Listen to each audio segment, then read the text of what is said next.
Those who've eaten dung beetles know they're not only crunchy but also carry a disgusting cow dung flavor. The first thing I did after being reborn was to spend a fortune buying a golden dung beetle and then force myself to swallow it whole despite the nausea. All because the Crimson Doom is about to descend. 60% of humanity will undergo extreme mutations, while survivors will gradually awaken their innate mechas, gaining immense power. The awakened mecha's abilities are tied to what one eats that day. Some who ate pigeons gained mechas with wings to soar the skies, others who consumed shark fins became deep-sea dominators with extraordinary combat prowess, and there were even those who ate tempered glass, granting their mechas invisibility. In my previous life, I ate a chicken that day, though my innate mecha awakened. After 2 years of training, all it could do was sing, dance, rap, and play basketball. In the end, I was surrounded and killed by a mob while searching for the terminal slab. Now, reborn one day before the apocalypse, I discovered I've gained a god-tier mecha talent, Hive Sovereign. By consuming insects, I can infinitely absorb their genes and enhance my innate mecha. So,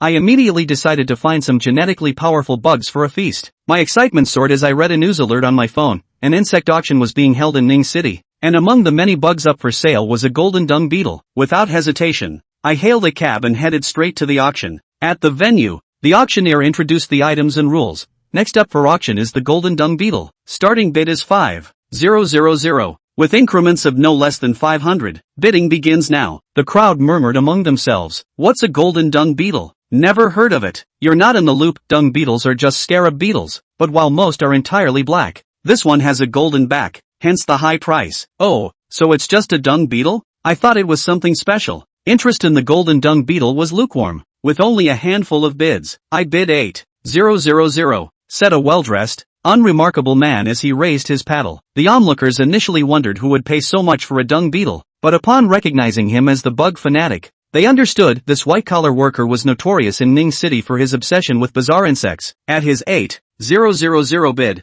others withdrew, as the price exceeded their limits. They weren't as fanatical as he was. 8,000 going once, 8,000 going twice. Wait, I bid 10,000.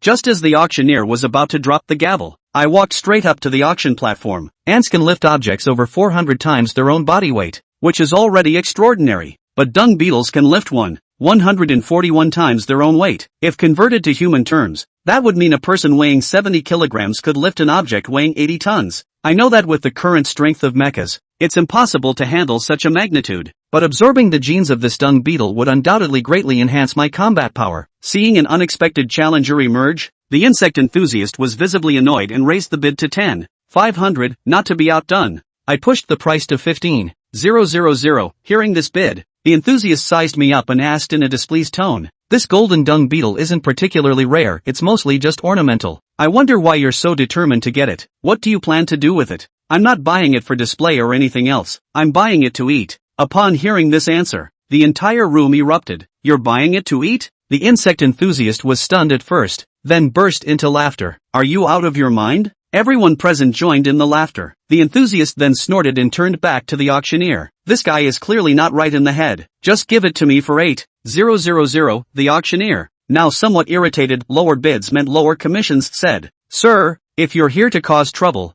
I'll have to call security." In response, I pulled out my bank card. "Can I pay by card?" Skeptical, the auctioneer swiped it on the POS machine, and seeing the balance confirmed, immediately brightened up. The insect enthusiast, having failed to secure the golden dung beetle, felt his pride wounded and began to sneer. "Didn't you say you were buying it to eat? If you've got the guts, eat it right here in front of everyone. If you can, I'll admit defeat today. If not, transfer it to me for 8,000. How about that?" I had no intention of humoring him, but my gaze suddenly caught sight of a small box in his hand containing a black and white insect. "Is that ironclad beetle yours?" The ironclad beetle has the strongest exoskeleton among arthropods. Unlike ordinary insects that can be crushed underfoot, it can even withstand being run over by a car. If the dung beetle represents strength, the ironclad beetle represents defense. So what if it is mine? If it's yours, let's make a bet. I'll eat the golden dung beetle in front of everyone, and you give me the ironclad beetle. Deal? At this, the enthusiast hesitated. The ironclad beetle was native to the Americas,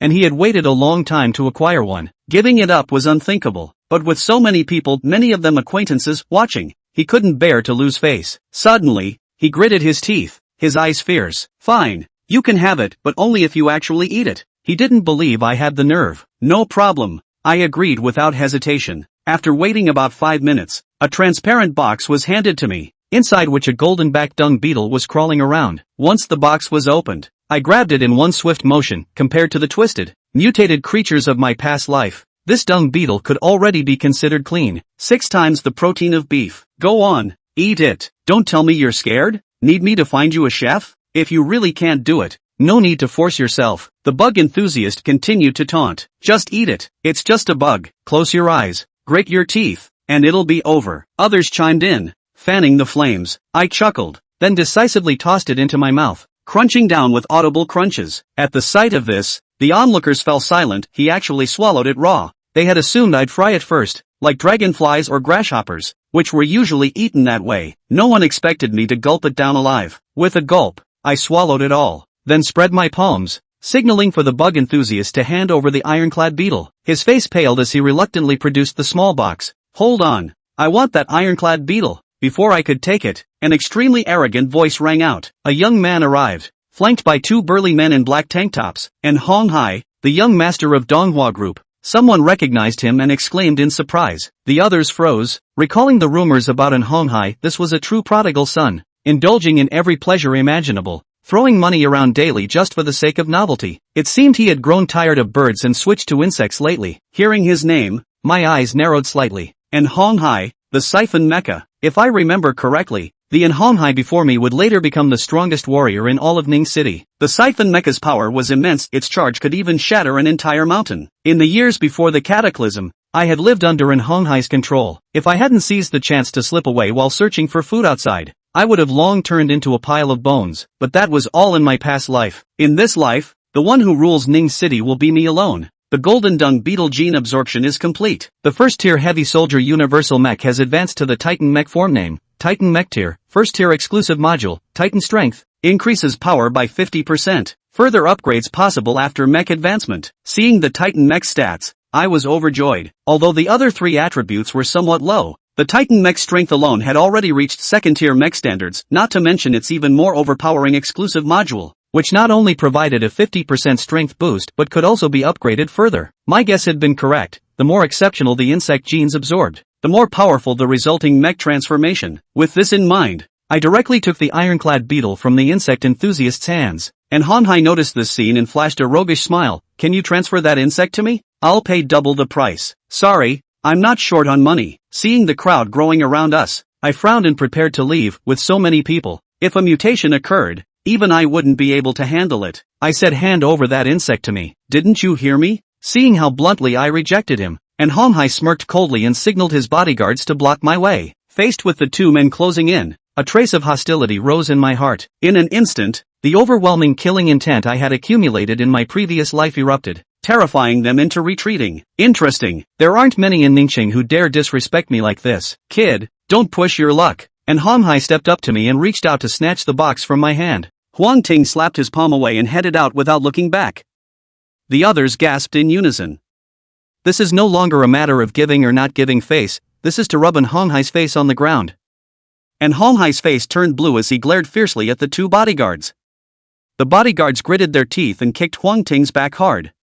Hit the individual to go in and squat for a few days at most, and with an Hong Hai taking care of it, it's a vacation. But if they don't take action now, when they go back, and Hong Hai will definitely not be able to spare them. Just as it was about to kick, a flash of golden light suddenly bloomed behind Huang Ting.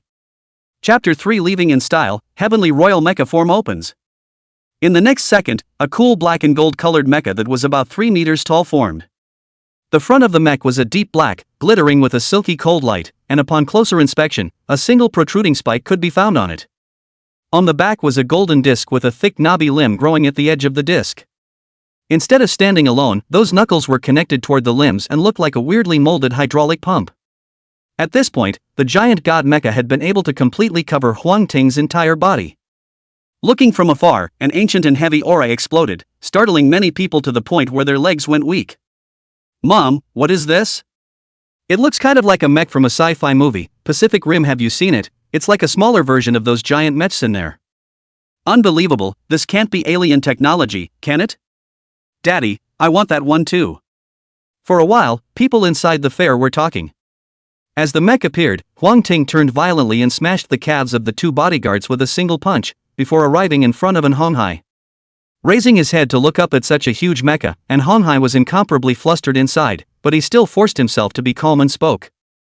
"This friend, let's talk things over. My dad is the chairman of Manhwa Group. There is no shortage of financial and material resources. How about we pretend that what just happened didn't happen and make a friend?" "Ha!" Huang Ting let out a light laugh, his giant arm raised high.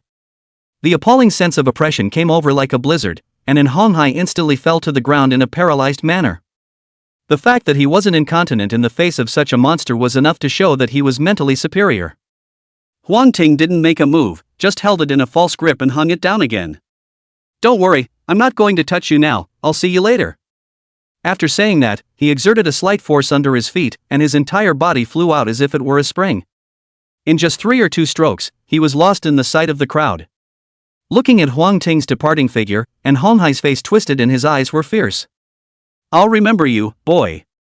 So what if he owned a mech? It wasn't like his family didn't have a military background. With the army out, even 30 meters would be completely unafraid, not to mention a 3-meter-tall mecha.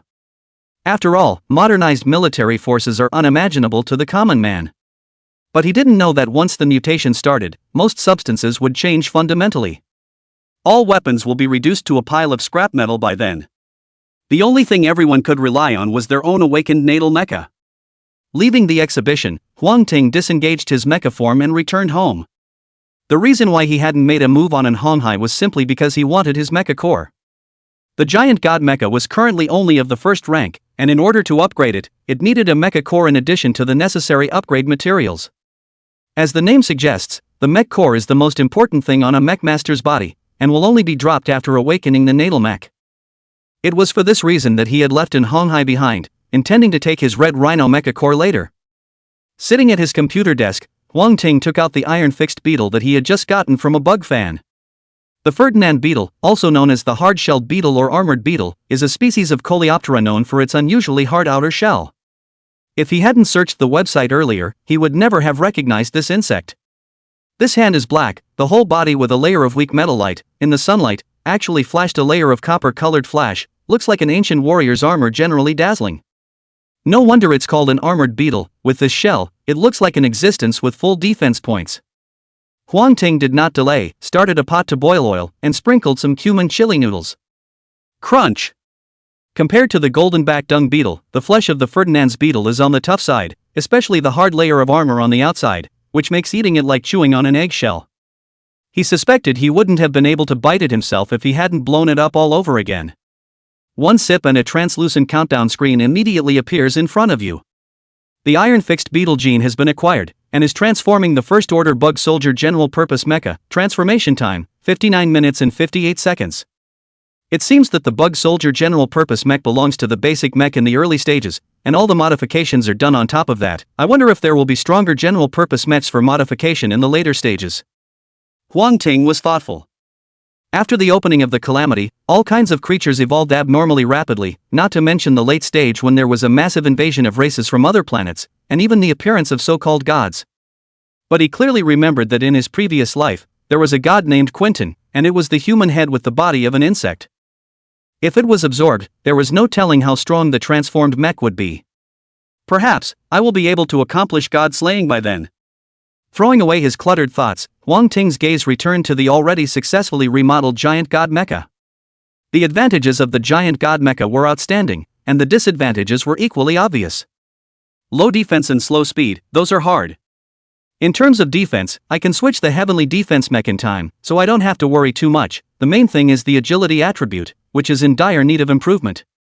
Although the day after tomorrow is the official opening of the calamity, there are already quite a few creatures that have mutated. Killing them will drop mech strengthening materials, and if you're lucky enough, you might be able to drop a couple of materials to strengthen your agility attribute early, so you won't have to worry about speed then. Moreover, with the super fast speed added, the power exerted by the Mega God Mecha will only be greater. Speaking of strengthening materials, Huang Ting remembered another thing. The house he lives in is rented, and the landlord is a woman who will mutate tomorrow, bite people everywhere, and eventually be taken away by soldiers who have heard about it. If he himself killed her after she mutated, he might be able to pop out good reinforcement materials. After all, there was a rumor in his previous life that if he killed mutated creatures before the cataclysm opened, the explosion rate would increase accordingly. Knock knock. As he froze, there was a knock on the door. Who? Huang Ting opened the door. What came into his eyes was a pair of straight big white legs. Looking upwards, two groups of high towers broke into the middle of the line of sight. Where are you looking, really down? The heavily made-up woman's eyes were full of disgust, and her body took a quick step backward. I'm telling you, pay the rent immediately tomorrow and move out, you hear me? Isn't tomorrow yet? What's the hurry? Huang Ting looked at the woman in front of him with odd eyes. I'm afraid she'll have the life to collect the money but not the life to spend it. Seeing Huang Ting still staring straight at himself, the woman became even more energized. On one hand, she said that she wanted a low rent and Huang Ting should be grateful, but on the other hand, she said that Huang Ting had spoiled her house. After a period of rambling, Huang Ting's rent deposit was all deducted by the woman for various reasons. However, he wasn't in the mood to listen to women nagging him right now. Iron fixed beetle gene absorption complete. First order bug soldier general purpose mecha advanced to heavenly royal mecha form. Name, Tianwu Mecha. Rank, first. Power, 8. Defense, 20. Agility, 5. Mystery, 0. Exclusive module, Mikado. Heavenly royalty, enhances physical resistance by 50%, elemental resistance by 20% including mental damage, and can continue to be enhanced after completing mech advancement. The Heavenly Imperial Mecha was even tougher than Huang Ting had imagined, especially with up to 50% physical damage immunity. Even the attacks of a second-ranked monster were not enough for him to fear. The 20% elemental resistance is also invaluable, not only resisting elemental attacks such as wind, fire, lightning and thunder, but also nullifying mental damage. Those monsters' mental attacks in his previous life had caused him a lot of suffering, and in this life, he could finally retaliate back with impunity. Without waiting for Huang Ting's mood to calm down, another prompt sounded. Hint, continue to absorb 3 bug genes to complete the mecha form fusion. Mecha form fusion? Huang Ting was taken aback, his heart thumping violently. That's a truly divine technique. Once the fusion was performed, the weaknesses of the mech in its single form would be compensated for, and then he would no longer have any shortcomings. It was worthy of being a super god-level talent, and the effect was just unbelievable. I'm talking to you, do you hear me? Are you deaf? Suddenly, the woman threw away the pamphlet in her hand as she stared at Huang Ting with red eyes, a pair of eyeballs that were about to bulge out in death. Is this an early mutation? Huang Ting was slightly startled in his heart as the black and white heavenly royal mecha automatically covered the surface of his body. Chapter 4 Agile Blood Core, Fastest Insect on Land Tiger Armor. Why don't you listen to me? The woman walked slowly towards Huang Ting, her body's flesh and blood continuously proliferating, and in the blink of an eye, she grew into a flesh and blood giant with sharp claws and a height close to 3 meters. In the next second, she swung her sharp claws and whistled. Huang Ting sidestepped, and his combat skills from his previous life surged forth, easily dodging it. The sharp claws crossed the Sky Imperial Mecha like a knife slicing through a block of tofu, and easily disappeared into the concrete wall behind it. Snort! The blow missed, and the woman drew her sharp claws and continued her attack. Huang Ting didn't dodge this time. He wanted to see just how good the defense of the Heaven's Royalty Mecha was. Sharp claws sliced through the surface of the mech with an ear-piercing stinging sound. After the blow, the woman's claws were bloody and her nails were chipped, while not even a single scratch could be seen on the Heavenly Royal Mecha. Huang Ting, who was inside the mech, didn't even feel anything, as if the attack just now didn't exist. The Heavenly Imperial Mecha's abilities are truly amazing. It's my turn next. Huang Ting let out a low gulp as he slammed the woman against the wall, then switched the Mega God mech and whacked her in the head. Kill Mutant Blood Corpse first level, obtain material, Agile Blood Core. Material name, Agile Blood Core. Quality, ordinary. Type, material. Effects, when used for mech enhancement, it can slightly increase the agility attribute. Blood corpses were the most common mutated monsters, and the drop items were blood cores, which were usually strength and defense attributes. As for the agility attribute, it was available, but the number was exceptionally rare. Huang Ting also didn't expect that he would be so lucky, and what he dropped was a blood core that could increase his agility attribute. After thinking about it briefly, he decided to use this blood core on the giant god mecha. Different materials had different ways of using them, and generally speaking, this knowledge was only known to mech reinforcement masters of great powers. In his previous life, in order to strengthen his mechs, Huang Ting had always kept his voice down in front of the mech strengtheners, without any semblance of dignity to speak of. Thinking back to that memory, he secretly vowed in his heart that he would never be able to live like that again. People are dissatisfied with the monopoly of mech reinforcement masters, and have researched quite a few ways to use reinforcement materials on their own, and this blood core is one of them, and the method of using it is also very simple, as long as it is crushed and the blood essence inside is allowed to drip on top of the mech. Huang Ting slightly exerted force on his hand, only to hear a click. The agile blood core ruptured steeply, and the dark red blood inside gurgled and gushed out, dripping onto the surface of the mech. The surface of the giant god mecha that had absorbed the blood suddenly had an additional dark red silk thread, almost as wide as a centimeter, with streams of light flashing on it from time to time, very extraordinary. Consume Agility Blood Core 1, Agility Attribute +1. Phew, 4 points of agility still isn't quite enough. Huang Ting pondered in his mind. Since agility isn't enough, find one of the fastest insects. After looking it up, he identified two kinds. One is a dragonfly and the other is a tiger beetle. In terms of speed alone, the dragonfly is definitely faster and has both flight capabilities. However, the air environment is more complex and dangerous than land, so for the sake of your life, you can hold off for a while. Then choose the tiger armor. The tiger armor can move a distance of 171 times its own body length per second, translating to my 5 feet 8 inches height, that's almost 1,000 kilometers per hour. It can catch up with the speed of sound. Determining his next target, Huang Ting wanted to continue searching for more information about the insect when the cell phone on his computer desk suddenly buzzed and vibrated. Picked it up and looked puzzled. It wasn't the same number he usually used, but a signal he had just gotten a while ago. Scratching the answer, a dull middle-aged man's voice came from the other end. "Excuse me, is this Mr. Huang Ting? Something's up, I'm on a tight schedule. My name is Chu Jiajin, and I'm very impressed with that thing you have on you, and I've got some strange things going on here, so maybe you can know part of the reason why." Chu Ka-jin? The richest man in Ningcheng who spans real estate and restaurants? Compared to this big brother, the small Fenghua group was nothing. The reason why Honghai was able to take control of Ningcheng in his previous life was purely because Chu Jiajin didn't stay in Ningcheng. "I would like to invite Mr. Huang Ting to be my guest, what do you think?" Thinking back to the present, in the face of Chu Jiajin's invitation, Huang Ting agreed flatly. At the beginning of the mutation, all kinds of rules are chaotic. One's own person is ultimately a single force. If there is a big force as a support, it can also be a better transition. Moreover, it was said that the Chu family had a giant botanical garden filled with all sorts of rare flowers and countless bugs. Although tiger beetles are common, they are ultimately not very easy to find in this modern city of steel jungles. On the one hand, relying on Chu Jiajin's power to get through the mutation period, and on the other hand, finding the tiger beetle to carry out the mech transformation, it's kind of two birds with one stone.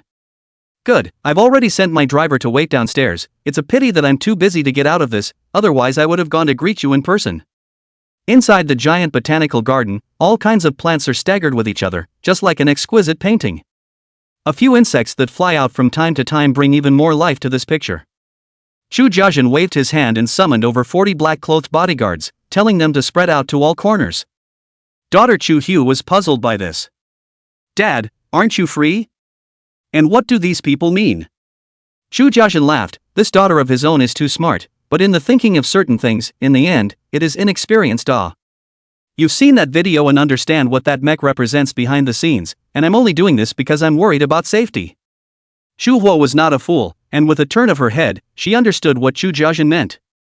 Indeed, in front of that kind of terrifying mecha, everything should be done with care. In the event that the other side rises up and injures someone, I'm afraid that even these bodyguards won't be able to stop them, and the army will have to be mobilized to do so. An hour later, Huang Ting arrived at the botanical garden without incident. After getting into a small mobility scooter and traveling for another 10 minutes or so, Huang Ting then saw Chu Jiajin sitting under a mushroom-shaped gazebo. Beside Chu Jiajin, there was another girl with a single ponytail, wearing a black undershirt and white pants. The girl was not tall, but extremely eye-catching and had a pair of long legs that were eye-catching. He laughed and came to sit on the edge of the gazebo. If he hadn't had those experiences in his previous life, he would be in a rut right now, and he might have made a fool of himself. But now, he was someone who had even seen the gods, so naturally he wouldn't be intimidated by this little scene. Chu Jiajin had been sizing up Huang Ting from the very beginning, and when he saw how calm he was, a hint of surprise could not help but appear in his gaze. According to his investigation, Huang Ting was usually a very gentle person. One could even say that he was a bit of a coward. But Huang Ting now gave him the feeling of being sharp and dangerous. Surprisingly, he could smell a flavor called rivalry in Huang Ting. Interesting, those who can make me feel this way are usually 40 to 50-year-old veterans of the business world. This is the first time I've encountered one so young, and what's even more interesting is that a trace of fear actually rises in my heart. Chu Jiazhen's eyes burned as he became even more curious about Huang Ting for a moment. Chapter 5: Ning City's richest man, elite mutant, begging for golden tickets. Mr. Huang Ting, I'm inviting you this time to. Just call me Huang Ting directly. I'm here this time, firstly, for those strange things in your mouth, and secondly, I need to borrow part of your power. When these words came out, even with Chu Jiazhen's experience, he could not help but be shocked for a moment, and bitterly laughed. You can be really direct. It can't be helped if it's not straightforward. After all, the end of the world is coming soon. Huang Ting replied while looking around. The mech attributes would be synchronized and transmitted to the wearer, not to mention that he wasn't wearing a mech right now, but his strength wasn't bad at all. Under subtle observation, he quickly spotted the black-clad bodyguards hiding around him. Following his line of sight, Chu Jiazhen's heart was immediately startled. All these places Huang Ting was staring at had their own people. What kind of demon or devil is this young man in front of me? Ha ha ha, the end of the world? Mayan prophecy? You've been watching too many movies, haven't you? Shu Hua couldn't help but laugh out loud. I thought Huang Ting was some kind of big shot, but I didn't expect him to be so funny. Is there a possibility that they undercounted their prophecy by one round, and that the real end of the world is not 2012, but 2024? Huang Ting faintly explained and looked at Chu Jiazhen again. Mr. Chu, don't test me, and don't be afraid of me. As long as you don't jeopardize my interests, I won't make a move against you. On the contrary, we can still reach some cooperation. Chu Jiazhen's face showed embarrassment. It was the first time he was bluntly broken down by someone, and he quickly changed the topic. Is it true what you said about the end of the world? Of course, if I'm not mistaken, those strange things you said should have something to do with this. At those words, Chu Jiazhen's heart sank as he looked towards Chu Hua, wanting him to leave. It's good to show her, she's going through it 2 days from now anyway. Seeing how certain Huang Ting was, Chu Jiazhen hesitated for a moment and then led the two to a corner of the botanical garden. There was a peculiar building here, guarded by 10 black-clad bodyguards at the entrance, each of them loaded and well-equipped. Boss, it's not looking good. The captain at the head of the group handed over a tablet with surveillance footage, divided into 4 zones, the content of which was simply mind-numbing. Most of the area in the first 3 screens was occupied by a strange pile of flesh and blood, and Huang Ting swept a glance and immediately recognized it as the most common blood corpse. Blood corpses have no sanity and are extremely food-obsessed, devouring every living thing visible in front of them, even their own kind. If promoted to the 4th rank, blood corpses of huge size would also turn into blood corpse nests, giving birth to more blood corpses. In a previous life, these things gave everyone a headache. The last piece of the image was rather peculiar, containing only a tall woman who stood around 2 meters tall. The woman originally just lowered her head, as if she sensed that someone was looking at her. She snapped her head up, revealing a pair of pitch-black eyes, and then, like a wild beast, she instantly pounced in front of the camera, stretching out her big hand, and crushing it with one hand. Seeing this scene, everyone at the scene except Huang Ting's body trembled. It's actually an elite-level mutant. Huang Ting also didn't expect an elite-level mutant to appear before the calamity even started. Mutant creatures are categorized from low to high into the 1st to the 9th rank, and each rank is further divided into 3 levels, ordinary, elite, and chieftain. Outside of these 3 classes, there is an extremely rare special mutant. However, those were all monsters that appeared at a later stage. She's the leader of my squad of bodyguards named Lisa, and she's been acting erratically since yesterday, and I had no choice but to lock her up here. Although he didn't know what Huang Ting meant by the elite-level mutant in his mouth, Chu Jiazhen still keenly sensed the unusualness of it and opened his mouth to introduce it. Huang Ting nodded his head to indicate that he knew and pushed the door with the intention of entering. These mutants could all be existences that could burst out materials, especially that elite-level mutant. It might even burst out accessory modules to give them mech skills. How could he miss it? Wait, this place is off limits. The captain of the bodyguards had his gun in one hand and stopped in front of Huang Ting. Ah Liang, don't be rude to the guest. Chu Jiazhen's face changed slightly, carefully observing Huang Ting's expression. I'm sorry, Ah Liang, he's also just worried about your safety. Huang Ting waved his hand to show that he didn't care. With a movement of his mind, the giant god mecha with a golden back automatically attached itself to his body. Seeing that tall, majestic, and handsome mecha, Chu Jiazhen could no longer maintain his calmness and was appalled. Shu Hua also showed her eyes. She majored in material science, but she didn't know where the mech on Huang Ting came from and what the material was. As for Liang, at this point, he was so shocked that he was completely speechless and could only watch Huang Ting stride towards the peculiar building. After slowing down, Zhu Jiazhen walked up and patted Liang's shoulder. Huang Ting, he's not an ordinary person, in the future treat him as you would treat me, understand? Rio's throat moved and he nodded heavily. As he spoke, a clatter of gunshots rang out suddenly, interspersed with the roar of the monster and the curses of the others. No good, something's wrong. Captain Liang's face changed and he subconsciously looked towards Zhu Jiazhen.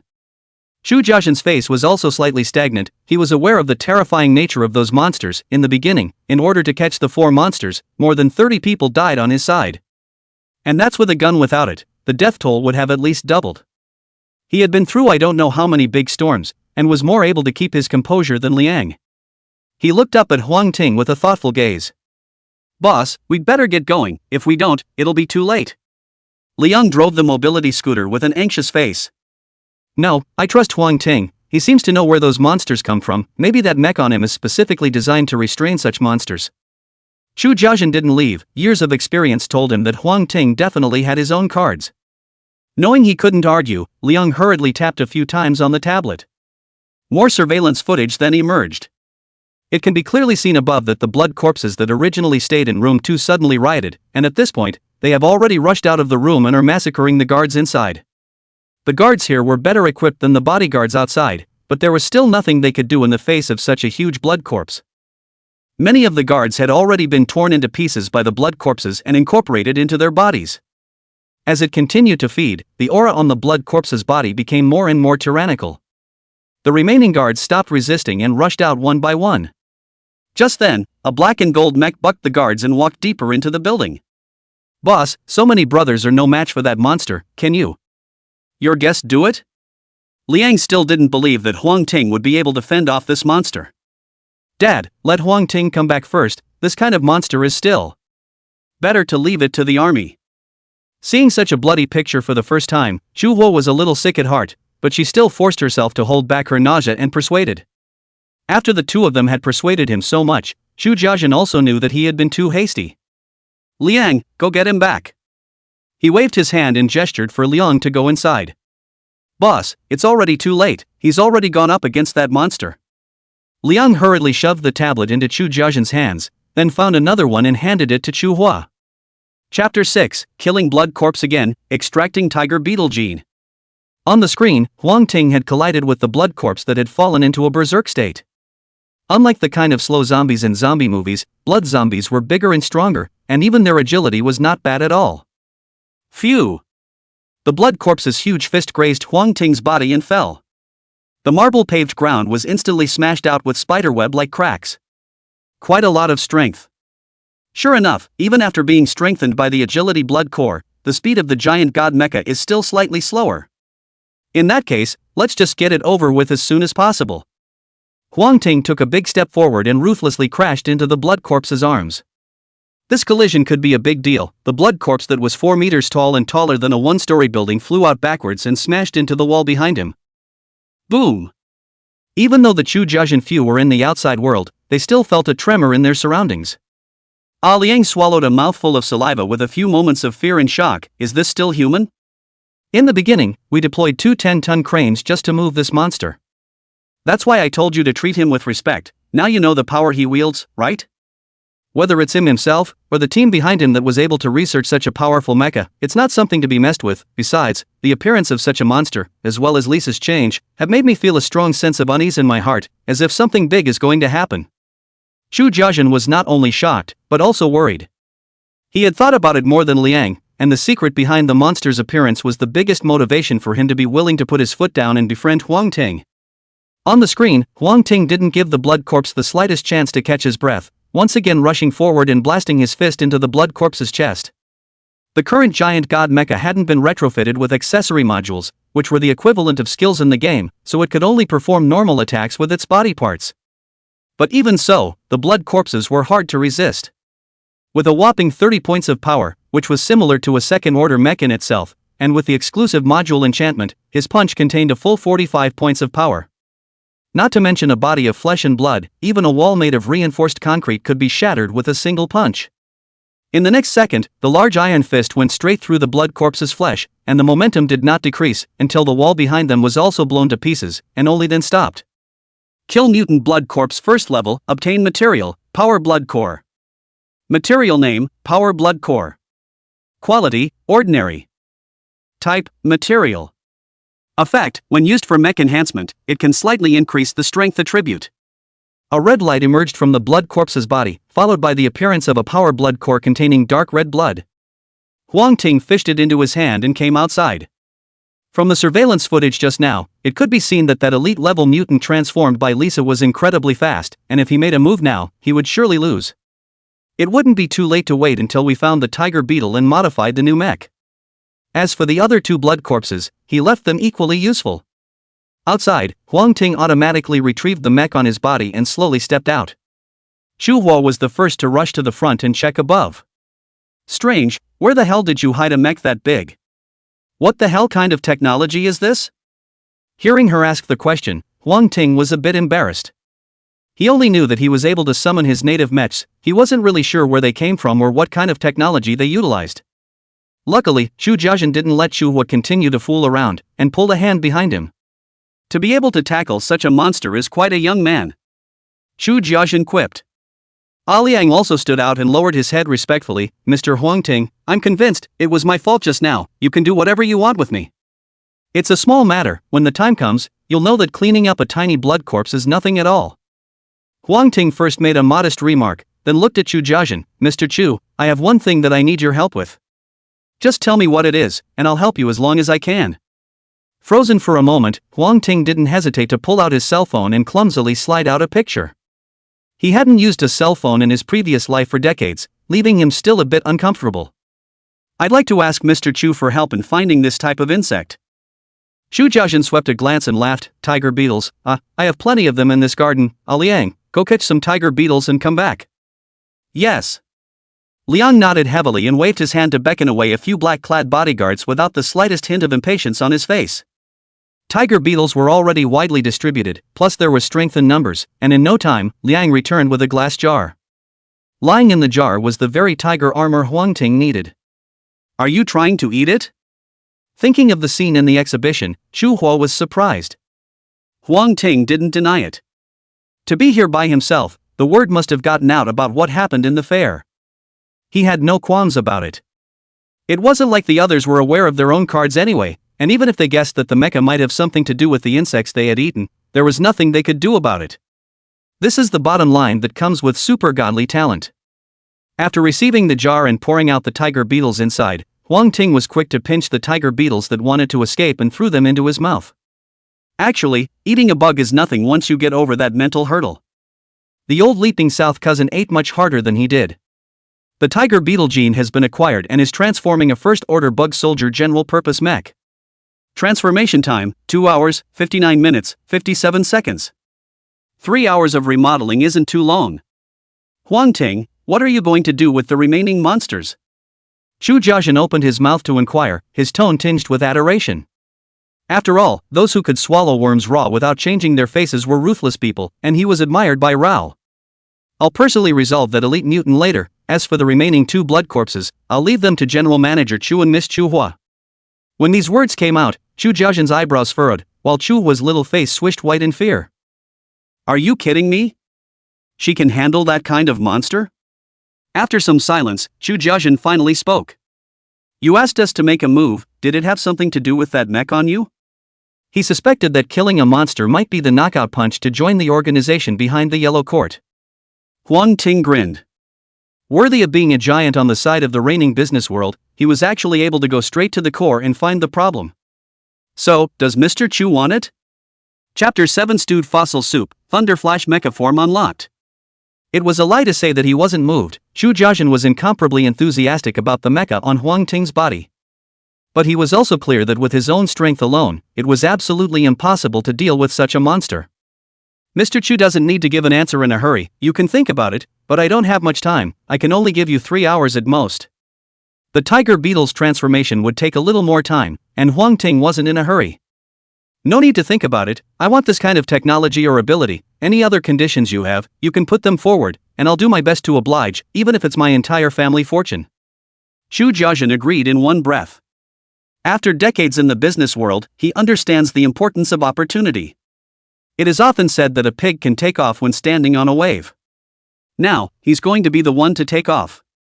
When he finished speaking, he stared closely into Huang Ting's eyes, but realized that the other party's eyes always lingered on his daughter. "If it's Chuhua, I can't agree to that, I can only help persuade you." "What?" Seeing the Chu Jiajin with a serious face, and Chu Huo with a slightly reddened face, Huang Ting froze and reacted for a moment before realizing that he had misunderstood. The reason why he himself had been staring at Chu Huo was purely because he had no impression of her in his previous life. Perhaps Chu Huo had already died before Chu Jiajin left Ningcheng. Chu Jiajin's wife died early, leaving him with only one daughter. For this daughter, Chu Jiajin has always been regarded as the jewel in the palm of his hand. The reason why he left in the first place was most likely related to Chu Huo's death. After all, no one wants to stay in such a heartbreaking place. It's a good thing that he has returned from his rebirth and this tragedy can be rewritten. As for conditions, to be honest, he didn't really need anything in particular right now. Huang Ting pondered for a moment and finally said, "In the future, if I have a need, I hope that Mr. Chu will help me out regardless of losses." The offer may seem simple, but one that doesn't count as a loss is enough to make anyone consider it carefully. Especially for the richest man in Ningcheng like Chu Jiajin. If anyone else heard it, they would definitely think that Huang Ting was delusional, or else he was crazy. Chu Jiajin was silent for a full 3 minutes before he nodded in agreement. "I promise you, even if I die, but I have one condition, and that is that Chu Huo is not bound by that condition." "Dad, what are you talking about?" Chu Huo's eyes reddened and she flung herself into Chu Jiajin's arms, tears dripping unceasingly. "Yes." Huang Ting smiled faintly, this condition was more precious to himself than any gold or silver treasure. "It's getting late, does Mr. Chu want to eat something?" "Eat something, what?" Chu Jiajin was at a loss, a bit puzzled by Huang Ting's whole operation. "Of course." Huang Ting was just about to explain when he suddenly had a heart palpitation. He had a premonition that as long as he revealed that crucial piece of information, he would definitely be obliterated by the omnipresent cosmic will. It's okay to know for yourself, but you can't disclose it to anyone else ahead of time. He looked up at the sky and couldn't help but smile coldly. The reason why the blue star had changed was all because of the cosmic will exerted on it, and in his previous life, he was not considered to be at the top of his strength and could not reach this level.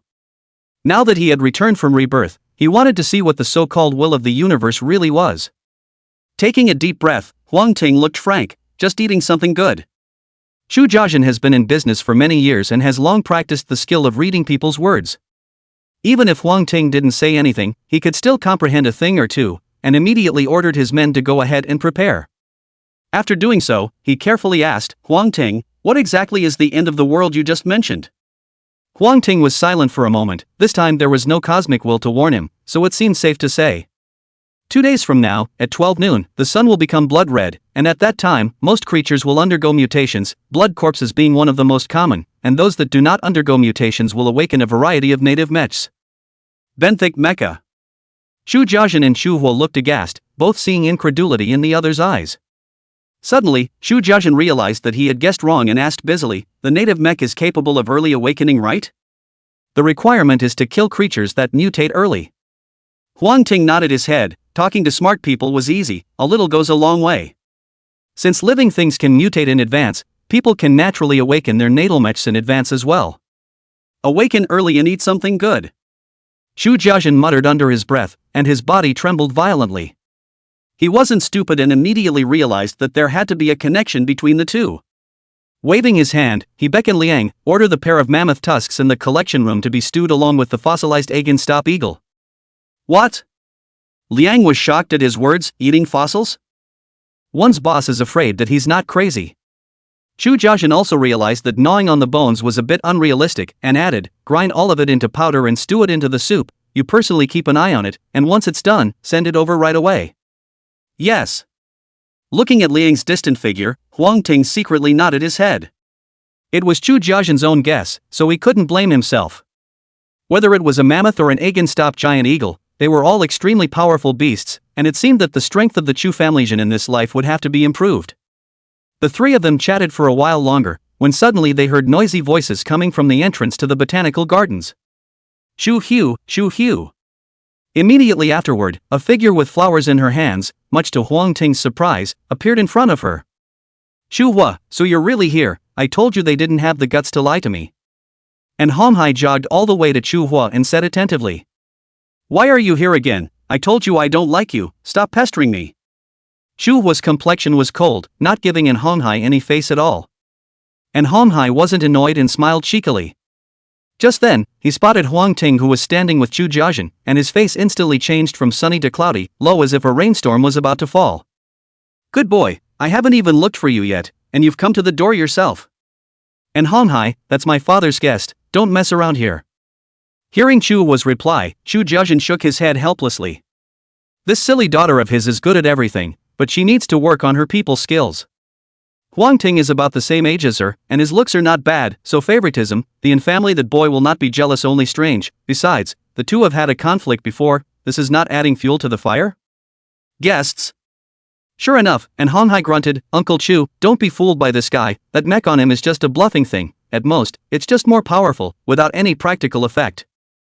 When he first saw the mech possessed, and Hong Hai was indeed frightened, then thinking carefully, he realized that the mech was extremely limited. The most important point was that it was not flexible and not fast. Find a few random people with firearms training and a round of flak is sure to be scrapped. With that thought, he turned his head to look at the 5 bodyguards behind him. After the fair, he increased the security force. All 5 were armed with firearms. Although they are pistols, they are all capable of bursts of fire, and with little recoil, the instant output is very explosive. He was confident that with these 5 guns, that tin mech was not worth mentioning at all, and Huang Ting would definitely have to kneel and beg to be spared. Alright, Hong Hai, Uncle Chu has guests today, so if the hospitality is not good, you should take it easy. Chu Jiajin said with a smile. If placed in the past, naturally and Hong Hai was more valuable, but now, Huang Ting was more important than him. Sensing his coldness and alienation, and Hong Hai was furious. He thinks the culprit for all this is Huang Ting. Kid, I will never let you cheat Uncle Chu and Chu Hua. If you're capable of doing so, show me that rotten tin of yours and see if I can beat you into a sieve. And Hong Hai raised one hand, and the bodyguards behind him immediately pulled out pistols from their arms and aimed them at Huang Ting. Wow! The black-clothed bodyguards surrounding Huang Ting saw this and similarly raised their guns in confrontation. The atmosphere of the scene was suddenly plunged into tension and anxiety. Chu Jiajin's face showed displeasure. This was at least his own place, and for Hong Hai to do this was clearly not putting himself in his eyes. He was just about to issue a reprimand, but was stopped by Huang Ting. Huang Ting swept a glance at the countdown with half a minute left and revealed a bright smile. Let's give it a try then. With the Heaven's Royal Mecha turned on, not to mention a pistol, even a missile could be taken hard. But he was more interested in experimenting with the mech's new form.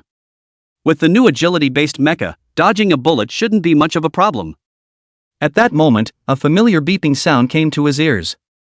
Tiger Beetle gene absorption complete. First Order Bug Soldier General Purpose Mech advanced to Thunder Flash Mech form. Chapter 8 The Speed of Dodging Bullets, Father-Daughter Mecha Awakening. Name, Thunder Flash Mecha. Rank, First. Power, 8. Defense, 3. Agility, 30. Mystery, 0. Exclusive module, Thunder Flash. Thunder Flash, 30% increase in burst speed, 20% increase in agility, can continue to increase after completing mech advancement. As expected of Huang Ting, the mech attributes were the highest in agility, and the exclusive module also increased burst speed and agility. This has led to a more detailed mastery of the mech and the ability to perform many ultra-difficult maneuvers. It is said that the mech is an extension of the human body, but it is also subject to many limitations, and there are some actions that humans can easily perform, but the mech may not always be able to accomplish. For example, the most common duck sit. It has to do with how flexible the mech is. There was no doubt that the more flexible a mech was, the more powerful it would be. The same goes for burst speed. Now there is only the mysterious attribute left to be opened. This at least will have to wait until after the 3rd mutation before it can be useful. For now it is still the 3 basic attributes. As long as the switching of forms is fast enough, my strength is not in the least inferior to the 2nd order mechs, and it is even stronger. Thinking of this, Huang Ting took a few steps forward, his gaze like a torch as he looked towards Hong Hai. I'll show my mech, and if you hit it once, I'll lose. No, that would be too cheap for you. And Hong Hai balked, then revealed a few impishly bad smiles. If I hit you, then you'll leave crawling from here. There's no one else in this arboretum anyway, so no one will see your ugliness. He said so on his lips, but he secretly signaled his bodyguard to open the miniature camera he was carrying on his body, to record Huang Ting's appearance later on in its entirety. Okay, if I win, then you'll learn 5 barks. You're a licking dog anyway, so consider it a return to your nature. Who are you calling a licking dog? I'm all true to Chu Hua that. And Hong Hai immediately defended himself. Huang Ting was too lazy to take care of him. If it wasn't for the fact that the mech core was still needed for mech advancement in the future, he wouldn't have said so much nonsense. With a movement of his mind, a mecha with a cyan appearance and purple lightning patterns inscribed on it automatically attached itself to his body. As soon as the mech landed, Huang Ting felt as if his body was like a light feather. It seemed as if one could fly out immediately if a breeze blew by. This Thunderflash mech was even more powerful than he had expected. Cut the crap and come on! Huang Ting let out a low shout, his body poised for action. And Hong Hai also stopped dawdling and waved his palm downward. Bang, bang, bang. A series of shots rang out quickly. With the sound of gunshots exploding, for a split second, Huang Ting felt as if everything around him was slowing down. A dozen bullets flew from different directions, but they were all frozen in midair. He could even clearly see the trajectory of each bullet. A sideways dodge. All the bullets instantly lodged into the wall behind them. Seeing this scene, and Hong Hai was so frightened that his eyes went wide. The bullet, surprisingly, did dodge it. Chu Jiazhen's body also trembled. Brand new mech, looks as if it's still in agility form. This completely disarmed him, and like in Hong Hai, he could see that the Mega God mech was moving a bit clumsily. Now he realized that Huang Ting still had faster mechs, he just hadn't taken them out all this time. This was also because he didn't know much about the instinctive mech. If it was in his previous life, the survivors who saw this scene would have been shocked to the point of doubting their lives. With the exception of a few gifted, most people only have one native mech. The only way to get a different form is to have it directionally strengthened with materials, or to add accessory modules. Generally, it's multiple lines, or multiple parts. Like Huang Ting, who had changed everything from head to toe, it could be said that it simply did not exist. The bullets were all dodged, and there's no doubt that it's Yasuhiro Kai who lost. Thinking that he would have to learn how to bark in front of so many people, and Hong Hai's face flushed red, even to the point of turning purple. He looked hard at Huang Ting with a few threats in his eyes. If Huang Ting knew better and didn't allow him to fulfill the bet, then he could still go easy on him in the future. But Huang Ting was not as good as he wanted and opened his mouth, and Hong Hai, young masterin, since you've lost, fulfill the bet. Chu Jiazhen had the intention to ease the relationship between the two, but he flinched back when he met Huang Ting's eyes that were so cold as to be devoid of any trace of emotion. At this moment, he was really a little afraid of this young man in front of him. Woof woof woof woof. As if he had burned his mouth, and Hong Hai gave a few quick low growls and left in a lurch with his men. Huang Ting was the only one, and he definitely wouldn't recognize the bet. But there were Chu Jiazhen and Chu Hua next to him, so there was nothing he could do if he didn't admit it. On the way back, and Hong Hai happens to run into Liang who was coming back. Young masterin, take your time. Rio gave a customary greeting. Go slow your ass. And Hong Hai roared, depressed. Looking at his departing figure, Liang spat lightly. What the hell, Miss Chu Hui would be out of luck if she followed you, luckily the boss has foresight. With his stew of goodies, Liang re-entered under the mushroom gazebo. Even if they weren't hungry, Chu Jiazhen and Chu Hua still ate a lot of things.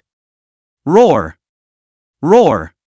After 2 miserable screams, the remaining 2 blood corpses had their limbs broken and half of their bodies blown apart again by Huang Ting. At the moment, he was lying on the ground, his vital breath fading. Chu Jiazhen was signaled to come into the room carrying a sledgehammer half a man high. Smash it! Huang Ting stood to the side with his hands on his arms. Chu Jiazhen was also a ruthless person. Even though the blood corpse looked horrifying, he still did not hesitate to heavily smash it down. Thumbs up!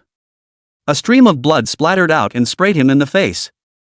Reaching out to wipe the blood off his face, Chu Jiazhen's face was so happy that the corners of his mouth were grinning up to his ears. Congratulations, General Chu, for awakening your mecha early and becoming a forerunner before the end. Huang Ting applauded and then signaled Chu Hua to do it. Compared to Chu Jiazhen, this kind of old geezer, Chu Hua's mind is a lot worse, but she was at least carefully cultivated from childhood, and quickly overcame the psychological barrier and smashed down the same. Reaching out to pick up the blood cores that the two blood corpses had exploded, Huang Ting then quietly waited for the two to summon their mechs out. Not long after a flash of light, two imposing mechs appeared in the room. The mech on Xu Jiazhen's body was overall gray and white, possessing exoskeleton-like armor, and the most conspicuous thing was the huge ivory tusks on both shoulders. The ivory is a dark gray color, with a metallic chill shining through it. The mech was about 5 meters tall, and if it wasn't for the fact that this room was large enough, I'm afraid he would have had to display it in a semi-crouching position. Compared to Xu Jiazhen, Xu Hua's mecha looked relatively petite. Of course, this petite was also in comparison to him. Xu Hua's mecha was 3 meters tall, with smooth and graceful lines, clad in gray and red feathers, and possessing a pair of huge steel wings. Instead of being flattened, the feet are like sharp claws and look intimidating. Needless to say, Huang Ting could tell that Xu Jiazhen had absorbed the genes of a mammoth, while Xu Hua had absorbed the genes of an Agnus Dei giant eagle. As long as no one eats a dinosaur or something, this should be considered top-of-the-line animal genetics, right? Most ordinary people eat pigs, cows and sheep, which is the normal meat in human society. Of course, there are a few who will eat frogs, snakes, or dogs. Absolutely very few people would eat a mammoth, or a fossil of an ancient creature. Not for any other reason than it's very hard to eat. The mecha awakened early, and Xu Jiazhen was no longer skeptical about the end of the world that Huang Ting had spoken of. Isn't it normal to have an apocalypse when even the mechs are out? At this moment, his favorability towards Huang Ting was almost at the top. If Huang Ting really had a crush on his daughter, it didn't seem impossible. Alright, you guys familiarize yourselves with your respective mechs. I'm going to take care of Captain Lisa. I hope she doesn't blame me. The two of them moved their arms for a while and wiggled their asses for a while. Huang Ting just couldn't look at them and went straight to the deepest part of the building. Chapter 9 Drawing Sharp Claw Form, Scarlet Mark on Back of Hand. Before she could mutate, Lisa realized she was in an unusual situation and voluntarily entered the specially designed room. Otherwise, I'm afraid that Xu Jiazhen might not really have the ability to keep him under control. Just as he opened the door to his room, a dark shadow rushed up. What speed! Huang Ting was shocked in his heart, but he wasn't afraid.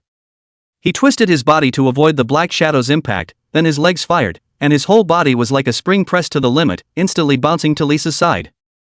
Lisa's qualities as a security captain were top-notch in every way, and the blood corpses transformed from that were even more difficult to deal with. Seeing a creature approaching, she quickly swung her leg, trying to knock it back. Huang Ting let out a light breath, and the greenish-purple Thunder Flash mecha instantly transformed its form into the black and white Heaven's Royal mecha. Then he raised his arm and carried the whip kick hard. Boom! The moment the two made contact, a sharp air burst exploded inside the building.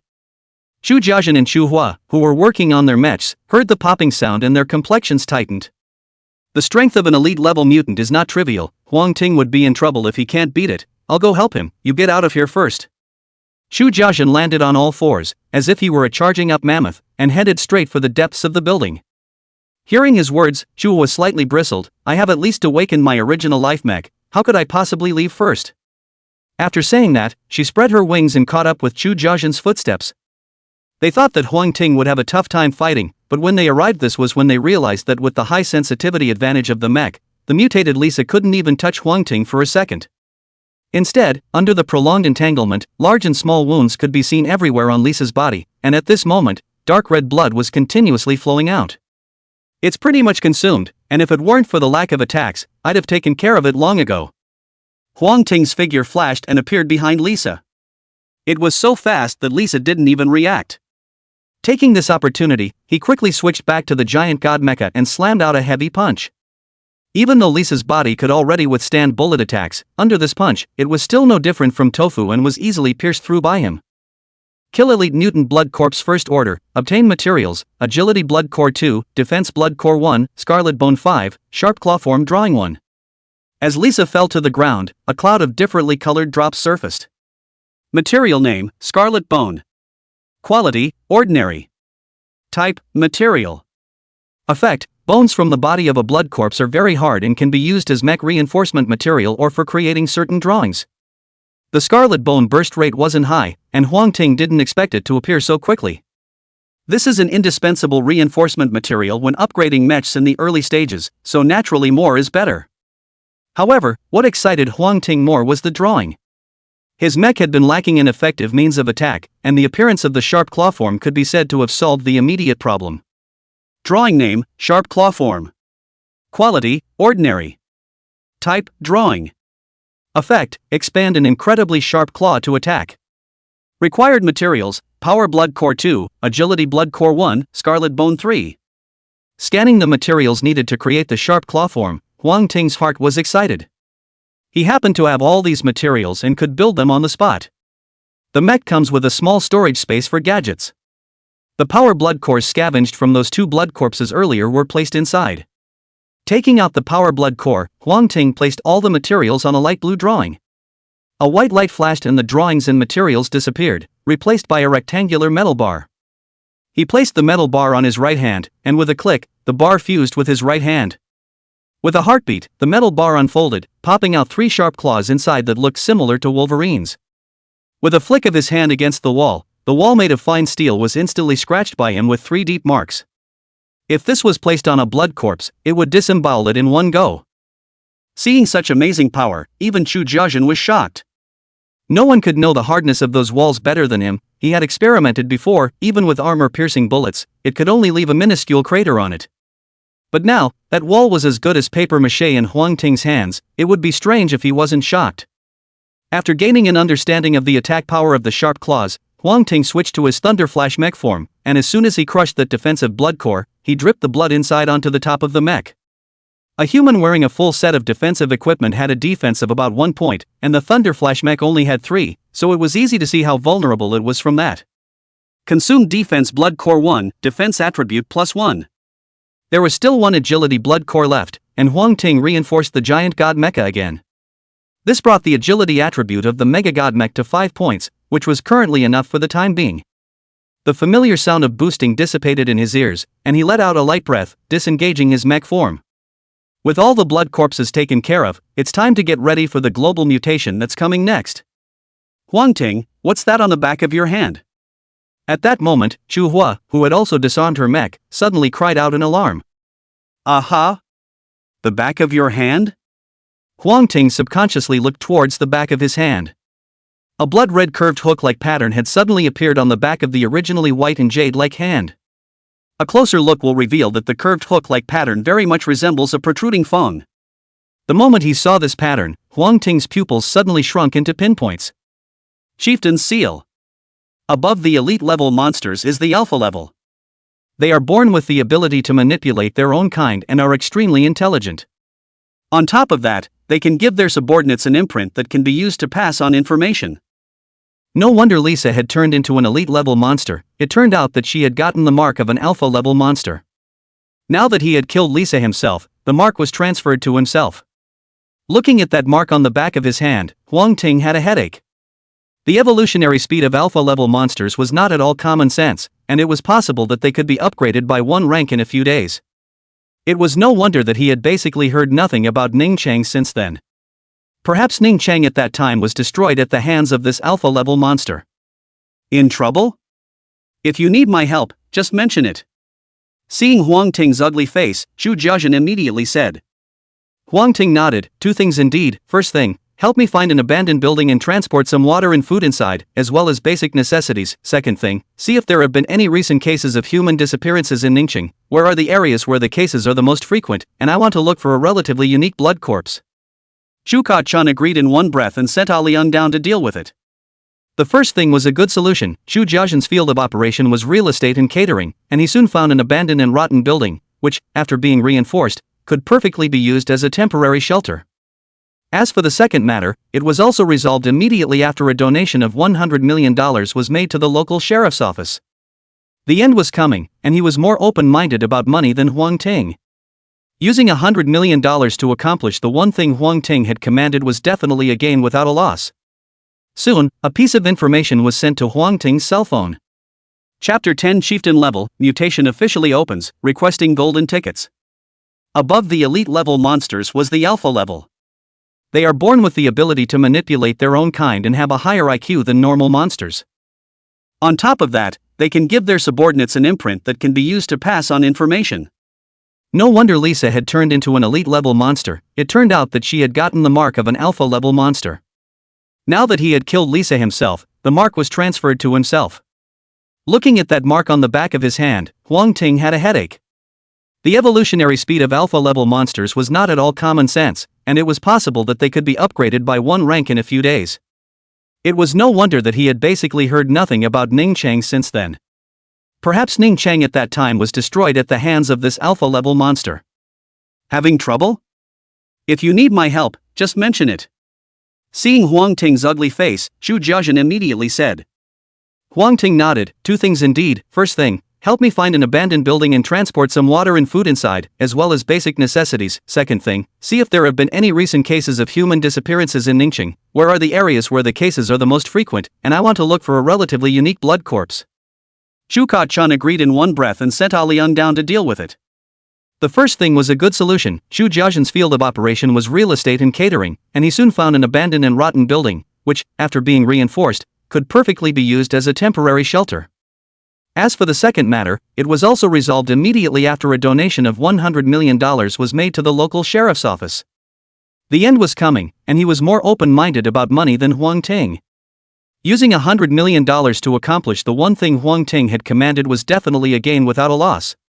Soon, a piece of information was sent to Huang Ting's cell phone. Seeing the points marked on the map, Huang Ting once again asked Zhu Jiazhen to send people to investigate and see if there was anything out of the ordinary. He wasn't idle himself, circling a few of the places where disappearances were most frequent and looking them up one by one. The following evening, Huang Ting yawned and dragged his tired body back to the botanical garden. Several places he'd checked out and hadn't found a single thing out of the ordinary. The intelligence of this alpha-level monster was far above his expectations. Still no luck? I'll send more people out to investigate. Zhu Jiazhen could see Huang Ting's concern and frowned. No, tomorrow is the global mutation, better prepare for the apocalypse. An alpha-level monster was just a monster, and with his super god-level insect lord talent, Huang Ting didn't believe that he wasn't a match. That's good. By the way, the place you requested has been set up. I'll have Liang take you there later. Zhu Jiazhen first nodded, then with a few doubts. The building is so conspicuous, why didn't you choose a basement or some other defensive building? Huang Ting looked grave as he explained, after the mutation opens, the nature of most substances will change radically, which means that technological items will be useless. The underground building has a restricted field of view. Once it is besieged, it will only end in death, and the building has a wide field of view, which makes it a big target but at the same time a better place to hide. There's a more important point. The underground creatures are nothing less than the surface, and after they mutate, the so-called underground defense buildings are a joke. Huang Ting remembered clearly that in his previous life, there was an underground shelter that ended up being destroyed by the hands of mutated earthworms. With mutated creatures, one could not just think of avoidance, one had to take the initiative to have a chance of survival. I've been taught, it seems I still don't know enough about the end of days. Zhu Jiazhen was originally thinking of creating an underground shelter, but when he heard Huang Ting say that, he directly gave up. Fortunately, he had done a double take in advance, or he would have been dumbfounded at this point. Without much ado, under Liang's lead, Huang Ting quickly arrived in front of that abandoned building. The building had a total of 8 floors, the top 3 floors and the bottom 3 floors were as they were, only the 4th and 5th floors had a layer of steel plates surrounding the outside, which seemed to have a decent defense. Walking into the building, 10 giant generators come into view, in addition to 2 small sewage purifiers. Although he knew that these 2 items would be of little use after the mutation, Huang Ting was still very satisfied with Zhu Jiazhen's arrangement. He looked at Liang and instructed, "Alright, you go back to get ready first. Remember, once someone around you appears abnormal, immediately strike to solve the problem without the slightest hesitation. This is not a zombie, and there is no antidote. Once it mutates, it will die for sure." "Yes, Mr. Huang Ting." Liang nodded heavily, his respect for Huang Ting rising to another level. Little by little, time passed, and soon a red light rose in the sky, followed by a great light all around. Ordinary people, still ignorant of the end of days, clocked in at work and started their day as usual. On the contrary, Zhu Jiazhen's movements had attracted the attention of many people, and many forces had sent out their inner circle to inquire. The entire Ning city quite literally felt like a storm was coming. The time came to 11 o'clock, an hour before the official mutation. Huang Ting took out his cell phone and dialed a phone number. The person on the other end of the phone was no other than Ning Cheng's current hand, Fuan. "Hello, I'm Fuan." Fuan's usual voice carried majesty and composure, but at this moment, even an ordinary person who was untouched by the world could hear the panic in his tone. "There's no need to say anything else, give notice and start a city-wide martial law. I'm not an alarmist." Huang Ting's faint voice rang out. He didn't have the power to stop the disaster, but being prepared might have reduced some of the casualties. The reason why he hadn't been informed in advance was also because he was worried that the entire Ning city would be thrown into a frenzy as a result. Inside the office, Fuan suddenly went silent. If someone had told him 2 hours ago that the end of the world was coming, he would not have believed it. But the one who said this was Chu Jiajin, and that carried a different weight. Add to that the mysterious set of mechs shown by the other party, and the recent incident of monsters hurting people. All the clues combined, even if he didn't believe it, it wouldn't help. Your Excellency, since the end is imminent, it is all the more important for us to cooperate. I wonder if you are interested in, for the time being, serving as Ning Cheng's honorary inspector? Fuan was the inspector ambassador, and he had a say in Ning Cheng. Giving an honorary inspector title was a bit of an exaggeration for him, but things were urgent and there was no way around it now. He desperately needed to know everything about this apocalypse. Exactly what caused it to arise, when it would end, and how much damage it would cause to Ning Cheng, these were all areas he needed to consider. Honorary inspector? Huang Ting smiled lightly, his state of mind not fluctuating half-heartedly. In his previous life, he was a king in charge of a large domain. Not to mention this kind of false title, even if it was a real inspector general, he didn't care. Inspector Fu, get ready, the world is about to change. Huang Ting hung up the phone and casually threw it away. What's been said has been said, and the rest can only be left to each his own. Hearing the sound of his cell phone hanging up, Fuan had every intention of investigating Huang Ting's true identity, but there was an even bigger mess in front of him that he desperately needed to deal with. Order it down, the whole city is on special level of war readiness. Yes. A voice rang out from the door. It didn't take long for the air raid sirens to sound, and teams of soldiers, armed with guns, walked into the streets and began to take control. People walked out of the office building in a daze, not knowing what was going on. Some of the smart ones had already started pulling out their cell phones to talk, their voices quivering with concern. Hello, may I ask what happened? Someone boldly stopped a soldier and asked. I'm not sure, except that crowds are not allowed to gather and everyone is to return to their respective homes. The soldier finished and left quickly with his sidearm. Buzz off. A line of helicopters suddenly flew overhead and kept circling in mid-air. At this point, even the dumbest person knows that something is not right. All could not help but quicken their pace and return home under the command of the army. They thought that other countries were going to be at war with the Dragon Kingdom, but little did they know that what was about to happen was even more horrifying than they had imagined. It didn't take long before the streets were empty and so quiet that you could hear the wind blowing through them. There were only 10 minutes left before 12 o'clock. The originally dazzling sun, at the moment, seemed to be covered with a red veil, making it hard to see. 10 minutes passed in the blink of an eye, accompanied by a hissing sound. The Great Mutiny officially opened. Chapter 11 Mutation, White Mecha, requesting golden tickets. Even with prior control, the entire Ning city was still in chaos. The blood corpses formed by the mutation rampaged through the streets, constantly attacking the defense line formed by the soldiers. Inside a certain room, her boyfriend, Sayaka, with a horrified face and a baseball bat clutched in her hand, carefully observed everything outside through a gap in the curtains. Damn, it's like a zombie siege. Luckily we're not infected, or else it would be bad. Sayaka observed while chattering in a small voice. Little did he know that his girlfriend behind him was undergoing a mutation at that moment. By the way, I just ordered 3 cups of chicken, it's good, if you're hungry, you can have some first. Suddenly, as if remembering something, he turned his head and said. But instead of being greeted by his girlfriend's delicate face, he was greeted by a horrible monster with a huge body and covered in lumpy sarcomas. Roar! The monster hissed and lunged at Sayaka. Sayaka's mind instantly went blank. Well, at the last moment, he reacted and roared, "Gun!" A nameless rage filled his heart, and all of a sudden, he felt as if a force had erupted from his body. As the light bloomed, in the next second, a yellow mecha emerged, pressing the monster in front of it to the ground in death. I'm sorry, Gun, I've come to relieve you. Sayaka raised his right hand, turned it into a sharp beak shape, and slammed it down. The same drama plays out in many places. At the same time that the blood corpses appeared, the human's native mecha began to awaken. Huang Ting came to the topmost floor of the abandoned building, overlooking everything that was happening in the distance. When the apocalypse broke out in his last life, he was so busy running for his life that he didn't even take a good look at it. But now, human civilization is in ruins, how many people have lost their beloved ones, and many others have been forced to lay their hands on those they love the most. Such a tragic scene all originated from a bull cosmic will. I must see what the cosmic will really is. At this moment, his heart was incomparably determined. In the midst of a chaotic world, the most terrible thing is not the lack of food, but the lack of a goal, living all day long in a muddled way. The chaos continued into the afternoon and still hasn't stopped. Huang Ting took out a can of braised pork and ate it right after heating it slightly. The generator and water purifier had completely failed, but the food was not much affected, which was a blessing in disguise. If even the nature of food changed, there would really be no life for humans.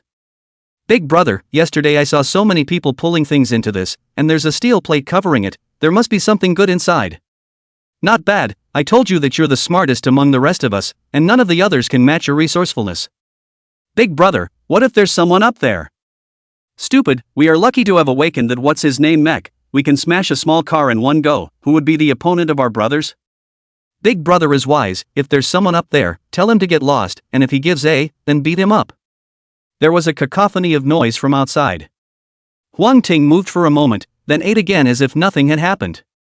It was early doomsday, and with the giant god mecha and the heavenly royal mecha around, he wasn't afraid of anyone, even if it was a group attack.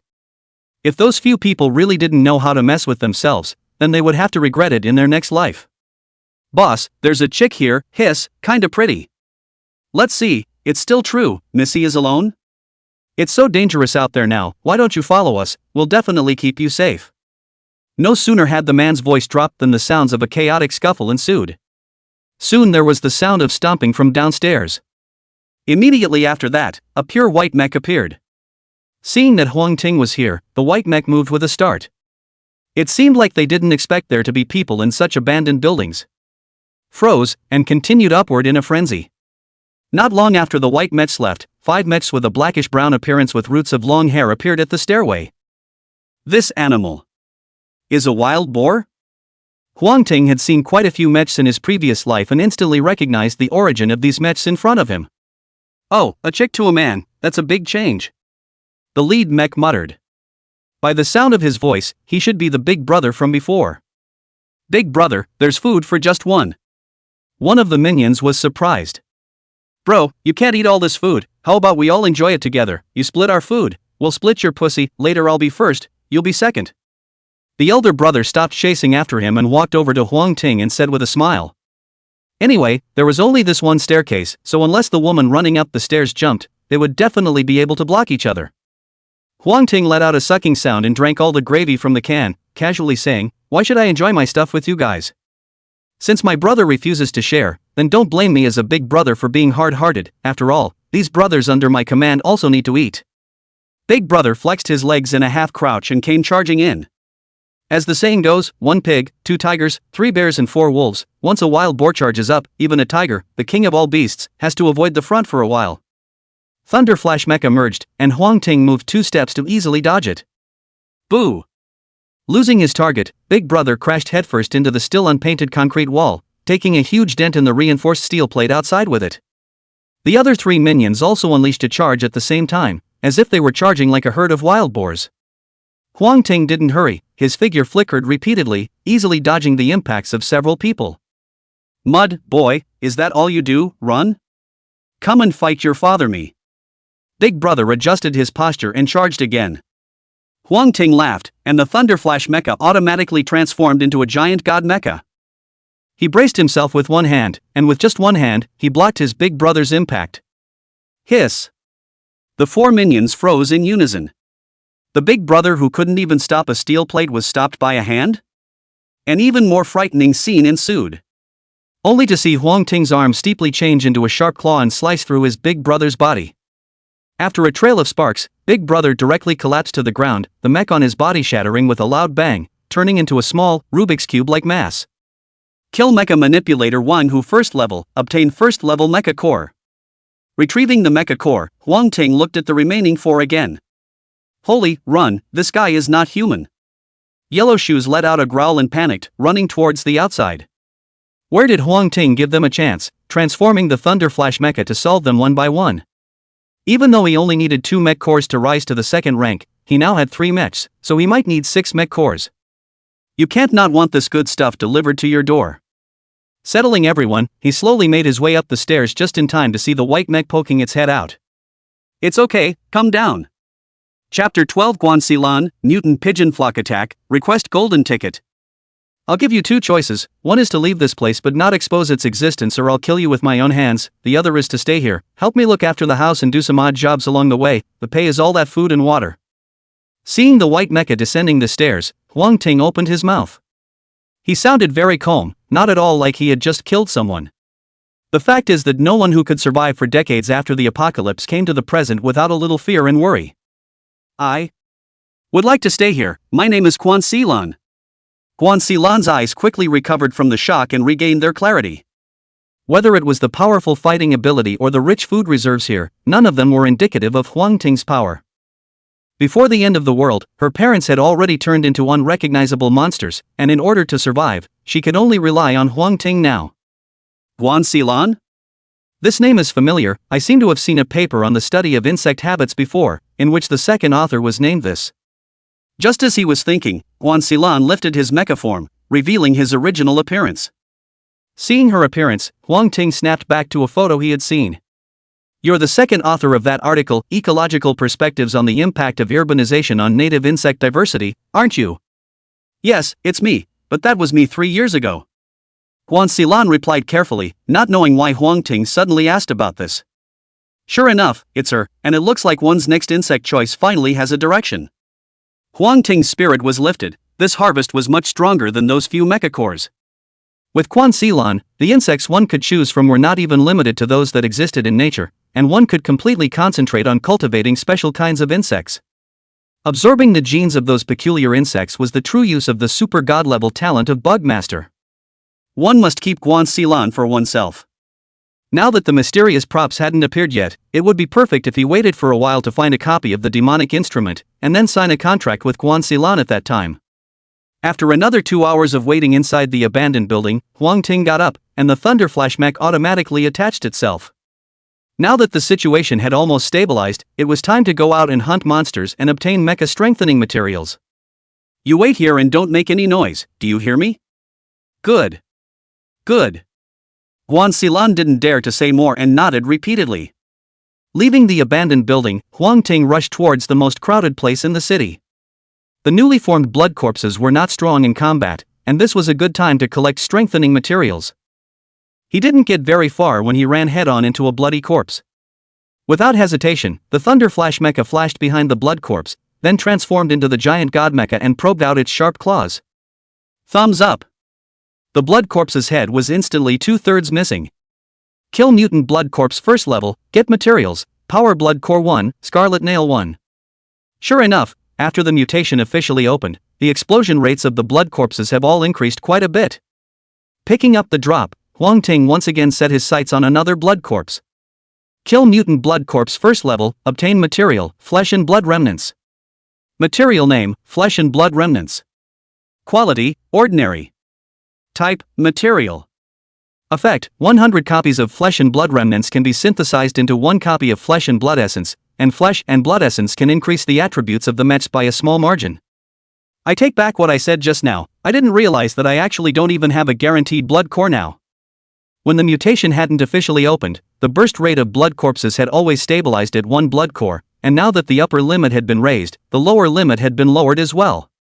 However, a mosquito is still meat, so Huang Ting collected the remnants of the blood and flesh and continued to search for the blood corpse. Meanwhile, the abandoned building.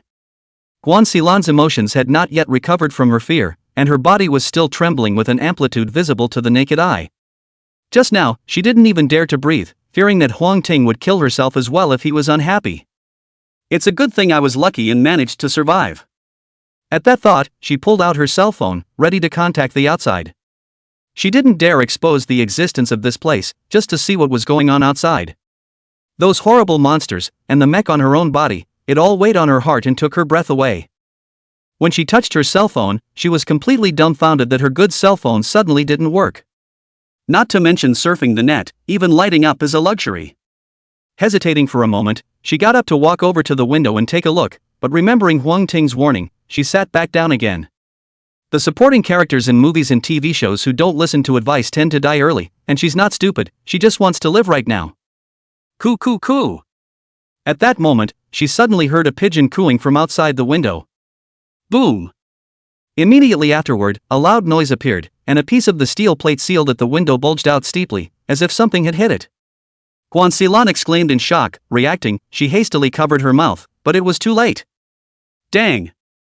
Continuous crashing sounds rang out, and the entire steel plate looked like it had been struck by someone with the palm of the god of Rudra, making one mark after another. Hearing the terrible sound, she quietly picked up a sharp stone and held it tightly in her hand. Suddenly, the crash died down. Guanxilan breathed a sigh of relief, thinking that it was the danger that had left. Knock! Just then, the ceiling overhead shook violently. The gravel that hadn't been painted yet crackled down as if it were raining. Guanxilan blanched. The thing couldn't break through the steel plate, so it found a way to break through the top of the head. The strength of concrete poured with cement and sand is mediocre compared to a hard steel plate. It didn't take long for a face-sized hollow to appear above his head. Through the hollow, Guanxilan finally realized the true nature of those things. Pigeons. A flock of mutant pigeons. Ordinary pigeons weren't much bigger, you could hold them in one hand, but the flock overhead were each as big as an adult golden hare. One of the pigeons at the head was even the size of a calf, with a pair of scarlet eyes permeated with a hint of evil. It slapped the other mutant pigeons away with one wing and reached out with a sharp claw, grabbing the edge of the hollow. With a cackle, a piece of concrete was easily crushed by it. Powder rustled down, bringing no less despair to Guanxilan than being surrounded by 4 men just now. Those 4 men were craving her body, and the group of mutant pigeons in front of her might be craving her body as well. Get out, get out! Guanxilan shouted, picking up the stone on the ground and throwing it towards the hollow above his head. Coincidentally, the rock hit the alpha pigeon's paw just right. For a while, the pigeon leader's eyes became more and more scarlet, and the speed of breaking the stones increased a lot. Seeing this, Guanxilan became even more desperate. Is he really going to die here today? Suddenly, she remembered the scene when Huang Ting had fought the 4 earlier. If Huang Ting was here, he might still be able to save himself. Just how was that possible? Out of nowhere, she noticed what looked like a black and gold figure flashing through the hollow above her head. Then, a mournful scream came, pulling Guanxilan's thoughts back to reality in an instant. That's his mech. Yes, absolutely, that's his mech. Ecstasy welled up on Guanxilan's face, and he hurriedly turned his body, trying to get a clear view of the battle taking place above his head. Penthouse. Huang Ting reached out and grabbed a mutant pigeon by the neck, yanking it violently. In a flash, the mutant pigeon's head and body separated, turning into a pile of lifeless flesh and blood. Kill mutant carrier pigeon first level, obtain materials, gray feather 1, mutant blood drop 1.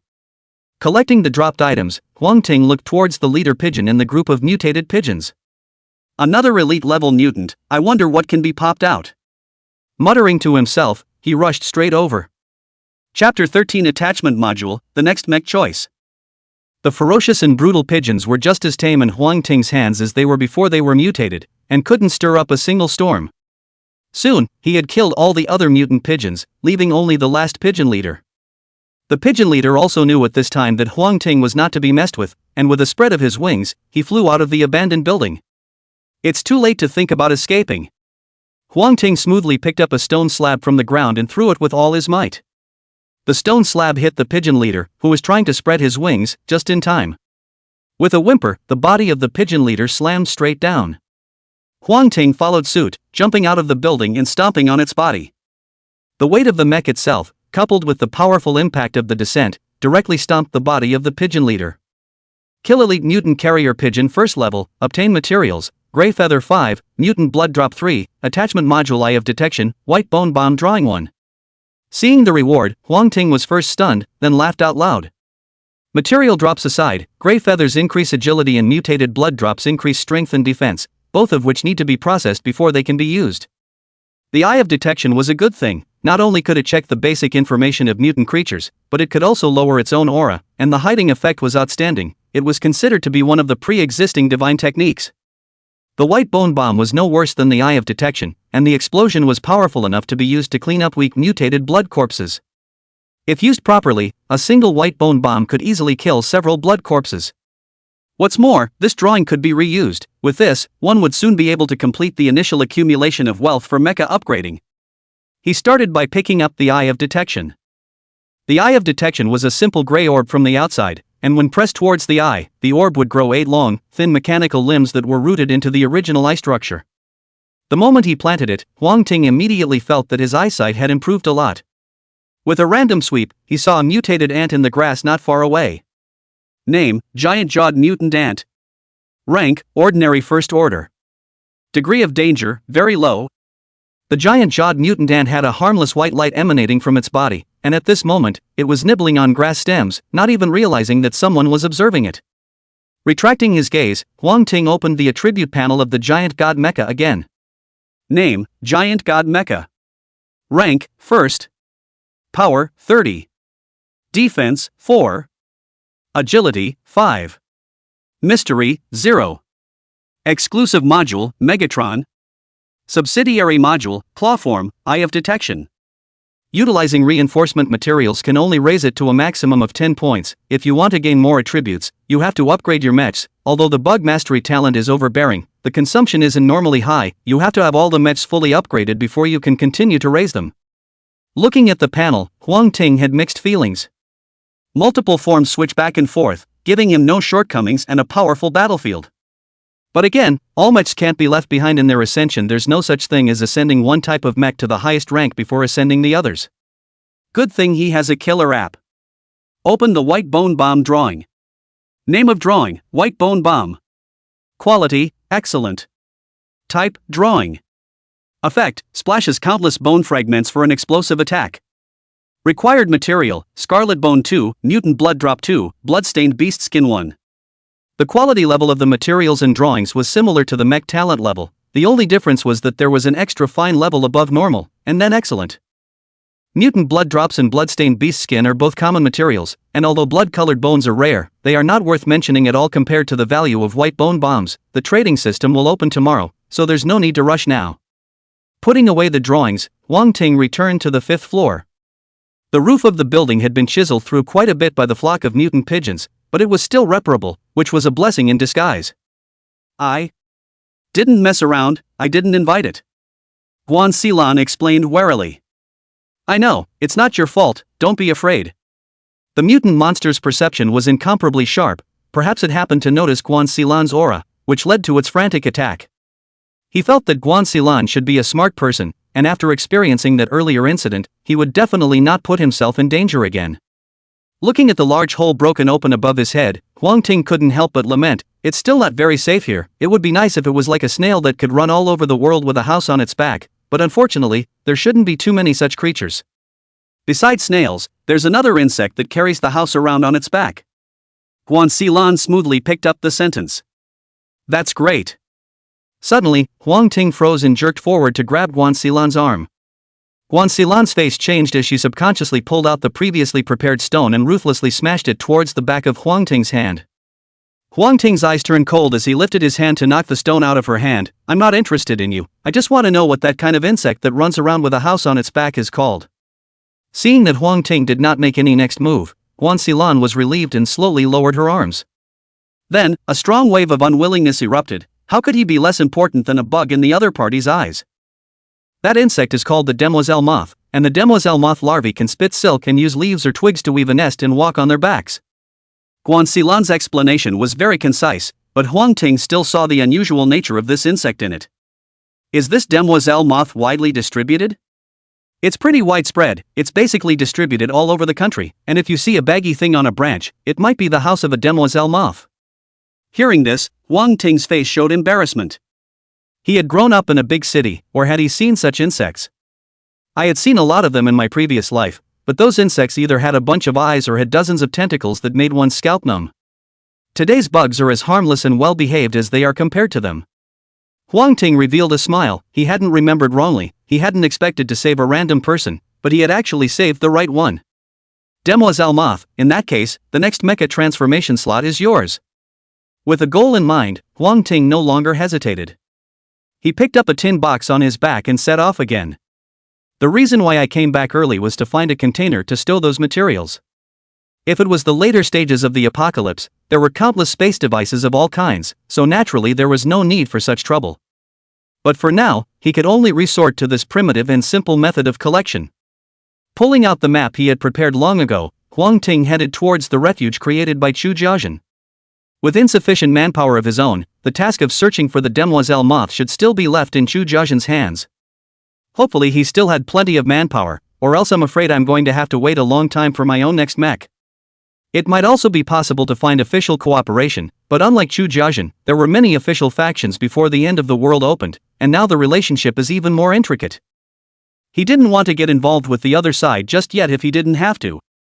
Chapter 14 600% Benefit, Seeking Golden Tickets.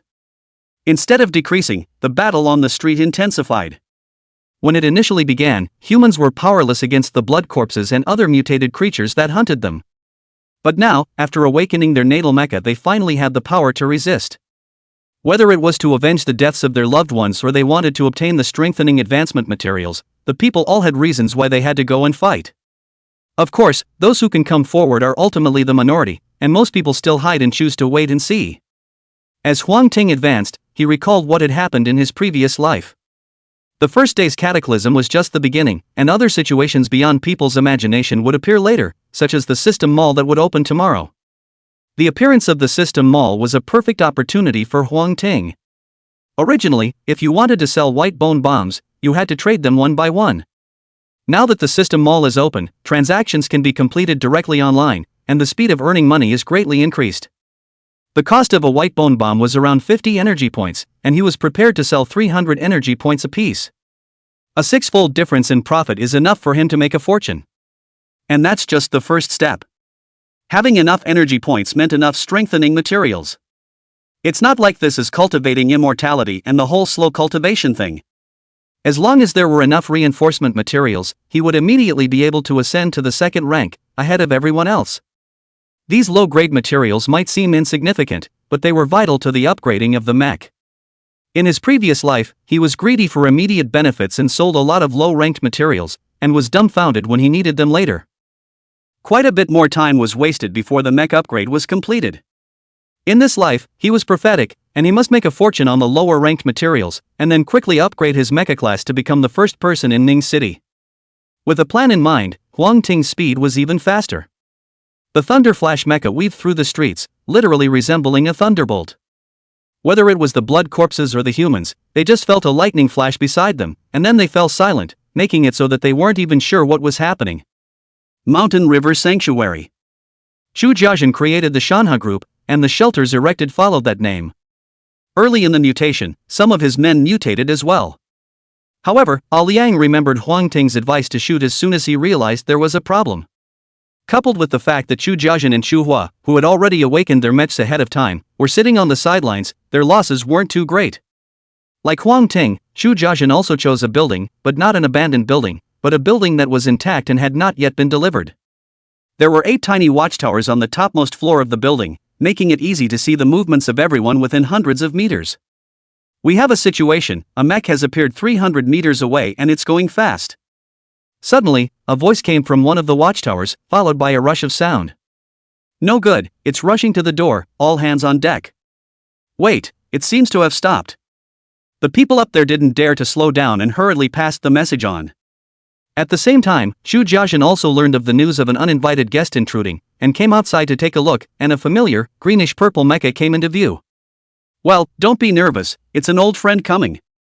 Is it the Yellow Court? Chu Hua gave a surprised cry and stepped on a window and jumped straight out. In mid-air, the giant eagle mecha possessed itself as she spread her wings and flew directly in front of Huang Ting. It seems you have a pretty good grasp of your own mech, but remember, never fly too high, the dangers in the high air are no less than on land. Huang Ting retrieved his mech and smiled. Aha, got it. Chu Hua also obediently disengaged her mecha form, very well behaved. In just half a day, she felt as if the sky had fallen. The people around you are either mutated or out of contact. Because of this, she was so surprised to see Huang Ting, an acquaintance. At that moment, Chu Jiazhen also walked out of the building. Seeing his own daughter chatting so happily with Huang Ting, he also smiled heartily. Huang Ting's mystery and power left an indelible impression on him, and coupled with his own outstanding height and looks, it would not be bad if the two of them could be together. It's really thanks to you this time, otherwise, many people would have definitely died in Ningchang. Chu Jiazhen walked forward and patted Huang Ting's shoulder and said, Seeing this scene, Liang, who was standing behind him, was shocked in his heart. It was the first time he had seen Chu Jiazhen attach such importance to a young man. However, it wouldn't be surprising at all if the other party was Huang Ting.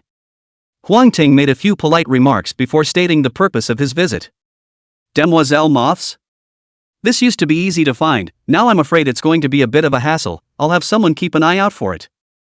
Chu Jiazhen had long guessed that Huang Ting's mecha was related to insects, and as both sides were currently allies, the stronger Huang Ting was, the more secure his own interests would be, so he agreed in one breath. After finishing his business, Huang Ting opened the tin box he was carrying and took out 3 things from it. Mr. Chu, I don't know if your people have exploded these 3 materials, I'm willing to exchange them with a little secret. Oh? Let's see.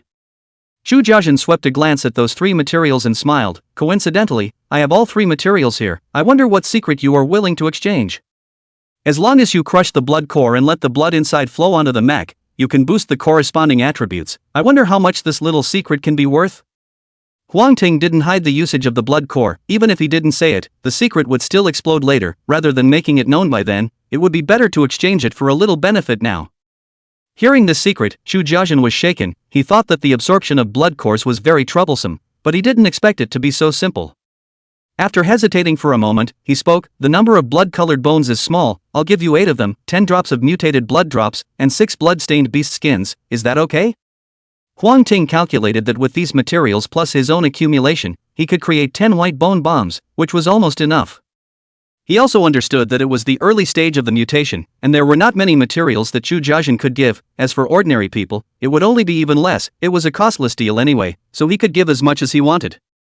Furthermore, Chu Jiazhen was not one of his men, and he and the other party only had a cooperative relationship. Getting the materials, Huang Ting found a room and started making white bone bombs. White bone bomb belongs to props. Generally speaking, there are 2 ways to make it. One is to use the drawing. Just need to put the material on top of the drawing, simple and fast. The other is hand-built, which is a bit trickier and more difficult to build by hand, but tends to produce nice goodies. A lot of people in their previous lives were hand-rubbing bigots, and even if the mechs were relatively mediocre, the armed combat power wasn't bad at all. With a flash of white light, a white bone bomb resembling a scaled-down version of a skull was created. Huang Ting made all 9 remaining white bone bombs in one breath and once again found Chu Jiazhen. In order to demonstrate the power of the white bone bomb, he even pulled in 8 blood corpses. The white bone bomb was thrown, and after a loud boom, the 8 blood corpses were instantly turned into a pile of unrecognizable shredded flesh. Chu Jiazhen instantly became excited. Huang Ting, I want as many of these white bone bombs as you have. As a business veteran, he could see at a glance the value of the white bone bomb. Now that the end of the world had just begun, even if they were wearing mechs, there were still many people who didn't dare to fight the blood corpses. In this way, the value of the white bone bomb is infinitely increased. Not having to fight the blood corpses face to face and still being able to inflict huge kills was simply a godly weapon. I'm sure many people will buy some for self-defense, and even if they don't use them themselves, they can buy them for their family and friends. In short, the white bone bomb has no worries at all. Mr. Chu, don't worry first, I have a better method. Chapter 15, System Mall opens, and Honghai's great gift. The next day came right on time, and not surprisingly, in addition to the mech attribute page, there was now another system mall. The translucent light screen unfolded in front of Huang Ting, and when he tapped on the system mall, a wide array of commodities instantly surfaced. Not only are there tons of food and household items on it, but there are also other gadgets, including drawings and accessory modules. It's also easy to buy, just sell items to the system mall in exchange for energy points. For example, 1 serving of flesh and blood remnants could be sold for 1 energy point, and 1 energy point could purchase a small gift pack of food, which contained enough supplies for 1 person to live for a day. It's not impossible to eat for 3 days if you save it. If you don't want to sell to the system mall, you can also create a stall of your own and use bartering. This approach is inefficient, but the only advantage is that you don't have to pay a stall fee. With a thought, Huang Ting placed the remaining 9 white bone bombs on the stall he had just created, and then spent another 100 energy points to purchase a top 10 minutes feature. The top function needs to be auctioned off to the highest bidder, except that the system mall has just been opened now and everyone is confused, so no one participates. $100 to buy a top, earn a fortune. If in the previous life, I'm afraid that 10,000 energy points cannot take. Watching his white bone bomb being topped to the top of all the merchandise, Huang Ting was satisfied. 300 energy points for a bomb, poor and crazy? I think so, it's not treating people like little cuties. Playing around, 30 energy points to buy a food pack is enough for me to eat for a month, and 300 energy points is enough for me to eat for a year. Strange, how come his stuff is always in first place? I just saw an auction, and it looks like he auctioned off a top 10-minute item. Spending a large amount of money on a placeholder, this white bone bomb must not be simple or it wouldn't have cost so much. You get what you pay for. This white bone bomb is definitely something good. It's a pity that I only have 15 energy points after selling everything. That's all well and good for you. I haven't been out since yesterday, I've been hiding in my house, and my neighbor seems to have mutated. A couple of our brothers cashed in and bought one, when we try the effects. Is this the time to talk about this stuff? My neighborhood is full of monsters, someone help me. Upstairs is hopeless, wait for death. The system mall is divided into two parts, the top is a product page and the bottom is a chat box.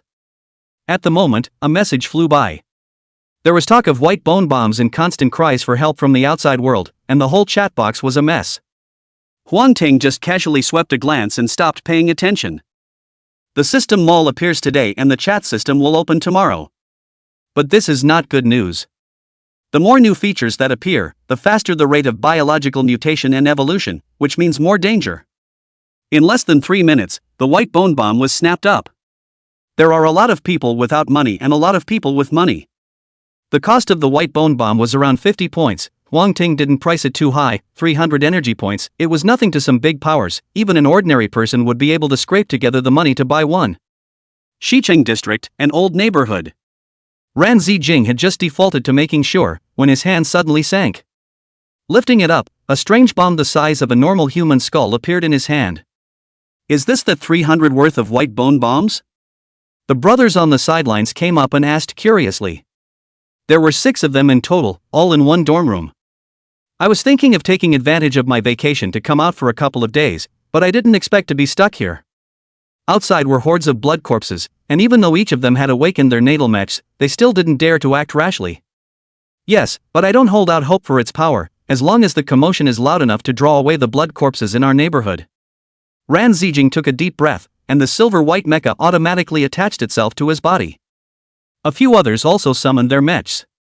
There are not many people in this neighborhood, and even fewer mutated people. The entire upstairs blood corpses have long been purged by them, and now the only tricky thing is the group of blood corpses surrounding the outside. A few people didn't expect the white bone bomb to be able to exert much power, as Ran Zijing said, it could only be able to lure those blood corpses away, or lure away some of them. The group of 6 arrived at the top floor of the neighborhood, and Ran Zijing observed for a while, then selected a larger group of blood corpses and threw out the white bone bomb. The white bone bomb drew a graceful arc in the air before falling into the group of blood corpses. Boom! In an instant, a deafening sound rang out, and all the blood corpses instantly rioted, frantically surging towards the location of the explosion. Seeing this scene, instead of being happy, a strong shock rose on the faces of several people. This bomb power. His is a bit big. They could see clearly that the instant the white bone bomb exploded, at least 8 or 9 blood corpses were torn into pieces, and other blood corpses were also damaged to varying degrees. This is not a cannonball that you can only hear ringing, but a real bomb. Buy more, blow the airs up. A few people looked frenzied. With this kind of good stuff around, who would think of escaping? Of course, they would blow up all the blood corpses and harvest the good stuff. They weren't the only ones experimenting with the white bone bomb. Other forces had similarly realized the white bone bomb's great potential and had contacted Huang Ting to request additional purchases.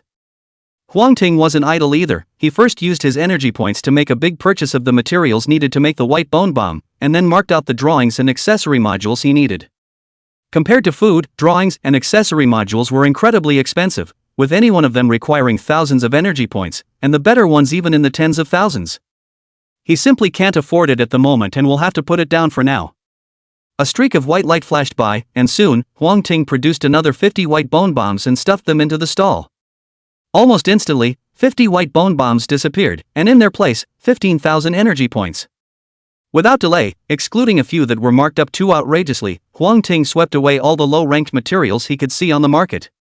White bone bomb drawings burst rate is not low. This is also the pre-apocalyptic period. After a while it cannot be worth it. No, maybe it might not be worth it by tomorrow. So he's going to sell as many as he can while he still has a price. At the same time, the Windward Refuge. Despite a bit of chaos in the early stages, Windward managed to survive.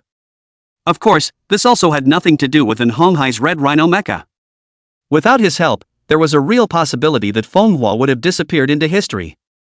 In the midst of the doomsday, the strongest is honored, and at this moment, he has become the uncrowned king of Manhwa by virtue of his powerful strength, and even the several brothers who usually look down on him have been trampled under his feet for him to drive. It's this Huang Ting again, how come it's him every time? Seeing the traitor's name, and Honghai instantly became furious. He was sure that this Huang Ting who sold white bone bombs was definitely the same Huang Ting who had once humiliated himself in the fair and the botanical garden. At that time, it was inconvenient for him to take a shot at Huang Ting, but it was different now. Huang Ting, humph, let me give you a big gift first. And Honghai's eyes rolled, waved his hand and recruited one of his men, whispering a few words. Chapter 16, Mecha Upgrade, My business wants a piece of the pieces. Huang Ting was still burying his head in making white bone bombs, but the system mall chat bar had already exploded. There are so many monsters out there, and that Huang Ting's only trying to make a disaster fortune, it's simply shameful. That's right, why don't you publicize the recipe for the white bone bomb, so that everyone can make it together and fight those monsters as well? Even if we don't disclose the recipe, we still need to lower the price. I think 30 energy points apiece is more fair. Support upstairs, I only earned 30 energy points after a hard day of monster hunting, I can't even afford a bomb. Reject the monopoly and hand over the formula. A message was sent out, and the content on it either asked Huang Ting to disclose the formula or asked him to sell it at a reduced price. Xu Jiajin quickly realized this phenomenon and quickly asked Liang to find Huang Ting. Something wrong? Huang Ting was still a bit confused when faced with Liang's arrival. Although the white bone bomb could be accomplished by utilizing the drawings, he needed to keep an eye on it or it wouldn't work. This causes him to be completely unaware of what is happening in the outside world. Just take a look at the chat bar, so many people are asking you to hand over the recipe for the white bone bomb. Liang spoke angrily, a bit of righteous indignation. Huang Ting immediately expanded the chat area upon hearing this, and sure enough, he saw a lot of anticlimactic remarks. One of them even made him shell out all the energy points he had previously sold. Don't worry about that, you guys just need to help me keep an eye on the top without any reinforcement materials that haven't been missed, and don't worry about anything else. How is it possible to want the formula for the white bone bomb? Huang Ting ignored this group of jumping clowns and shelled all the white bone bombs he had just made.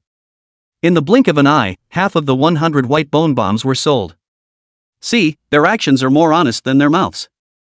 Huang Ting laughed and transferred all the 30,000 energy points that had just arrived to Liang. Continue to keep an eye on those materials for me, as long as the price isn't too high, buy them all. Yes. In the face of Huang Ting's order, Liang didn't half resist. By the way, I realized that the ones spreading the news have some familiar faces, they should be from Manhwa's side. Before leaving, Liang gave another reminder.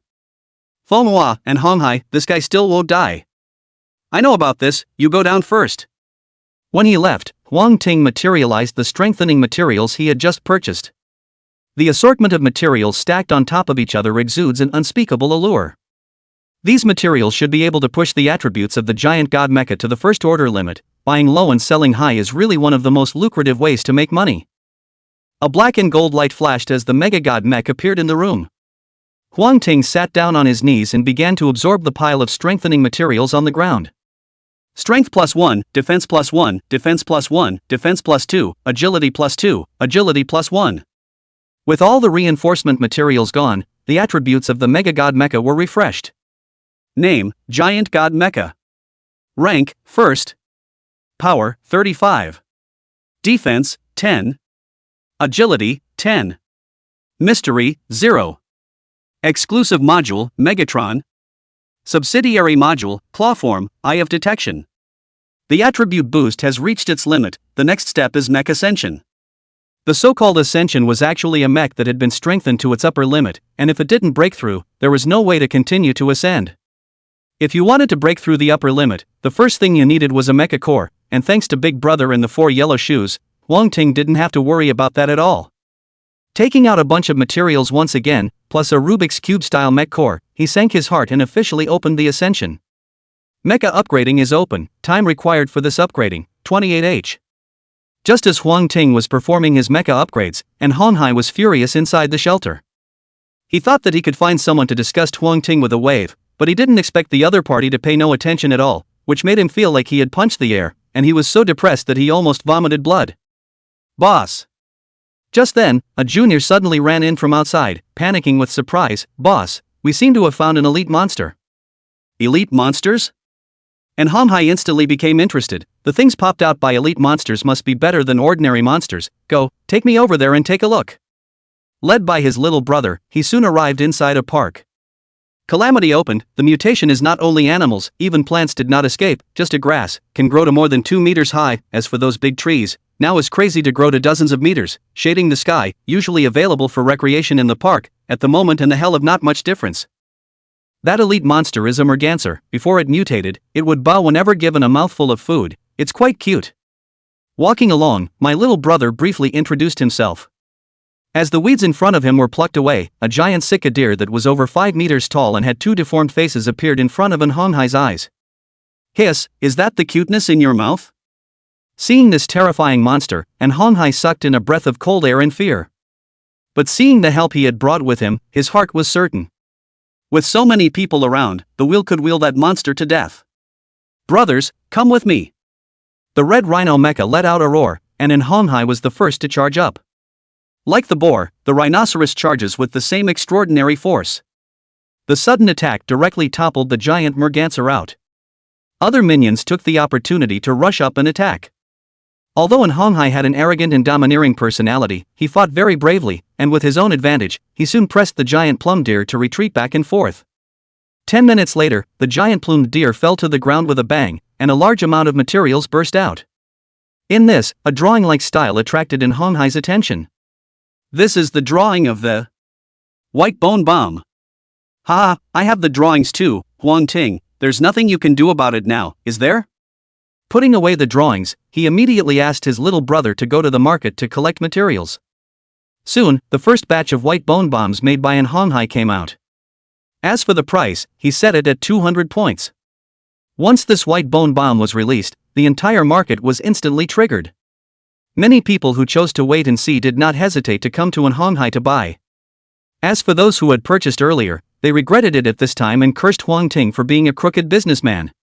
Homhai's previous ploy hadn't worked, but he didn't expect that selling a small white bone bomb would inadvertently achieve results. Sure enough, humans still put profit first. Seeing that the sales of the white bone bomb were getting better and better, Homhai started hoarding raw materials moment by moment. Even at prices 2 or 3 times higher than the market price. Anyway, the white bone bomb was profitable enough that he wasn't worried at all about losing money. Huang Ting, who was waiting for his mech to complete his ascension, saw someone acquiring scarlet bones and mutant blood drops and instantly realized that someone had already exploded the drawings for the white bone bomb. He couldn't help but laugh when he saw the name of the white bone bomb maker. On Homhai, you asked for it this time." Huang Ting called for Liang and asked him to sell the raw materials of the white bone bomb that he had purchased earlier. "The profit of this white bone bomb is not bad. Let's lower the price a little, we can still sell it." Liang was very puzzled by Huang Ting's decision. "My reputation is rotten because of this white bone bomb, so I wanted to do something about it." Huang Ting didn't explain and smiled. Liang's eyes were odd. He didn't believe that Huang Ting was someone who could give up profits for the sake of fame. Huang Ting could see what Liang meant and shook his head helplessly. Clearly he was a great guy. He found a piece of paper, wrote a few small lines on it, and handed it to Liang. Seeing the contents of the note, Liang's pupils quaked as he looked at Huang Ting with an incredulous expression. "Now, I should be a good person after all." "Good man, you are a great man." Liang clutched the note tightly, which was clearly a simple version of a white bone bomb that could be made without drawings. Chapter 17, Simplified Version of the White Bone Bomb, and Homhai Blood Loss. The power of the simple version of the white bone bomb was a little weaker, but it was better because the materials were easy to obtain and did not require drawings. In a previous life, but anyone who lived a few more years would have made it. From the very beginning, Huang Ting had never thought of getting rich with the white bone bomb. He just wanted to seize the opportunity to harvest a wave of low-ranking materials and finish upgrading his mech.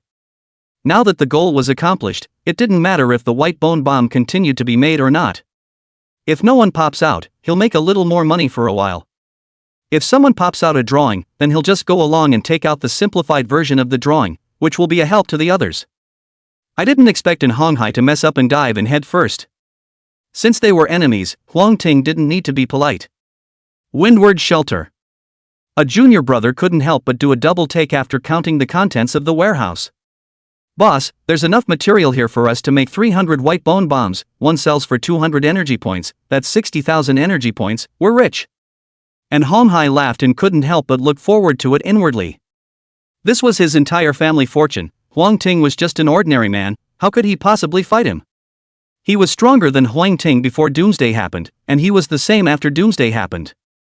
The bottom of society is after all the bottom of society, the social class has been solidified, even if there is an external force to carry out a great shuffle, his energy is still unimaginable to ordinary people.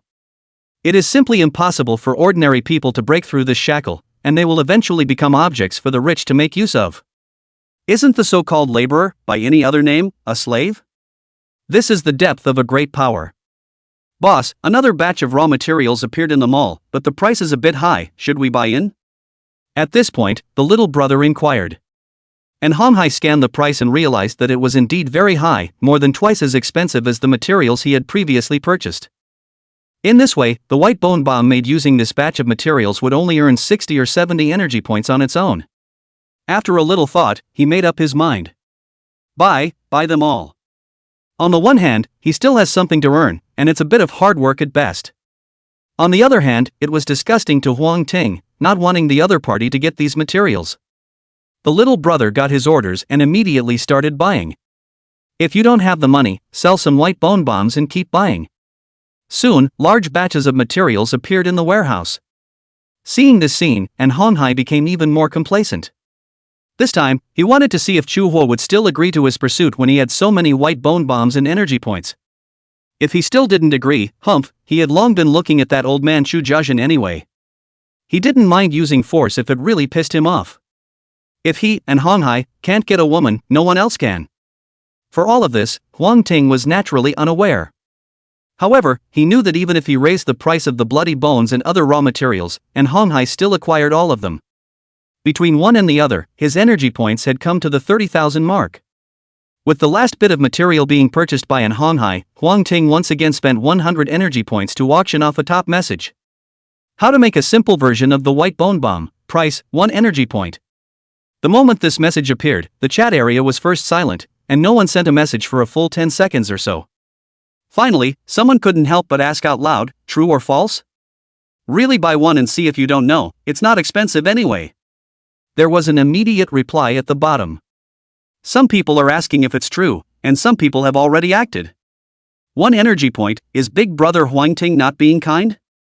I'm going to go ahead and test the drugs, and if I'm not back in half an hour, please call the police for me. Go upstairs in peace and I'll time you. A message kept brushing by, and soon tens of thousands of messages had accumulated. For that matter, there's still a speaking limit, otherwise, it would be easy to swipe hundreds of thousands of posts. While people were chatting away, another merchandise message hit the top. The simplified version of the white bone bomb is less powerful than the original, but it is true, and the materials to make it are easier to obtain, so it is recommended that everyone purchase a copy. Ningqing Wartime Committee, price, 1 energy point. Boom! The chat channel exploded. I can't believe it's true, the officials have come out and endorsed it. It's true, I love doing crafts in my day, I just tried to do it and it really blew up, it was more powerful than a grenade. Handmade? It's so powerful, will it explode when you make it? No, this bomb is rather peculiar, there is no gunpowder or anything like that inside, it seems to have a kind of mysterious power. If it fails to be made, it's just a pile of ordinary raw materials, and only at the moment of its success will it be infused with that energy inside. Huang Ting Big Brother is awesome, really I'm crying my eyes out. Humph, before you guys were calling him a traitor, and now he's sharing such a good thing. I'm sorry, Big Brother Huang Ting, I was wrong, please accept my knee. With the appearance of the simple version of the white bone bomb, Huang Ting's reputation began to reverse, and many people rushed to stand up for him and put in a good word for him. But there are those who are not convinced and want to do things in secret. So what? It's not like you're sharing it for free, and since you want people to know, you should share it out for free. Upstairs the brain is not sick, right? 1 energy point you cannot pull out? You go and try. Well, want to shelve goods, the minimum is 1 energy point, if not for this limitation, Huang Ting Big Brother is sure to share without compensation. I remember him, he's the one who's been bad-mouthing the big yellow court guy before, just pure black, I think. There was no keyword blocking in the chat area, and all sorts of greetings appeared, quickly scaring the man from continuing. Still at the Manhwa refuge, and Honghai ghostly purchased the simple version of the White Bone Bomb's production method, and when he saw the materials inside, he only felt his brain swoon. Go get someone to experiment with the power of this bomb. With a last glimmer of hope, he handed the drawings to his little brother. As an explosion passed, the youngest brother ran to follow with gusto. Boss, the power of this simple version of the White Bone Bomb is pretty good. It killed 3 blood corpses at once and even exploded a power blood core. At those words, and Honghai's eyes turned crimson as he raised his hand and snapped it on his little brother's face. If it wasn't for the fact that my little brother had previously drunk turtle soup and had outstanding attributes in terms of defense, this slap alone would have made him unable to get up for half a day. Stupid, if this bomb works, what about all the raw materials we've been stockpiling? Upon hearing this, the little brother also realized that this was a problem and hurriedly opened the system mall. It's just that the materials that were strangely high in price before have returned to their original prices at this time, and there's no way to bid on them if you want to. They had a blood loss this wave. Not only had the money from the previous sale of White Bone Bombs not been saved, but everything in the warehouse had been consumed. The only consolation is that they still have the raw materials and people to produce their own. Chapter 18 Demoiselle Moth arrives, almost reunited, request golden ticket. Time came to the next day, and with a buzzing sound, the chat system was officially opened. Meanwhile, the growth rate of blood corpses and other monsters had once again accelerated, and second-order monsters had already appeared in certain places, thus making them off-limits. Huang Ting lightly opened the chat system. The chat system is divided into 3 sections: private chat, group chat, area chat, and world chat. World chat isn't open yet, so don't worry about it. What really made Huang Ting care was the group chat feature. That's the fundamental guarantee of forming a power. Creating a group chat requires 2 or more people, plus 1,000 energy points. Energy points were nothing to Huang Ting, it was just that the person entering the group chat needed to think about it. Putting down the group chat system, Huang Ting once again summoned the Giant God Mecha. Name, Giant God Mecha. Rank, 2nd. Power, 40. Defense, 12. Agility, 11. Mystery, 0. Exclusive module, Megatron. Subsidiary module, Clawform, Eye of Detection. After ascending to the 2nd rank, the 3 major basic attributes of the Giant God Mecha had all increased to varying degrees, with the strength column almost reaching the critical value of a 2nd rank mecha. The attribute limit of a 1st order mech is 10, and the attribute limit of a 2nd order mech is 50. With 40 points of strength, this could be considered top of the line even among 2nd order mechs. The Giant God Mecha's ascension is complete. Next is the Heavenly Royal Mecha, and the Demoiselle Moth. I wonder if they found it yet. Just as he was thinking about it, there was a knock on the door. When he opened it, it was Chu Jiajin and Chu Hua, as well as Liang, who was carrying a transparent box. The chat system is on. Shouldn't we add a friend? I wonder if you'd like to enter our group chat? Chu Jiajin warmly invited. He really didn't want to let go of a talent like Huang Ting, who had great battle power and knew a lot about the end of days. Mr. Chu, I'm sorry, I have my own plans. Huang Ting balked. He had a lot of things to do in the future and didn't want to chain himself to the Chu family Jin's warship. In that case, let's add a friend. We'll contact each other often in the future, and also, the Mountain River Group is gone. Don't call me General Manager Chu in the future, you can call me Uncle Chu. Chu Jiajin didn't force it and said smoothly. This. Good Uncle Chu. He was now about the same age as Chu Hua, so it wasn't a shame to call out to an uncle. By the way, Liang's men caught a little guy, see if it's the kind of Demoiselle Moth you're looking for. Chu Jiajin waved his hand and Liang stepped forward carrying a transparent box. A palm-sized tower-shaped object in the box, built with steel and glass throughout, looked a little confused at Huang Ting. Bugs are evolving so fast now that they're building houses out of rebar? Whether it was or not, he decided to take it and go back to let Guan Xilan take a look at it. Adding the 3 friends, Huang Ting transferred another 10,000 energy points to Chu Jiajin as payment for this time, then turned to leave. Hail Mary Mall. As Ningcheng's premier large shopping mall, there was a lot of traffic here, and after the calamity opened, the originally bustling and lively mall was instantly reduced to a hell. Blood corpses of all sizes were entrenched here, and on top of that, there were quite a few powerful monsters that had mutated from pets. Ran Zijing and a few of his brothers quietly felt their way to the entrance of the mall, then picked up a stone from the ground and threw it. They used the White Bone Bomb to take care of most of the blood corpses in the old neighborhood and managed to escape. However, several people were game freaks and knew that they couldn't just sit around and wait for death. They had to hurry up and practice leveling and become strong in order to survive in such a post-apocalyptic world. They treated the Hail Mary Mall as a copy and prepared to group up to brush the copy, thus the scene above. The stone traced a graceful arc in the air and dropped with a bang in front of the mall. Sensing movement, a deformed-looking monster rushed out. Its lower body was normal, its thick legs were no different from the average blood corpse, but it was the upper body that was frightening. Starting from the waist, the upper body split into two parts, one of which looked like a woman's mold and the other a mutated teddy dog. It looks like something stitched the two together. Yu Lang forced himself to hold back his vomiting and sighed, "Cam, this kind of ghost stuff can be much stronger than Resident Evil, in the past it would definitely have to be harmonized." Ran Zijing held the white bone giant sword in his hand, his face under the mecha cover was unusually grave. "We can't deal with this monster, we'd better run, if we don't run, we'll be harmonized." With that, he was ready to turn around and leave. But the moment he turned around, a huge mouth violently appeared to his left. Click! The thick mech's left arm was easily bitten off by the giant mouth. Ran Zijing's body lurched and almost fell to his knees. "Cam, Ran Zijing, wait for me, your father is coming to save you." Seeing that Ran Zijing had been traumatized, Yu Lang did not hesitate to charge up. But the woman's side of the two-headed monster just swung out her palm, and he was sent flying backwards. The body mech flickered a few times before turning into a ball of light and dissipating completely. Yu Lang fell into a coma. The other four did the same, instantly being heavily injured by the two-headed monster, and although the mech didn't disappear, they didn't have the strength to continue fighting. Just as the two-headed monster was about to eat them, a cloudy voice rang out. "The current you guys are not yet its match, remember, everything is based on saving your little life, don't choose to take risks so easily." In the line of sight, a black and gold mech slowly appeared. Mysterious, cold, and powerful. Huang Ting's gaze swept, and information about the two-headed blood corpse appeared as the attached module detecting I was activated. Name, Two-Headed Fusion Blood Corpse. Rank, Elite First Order. Degree of danger, low. Obviously, the two-headed monster was an elite-level mutant and on the verge of ascending, otherwise the danger level must be extremely low, not low. Such a powerful monster could easily tear apart an ordinary first-order mecha.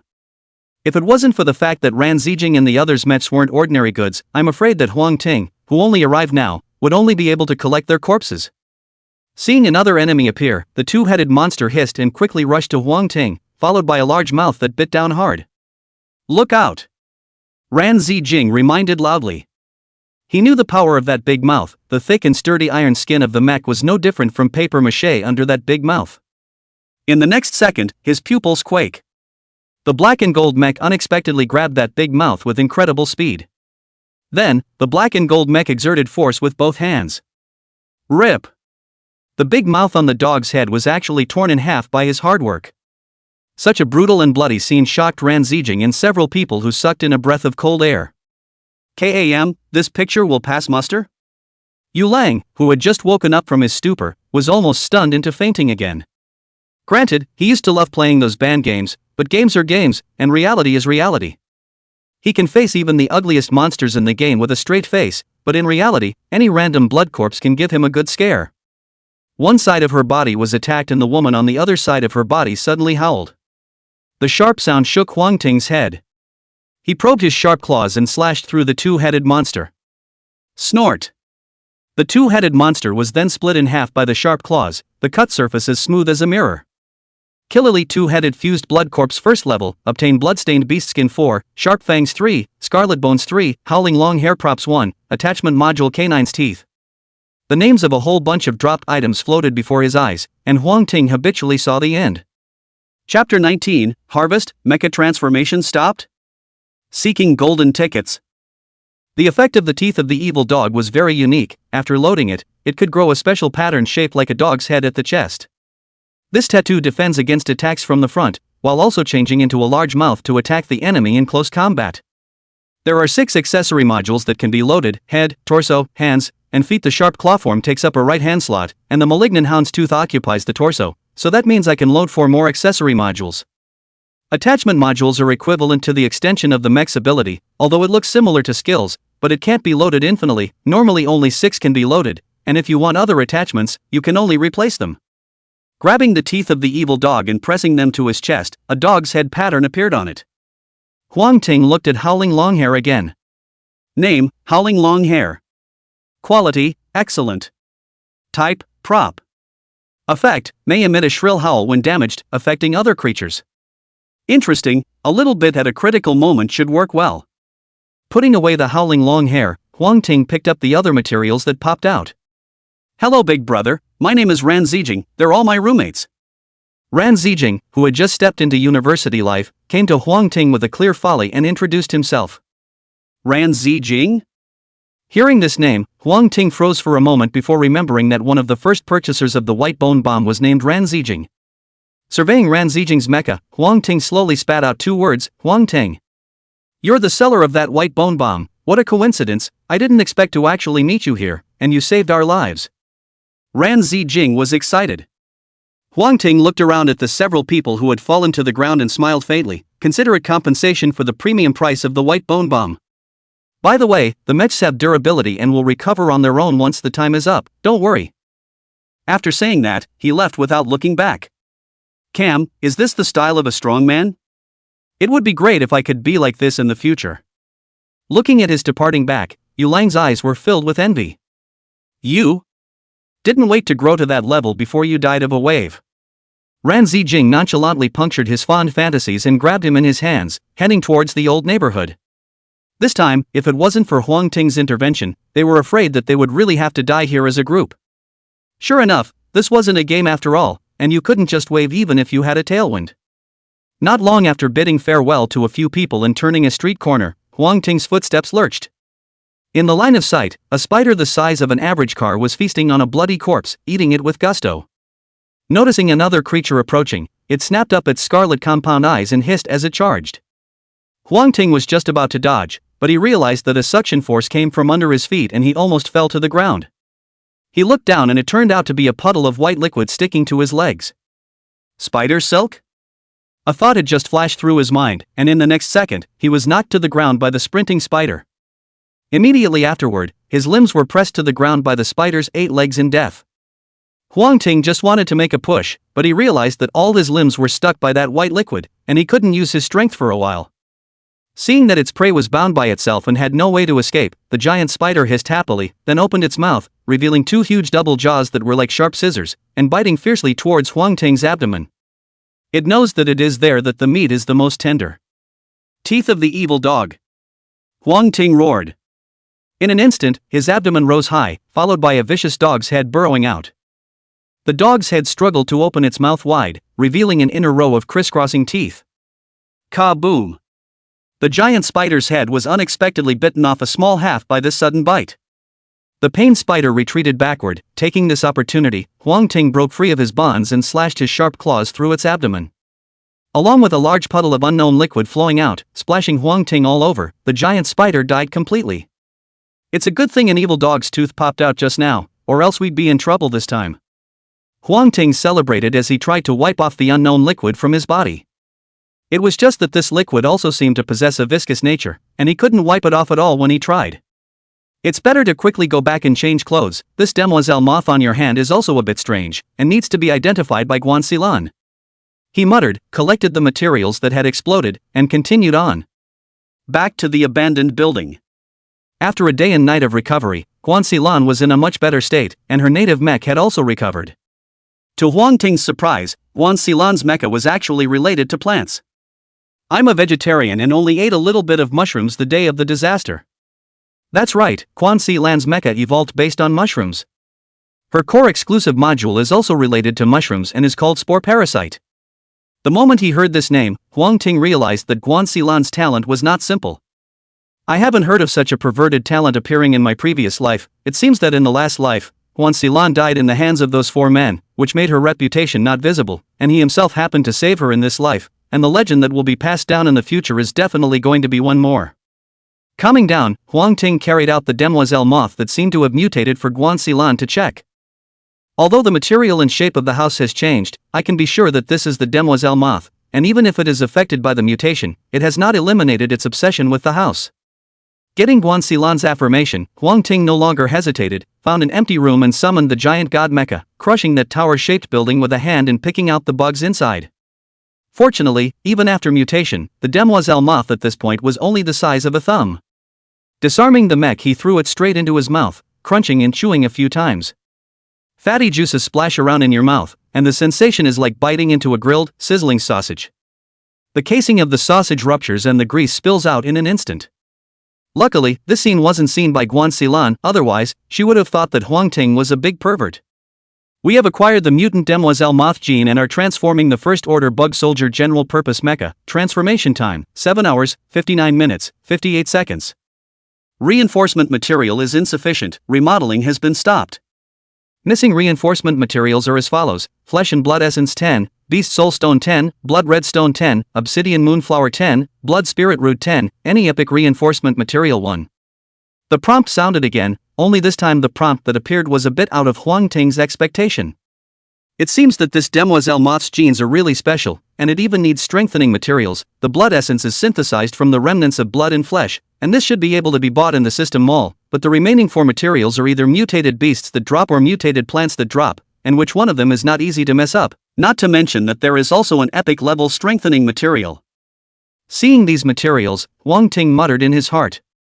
Chapter 20 Ningqing Zoo, requesting golden tickets. Thinking about it, a familiar place name emerged in Huang Ting's mind. Ningqing Zoo. There was already a lot of flora and fauna there, and after the mutation, both the quality and the grade were far more than outside. Going there to pop materials might be a good option. The night was silent, and the next day, Huang Ting ate a little something and prepared to leave for Ningqing Zoo. Ningqing Zoo was a good 40 kilometers away from the abandoned building, although it was a bit far away, but with the chat system in place, he didn't have to worry about what danger Guan Xilan would encounter. There were still blood corpses roaming the streets from time to time, but the number was much less compared to before. Lower order blood corpses are not contagious per se, and only when they reach the 4th order and form a nest of blood corpses will they transform people or other animals into blood corpses. By then, the various forms of blood corpses would be the biggest trouble. Thinking of this, Huang Ting looked again at the Feng pattern on the back of his hand. While he was getting stronger, that alpha-level monster certainly wasn't idle. I hope we can find that monster's trail sooner. It does feel a bit bad to be stared at like that all day. With the Thunder Flash mecha attached, Huang Ting's speed soared to its maximum. With 30 points of agility at full power, no one could really whisk him away nowadays. Many people could just vaguely see a shadow flashing past them, never to be seen again. Half an hour later, Huang Ting smoothly arrived at Ningqing Zoo. Surprisingly, the place wasn't empty. Instead, a reasonably strong squad occupied it. It seemed that they, like Ran Zijing and the others, were painting this zoo as a side project. Only they were more cautious than Ran Zijing and the others. Even if there were a dozen of them, at the moment, they were just circling the entrance to the zoo, not going deeper in. Huang Ting walked around the zoo and realized that there were high walls covering all around. If he wanted to jump over, he would definitely have to make a lot of noise. The best choice was still the gate. Hesitating for a moment, he switched into the giant god mech and slowly walked towards the crowd at the door. Get lost, this is our Illuminati territory. Before he could walk in, a red mecha stopped in front of Huang Ting. The Illuminati? Good lord, it's only been a few days since the end of the world opened up, and there are such middle-aged organizations popping up. Huang Ting smiled. The zoo is so big, you guys shouldn't be able to take up all of it, so I'll just go in and look for something, and leave when I find it. No, I told you, this is our Illuminati territory. The red mech still refused to get out of the way. Alright, Li, we're all humans, don't be so harsh. Just as Huang Ting was about to make a hard breakthrough, a voice rang out. A white mech then stepped out. Huang Ting's eyes showed a few moments of remembrance when he saw the white mech.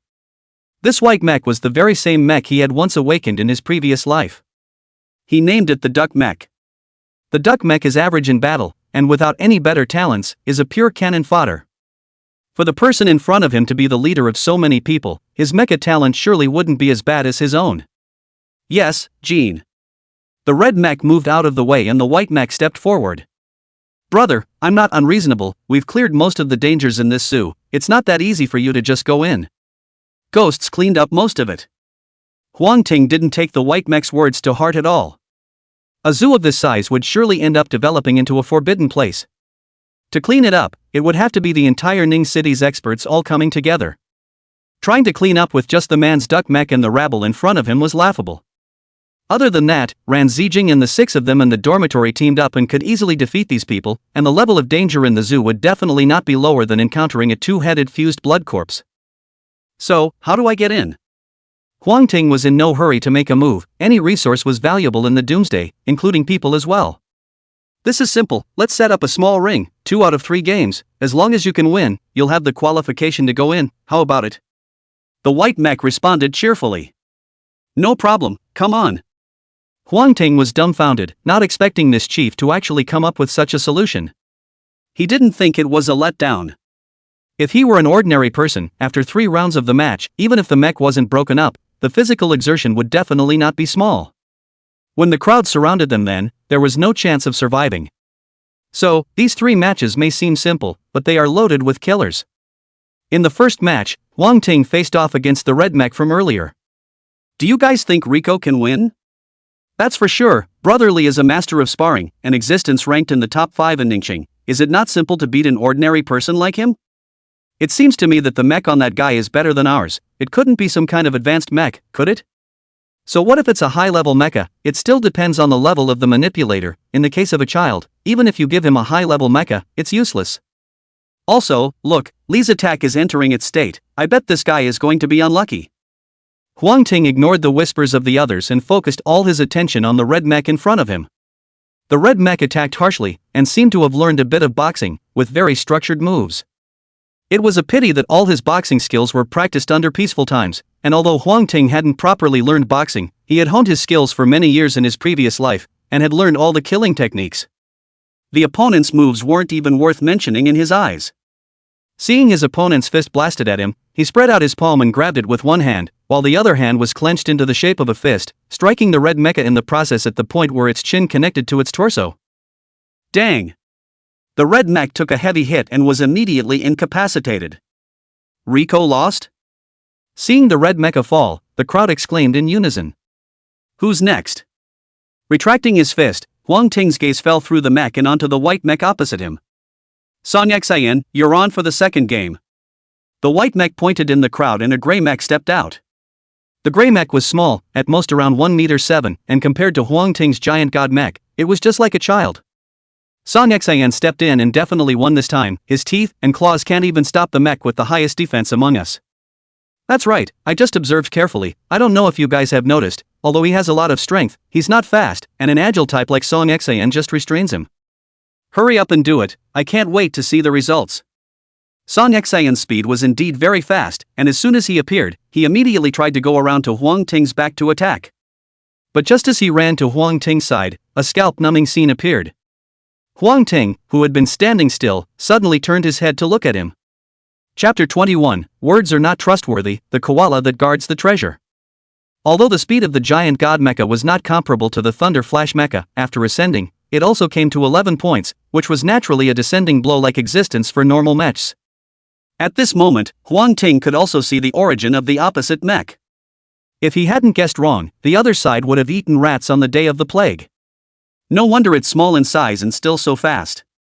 With a chokehold on Song Xian's neck, Huang Ting slammed him to the ground. The force that was as strong as Tarzan pressed down heavily, directly dispersing the mech on Song Xian's body. The others were stunned. They didn't expect Song Xian to lose, nor did they expect him to lose so crisply. 2 out of 3, now I can get in, right? Retracting his palm, Huang Ting looked at the white mech. After an eerie silence, the white mech then slowly spoke. That was originally correct, but you injured my brother, so this should be resolved as well, right? How does it work out? Huang Ting's patience was running a little low, but he still wanted to see what tricks his opponent was trying to pull. The white mech hesitated. Finally, fight with one more game. Lose, you take out 100 energy points, and then get lost. This is over. Win, let's write it off. You can also go in. Okay, strike.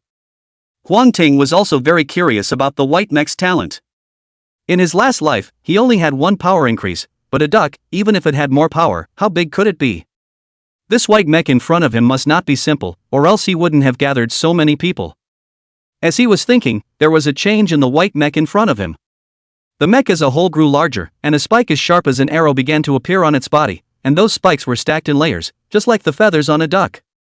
In the next second, the spikes all sprang up and fiercely stabbed at Huang Ting. The feathers are able to turn into spikes, so that does make up for the duck mech's lack of killing power. I just don't know if there are any subsequent changes to these spikes.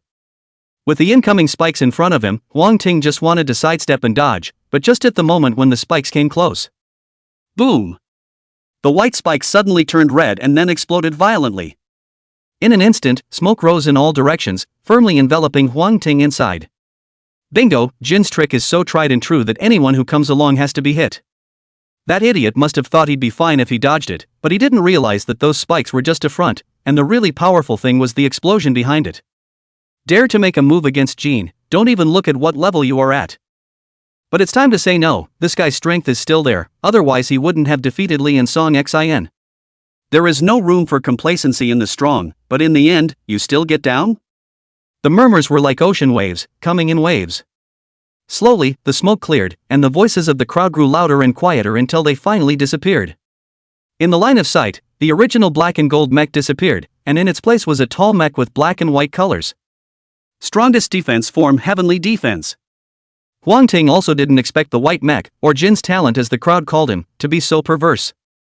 The last-minute explosion did cause him a lot of trouble. It wasn't that the giant god mecha couldn't block it, but it would definitely deplete its durability value when it was attacked so violently. Once the endurance value dropped out, the mech would undergo a recuperative state, and there was no way around it, which was why he wanted to convert into the heavenly royal form. With 20 points of defense that was already riding high, coupled with the damage reduction effect of the exclusive module, this set of small combos seemed to be powerful, but in reality it didn't cause any damage to him. How is this possible? Jin was already confused at this time. His spike explosion was infinitely powerful and could easily blow through 2 walls. How could this guy in front of him not have anything at all? 3 games to 3, can I get in this time? Facing Huang Ting's inquiry, Jin turned his back on one hand, made a secret gesture and laughed. Yes, of course. The other minions instantly understood and moved out of the way to the zoo. Huang Ting took in everyone's movements, and a small smile appeared on his face under the mech. He really didn't want to make a move without making a move. Unfortunately, there are always those who don't know how to die. Just the moment Huang Ting was about to step into the zoo, a blazing attack landed on the heavenly royal mecha. I just want to go make a material, why do you have to make me? As the words fell, Huang Ting's figure moved. He took the lead against the many attacks and charged at a green mech, then switched forms and probed his sharp claws. Jab! After a spark, the green mech was scrapped on the spot. The crowd was completely stunned by this scene and no longer had any desire to attack. One by one they scattered and fled. Huang Ting smiled as he caught up to one and extended his sharp claws once more. The others were so fast that he had no desire to continue to catch up and set his sights on Jin. Jin said 2 out of 3, and he agreed. Jin says he'll fight him again and he agrees again. One must always be true to one's word. Please let me go, just go in, I'll never stop you again. Upon realizing there was no hope of escape, Jin decisively fell to his knees and begged for mercy in agony. Actually, I'm not mad at you for stopping me, I'm more mad at you for going back on your word, understand? A cold voice rang out, and Jin's body subconsciously trembled. Got it, I got it, I'll be true to my word and be an honest person in the future. Again, he uttered a plea. Very well, I hope you remember that in your next life too. A cold light flashed before his eyes, and Jin's consciousness completely dissipated. Kill Mecha Manipulator Chen Ruwei Jin first level, obtain first level Mecha Core. The Rubik's Cube style Mecha Core appeared, and Huang Ting fished it into his hand. This time no one stopped him and he entered the zoo without incident. He hadn't gone far, and as he passed a security post, he suddenly froze. The small post was cleared out and filled with all sorts of strengthening materials. This can't be their warehouse. To be able to hide the strengthening materials in such a dangerous place, Huang Ting didn't even know whether to say that they had brains or no brains at all. No wonder they're dead set on not letting me in, so the family fortune is all in here. After sweeping through the materials, he found that they were all low-grade materials, so he didn't pay any more attention to them. It's a hassle to bring so many things with you, so it's not too late to bring them when you go back. After a moment's thought, he felt something was wrong. Even though that Jin is dead, it's possible that others know about this place. Wouldn't one lose out if they let them take these materials away quietly? Looking around, an animal sign came into view. Cow. Koala? Following the signs forward, a horrible creature 3 or 4 stories tall appeared. You can still vaguely make out the koala from it. At the moment, the monster was sleeping with its arms around a giant tree branch. Even with mutation, it takes a long time for a creature's habits to change, just so I can have this mutated koala watch over these materials for me. Chapter 22 Mutated Feather, Chimpanzee that can fly wooden spears. Afraid of waking up the sleeping koala, Huang Ting quietly stepped forward, snatched the giant tree branch in its hand, and placed it next to the security booth. Perhaps sensing the food being taken away, the koala yawned sleepily, then slowly walked over to the giant branch and continued to cuddle and sleep. Perfect, with this big guy watching, no one else could get in even if they wanted to. The koalas were weak in combat, but they were more than capable of guarding these things. Continuing forward, a mutant peacock soon appeared in Huang Ting's line of sight. The eye of detection was activated and a red light was released from the eye, brushing past the mutant peacock. Name, Mutant Peacock. Rank, Ordinary Second Order. Degree of danger, Medium. Seeing the ordinary second order rank, and the medium level of danger, Huang Ting's heart and mind were in awe. This meant that the mutant peacock was capable of bringing himself no small amount of trouble, and if he was careless, he would most likely lose. He looked toward the other man. The mutant peacock grows 2 pairs of wings, one pair about the same as the original, with a multicolored glow on them. The other pair were more like bone wings, minus the main bone parts, which were connected by a thin membrane of flesh, with some scraps of meat hanging vaguely from it. Seeing an outsider invading the territory, the mutant peacock waved its wings and opened its large beak to terrorize. When it opened its mouth, Huang Ting then saw its rows of fine teeth covering its entire mouth, and even its tongue had tooth-like things present. Phew!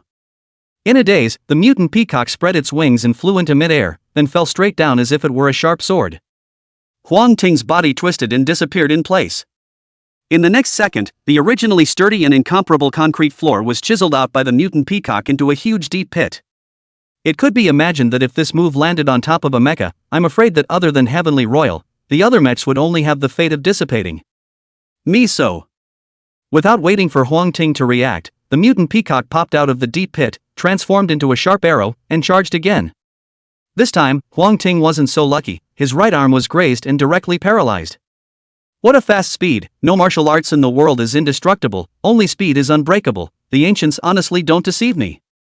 Huang Ting's mind moved, and the sharp claw form detached itself from the giant god mecha, followed by a lightning pattern slowly surfacing on the black and gold-colored giant god mecha. The Thunder Flash mech appears.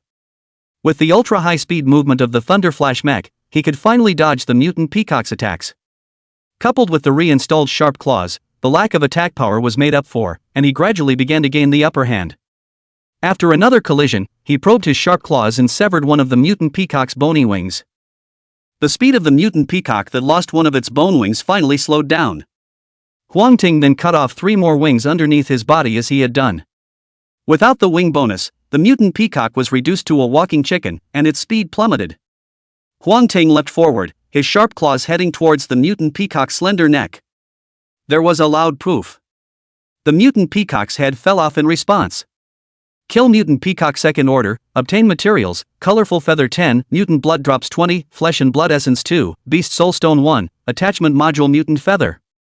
The 7-colored feather is a second order strengthening material, the beast soulstone is just the material needed for the next mech transformation, and there's also an accessory module, a rich harvest. Huang Ting put away all the materials and looked at the feather of change again. Name, Feather of Mutation. Quality, excellent. Type, Torso Module. Effect 1, Special Torso Module, does not conflict with Torso Module. Effect 2, Flight, can fly at low altitude, flight speed, and time is related to mental power. Effect 3, Agility +2 when loaded. Description, this is the last gift of the lucky bird. All 3 effects are very useful, especially Effect 1, where the Feather of Mutation turns out to be a special torso module that doesn't take up its original position. That means he can load 2 torso modules at once. Huang Ting gleefully thrust the black feather towards his back. In an instant, a feeling of blood and flesh came over him. Then, with a movement of his mind, a pair of fleshy wings automatically grew behind his back. These wings are somewhere between feather wings and bone wings, sort of like bat wings, but thicker than bat wings. He tried flapping his wings, and in the next second, he actually wobbled and flew. In his previous life, he had quite a few flight props and flight-type accessory modules, but in this life, it was the first time he had ever flown. In a few minutes, he familiarized himself with the new wings and continued on towards the depths of the zoo. Taking care of a few mutated creatures that couldn't see their original appearance in passing, Huang Ting once again harvested 2 blood and flesh extracts, plus 2 beast soul stones and 1 blood red stone. Whoosh! It didn't go far when a cracking sound came from the air. Huang Ting raised his eyes to see that a sharpened wooden spear was heading straight for him. Sensing the powerful force carried on the wooden spear, he did not have the idea to take it hard and smoothly hid behind a stone wall. The wooden spear penetrated the stone wall and still went on, not stopping until it was viciously stuck into a wigwam.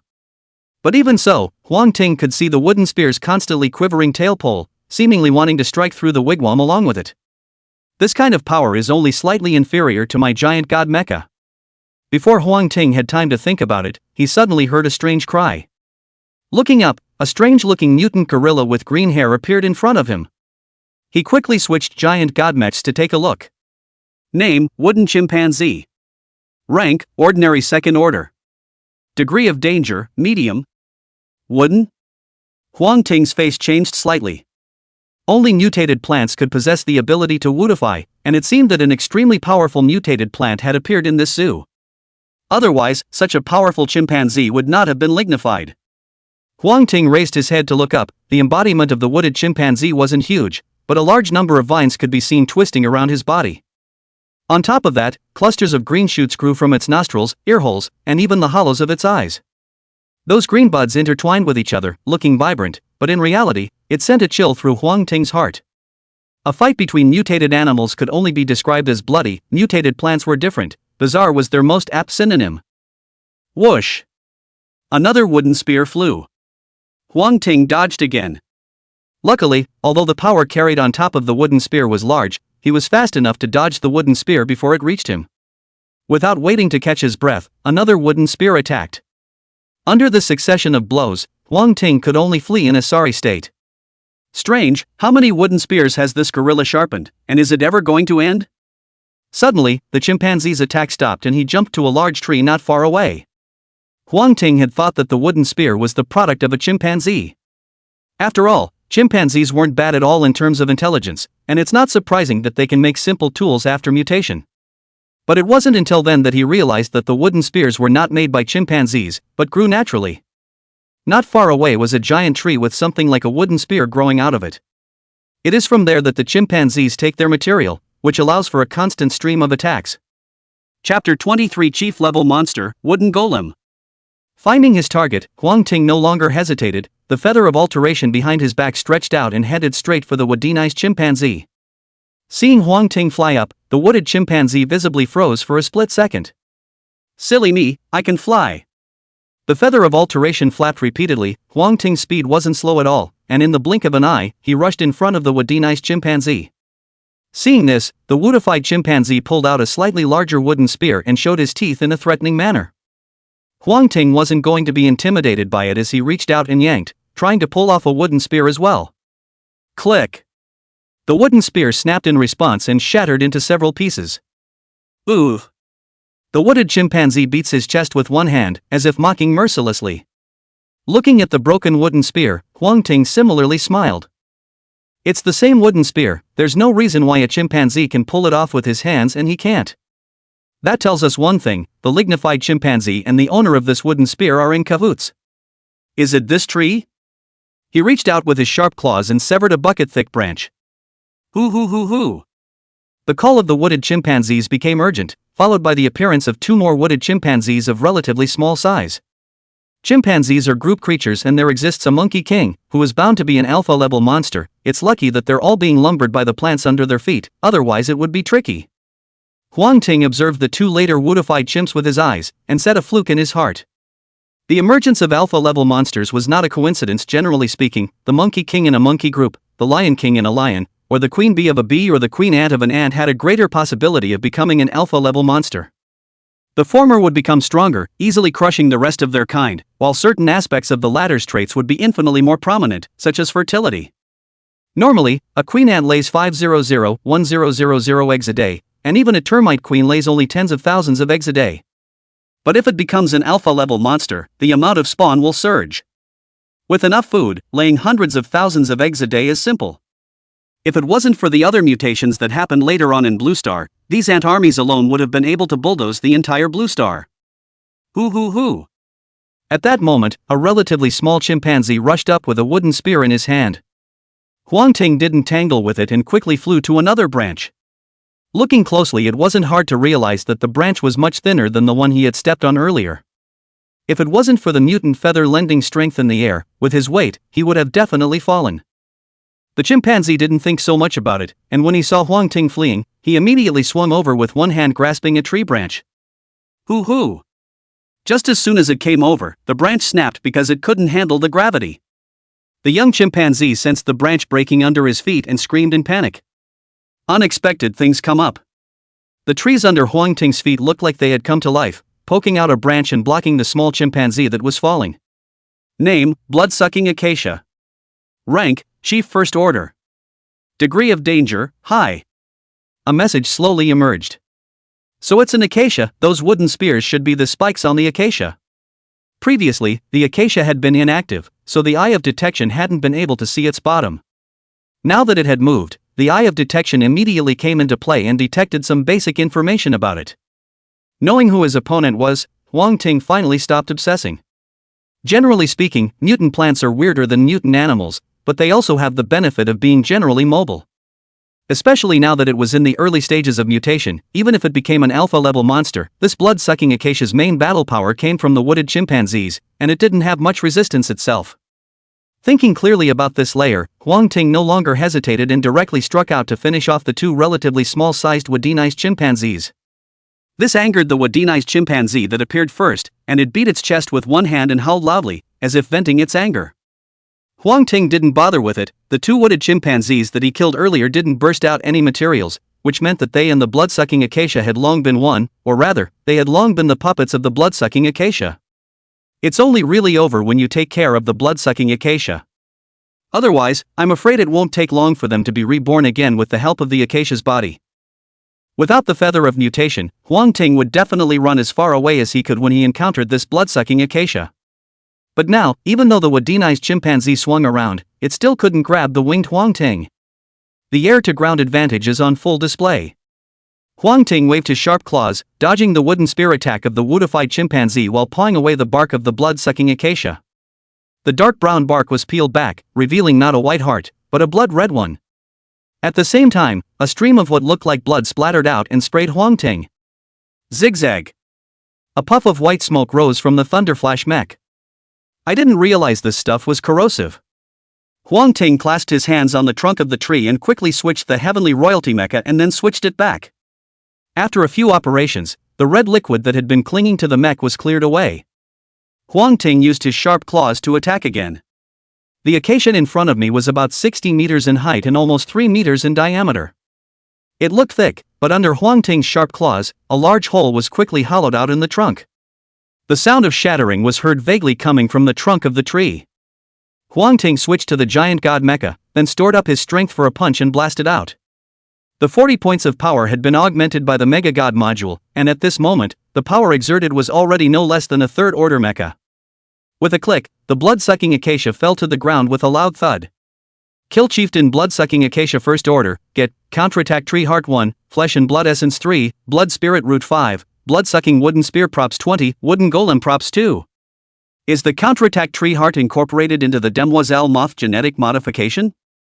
Before Huang Ting could inspect the loot, a line of small words suddenly popped up in front of him. Yes. He chose yes straight away. Counterattack Tree Heart is an excellent grade strengthening material. As the name suggests, it has a certain counterattack effect, which can be used as a reinforcement for mechs to achieve the effect of surprise. Huang Ting had wanted to use it on the reinforcement of the Heaven's Royal Mecha, but it wouldn't be a bad idea to use it on the next mecha. At that time, one might even be able to obtain a residence that can automatically counterattack. The counterattack Tree Heart disappeared into thin air, and Huang Ting looked at the blood-sucking wooden spear and woodinized puppet again. The former is an attack prop with decent power. Even if you can't use it yourself, you can leave it to someone else or sell it. As for the wooded golem, that's a good one. Name, Wooden Golem. Quality, excellent. Type, prop. Effect, used on first-level creatures to cause them to be lumbered. Upon completion of the lumbering, the lumbered creature completely obeys the user's commands. This kind of prop, if used well, might even make 2 more good helpers. Chapter 24 Breeding Creepy Kangaroo, Ferocious Elephant. Putting away the woodenized puppet, Huang Ting continued on. The mutant creatures in the zoo are on the whole a tier above the outside world. But if you think about it, it's true, most of the outside world is filled with social animals with extremely poor health, or pampered pets, so how many ferocious exist? Even if the creatures in here were tamed and docile, there was ultimately a wildness present in them. You can't see them on a normal day, each one of them waving their hands and being cute, but when the end comes, they are the first and most dangerous killers. Bypassing the chimpanzee park, another park appears. Suddenly, Huang Ting's footsteps lurched as he looked at the mutated creature in front of him. Is this kangaroo? Name, Yuki Kangaroo. Rank, ordinary second order. Degree of danger, high. The creature in front of him did have a slight resemblance to a kangaroo, the most noticeable thing about it being the large pocket on its abdomen. Only the pocket that used to hold the baby kangaroo is now occupied by another adult kangaroo. The kangaroo in his pocket emerged, a pair of scarlet eyes staring straight at Huang Ting, sticky saliva continuously flowing from his mouth. It looked a little impatient with its constant writhing. The sight was elevated and the pocket twisted back and forth like a giant sarcoma, causing the sanity value to drop wildly. It was also that Huang Ting had long been baptized by all kinds of weird creatures. If an ordinary person were here, he would have to go crazy with fear. I don't blame you for being ugly, but it's your fault for coming out and scaring people. For insurance purposes, Huang Ting switched to the Heaven's Royal Mecha. With the high defense and damage reduction attributes of the Heavenly Royalty Mecha, he would be able to cope even if there was an unexpected situation. Just as he converted his mech form, the mutant kangaroo leapt forward and jumped to his heels. It used its tail as a support, and its two thick and powerful thighs kicked fiercely at Huang Ting. Huang Ting also reacted extremely quickly and immediately raised his arms to block. As the saying goes, you can't twist an arm, let alone the arm of a mutant kangaroo. He stumbled and was almost kicked to the ground. Good thing I blocked it. Huang Ting was just about to breathe a sigh of relief when he suddenly noticed a sharp pain coming from his abdomen. Looking down, it turned out to be a giant kangaroo hiding in a brood pouch that had punched itself in the face. In general, kangaroos have the strongest thighs and habitually use them when attacking. But the power in their fists should not be underestimated as well. Certain kangaroos can even go toe-to-toe with professional boxers when they put on their fists. If that's the case, that's fine. But I don't know if it was due to hiding in the nursery bag, the kangaroo's arms were unusually thick, even catching up with the thickness of its thighs. With this heavy punch, even Huang Ting was a bit overwhelmed. Dodging and pulling away, his mech form changed once again into a giant god mech. The Mega God Mech is loaded with the teeth of the evil dog, and with this module, there is no need to fear a sneak attack. The black and gold giant god mecha appeared, and Huang Ting once again rushed to his heels. The Yukari kangaroo didn't even realize what was happening as it once again did its old trick and kicked out both feet violently. Huang Ting blocked with both arms as he did earlier. Taking a break from blocking, he looked to his chest. Sure enough, there was an extra kangaroo fist there, and it was pounding away at the moment. But the moment the fist landed on his body, the dog head pattern on the chest of the giant god mecha looked like it had come to life, and a dog head grew out of it. The dog's head is portrayed somewhat like a bully dog, with canine teeth growing in a crisscross pattern, with bright red blood vaguely visible on them. Click! The dog's head opened its mouth wide and took a bite out of the kangaroo's arm, just a little bit of force, and a horrifying sound of cracking bone followed. True to the teeth of a vicious dog, the bite went straight through an arm of a kangaroo hiding in a brood pouch. Taking advantage of his opponent's pain, Huang Ting grabbed the head of the kangaroo that had broken its arm with both hands. Pull hard towards the outside. The kangaroo with the thick upper limbs and weak lower limbs gave him a hard yank out. This behavior was like touching the scales, and the Yukari kangaroo hissed frantically. Huang Ting ignored it and blasted the kangaroo's head with a punch, then transformed his Thunder Flash Mecha and cut off the yucky kangaroo's head with another claw. Kill breeding kangaroo 2nd level, get materials, Beast Soul Stone 1, Mutant Blood Drop 12, Flesh and Blood Essence 5, Blood Redstone 3, small breeding bag props. The materials in front of them weren't really surprising, and Huang Ting caught a glimpse of the small nursery bag at the end of the row. Name, small nursery bag. Quality, excellent. Type, prop. Effect, contains a 1 cubic meter space that can store objects. Note, no living objects. Surprisingly, it's excellence level. Huang Ting's eyes lit up. Ordinary, fine, excellent, and only after that, exceptional. What was even more rare was that it was also a space prop. Huang Ting picked it up and scrutinized it. The small nursery bag is about the size of a regular plastic bag and is easy to use. Just stick it to your body and access things freely. And it's not limited by mech form. In other words, even when he was attached to the mech and not summoning it, he could use the space in the small nursery bag. 1 cubic meter may not seem like much, but it already holds so much. At the very least, all those materials he had gotten before, including the blood-sucking wooden spear, could be stuffed inside. All the materials were stuffed into a small nursery bag, and Huang Ting felt a sudden sense of relief. Without this small nursery bag, it would have been inconvenient to collect the next loot. Signage, just to see which animal is next in the park. Huang Ting walked over to the abandoned iron gate and held up a huge signboard. The signage has a brief description of each park and the corresponding routes. The next park is elephants? On. An elephantine sound came, and immediately afterward, the entire earth began to shake. With this kind of might, at the very least it's a second-order elite. It seems like the strongest in this zoo is that mutated elephant. Huang Ting's face changed. The strength of some second-rank elite monsters could even be comparable to third-rank monsters, and the mutated elephant not far away was clearly one of them. He didn't want to take a shot at it for the time being if he didn't have to. But the mecha transformation was in a quagmire. All the other materials were fine, only this epic material gave him a big headache. Go ahead and give it a try. The big deal is to directly escape with the help of the Thunderflash mech. After thinking about it for a while, Huang Ting decided to go forward to meet this mutated elephant. The Ningcheng Zoo was not small, and after walking for about 10 minutes, he arrived at the elephant park. Just as he arrived nearby, he saw the mutated elephant feeding. Its food turned out to be a giant python over 10 meters long. Only to see the mutant elephant stomping dead center on the giant python's body with one leg, and then using the other leg to keep tearing it. The python's body twisted back and forth in pain, but it was no match for the mutated elephant and there was no way to escape. After stomping down a piece of meat with his leg, the mutant elephant probed his trunk and rolled it, and the huge chunk of meat was brought into his mouth. Crunching and chewing a few times, the blood immediately rustled down. Such a ferocious scene made Huang Ting's scalp darken as he watched. Chapter 25 Howling Long Hair, Savage Elephant Armor, Seeking Golden Tickets. Hissing. At that moment, the giant python realized Huang Ting's presence and hastily spat out its tongue for help. The mutated creature looked to the human for help, and it looked like the python was in a real hurry. There was no rush to strike. Huang Ting continued to wait. The giant python was an ordinary second order, although it was no match for an elite-level mutated elephant. It had a strong vitality and couldn't die for a while. If he made a move now, he would most likely be attacked by the two mutated creatures in a joint effort. Might as well wait a while to see what happens.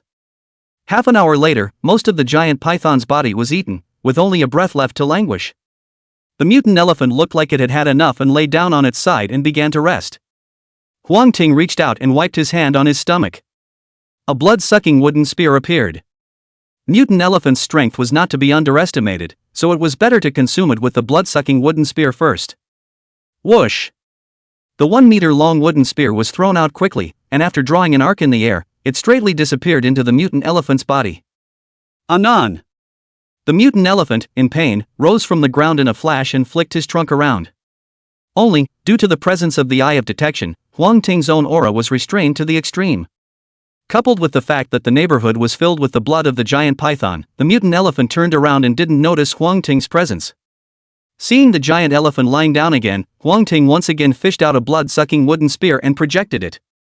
The blood-sucking wooden spear is hollow overall, with a 3-pronged blood groove at the tip. Once inside the organism, blood flows continuously down the hollow tube. By now the mutated elephant was dripping with blood, not only from the python but also from it at the same time.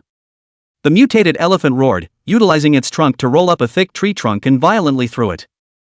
However, it didn't notice Huang Ting and was just venting its anger. This time the mutant elephant didn't lie down and flung his trunk around.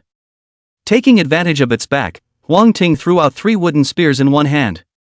But this time it didn't work. The 3 wooden spears stuck to the mutant elephant and snapped. It was then that Huang Ting realized that he had stabbed the mutant elephant's abdomen the previous 2 times, where the weak point of its entire body was located. It was also because of this that the blood-sucking wooden spear was able to penetrate. Now in a different place, the blood-sucking wooden spear simply couldn't do anything with that hard elephant skin. The blood-sucking wooden spear can't break through the defense, so it can only use its sharp claws. I didn't expect to end up in a physical fight. Luckily this guy's speed isn't fast, or else it would be troublesome. Huang Ting got up and switched to the Thunder Flash mech. It's still more convenient to have a Thunder Flash mech for a big, bulky guy like that. With sharp claw form in place, there was no need to worry about not breaking defense. At most it would take longer and require slow blood grinding. It was also fortunate that this wasn't a game, or else the mutant elephant would have come with a blood return operation, then Huang Ting would have been really dumbfounded. The mutant elephant finally realized the guy who had been attacking him at this time, and was furious as he immediately came running wildly. The entire zoo seemed to tremble as it ran wildly. Meanwhile, in a small building not far from the elephant district, a somewhat balding, middle-aged man wearing dark blue overalls looked at the scene with fear on his face. Encountering this kind of big guy hurry up and run is, how dared he go up and mess with it, really not afraid of death. He muttered in a small voice, not daring to make too much noise. He, who had been in the zoo ever since the doomsday opened, knew the terror of that mutated elephant better than anyone else. In his opinion, daring to provoke such a terrifying fellow was basically equated with death already. But in his heart, he didn't want Huang Ting to die so easily. After all, Huang Ting was the first living person he had seen in the past 2 days. He was counting on Huang Ting to take himself out. Inside the elephant zone, the Thunder Flash mech maneuvers constantly around the mutated elephant while creating wounds. Soon, the blood of the mutated elephants dyed the nearby area red. The ground looked like it was covered in a thick layer of plasma. Following this trend, it shouldn't take long to drain the blood of this mutated elephant. Even mutated creatures have to be logical. With this much blood released, the mutant elephant will be crippled if not dead. But right at this moment, the mutant elephant that had been trying to grab Huang Ting suddenly stopped moving. It then raised its front legs and stomped heavily on the ground. Boom! An invisible fluctuation was transmitted, directly fixing the Thunder Flash mecha in place. Gifted skills! Huang Ting was shocked in his heart. Humans have organic armor modules, and mutant creatures naturally have natural skills. By all rights, he should have been defending himself against the appearance of talented skills all along. But rejoining the pre-apocalyptic period had loosened his vigilance, and coupled with the fact that none of the monsters he encountered in front of him had talent skills, he had naturally forgotten about it. I didn't expect to actually meet here. Mutant Elephant uses a very common skill called Trample, which has a stasis effect and can be perfectly avoided by completing a jump the moment it steps on you. But Huang Ting had missed the best time, and now it was too late to jump even if he wanted to. Transforming the Sky Royalty Mecha? But even if he transformed the Heavenly Royal Mecha, he was still in a fixed state. Under this kind of attack, the Heavens Royal Mecha that didn't have the slightest defense would definitely be instantly stomped into a pile of pieces. Even if he didn't die, he would definitely be seriously injured. For a while, Huang Ting's thoughts were racing, thinking of all feasible ways. Suddenly, he was struck by an idea and a black hair appeared in his hand. You can't move under the immobilization effect, but moving your fingers is perfectly fine. Huang Ting's fingers crushed it, and the black hair immediately twisted wildly. At the same time, an invisible howl spread out. On the other hand, the mutant elephant was just about to stomp on this unknowing thing in front of him, when a weird howling sound suddenly rang in his ears. Affected by the howl, it gave a lurch in its movements. With a pause, the stasis effect applied to Huang Ting disappeared. He stomped his feet and his body left the spot. In the next second, an incredibly thick elephant leg stepped on the spot where he had just stood. Boom! The flat ground was instantly stomped out with a huge depression, spiderweb-like cracks spreading out a long way. Seeing the power of this kick, Huang Ting was secretly glad. If it weren't for this long howling hair, I'm afraid I would have been in a bad way. Dodging the attack of the mutated elephant, Huang Ting became more and more careful. Soon the mutant elephant dies under his torture. Kill Elite Bloodthirsty Giant Elephant Second Order, obtain materials, Beast Soulstone 1, Mutant Blood Drop 2, Flesh and Blood Essence 6, Blood Redstone 2, Savage Elephant Armor 1. Name, Savage Elephant Armor. Quality, Epic. Type, Material. Effect, a reinforced material with superb defense and toughness, as well as slow self-repairing properties. Sure enough, it's epic material. Huang Ting was overjoyed. With this, he would have his next mech. Going up to collect them all, Huang Ting was just about to leave when he suddenly realized that there was a silhouette not far away that was spying on him. Chapter 26 Su Hai Hai, Dawn of Humanity, Seeking Golden Tickets. Who, come out. Huang Ting twisted his head to look at a stone wall. Behind the stone wall, the bald man let out a dark breath and raised his hands in a gesture of surrender. Dawn. Kill me, one of our own. Upon hearing this, Huang Ting couldn't help but laugh out loud. Who's on your own with you? Tell me, who are you and why are you here? Despite the question on his lips, he had already guessed 7 times from the clothes on the man's body. If nothing else, this person should be the animal keeper of the Ningcheng Zoo. My name is Su Dahai, a keeper in the tiger area. Su Dahai answered honestly. To show that he was safe, he didn't even summon his mech. Tiger Zone. Huang Ting's gaze was slightly condensed. Reasonably speaking, the tiger's fighting strength was not weak. Even the peacock had produced a mutation and become so powerful. The tiger's strength after mutation must be extraordinary. But after wandering around the zoo for such a long time by myself, I didn't even hear a tiger whistle, not to mention seeing a tiger. What the hell is going on here? His eyes fell on Su Dahai as he asked in a deep voice, where have all the tigers in the zoo gone? Su Dahai saw that Huang Ting didn't look like he wanted to make a move. His heart was slightly relieved, then he let out a long sigh. Dead, all dead. Half a month ago, all 3 of those tigers died in the park. 3 dead at once, poisoning? Huang Ting wondered. That's a tiger that's known as the king of all beasts. Who can kill that, and 3 of them at once? He couldn't think of any other reason than poisoning. As for whether or not there was abuse at the zoo, that can be dismissed outright. When he used to come to the zoo, all 3 tigers were kept white and chubby and didn't look like they had been abused at all. No. I wasn't supposed to say anything about this, but the way things are going, it doesn't matter if it's kept secret or not. Su Dahai's eyes were terrified, as if he had thought of something terrible. All 3 of those tigers were torn to pieces, even the carcasses were pulled away by something. I'm pretty sure it definitely wasn't a human. There's a weird row of teeth marks on the remaining chunks of meat. Whoever killed the tigers must not have been a human being, but some kind of unknown creature. Huang Ting listened and fell into deep thought. Su Dahai's dormitory should not be far from the tiger area, and it's simply impossible to kill 3 tigers and drag away the carcasses in a short period of time. Unless. Suddenly, he had a very bold guess. It was a man who killed the tiger, but not an ordinary man, but a bloody corpse. It's that alpha blood corpse. It was the only one that could be so powerful that it could kill 3 tigers in a short period of time. When something of this magnitude happens, your zoo doesn't investigate? It was investigated, but all that could be found was that the blood was headed in a northerly direction, and there were no more clues. Su Dahai's eyelids drooped. If the tiger hadn't been killed and the director had gotten angry and punished him for being on duty for half a year, how could he have been stuck in this hellhole? Huang Ting didn't pursue the matter further and turned his head to ask about another matter. You want me to take you out? Want to, dream about it. Su Dahai nodded his head in a hurry. It's not impossible to take you out. You said earlier that we're on our own, so from now on, you'll listen to me, okay? Alright, I'll go up the mountain of swords and down the sea of fire for you, and I'll go through fire and water without hesitation. It doesn't really have to be like that. I'm not that harsh, by the way. Put your mech out to see what you can do and show off what you can do. Su Dahai sniffed and honestly summoned his mech. In the blink of an eye, an earth-colored mech took shape. Then, Su Dahai made a move with one hand, and a ball of dirt on the ground flew into his hand and began to change shape continuously. Wait. Huang Ting froze for a moment and asked busily, what did you eat on the day of the cataclysm? Su Dahai was a bit puzzled, but still answered honestly, I ate a bit of the specialties brought by my friends. It seems to be called something like fried earth buns. Fried buns? Huang Ting had a strange look in his eyes. That's all right? In comparison, the roast duck he ate in his previous life was simply weak. It seemed that Su Dahai's mecha should have been derived from a bit of dirt left on a fried dirt bun, and from that, he evolved the talent of being able to manipulate dirt. This talent can fight and resist and is destined to shine in the future.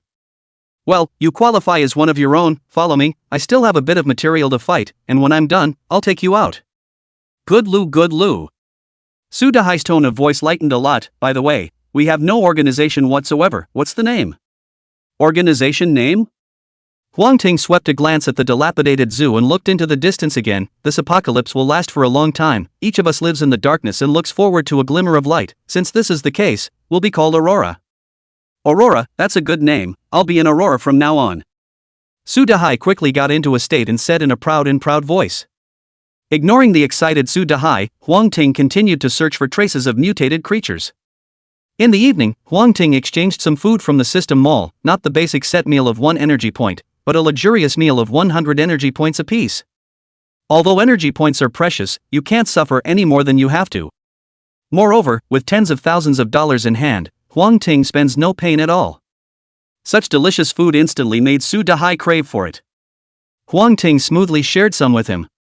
Being a lone wolf in the end times is not a good option. Su Dahai has good talent and can be completely absorbed. Taking advantage of the break, Huang Ting set up a chat group with the name Aurora, then sent another invitation to Guan Xilan. In the next second, Guan Xilan agreed and successfully entered the group chat. In this way, there were 3 people in the group chat, him, Guan Xilan and Su Dahai, who had just joined. Hello. Su Dahai was the first to send a message. Ignoring this living treasure, Huang Ting asked Guan Xilan, "Is everything alright over there in the building?"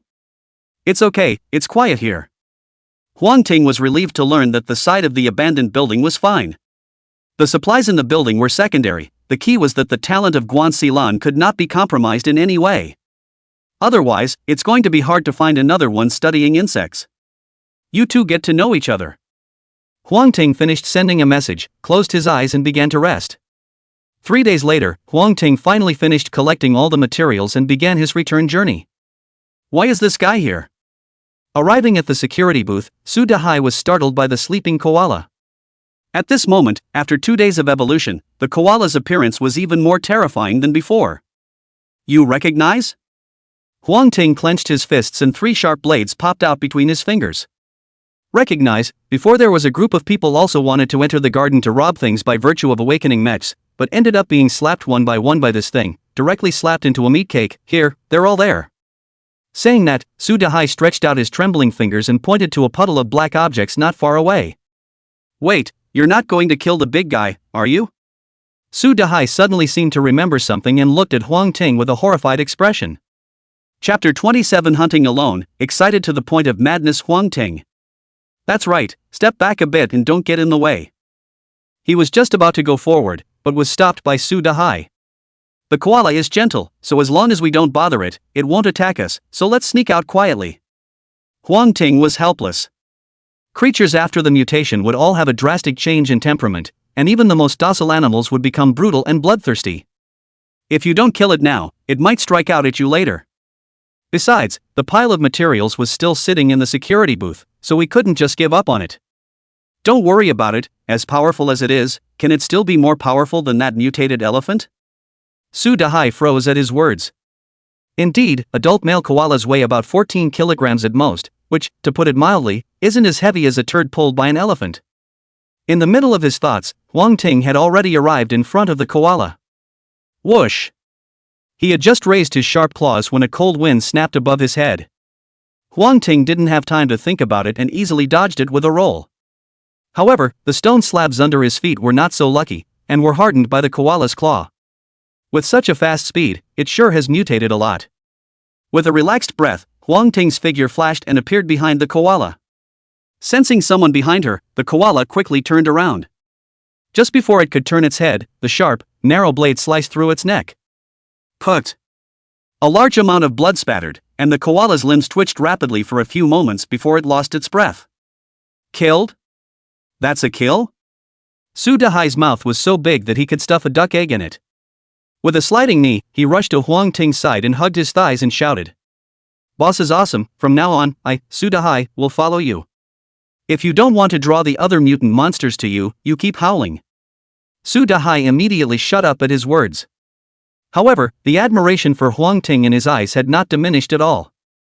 The materials in the security booth remain intact. Either those people didn't show up, or they chose to leave after seeing the horrible koala. But no matter what, these materials now belong to Huang Ting. All the materials are stuffed into small nursery bags. The originally somewhat empty space was suddenly filled with various materials.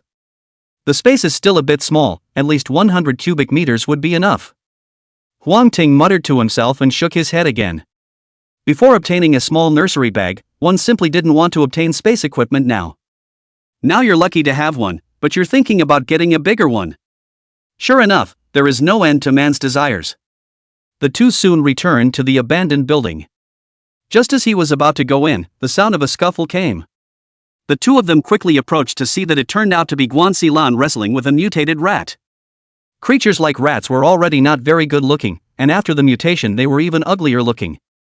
What Huang Ting didn't expect was that although Guan Xilan's fighting style was still a bit clumsy, her progress could be clearly seen. This showed that during his absence, Guan Xilan hadn't been idle and had been strengthening his workout.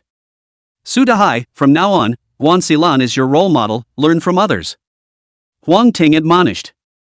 Although he was able to finish off the mutated rat with a single move, this was Guan Xilan's fight, and he did not choose to intervene. 5 minutes later, the battle finally came to an end as a strand of eerie white silk gushed out of the mutant rat's mouth. Seeing the rat, which was a head taller than his own height, being tackled by Guan Xilan, Su Dahai was also in admiration. Well done, it looks like you're gradually adapting to the world. Huang Ting walked up and complimented. Guan Xilan disarmed her mech, a slight flush on her face. Hearing Huang Ting's praise, she blushed even more. Actually, I just want to live. There's no need to be so formal, everyone wants to live in this world, I just hope you don't forget that you were once a human being while pursuing your goals. As the end of the world develops into the later stages, many people's hearts and minds will be transformed, and some of them can't even be called human anymore. When Huang Ting said this, he was also taking a precaution in advance. By the way, in the next few days, I won't continue to shelter you guys so much, you'll have to go out and hunt monsters on your own, and at the same time surrender a certain amount of reinforcing materials to Aurora. I don't know if you have any opinions about that. No. Guan Xilan and Su Dahai spoke in unison. They understood Huang Ting's potential better than anyone else, and naturally wouldn't choose to give up on hugging this thick leg. After simply eating something, Guan Xilan and Su Dahai went out to hunt mutant creatures in pairs, while Huang Ting took out the materials he had painstakingly exploded to prepare for the mecha transformation. One hand was placed on the savage elephant armor, and along with a flash of white light, the savage elephant armor disappeared. At the same time, a progress bar appeared in front of him. Put in a beast soul stone and the progress bar grows by a sliver, put in another one and it grows by another sliver. When all the materials were put in, the countdown, which had been suspended, finally pulsed again. In 8 hours, that's when the new mecha will be born. For the rest of the day, Huang Ting didn't go out, but instead found a piece of paper on which he listed what he was going to do next.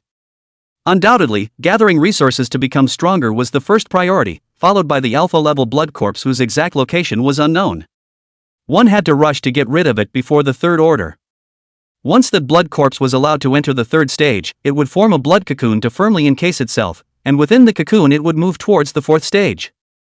The blood cocoon was extremely strong in defense, and there were quite a few blood corpses guarding the outside, so if it really came to that, one would be passive. The last thing you need to do is make money, which means energy points. The use of energy points is not just to buy food, but will be of great use in the future. Time passes slowly like water. More than 7 hours later, a familiar beep sounded. Demoiselle Moth gene absorption complete, First Order Bug Soldier General Purpose Mech advances to Mustard Seed Mech form. With the height and breadth of Sumeru within the mustard seed, there is no increase or decrease. The name is quite apartment. Huang Ting's mind moved and summoned the mustard seed mecha. When the mustard seed mech was summoned, he realized that the mustard seed mech could actually exist on its own. In other words, he could summon both the mustard seed mech and any other set of mechs. Moreover, the mustard seed mech wasn't what he expected, and when he said it was a mech, it was actually more like an ornate door with no door panels. Behind the door was darkness that let in not a single ray of light. Stunned for a moment, Huang Ting slowly put his hand inside the door, then cocked his head to see if his hand appeared from behind. As it turned out, not to his surprise, there was peace behind the door and no hand of his own. Could it be another space? He strides into the darkness and the scene opens up before him. Trees abound, and mountains and rocks tower. This mustard seed mech actually really hid an alien space. Until then, he hadn't thought to take a look at the mustard seed mech's attributes. Name, Giant God Mecha. Rank, First. Exclusive module, Mustard Seed Space. Mustard Seed Space, a piece of alien space 100 meters long, 100 meters wide and 50 meters high, which can hold living things, and the range of the alien space can be expanded by completing the upgrading of the mech. There are no attributes such as power displayed, there are just exclusive module descriptions. But it was such a short introduction that almost drove Huang Ting crazy with excitement. Chapter 28, The Power is Beginning to Take Shape, Zhu Jiaojin invites again. The internal space of the mustard seed mech was very large, enough for one to complete the pre-transition, and the space would expand again in the future when one ascends. This efficacy can even be comparable to mythic props. The only downside was that once a mustard mech was placed down, it could not be recalled at will. Each recall takes at least an hour and no living thing can exist inside. If there are living things inside when one recalls, the pervasive power of space will place all living things into the unknown space. With a bit of luck, one might be able to teleport to some habitable planet, but the probability of that was less than 1 in a trillion, and the overwhelming probability was that one would be torn to pieces by the spatial fluctuations. It wouldn't be bad as a space prop if it could be retrieved immediately. Huang Ting couldn't help but let out a sigh of relief. In this way, the positioning of the mustard seed mech was quite obvious, a large base that could be moved at any time. The people of Aurora were still small now, and when there were more people in the future, they could proceed with the construction, and at that time, the role of the mustard seed mecha would truly manifest itself. An hour later, Huang Ting retrieved the mustard seed mech. Giant God, Heaven's Royalty, Thunder Flash, and Mustard Seed. Currently, only the last one was missing, and he would be able to gather all 5 mechs and complete the mech form fusion. He was very much looking forward to the fused mecha form.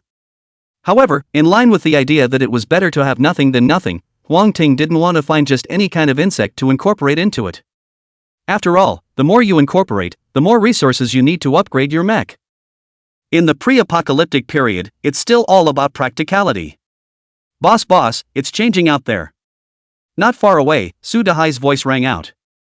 Obviously, Huang Ting was a lot smaller than Su Dahai, but Su Dahai froze without any sense of contradiction when he called out to the boss. In his words, don't look at Huang Ting's young age, but he was born with an air of being the boss. For this statement, Huang Ting could not be denied. After all, no matter how miserable he was in his previous life, he was at least the boss of an organization with a size of 2,000 people. A person with a high position is powerful, and this may be the reason why Su Dahai shouted boss. Hasn't it changed a long time ago out there? Huang Ting said faintly. Other survivors gathered with each other, formalized their forces, and began recruiting. Compared to the unreliable Su Dahai, Guan Xilan was much more decent. Initially, there are a total of 5 major forces, and the entire Ning City has been roughly divided into 5 parts, namely the Eastern Ning City base as well as the Collegiate Alliance, with the former being established by the officials, and the latter being established by the 5 colleges and universities gathered in the East in conjunction with other schools. Next is the Fenghua base in the West. It's said to have been established by Fenghua's third youngest, and Honghai, who led the establishment. His mechs are extraordinary, ordinary mutated creatures aren't his match at all, and they've previously decimated an elite-level mutated plum blossom deer. Then there's the Southern Congregation of Stars, which gathers all the major dispersed people within it, and although the organization is relatively loosely organized, the strength isn't bad either.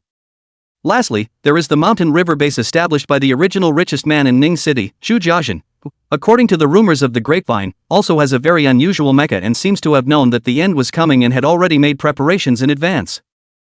I think that Mountain River base will definitely be a formidable enemy for us in the future, and their threat may be even greater than that of Ningqing base. Hearing Guan Xilan's analysis, Huang Ting laughed. Much like in his own memories, Ning City was also divided into 5 major parts in his previous life. Only back then he was in no position to get involved at that level and had to go with the flow. But now, seeing that Guan Xilan looked as if she was on the verge of an attack, Huang Ting secretly laughed. Don't worry about the Mountain River base, that's our ally. Allies? Guan Xilan hesitated and did not speak again. Instead, it was Su Dahai who had a surprised look on his face. That's the founder of Shanha Group, the richest man in Ningqing. I didn't think that you still know him, boss. I heard that he also has a quite beautiful daughter. Come on, your hair will fall out soon, and you're still thinking about other people's daughters? At your age, you're almost someone's uncle. Huang Ting showed no mercy. It's called being smart. Besides, I'm only 28 this year and his daughter is 18, just 10 years apart, so why not? Su Dahai hurriedly defended himself. Are you sure it's 28? Not 38? This time it was Guan Xilan's turn to be surprised.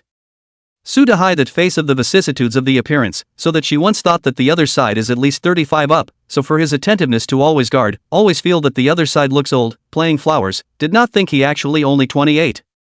Only 2 years older than myself. Su Dahai was so depressed that he couldn't speak after being hit by the two of them. Huang Ting felt something in his heart, glanced outside, and said, "People are here, you're not going up to say hello?" As he spoke, Liang's voice rang out. "Mr. Huang Ting, we're here." Inside the abandoned building. Behind Xu Jiaxin stood Liang and Xu Hua, and behind Huang Ting stood Guan Xilan and Su Dahai. As for the two, they sat opposite each other. The social order fell apart after the apocalypse, but the speed of recovery was just as astonishing. It's only been a few days, and a stable order has already been initially established, and, to put it mildly, it's all thanks to your reminder and help. Chu Jiazhen's complexion was better than before. The native mech is bound to the human body, and while the mech becomes stronger, the manipulator is also nourished in some way. Obviously Chu Jiazhen had already perceived the benefits, which was why he was so refreshed. I'm just giving a heads up too. You're still so modest, I still want to invite you to join us this time. I can promise you to have the same authority as me, how about it? This condition is generous enough, right? Hearing that Chu Jiazhen was going to co-manage the Mountain River group with Huang Ting, Guan Xilan could not see any expression on her face. She knew how powerful Huang Ting was, and in her opinion, Chu Jiazhen should have handed over all of the Mountain River base to Huang Ting, and as it was now, there wasn't even the slightest bit of sincerity. Su Dahai, whose information is lacking and whose thoughts are still stuck in the pre-apocalyptic period, thinks otherwise. Who is Chu Jiazhen? That's the real richest man in Ningchang, a big shot with his hands in the air. If he can personally invite and promise such great power, what are you waiting for if you don't hurry up and say yes? Huang Ting, just say yes, okay? Seeing that Huang Ting still had hesitation, Chu Hua stepped forward and grabbed his hand and pampered him. Chu Jiazhen smiled faintly at the sight, his gaze looking around. Rio similarly looked up at the ceiling, trying to make out flowers in the concrete ceiling. Although Guan Xilan didn't have much of an expression, there was a slight hint of jealousy in her eyes. For his part, Su Dahai heard the sound of a broken heart. Sorry. Huang Ting still chose to refuse and introduced Guan Xilan and Su Dahai to the three. After learning that Huang Ting had already set up his own force and had begun to absorb talents, Chu Jiazhen stopped dwelling on it and turned his head to ask. If the organization has been formed, why not announce the news and recruit people? Chapter 29 Nanshan Prison, Yulang with a broken mentality. I'm going to go the elite route for now, too many people are troublesome. Huang Ting replied casually. That's one reason, and the other is that in the future Blue Star will stretch infinitely in size. This will cause the terrain to change. It is possible that today the two are sleeping bed to bed and tomorrow they will be meters apart. For the average person, it's undoubtedly a matter of the journey becoming longer and walking a little more. But for the big powers, a small change is enough to affect the whole picture. So it's not a good time for a big expansion. Although he himself had the mustard seed mech in place and didn't have to worry about being affected, he still preferred to stay out of the way. Those who were able to join Aurora had to have at least one skill. He wanted an elite, not a rabble. After sending the three away, Huang Ting suddenly remembered something. In his previous life, the reason why Honghai was able to become the number one in Ning City, forcing away Chu Jiazhen and overpowering the officials, besides the fact that the Red Rhinoceros mecha was powerful in its own right, he had also obtained a crucial prop. Material synthesizer. The efficacy of this prop was very simple and very counterintuitive, and that was to transform low-grade materials into high-grade materials. Cherished high-grade materials often had a price, and synthesizing high-grade materials with low-grade materials was obviously a surefire deal. In his previous life, Honghai was able to quickly gain a foothold in Ning City and become the final overlord by virtue of this material synthesizer. If I hadn't thought about it, it would have been fine, but now that I've thought about it myself, I'm sure I want to get my hands on it. But before that, it's important to improve your strength. The reinforcement materials are almost accumulated, so next we'll start the mech ascension. Last time, by selling white bone bombs and buying low and selling high, he had hoarded quite a few reinforcement materials. Together with the previous Zhu Rou, the materials he had on hand now were enough for Tianyu and Thunder Flash to ascend to the second rank. After another submission, it was another long 18 hours. During those 18 hours, the two mechs were inoperable, and only the Mega God mech and the Mustard Seed mech were unaffected. Idle and bored, Huang Ting opened up the area chat. At this time, the area chat was just like the chat channel in the game. Everywhere was buying or selling materials, and there were also people who wanted to hunt mutant creatures and find people to team up with. The most conspicuous among them were those with some prefix on their heads. Ningchang, College Union, Mountain River, Windward, and Star Club. Obviously, these were the handiwork of the 5 major powers. Huang Ting browsed through the information on it while waiting for the mech's ascension to be completed. Meanwhile, Nanshan Prison in Ningcheng. Ran Zijing and his group of 6 were carefully avoiding the prison entrance and heading off to the side toward the main road. They had been roaming around for the past 2 days, hunting mutated creatures. If they hadn't seen the news of the formation of the College League on regional chat today, the 6 would probably still be sleeping in a hotel somewhere right now. We finally found the organization, it's not easy. Yu Lang, with a few moments of excitement, could not help but say. Shoo, keep it down until we get around this prison. If you want to reach the area where the college union is located, you have to go through this South Mountain prison in front of you. Blood corpses transformed by ordinary people already gave them a headache, don't think that blood corpses mutated by criminals would be even more ferocious. What's more, all the people incarcerated inside Nanshan prison are felons, who are either murderers and arsonists or involved in gangs and evil. If this group of people mutated into blood corpses, it would be a headache to think about. That was why the six were so careful. Luckily, they were experienced and soon traveled half the distance. They would be safe as soon as they finished this remaining distance. But at that moment, a mecha suddenly rushed from the distance. The moment he saw these mechs, Yu Lang's face suddenly changed. Cam, where did the Yakuza come from? Don't wanna die. Those mechs were so fast that they rushed to the prison entrance in the blink of an eye. Boss, this is Nanshan prison, there must be quite a few elite monsters inside. Little brother Ho Rinjong pointed at the prison gate with a cheeky smile. Not bad, and it's kind of you to find this place. And Hon Hai gave 2 salty compliments, then couldn't hold back his inner excitement and rushed over. As Ho Rinjong had said, there must be quite a few elite monsters in this prison, and as long as they were resolved, it would be enough to upgrade one's mech. With that thought, he pulled back on one foot and bowed slightly as the surface of his mech began to glow with an eerie red light. No good, these idiots are trying to open the prison gates, let's run. Ran Zijing's face changed and he hurriedly greeted the other few people to leave. But as soon as the words left his mouth, he saw the red mech ride out. Dang! In the next second, the red mech crashed fearlessly against the iron gate. Smoke billowed up and the iron door was instantly in pieces. Boss is mighty. Ho Renjong applauded hard. But then, it was as if he had been strangled, and he couldn't say a word. South Mountain Prison, behind the iron gate, hordes of blood corpses heard the sound and turned their heads, staring at the crowd with fierce faces. Without waiting for the crowd to react, they instantly rioted, turning into a red ocean current that surged towards the crowd. Even Ran Zijing and the others in the distance did not escape and were caught in the red current. It's not my wave this time, what should I do? Yu Lang asked as he ran. Ran Zijing was also caught off guard by this scene. If it weren't for these people, one could definitely avoid this big trouble unharmed. He looked around quickly, and an idea suddenly came to him. Come on, let's go to jail together. Ha! The prison is full of bloody corpses now. Aren't you just shooting yourself in the foot by going in? Besides, he's just a little bit of a prodigal, so he's not going to jail. The blood corpses in the prison should have all flushed out, and the house there is stronger than the one outside, so we can guard it and take our time to figure out what to do. If you think of escaping in this situation, you will surely die. Ran Zijing calmly analyzed. So many blood corpses rushing out together would tear apart every living thing in sight. The speed of their escape couldn't even keep up with the speed of the blood corpses' charge. The only way to survive is to swim against the current and use the prison room as a defense. What do you think? The crowd was unanimous. When playing the game, Ran Zijing was the team's warlord, and his analysis wasn't always completely accurate, but there wasn't much better to do at the moment. The 6 men gathered their strength and charged toward the prison. On the other side, Ho Renjong also noticed the movements of Ran Zijing and the others. Seeing that there were fewer and fewer people in his group, he finally realized Ran Zijing's intentions and shouted, "Boss, prison, let's go to the prison." And Han Hai also reacted at this point that the seemingly dangerous prison was indeed safer than the outside. They retreated towards the prison in a hurry. Ran Zijing's 6 were small targets and didn't make much of a fuss when they returned to the prison. But in Hong Hai's side was different, with more than 30 people gathered together, even a blind man could feel the difference. Their retreat immediately attracted a large group of blood corpses. At this time, Yu Lang, who had already retreated to the prison, saw this scene and couldn't help but curse, "Cam, these fools have attracted the blood corpses again." Yu Lang was almost so angry by Hong Hai's maneuver that his mind broke. Ran Zijing's heart sank.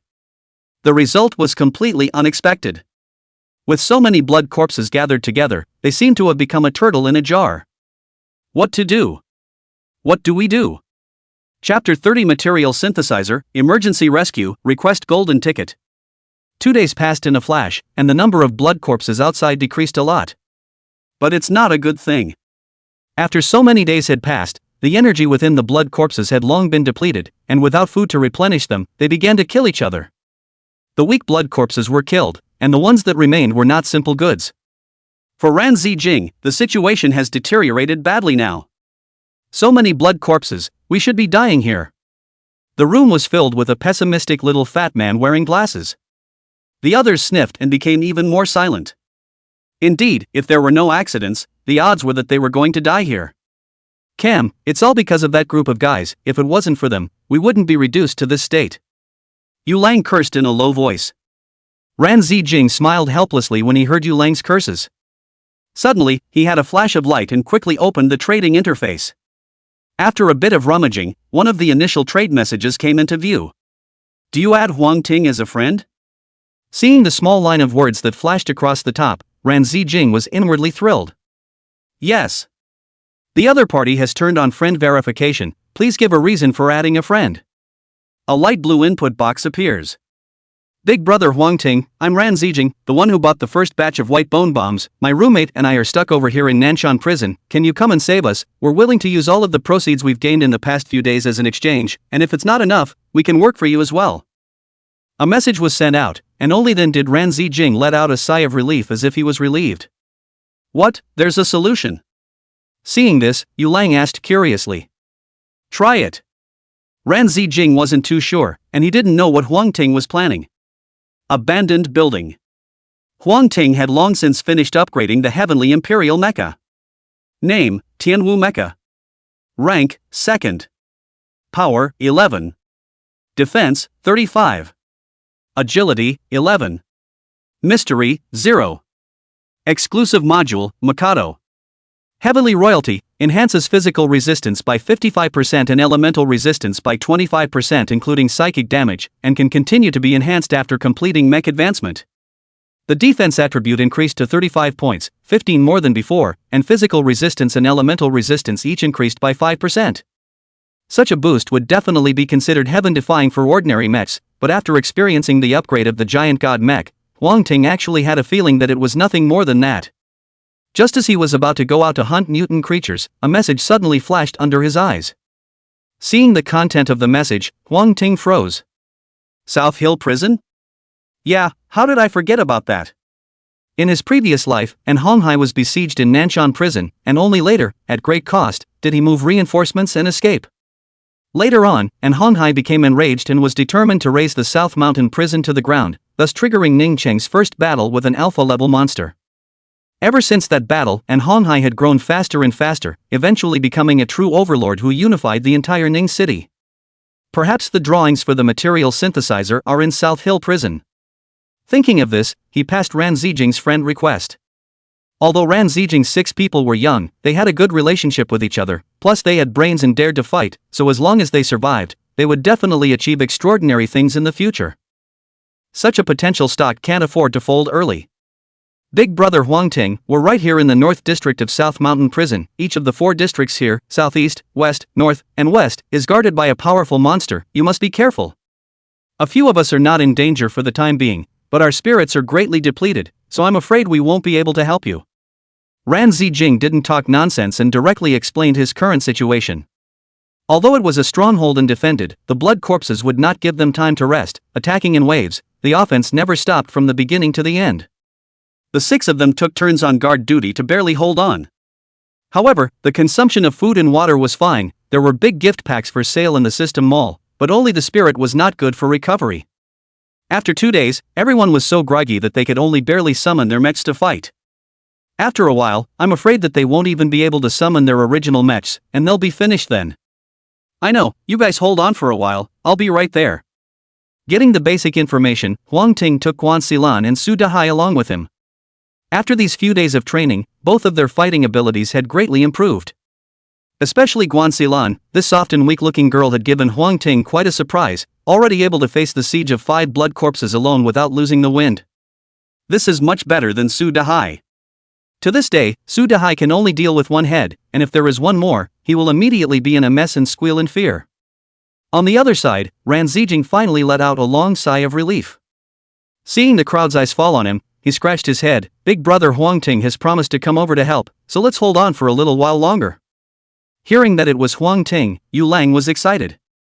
The impression that Huang Ting had left on him before was deeply imprinted in his mind to this day, and now that he could see his idol strike again, it would be strange if he wasn't excited. The other four were not as excited as he was. If it was one or two monsters, then they believed in Huang Ting's strength. But with so many blood corpses out there, I'm afraid 10 Huang Tings here won't help, right? Little by little, time passed, and soon the sun was setting and a hint of darkness began to envelop the land. I don't suppose Big Brother Huang Ting is not coming, is he? The chubby little man in glasses muttered. Wait a little longer. After waiting for such a long time, Ran Zijing was also a bit confused, but right now he could only trust Huang Ting. Look, you guys. At that moment, Yu Lang pointed through the window and suddenly shouted outside. The others followed the sound and looked at the corner of the street that was gradually shrouded by darkness, and at that moment, there were 3 mechs slowly walking towards them. The black and gold colors of the leading mecha intertwined with each other, glittering under the setting sun, as if they were gods. It's Big Brother Huang Ting, it's... Yu Lang wanted to say something else, but was held down by a quick-eyed Yu Lang. Boom! Yu Lang then realized that his voice had attracted the blood corpses peering outside, and now they were frantically launching an attack. Not good, Lu Ting's mech has shattered. Lu Ting is none other than the chubby little guy with the glasses. His rout was like a signal, and several others quickly summoned their mechs, but were immediately torn apart by the swarming blood corpses. No, Lu Ting. Seeing that Lu Ting was about to lose his life to the blood corpses, Yu Lang subconsciously blocked in front of him. Yu Lang was now incomparably regretful. If he hadn't been so loud, he wouldn't have found so many blood corpses. Everything was his own fault. If one had to die, it would be himself first. He closed his eyes and waited quietly for death to come. 1 second, 2 seconds, 3 seconds. Yu Lang curiously opened his eyes and looked behind him. Only to see that the blood corpse that had originally lunged at him had been cut in half. Ran Zijing and the others were looking at themselves with flirtatious faces. Brother Wave, hurry up and get up, the pressure is hurting my flesh. Lu Ting said helplessly. Yu Lang reacted at that moment and immediately rolled over and stood up. It wasn't until then that he realized that the blood corpses at the entrance had already been decimated, and the ground was full of various scattered reinforcement materials. Seeing that familiar black and gold mecha, he instantly understood that it was the Huang Ting big brother who had arrived. Chapter 31 Meat Mountain, My Boss Ugh. Requesting golden tickets. Huang Ting hadn't been to Nanshan prison in his previous life, and had only heard about what happened here. It was dangerous here, but it was nothing to him who had completed the ascension of both mechs. Even if he couldn't beat them, with the high movement speed of the Thunder Flash mech, it would be simple to leave. After killing another blood corpse, the two of them, Huan Xilan and Su Haihai, finally arrived late. Huang Ting first asked the two of them to protect Ran Zijing and the others from leaving, and then looked toward a mountain of flesh not far away.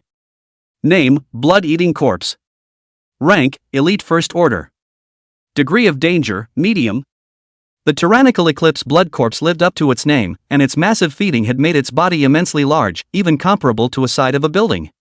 If nothing else, this tyrannical Eclipse blood corpse should be the toughest monster in the Northern District. Don't look at its rank, but this belonged to the mutant blood corpse, and with such a huge size, it was extremely rare even among the mutant blood corpse. Huang Ting estimated that its true grade should be fine second order. You guys stay here and keep watch, I'm going to meet that monster. In order to save time, Huang Ting directly switched into the Thunder Flash mecha and flew out. Arriving at the head of the meat mountain, he realized that the size of this meat mountain was even more astonishing than he had imagined. Flying behind the mountain of flesh, he probed his sharp claws and slashed at the back of the tyrannical Eclipse blood corpse. Instantly, 3 bloody wounds appeared. But in less than half a minute, all of that wound was all recovered again. The defense is no different from a normal blood corpse, but the recovery ability is amazing, and with such a large size, normal attacks basically have no effect. Surveying the mountain of flesh in front of him, Huang Ting actually had a feeling that he had nowhere to start. He could grind it to death even if he took his time, but he didn't want to waste too much time here. In case Honghai contacted other people and let those forces get involved, it would be troublesome for him to obtain the material synthesizer again. With this level of props, he didn't believe that other forces wouldn't be moved. By then I'm afraid the fight will be a brain fart. It's not good to cast here, what if we draw it out? Huang Ting suddenly remembered that he had come across a gas station on his way here. The blood corpses there had taken care of themselves, the gas pumps were all intact, and there was a tanker full of gasoline parked nearby. With the power of the gasoline explosion, it should be possible to take care of this tyrannical blood eater. With that in mind, landed on the ground and began to seduce the tyrannical blood corpse to move outward. Rumble. A loud sound rang out, and perhaps smelling the smell of fresh flesh and blood, the tyrannical blood corpse slowly squirmed under Huang Ting's seduction and slowly headed towards the gas station.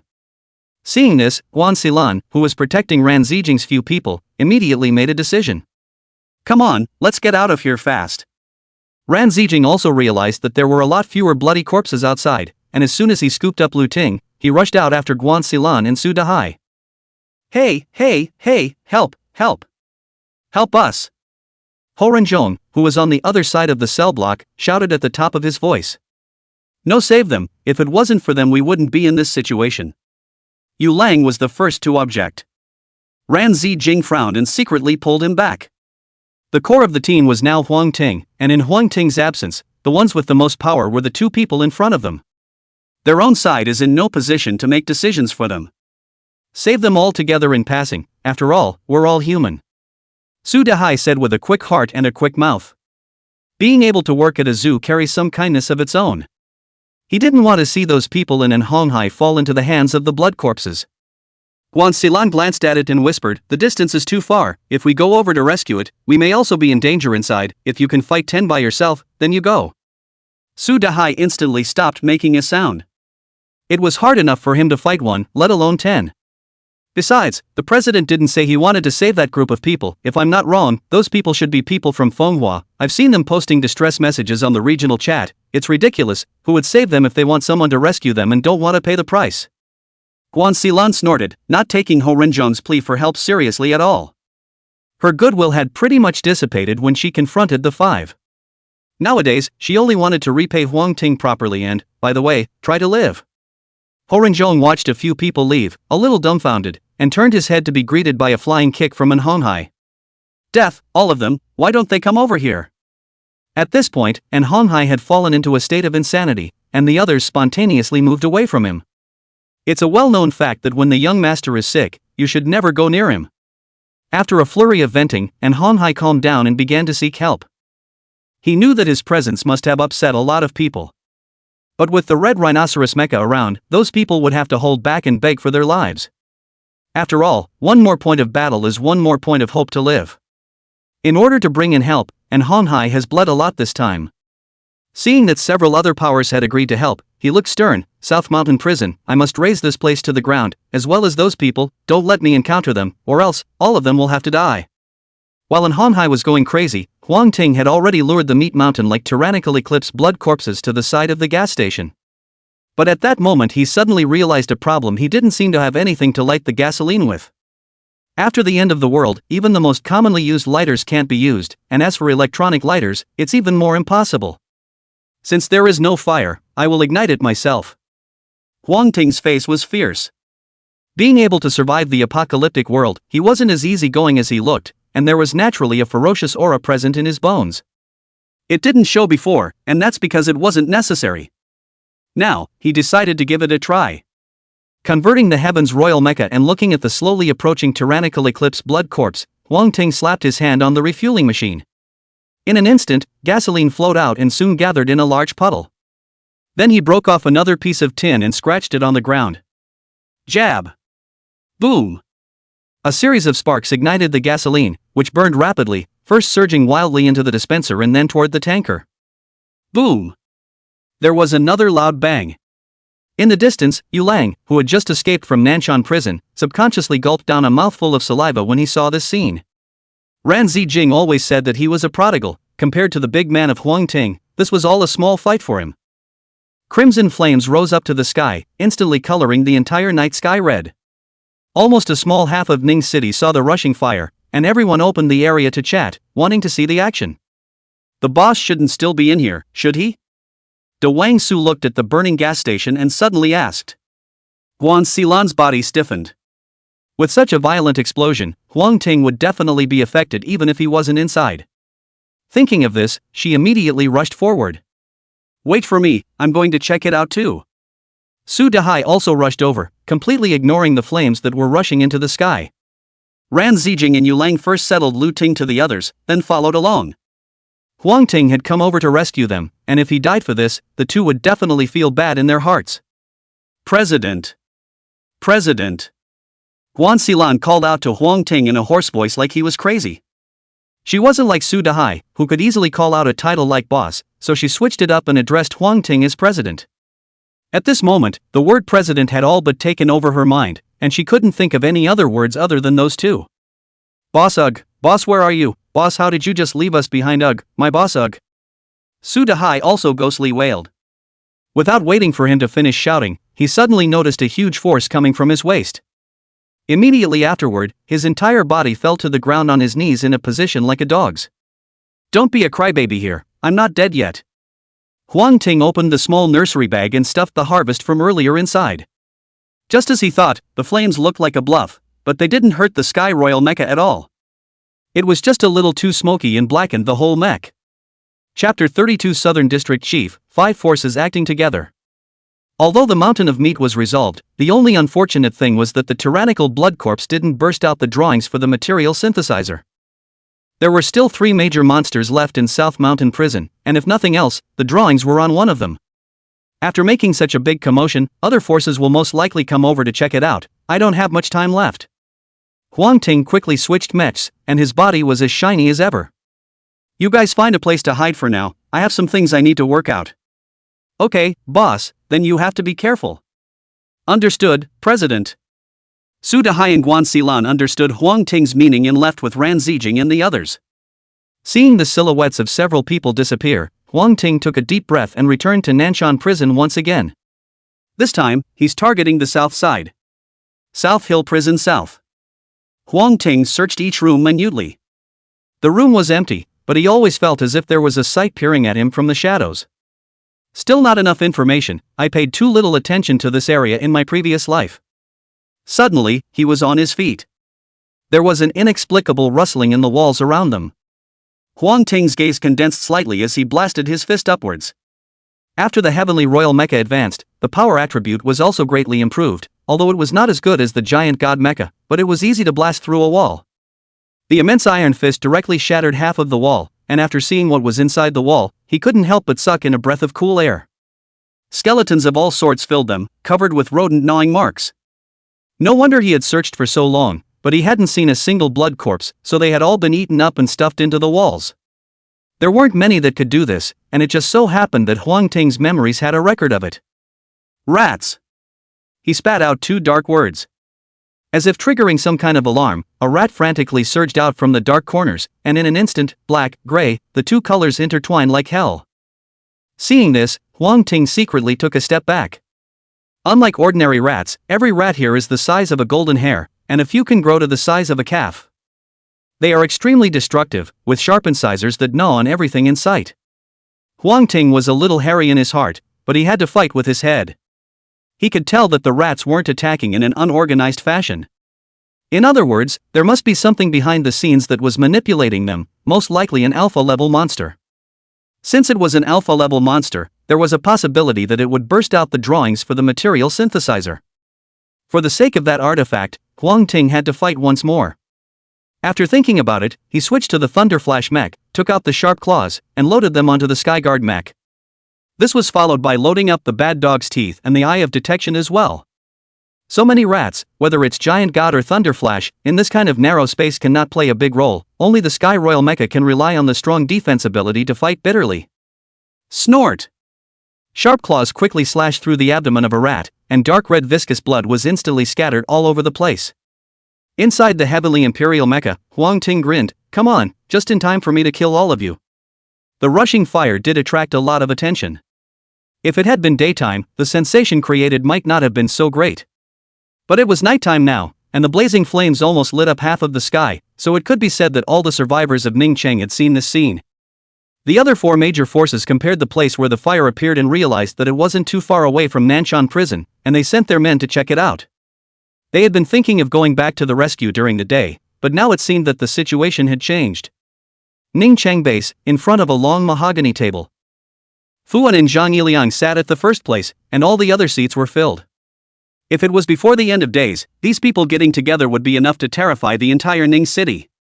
But now, they are also just managers of a party's power. Major General Zhang, regarding in Honghai's plea for help in the explosion over at Nanshan prison, what do you think? Seeing that the crowd was silent, Fuan had to be the first to inquire. Zhang Yiliang is a middle-aged man with dark and shiny skin, somewhat unsmiling.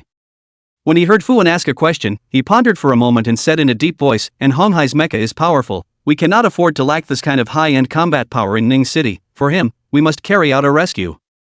The others sniffed and nodded silently.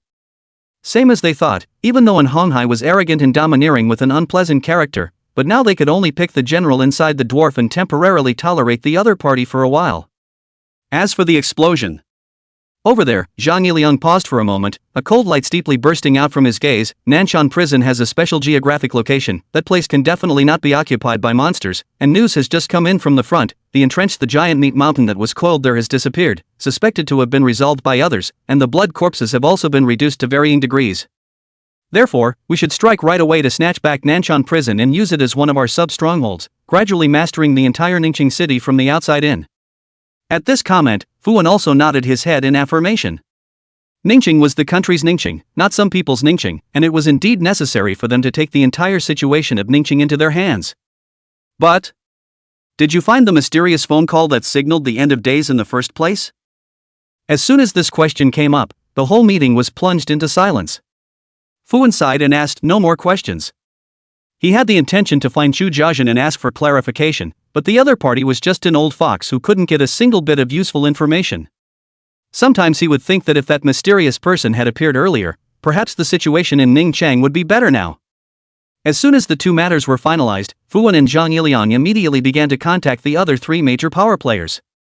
Chu Jiazhen was powerful and knew that Huang Ting was also in South Mountain Prison, so he naturally wanted to go and get a piece of the pie. There were many factions within the Star Association, and everyone wanted to go over and join in the fun, plus the official and in Honghai's side had offered a large price, and likewise refused to lag behind.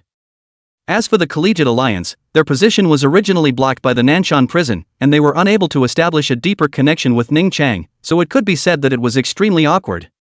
Now that there was an opportunity to address this great scourge, a number of people were immediately dispatched. Together with the reinforcements from within Fenghua, the five major forces acted together. Speaking of which, this was the first time they had worked together since the end of the world opened. At the same time that the five major forces were acting together, the southern district of Nanshan prison. Dark red blood covered the ground, walking on it had a sticky feel to it, and in some places the blood had even been able to be drawn. Huang Ting reached down and pulled off one of the curtains, wiping away the blood spattered on his body. In front of him was a monstrous monster with the head of a man and the body of a mouse. Looks like you're the Alpha. Name, Mutant Piranha. Rank, Chief First Order. Degree of risk, high medium. Chapter 33 Sneak Attack in the Dark, Half Mutant, requesting golden tickets. The reason why the level of danger had changed from high to medium, Huang Ting guessed that it was because the other mutant rats had already been killed by himself. The leader who had lost the protection of his minions was naturally in much less danger. Z. The mutant ogre gave a strange cry and turned to run. Huang Ting froze for a moment, then followed. Even mutated creatures have brains. The higher the rank, the higher the IQ level. Perhaps the deaths of the other mutant rats had spurred this mutant man-eater to be so scared that it ran away without a second thought. The speed of the mutant ogres was so fast that Huang Ting had to convert his thunder flash mech to barely keep up. He suspected that this mutated ogre was the same monster that was able to burst out the drawings of the material synthesizer. The speed picked up again, and finally, at a corner intersection, he kicked the mutant ogre in the back. The mutant ogre made a flying lunge and crashed solidly into a barred door. Squeak! After getting up, the mutant man-eating rat stared at Huang Ting with a pair of scarlet eyes in death, its mouth letting out a gurgling low growl. Huang Ting let out a light laugh, and with a flash of his body, he appeared behind the mutant man-eater rat and heavily stomped on its tail. The kick broke the tail right off. The mutant ogre hissed in pain, picking at its claws twice, and violently twisting its head to bite down hard. Fortunately, Huang Ting had already predicted its movements, and in the moment it turned around, his body drifted out 5 or 6 meters away. The strongest thing about this mutant ogre was the group of rat minions. Its own strength wasn't really outstanding, and the only thing it had going for it was its speed. It was just that no matter how fast it was, it couldn't escape the thunder flash mech. From the time Huang Ting came to the southern district, its end had come. A punch shattered the mutant ogre's head, and the kill alert sounded in his ears. Kill Chieftain Mutant Ogre first level, get materials, Beast Soulstone 1, Mutant Blood Drop 5, Flesh and Blood Essence 1, Dirty Rat Teeth 4, Dirty Rat Skin 2, Plague Blade Drawing 1. Name, Plague Blade. Quality, excellent. Type, drawing. Effect, contains toxins that can cause great damage to living things, even mechs will be corrupted. Required materials, Dirty Rat Skin 10, Dirty Rat Teeth 20, Blood Spirit Root 5, Unknown Toxin 5. After killing so many mutated rats, Dirty Rat Skin and Dirty Rat Teeth had quite a lot in stock, and Blood Spirit Root had some left over from the last time he modified the Mustard Seed mech, but this unknown toxin was more rare. Any creature has a chance of popping an unknown toxin, only the probability is so small that it's just a matter of luck. Huang Ting put it all away and waited to see if there was any inside the system mall when he went back. The effect of the Plague Blade was good, but compared to the material synthesizer, it was still much worse. Nothing in the south end either, so we'll check out the west end next. The reason why they didn't go to the western district at the beginning was purely because of the special construction of the South Mountain Prison, and if they wanted to reach the western district, they had to come to the southern district first. Passing through the layer upon layer of barred gates inside the southern district, Huang Ting officially stepped into the western district of Nanshan Prison. As an iron door slowly pulled open, warning signs sprang up in his mind, and he immediately switched into his heavenly royal mecha form. Boo! In the next second, Huang Ting flew heavily backwards, crashing through several high-strength concrete walls one after another before coming to a stop. Before he could stand up, a huge iron dining table came crashing down on him. Huang Ting raised his arms to block his chest, and his entire body was pushed out by the dining table, not stopping his retreat until he was against the wall behind him. Then another giant freezer flew in. It's not over yet. Normal monsters wouldn't think of using these things to attack. Huang Ting was sure that there must be a lot of people behind the iron door. This is a prison block. There are more inmates than guards. Behind the iron door is most likely the criminal who escaped from the cell. They were the only ones who would attack as soon as they met. Huang Ting threw out the dining table in his hands and scurried out sideways. There were indeed quite a few mechs behind the iron gate, and they were currently poking their heads out to keep surveying. That guy's still alive. Suddenly, a sharp-eyed mecha noticed Huang Ting rushing out and shouted, "Wow!" The surrounding people quickly surrounded and blocked in front of Huang Ting, killing him. Huang Ting frowned as the sharp blade popped out of his hand. "Get out of the way, death to those who stand in the way." The others were unimpressed and roared with laughter. "Ha ha, laugh me to death, do you think this is your home? Not a big man, not a small temper, and death to those who stand in the way, do you want me to help you vent your anger? Catch him and you'll have your tribute for the day. Come on, hurry up and get him, I don't want to go to confession. Glasses, I didn't think you'd be so lucky as to run in a rash when it's your turn to testify. Cut the crap and get it together." I don't know who gave the order, but the other mechs immediately looked like they were pumped up with chicken blood and madly rushed towards Huang Ting. Huang Ting was also not polite, his arm slid quickly, directly amongst the slicing a mech. Thumbs up. Blood splattered everywhere, startling the others. Although this was a prison, this was the first time they had seen such a tyrannical killing method. Huang Ting once again beheaded one person, completely shocking everyone. Compared to him, the group in front of him was a bit younger. Back then, when the blood corpses surrounded the city, he alone had killed over 10,000 of them, and that blood stuck to his body, pressuring the mech to slow down quite a bit. Snap! The sound of applause rang out, and the people around them immediately looked like they had seen a ghost and backed away. Even the mechs on their bodies were all disarmed. They were roughly divided into two rows, kneeling on the ground, their bodies trembling uncontrollably.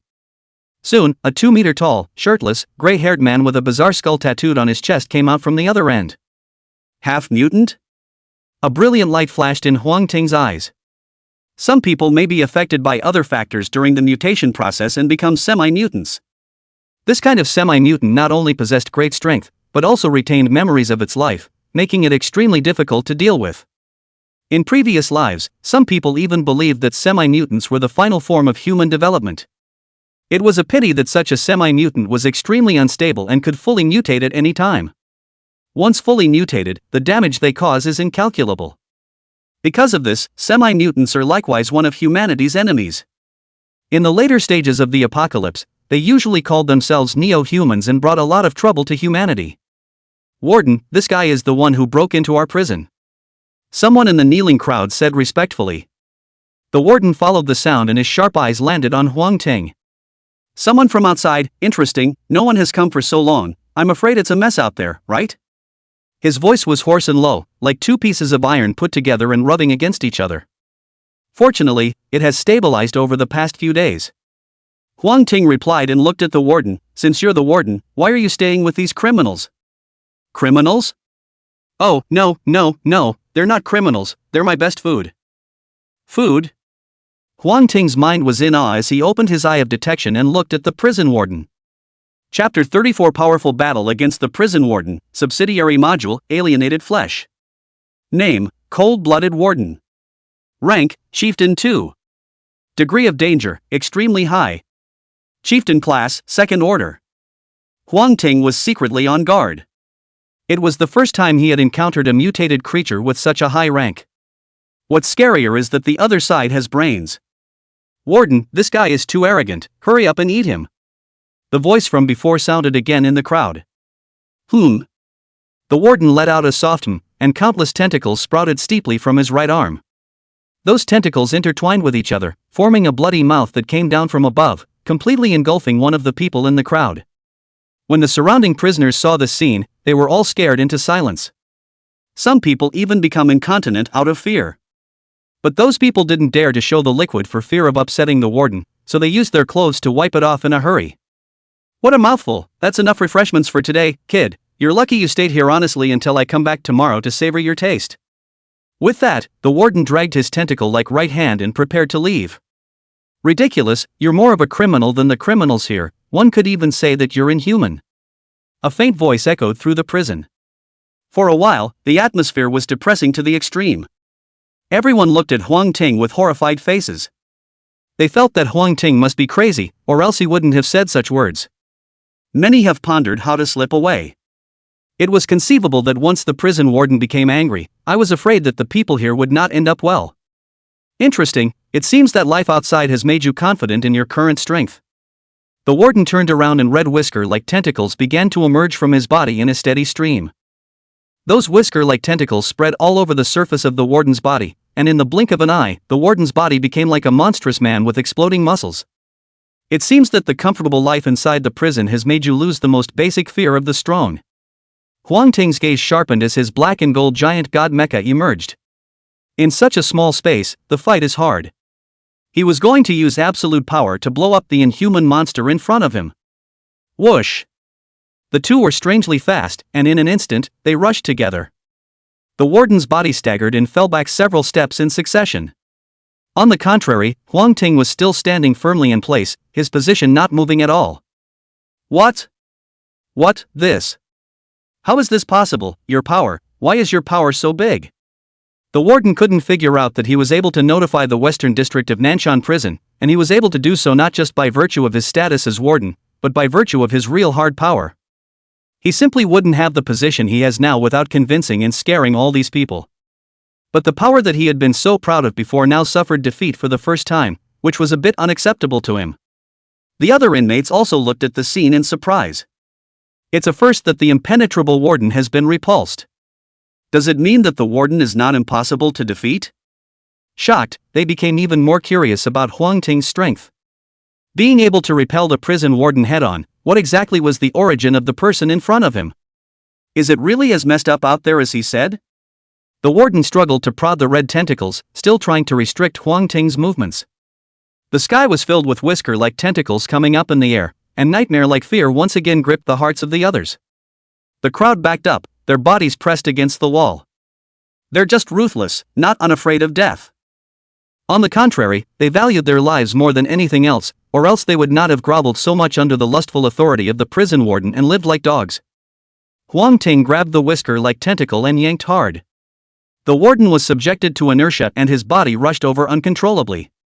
Boom! Waiting until he was almost close, Huang Ting threw out a punch, directly smashing half of his body.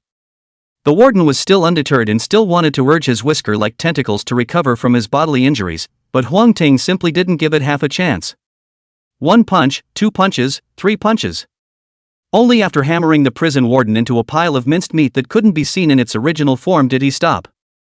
Kill chieftain cold-blooded prisoner second order, obtain materials, blood and flesh essence 10, blood redstone 2, alienated flesh mass attachment module 1, low order material synthesizer drawing 1. The material synthesizer finally popped. Huang Ting breathed a light sigh of relief. Name, low order material synthesizer. Quality, epic. Type, drawing. Effect, can synthesize lower ranked materials to higher ranked ones, but even so, those materials are still crap. Required materials, Aura Fire 10, Blood Redstone 10, Dirty Rat Skin 10, Magic Powder 10, Flesh and Blood Essence 10, Universal Gel 10, Heart of Gathering 1. Seeing the required materials on it, he frowned slightly. The Aura Fire comes from second-order common mutant creatures, and while it's rare, it's not difficult to get 10 copies for a little extra money. As for the Magic Powder, it was a bit more peculiar, and only those mutated creatures that often lived in the shadows could pop it, such as mutated cockroaches, mutated rats, and the like. Now he had 6 copies on hand, 4 to go, and the difficulty of completing them was simple. Needless to say, the other things were all ordinary materials, only the last Gathering Heart left him a bit puzzled. I've never heard of it in my previous life either. After thinking about it, he first put away the drawings, then opened the system mall and tapped a top message slot. Acquisition of the Gathering of Hearts, price in private chat. The bounty system wasn't out yet, so he could only use this stupid method. Putting away the low-rank material synthesizer, Huang Ting looked at the subsidiary module named Alienated Meatball again. Name, Alienated Meatballs. Quality, excellent. Type, upper limb module lower limb module. Effect 1, when loaded as an upper limb module, slightly increase arm strength, strength plus 2, defense plus 1. Effect 2, when loaded as a lower limb module, slightly increases movement speed, agility plus 2, defense plus 1. Description, behold, a mass of living flesh. The increased attributes of the alienated meat block are not much, but the way of using it is extremely flexible, either upper or lower limbs can be loaded, and it can play a good role in critical moments. In the previous life, this kind of accessory module is also called Universal Accessory Module. Some accessory modules can even be all universal. Utilizing the different loading effects of the attached modules so as to build different combat styles, this style of combat was extremely popular in the previous world. Seeing that Huang Ting had been silent, the remaining criminals finally got scared. They fell to their knees, their brains pressed to the ground. Even though the ground was unusually cold, no one dared to look up. Get up, I'm not that kind of monster. Collecting all the drops, Huang Ting swept a glance at the crowd and said in a salty manner. Only after receiving his affirmation did these people dare to slowly raise their heads. However, their knees remained on the ground, as if they found it easier to save their lives. Those who can survive in this kind of environment are not ordinary people. If we release this group of people in front of us, the consequences will be unimaginable, but we can't kill them all ourselves and waste our battle power for nothing. We have to think of a way to place them down. Huang Ting fell into deep thought. Seeing how scared they are, they should be impressed with me, so why don't I use this to subdue them and become an assassination blade in my hands, so that they and Aurora can watch each other's backs, one light and one dark. Chapter 35, Strongly Convincing People, Opening the Guild Early. Want to survive? Huang Ting's voice was low, and he used a little bit of the mystical aspect of the trick. These techniques originated from an evil god's doppelganger that he had slain. Even if he didn't have mystical energy, it would be easy to scare the group with his ears.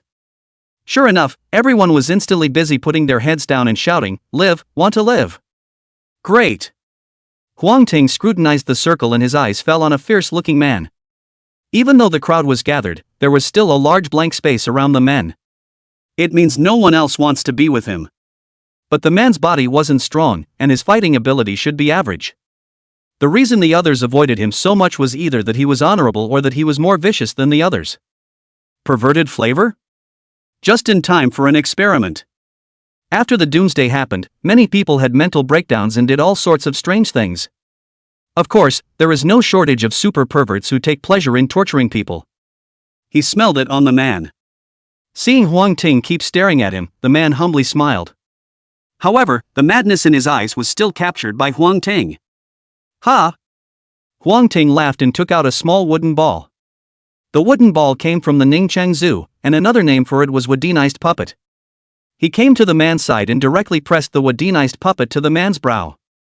In a flash, many slender vines grew inside the wooden ball. Those vines were like veins, densely spread all over the man's body. Then, the originally emerald green vines began to slowly turn red, and finally, they really did look like blood vessels and didn't enter the man's body. Get up and turn around twice. Huang Ting's mind moved, and the man instantly got up and spun around twice. Wow! The others retreated at light speed. The surrounding area cleared instantly. At this moment, Huang Ting's weirdness had far exceeded that of the prison warden. Not bad, not bad. From now on you'll be called Mui, remember your name. Yes, Mui knows. Mui nodded his head in a respectful manner. The control of the wooded golem wasn't rigid. In fact, it manipulated its body through tiny vines, and then used its internal core to convey various commands. Therefore, the IQ of the woodinized golem would not be too high, but there was no problem in using it in the early stages. If you want to survive, you'll have to listen to me from now on. Huang Ting once again reinforced the fear within them before letting the crowd leave. With Mui watching, I'm sure those people won't play any other tricks. The 4 monster kings of Nanshan prison were solved 3 by Huang Ting alone, and he didn't want to get involved again when the material synthesizer was already in his hands. Leave the rest of that monster for the other powers to have a headache. Leaving Nanshan prison, Huang Ting quickly identified Guan Xilan and Ran Zijing and the others. The people from the college league will be here later, just follow them out. Huang Ting had wanted to take Ran Zijing and the others under his wing as well, but then it suddenly occurred to him that it might be better to let them develop on their own. Such talents can only take up important responsibilities after continuous training. Without chatting for a few sentences, someone from the 5 major forces had already arrived, and Huang Ting stopped talking nonsense and quietly left with Guan Xilan and Su Dahai. Next, he had more important things to do. Returning to the abandoned building, Huang Ting opened the system mall and passing to take a look. I thought that there would be no gains, but I didn't expect someone to actually get the Gathering Heart, and the price offered wasn't too high. A Gathering Heart only costs 1500 energy points. The wealthy Huang Ting didn't hesitate and directly chose to take it. Then he purchased other materials inside the mall. In this way, most of the materials for creating the material synthesizer had been prepared, and the only thing missing was the ore of fire. Tonight was a sleepless night for Ning Cheng. On the second morning of the following day, the official announcement was made of the capture of Nanshan prison. Ning Cheng's contact channel with the outside world opened. The news certainly cheered up the survivors a lot. The officials even took this opportunity to recruit a lot of strong people who hadn't joined the forces yet. Of course, the other forces also received a lot of benefits, which could be seen from the large amount of extra low-ranked materials in the mall. I'm afraid that the only thing left to lose from last night was in Honghai's Fenghua. Thank you all for sending in your gifts.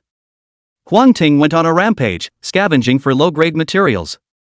To be honest, if it wasn't for the 5 major powers joining forces last night to capture Nanshan prison, he would have had to wait at least a week if he wanted to get this much material. With large quantities of lower-order materials purchased, the material synthesizer worked at full power. One by one, high-grade materials were produced and thrown inside the mall by Huang Ting again. If it wasn't for the time needed for the synthesis and transformation, I'm afraid that the system mall at this time would already be in an uproar. Even so, Huang Ting still attracted a lot of attention. Among them was in Honghai. The 5 powers acted together, on their own losses, and Honghai Heart has been unable to swallow this breath. Now that he saw Huang Ting earning a lot of money, he was even more angry. Find me Huang Ting's location, I definitely won't let him live. The men sniffed and left, going out to look for signs of Huang Ting. 2 days later, nearly 60% of the low-grade materials in the mall flowed into Huang Ting's hands. At the same time, his energy point reserves had come to 200,000. If it wasn't for the fact that there was still a large pile of low-ranked materials waiting to be synthesized, his energy points would surely have to be multiplied several times more. The second round of mutations will begin soon. It's time to help them get stronger, but before that, a function needs to be turned on. Huang Ting opened the panel. The top of the panel at this point was divided into 3 major sections, namely the mecha properties, the chat channel, and the system mall. With a movement of his mind, the characters on it changed for a while, and then a new section was formed. Power. Create a level 1 guild, name Aurora, open the guild warehouse. With his intention, a strange page with a dark purple pattern appeared. On the page were the 2 big words Aurora, and under Aurora, Huang Ting was the president, while Guan Xilan and Su Dahai were ordinary members.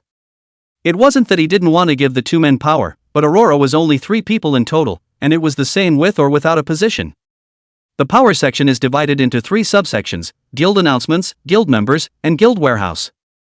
Huang Ting opened the guild warehouse, and in the next second, a huge circular space appeared in his mind. This was the guild warehouse, and every time the guild was raised a level, the warehouse space would be twice as large. The guild warehouse can be deposited without limit, but it can only be a dead item, and there are restrictions on withdrawals, or else it would be just right to use it as a space prop. It cost 100,000 energy points to form the force, and another 100,000 to open the guild warehouse. In the blink of an eye, Huang Ting's energy points were down to a pitiful few thousand.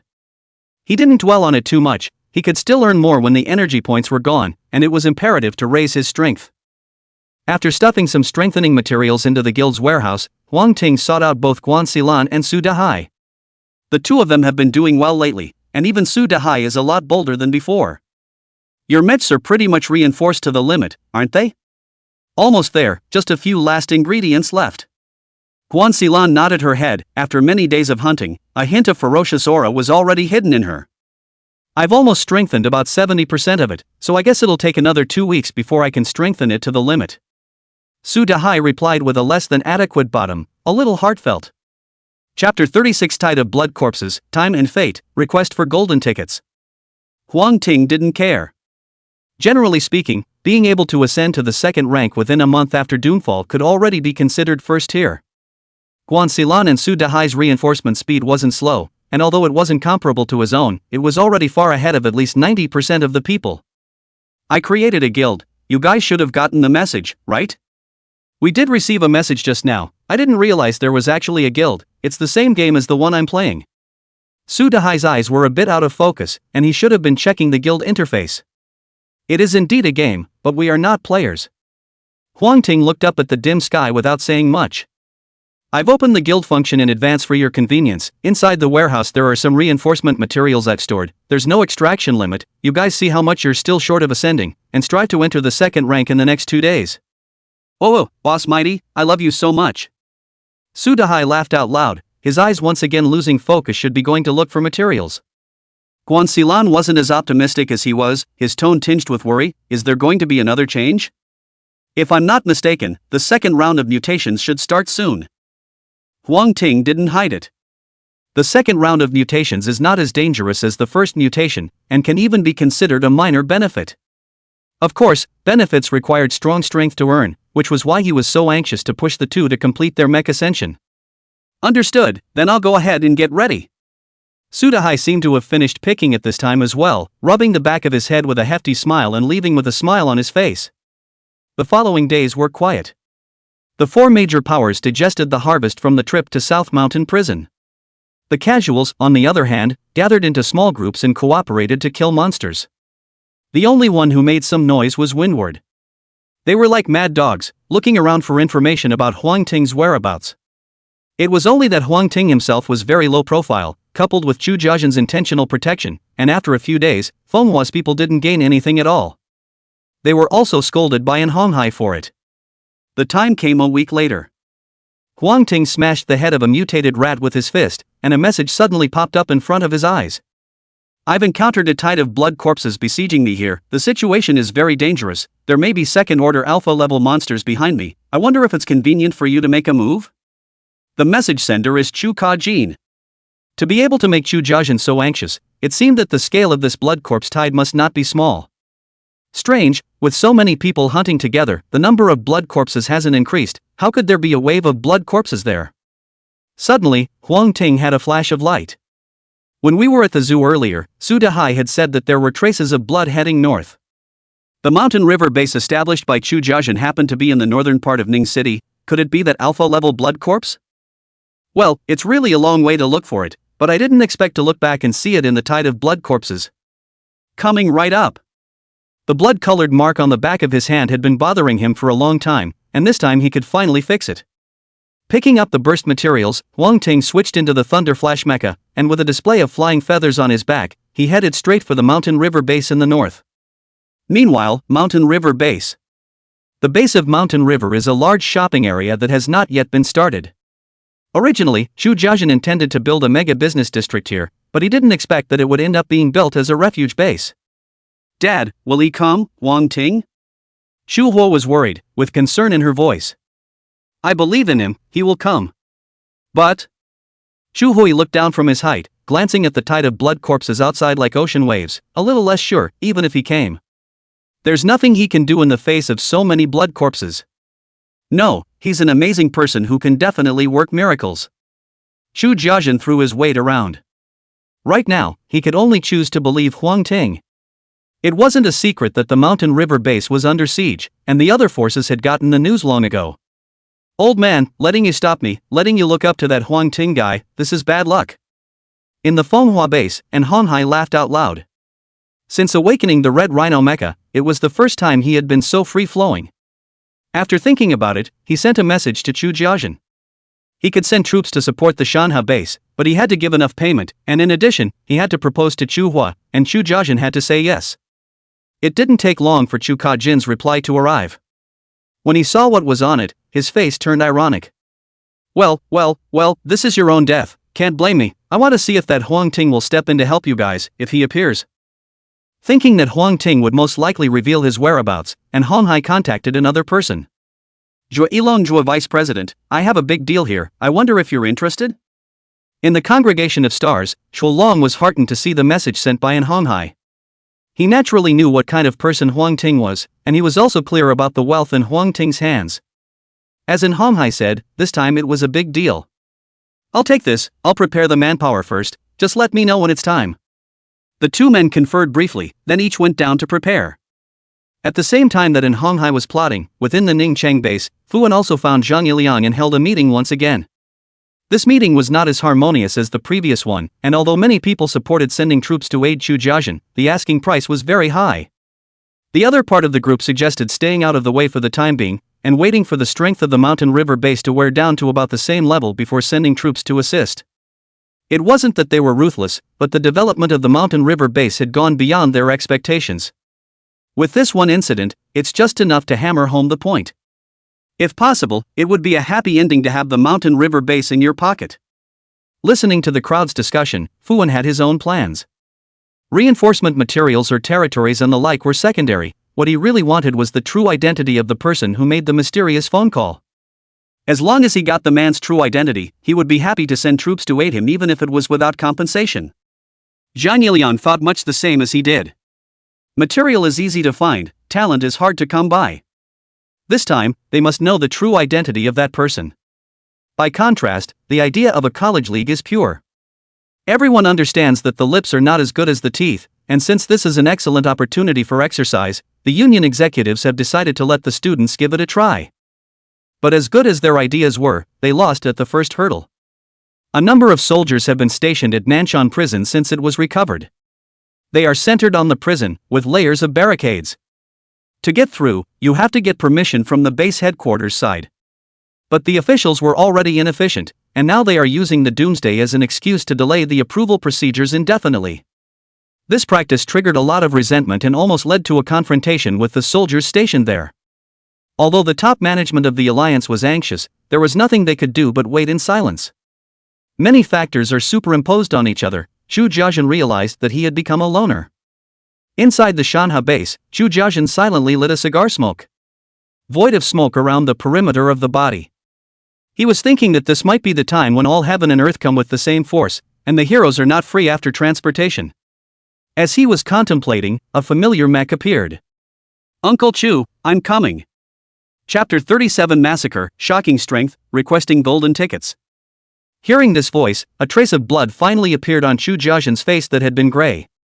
It doesn't seem like a bad mix for yourself. With Huang Ting around, it was truly the same power of heaven and earth. The periphery of the mountain river base. Huang Ting scrutinized the bloody corpse in front of him with a grave expression. Most of these blood corpses were mutated from various creatures, with humans only occupying a very small portion. So many blood corpses, it seems like that blood corpse leader should be in this area. We'll investigate after we finish solving the tide of blood corpses here. With a decision in his heart, Huang Ting stopped and took out the feather of mutation. Then, he successively took down other subsidiary modules and loaded them all onto the giant god mecha. The head wears the eye of detection, the torso is the teeth of the vicious dog and the feather of alteration, the arms are sharp claws, and the alienated flesh masses are loaded into his legs to boost the agility attribute. In this way, the battle power of the giant god mecha was suddenly at the top. Name, Giant God Mecha. Rank, 2nd. Power, 40. Defense, 16. Agility, 17. Mystery, 0. Exclusive module, Megatron. Subsidiary modules, Eye of Detection, Hound's Tooth, Feather of Mutation, Sharp Clawform, Alienated Flesh Mass. Seeing such magnificent attributes, Huang Ting's confidence soared. At this time, Huan Xilan and Su Dahai, who had already ascended to the second rank, also arrived in time. "Boss, we're here to help you," Su Dahai said with a big grin. "Scared less and you have the nerve to say you're helping?" Taking a look at his violently trembling legs, Huan Xilan showed contempt. Being scared and helping are two different things. Su Dahai, who has the toughest mouth in his entire body, immediately retorted. "Okay, you two just follow me." The corners of Huang Ting's mouth curved, and his eyes turned cold in an instant. The fact that so many blood corpses were gathered together surprisingly gave him a thrill of excitement. In fact, what man is not crazy in the doomsday, only he is crazy in a different place. Without hesitation, Huang Ting directly rushed into the group of blood corpses. Each swing of the sharp claws represented the fall of a blood corpse. In the blink of an eye, he killed his way out. Behind them, Huan Xilan and Su Dahai looked at this scene in disbelief. It seemed like it was the first time they had seen Huang Ting this crazy.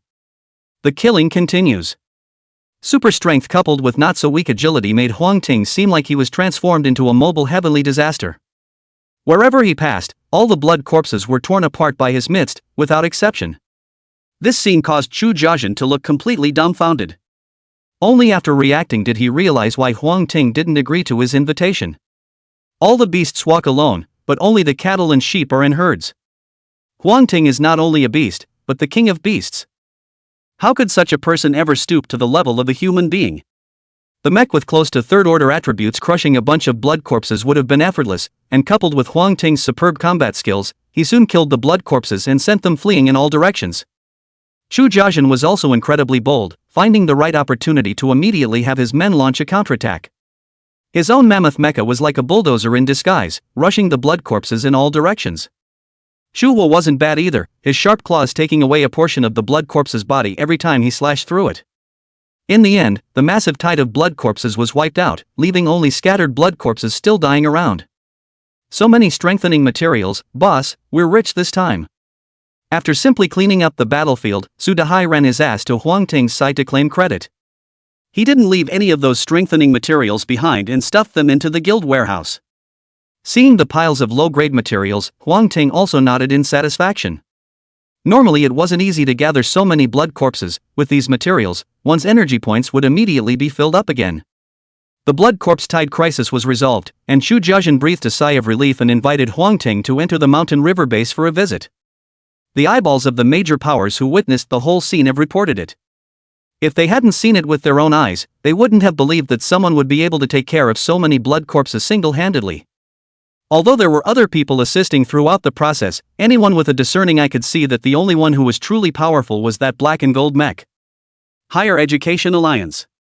After learning the outcome of this battle, the top brass were the first to disbelieve. They simply don't believe that anyone is capable of such a feat. Ran Zijing and the others who knew the inside story were not surprised. There were 4 major monsters in South Mountain Prison, and Huang Ting solved 3 of them alone. With this strength, wouldn't it be easy to solve a small tide of blood corpses? It's a pity that we have to keep the strength of the Yellow Court bigwigs a secret, otherwise, I would really like to blow a gasket with them. Yu Lang looked up at the starry sky at a 45-degree angle, his face despondent. Alright, why don't you go fight some more monsters if you have this time, and try to rise to the second rank within this week. Ran Zijing was not as lively as Yu Lang, and his intuition told him that he had to get stronger as soon as possible. Ningqing Base. Fuan and Zhang Yilian rose from their chairs in an expansive manner. Mystic. Out. To be able to solve such a powerful tide of blood corpses by himself, even if it wasn't the mystic, it couldn't be separated from the mystic. The main thing is Chu Ka-jin. It would be fine if he was rescuing someone else, but he was rescuing Chu Jiazhen. The two dropped everything they were working on, summoned their mechs, and headed straight for the mountain river base. Fenghua Base. And Han Hai smiled coldly, shrinking head turtle, finally coming out. He contacted Zhuo Yilong again. My men are already on him, remember to be ready on your end. On the other end, Zhuo Yilong's face showed a few moments of hesitation. He tentatively asked, Huang Ting is so strong that he wiped out the tide of blood corpses all by himself, do we have any hope? It's because he's so high profile that we have a chance, I bet he's exhausted by now. Zhuyi Long sniffed, the color of hesitation on his face was gone, it's impossible for him not to have consumed, now is the right time to make a move, after this village, there will be no more this store. The two of them smiled cheekily, each other's hearts bursting with joy. Mo Jin, who was the president, knew nothing about Vice President Zhuyi Long's scheming. The strength Huang Ting had displayed shocked him as well, and without much thought, he rushed to send someone to get acquainted with Huang Ting, trying to pull the other party into the Gunstar Society. But he wasn't the only one with this kind of thinking, the college union had likewise sent a special person to the Mountain River base. Together with Ning Chang base's side, the 5 major forces were once again miraculously brought together. I'm afraid that even Chu Jiajin himself didn't expect that he had waited so long for other people's rescue, but he hadn't seen a single person. Now that the crisis has been resolved, each one of them is sticking up like a dog's skin. Regarding these people's solicitations, Huang Ting naturally balked. He didn't stay at the base of Mountain River for too long, after all, there was still an alpha-level monster nearby waiting for him to take care of it. This time, he could finally get rid of that mark on the back of his hand. Leaving the Mountain River base, Huang Ting made his way north. At the same time, Hong Hai's men and the people from the Star Club quietly followed. Chapter 38 Third Order Blood Cocoon, scared Zhuyi Long. Huang Ting's steps slowed down. The sense of crisis he had developed over the years told him something was definitely not right around him. Without waiting for him to stop and take a closer look, a yellow barbed orb rolled to his feet. Durian bomb? His face changed and he stepped backward. With no mystic energy out in the early stages, attacks like Durian bomb are simply unstoppable. Durian bombs are not too powerful, the only point of damage is the foul odor inside. As it happens, Huang Ting falls into the category of those who feel a deep aversion to durian. Backing up dozens of meters at a time, the stench was still unavoidable. Huang Ting turned his head to look, and in his line of sight, a strange mech with a yellow body and spikes appeared. The properties of the natal mech are related to the food eaten on the day of the mutation. There is no doubt that what this man ate that day must have been durian, and he also awakened the talent of durian bomb. A strong, foul odor rushed into his nostrils, causing Huang Ting's brain to swoon. As he froze, a white object flew in. Huang Ting subconsciously raised his arm to block. When the white object was near him, he realized that it was actually a mass of white spider webs capable of high-strength stretching. It seems to be that I've been having a bit too good of a time lately, and I've been careless with myself. Slightly sidestepping to avoid the spider web attack, Huang Ting let out a long sigh. If it were in the past, these people would have been detected the moment they followed him, not to mention launching an attack. Gentlemen, we had no grudges in the past, and we have no grudges today, so there's no need to fight to the death as soon as we meet, right? Seeing the crowd that had gathered around him, Huang Ting said helplessly. That is, there are so many people now that people don't care. By the time the later stages, the major alien races invade, it will be hard to see a purebred human by then. It was precisely for this reason that Huang Ting was always thinking of leaving the others alive. If it were a foreigner, he would have been chopped up and served with wine long ago. Cut the crap, hand over the energy points and spare your life. A low cry came from the besieging crowd. So it's for wealth, but unfortunately, the energy points can't be given to you. With 200,000 energy points spent, Huang Ting only had a few thousand spare on hand, and there was no surplus at all. Then there's nothing more to say, everyone. The crowd stopped talking nonsense and swarmed up. Oh, I'm afraid you're looking for more than just money, let me guess who you are. Huang Ting thought as he dodged the attack. To be able to send out so many people at once, and with obvious coordination between the different mechs, it's basically impossible to make it this far without a major power backing it up, so you guys must come from some major power. But while you work well together, you're clearly two groups of people. Official? Not like that, if it was official, it would have been polite first, wouldn't have done things so brown, and wouldn't have thought of putting me to death. The Collegiate Alliance can likewise be ruled out, I don't have any disputes of interest with them, and besides, with the South Mountain Prison around, it's unlikely that they'll waltz over here. Then the only ones left are Manhwa and the Stars Association. Speaking of which, is that kid in Hong Hai okay? The besieged man did not say a word. Huang Ting's analysis is good, every sentence is reasonable and straight to the point. But so what if he guessed, as long as he was killed, no one would know that Manhwa and the Stars would join forces? Alright, I have things to do, I don't have time to keep playing with you guys, let's make this quick. Huang Ting quickly dodged behind one person, then struck out with a heavy fist. Boom! The man's mech dissipated instantly, and his entire body fell from mid-air, grimacing from the fall. Next, he crushed 4 more mechs in a row and said in a cold voice, "I just don't want to kill anyone, doesn't mean I won't, all of you get the hell away from me." No longer paying attention to a few people, Huang Ting quickly moved away. The remaining few people looked at me and I looked at you, and no one mentioned the pursuit, as if they had reached a tacit agreement. No one blocked the way. Huang Ting was fast and soon arrived at an abandoned factory in the north. Noticing the group of blood corpses on the periphery of the factory, Huang Ting's heart sank. The quality of the blood corpses here is much better than the ones that besieged the mountain river base. The eye of detection swept over, most of them were second-order mutated creatures, and a small portion of them had even reached the third order, exuding an incomparably horrifying aura. Third rank, if one of the mutated creatures here were to go out, it would definitely be able to create huge waves in Ningchang. But now, they were gathered as if they were guarding something. Bad, the only one who can make the blood corpse guard like this is the chief. That chief-level monster should have already reached the third rank, and is now forming a blood cocoon and heading towards the fourth rank. Once it waits for its advancement to be completed, it will be completely finished. Huang Ting was anxious in his heart, but there was nothing he could do. With so many blood corpses gathered together, it was impossible for him to break in hard at the moment. Even if he broke in, without enough destructive power, it would be difficult for him to break through the layer of blood cocoon. Third order, you have to reach the third order to do that. With a plan in mind, Huang Ting took note of the surroundings and prepared to leave. Suddenly, his mind stirred as he surveyed the group of blood corpses in front of him and had a bold idea. A few hours later, the Stars Club in Manhwa base encountered a siege of blood corpses, and although there weren't many casualties, the props and materials lost were not in the small numbers. The Stars Club, Zhuyi Long was so angry that he could almost spit fire out of his eyes. "And Hanhai, what do you mean? Didn't you say that Huang Ting was too consumed to fight back? Look at this, does this look like he can't fight back? If it wasn't for the fact that he didn't have a killing intent, I'm afraid that none of these brothers of mine would be able to return." Facing Zhuilong's questioning, and Hanhai was also depressed to the core. Who'd have thought Huang Ting would last so long? No, you have to give me a statement on this. Zhuilong was still aggressive. Also, the Stars Guild, will no longer make any moves against Huang Ting in the future, so you'd better find someone else. Argument? What claim do you want? If it wasn't for your people being greedy and afraid of death, we would have taken down Huang Ting long ago, and you still have the face to ask me for an argument. I'm lucky I didn't ask you for it. And Hanhai didn't take Zhuilong seriously.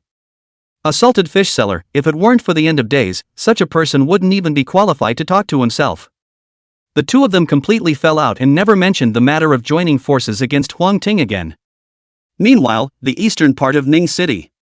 Come on, there's a gap in the B defense, Team 3, hurry up and fill it. Yes. The D block defense has been breached, we can't hold it back. Block it even if you can't, and if you let one in, I'll hold you all accountable. A mech shuttled back and forth, constantly building a defense line. In front of them was a herd of huge boars with sharp tusks. Finally, after another defense, the boars grunted twice and retreated with reluctance.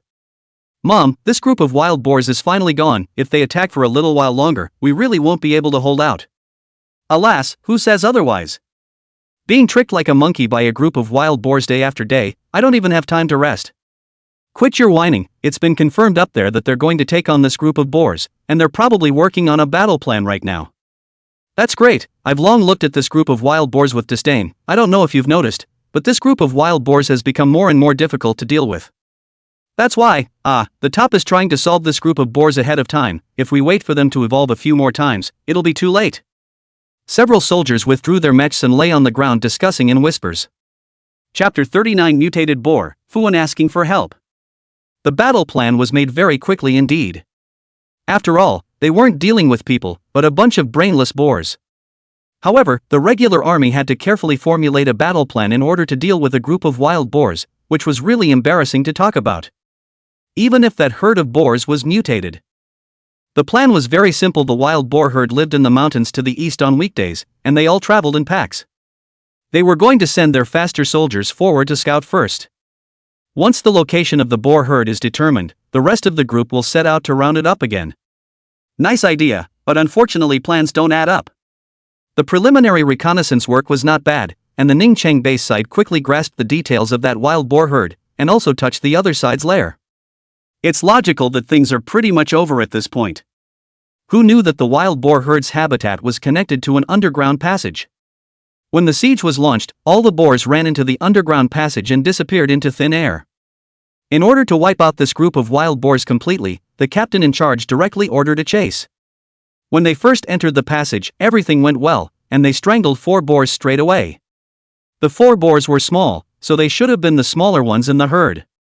The crowd then continued down the passage. That's when the dramatic scene appeared. Somehow the herd of wild boars came to their rear and blocked the way of retreat.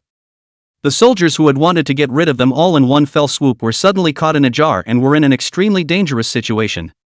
After such a big incident, the Ningcheng base side would definitely need to send reinforcements. But when they went around, they realized that the powerful people in the base all had extremely important jobs that they couldn't get out of for the time being. Ordinary soldiers were idle, but in the face of this level of mutated creatures, even if they went to more ordinary soldiers, they were just sending them to their deaths. With no choice but to join forces with Zhang Yiliang, Fu Wen sent a letter of help to the major powers. Windward and the stars will balk. And Homhai essentially didn't think the officials were that powerful, and thus refused to be summoned. The Blood Corps Society has people who are eager to move, but the blood corpses within their forces have just been removed, and the different factions have taken advantage of this incident to seize power from each other, and now it is a time when people's hearts are unstable, so how can they possibly send out their troops to help the officialdom?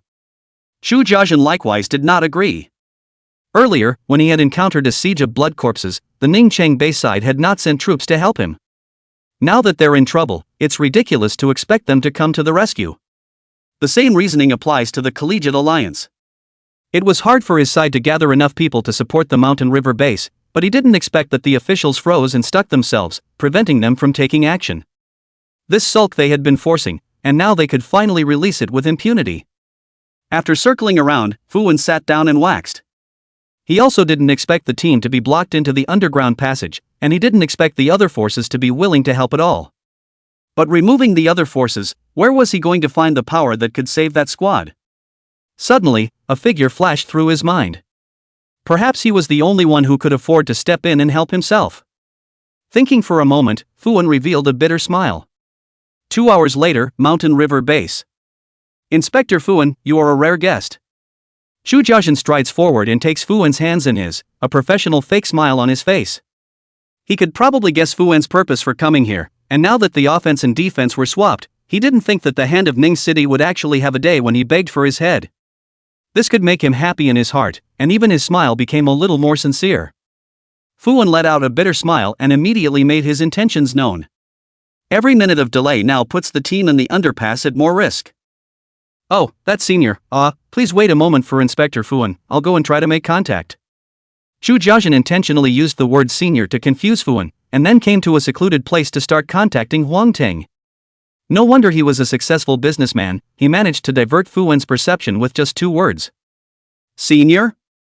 The person who can make even Chu Jiazhen think that he is a senior is definitely not simple. Looking at that mecha's sharp hands, could it be a hermit in some big mountain? Well, Fu Wen had been successfully sidetracked by Chu Jiazhen, and name after name of big mountains came to his mind. On the other hand, Huang Ting offered a shockingly high price. It's fine to want him to make a move, but not for nothing everything in the world has a price. Fu Wen saw the conditions and, after further hesitation, finally agreed. It had to be said that these things Huang Ting wanted were just stuck on his bottom line. Acceptable, but heartbreaking. They're just nothing compared to those in the ground. For Fu Wen to be able to sit in the position of Inspector General, he naturally had some vigor and ability. The 2 sides talked and next Fu Wen sent a position to Huang Ting. Based on the principle of helping others with money and eliminating disasters with others, Huang Ting did not delay and headed straight to the underground passage. Snort! Huang Ting's sharp claws sliced through the mutated boar's body, lighting up a string of sparks. The originally invincible sharp claws at this point merely scratched out 3 bloody marks on the boar's body. The normal level sharp claw form is a bit unable to keep up with the evolutionary speed after all. He let out a dark sigh of some regret. Right now drawings and accessory modules are scarce.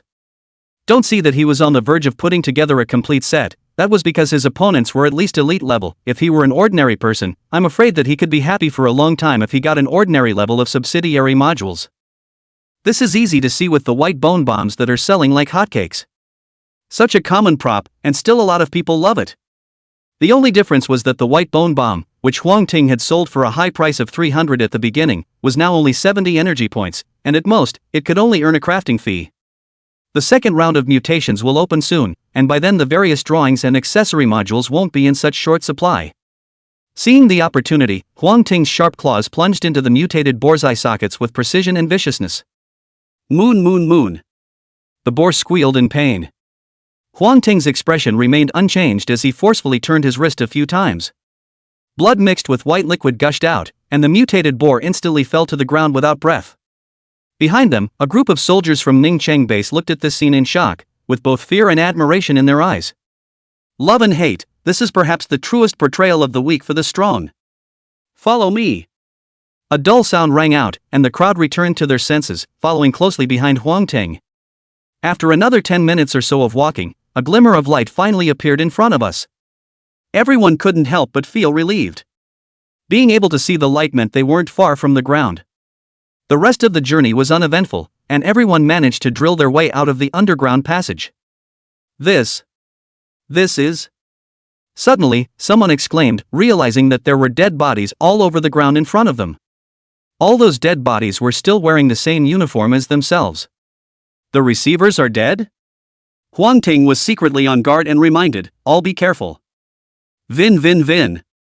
Suddenly, a giant boar that looked like a small mountain with two thick tusks scurried out of the dense forest and came straight at the crowd.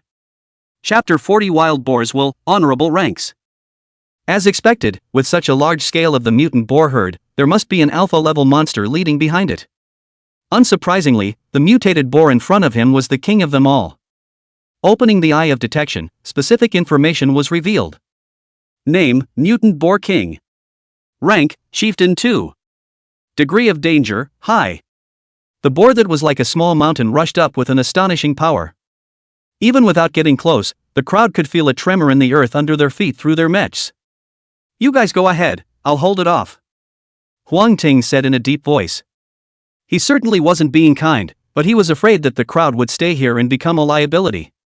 Elder, if you want to go, go together. The captain and the squad said sadly. Such a big boar, at first glance, was not good to be messed with, and if he had not rashly gone deeper, he would not have encountered such a crisis. Now that Huang Ting was letting them go first, he really felt bad in his heart. Get out of here! Huang Ting didn't have the time to talk nonsense with him, stretching out his hands and deadening them against the boar's tusks. Thumbs up! Even though the giant god mecha had outstanding strength, it was subject to inertia and still fell back a dozen meters.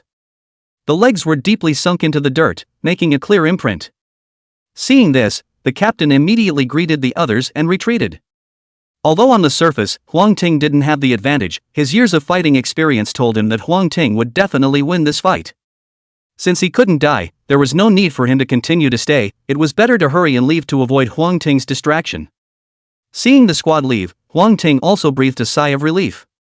With so many people here, it did seem a bit of a hindrance to fight on your own. Now that they've left, it's your time to die next. Huang Ting sneered, his figure flickered and appeared above the mutant boar king's head, then with both fists together, he heavily smashed down. The tremendous force penetrated through the layers of armor, hitting the mutant boar king with a stumble in his footsteps. It was the first time since the mutation that it had encountered someone who could beat itself up like this. But little did it know that it would also be its last. Under the continuous hammering, the mutant boar king's skull finally shattered. After slamming out a punch again, its brain instantly turned into a pile of paste, like a bowl of tofu brain that had been tossed around and dug into countless times. Kill Chieftain Mutant Boar King Second Order, get, Large Beast Soul Stone 1, Large Blood Red Stone 6, Tough Beast Skin 3, Delicious Small Meat Pieces 2, Tusk Gloves Attachment Module 1, Boar's Wool Props 1. The Great Beast Soul Stone and the Great Blood Red Stone both correspond to the progression of materials, and there will be 2 grades of extra and extreme on them. Delicious little meat cubes are considered a common ingredient, and an edible common ingredient, which can slowly increase physical fitness when taken over a long period of time. Huang Ting's eyes were mainly drawn to the last 2 items. First up are the Fang Gloves, which are surprisingly an excellent level accessory module, and the ability to use both hands at the same time. Name, Fang's Gloves. Quality, excellent. Type, upper limb module both hands. Effect 1, slightly increased strength, strength plus 2. Effect 2, sharp spikes that can penetrate most objects, increased sharpness. Effect 3, when dealing damage to flesh and blood creatures, it can cause a blood loss effect, and when dealing damage to other solid creatures, it can cause a damage deepening effect, which does not take effect on insubstantial creatures. Description: this used to be a king's tooth, but now it's been made into a boxing glove, and it's good to see that it still retains a trace of the king's dignity. Loading his fanged gloves, a black light flashed across Huang Ting's fists, followed by the appearance of a pair of gloves with hideous spikes, each of which carried another spike on top. He poked gently into a boulder off to the side. The spikes felt like they were poking into tofu, easily puncturing a small hole in the boulder. Not bad, the fang gloves are just the right replacement for the sharpshooter form. Now I won't be lacking in attack power for a while. Putting away the fang gloves, Huang Ting looked at the last item. Usually, the good stuff comes last, so this boar's will must be good too. Name: Boar's Will. Quality: Epic. Type: Prop. Effects: 2 chances per day to summon a second-order elite-level mutant boar, which is killed or disappears after 1 hour of existence. Hiss. Mystery props. Huang Ting's eyes lit up. Props or accessory modules with special effects can be categorized under the mystery category, which is actually the mystery side category. He had thought that things related to mystery would not appear at all at this stage, at least after the second round of mutations, but he did not expect that he would actually burst out with one. From the looks of it, the will of the boar is actually a medallion engraved with the image of a boar. Picking up the badge, Huang Ting's mind moved. A flash of invisible energy precipitated from within the emblem, building a boar body in the blink of an eye. In the next second, the boar opened its eyes and growled. The size of this mutated boar wasn't too big, it was just like an ordinary buffalo. However, the ferocious aura exuding from it was not bad at all. Elite second-order strength: at the moment, I'm afraid that 99.99% of the people in Ning City aren't its match, and it can be summoned twice a day. It's a big profit. Sensing the solid thread of connection between himself and the mutant boar, Huang Ting smiled faintly. If such a good thing were to be circulated, it would definitely make the 5 major powers grab their heads. But now wasn't the best time to take off. Huang Ting put away the boar's will badge and made up his mind. It didn't take much effort for him to find the squad that had taken a step forward. Seeing Huang Ting return safely, the captain was shocked at his strength while at the same time gaining a lot more goodwill. The fact that Huang Ting could let them go first in that situation spoke volumes about his nature. The other soldiers thought the same way as the captain, and they all felt good about what Huang Ting had just done. Under Huang Ting's escort, the squad returned safely to Ningcheng base. Fuan didn't give him a hard time and paid him cheerfully. After 2 days in a row, Zhu Jiaxin's side suddenly sent a small box.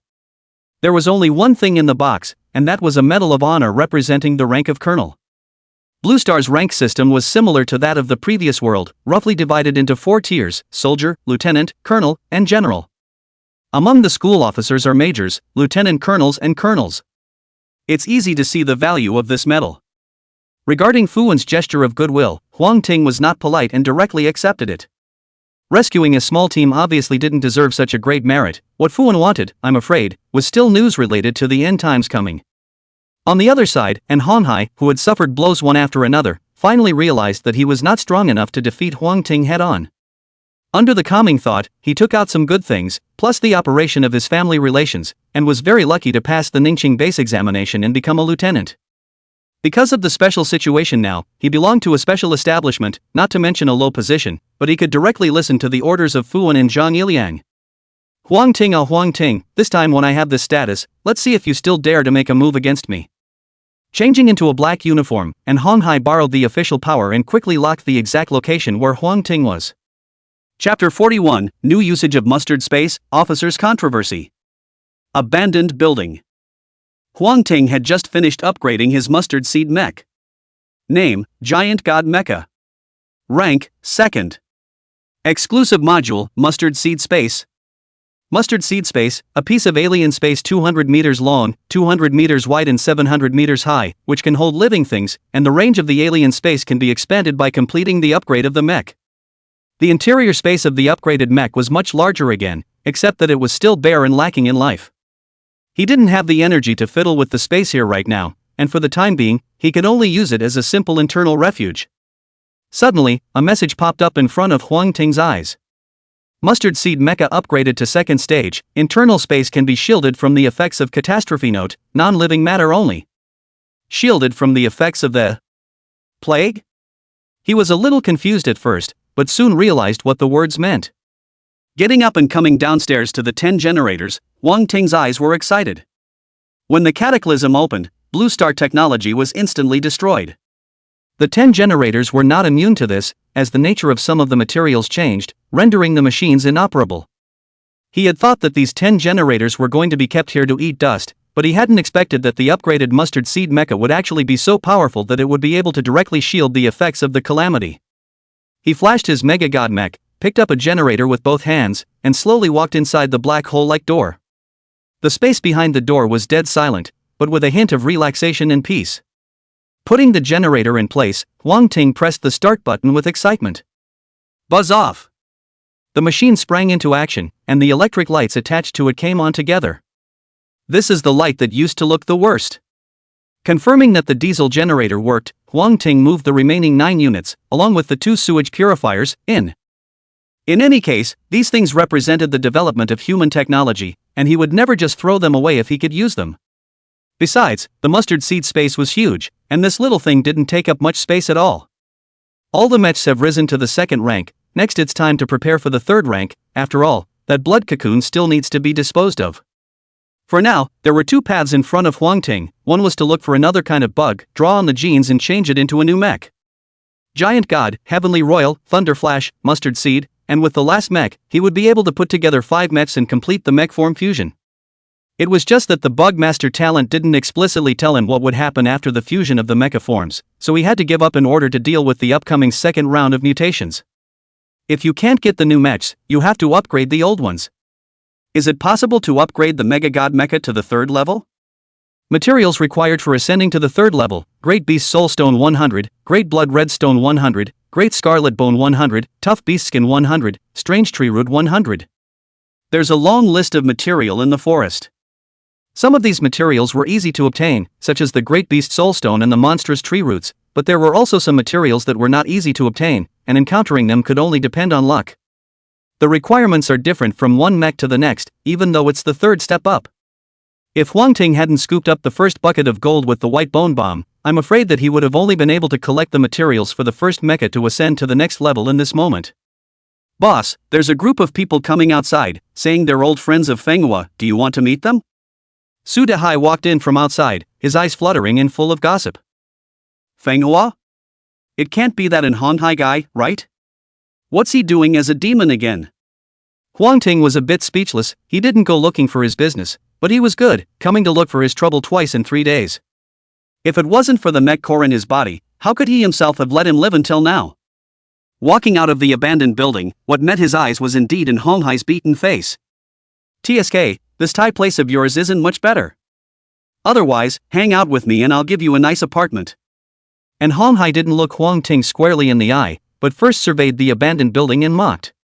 Even if I hang out with you, I don't have much of a future, and I have to be used like a dog by you. These should all be your loyal dogs. They're not bad, each one of them is oily and shiny. Noticing the uniform on Manhwa's body, Wang Ting smiled with a little more interest. I don't think the other party would hold their status against them, right? It would be so much fun if that were true. Not bothering to talk nonsense with you, I am now formally informing you as a lieutenant officer of Ningchang Base that in order to protect Ningchang, the reinforcing materials in your possession are now being levied without compensation, and I hope that you will cooperate obediently. And Manhwa lifted his hand to dust off a bit of dust that had spilled on his collar and toed the line. The moment these words came out, not to mention Wang Ting, even the most out-of-tune Su Dehai couldn't help but twitch the corners of his mouth. Expropriation, and also trampled on without compensation. This brain is not kicked by a donkey, I'm afraid. Seeing the two men's disdain, and Manhwa pulled out his officer's license and waved it in front of Wang Ting's eyes. Do you want to go against Ningchang Base? Or do you think there's an opportunity when the end comes and you want to rebel? Then of course I wouldn't dare, just are you qualified? Wang Ting didn't spoil him either, pulling out the Medal of Honor he had just received and hanging it on his chest. Doing so would give him away early. But unlike at the beginning, today he has the strength to face those dangers that may come at any time. Therefore, it has become irrelevant whether or not one continues to conceal one's identity. Go to. Colonel. The little brother beside Manhwa stammered. The colonel is further up in the rank of general officer. That's a much better status than lieutenant. It is said that a big official is a big man, and this is not even known how many levels bigger. It seems that this time again, we will return without any success.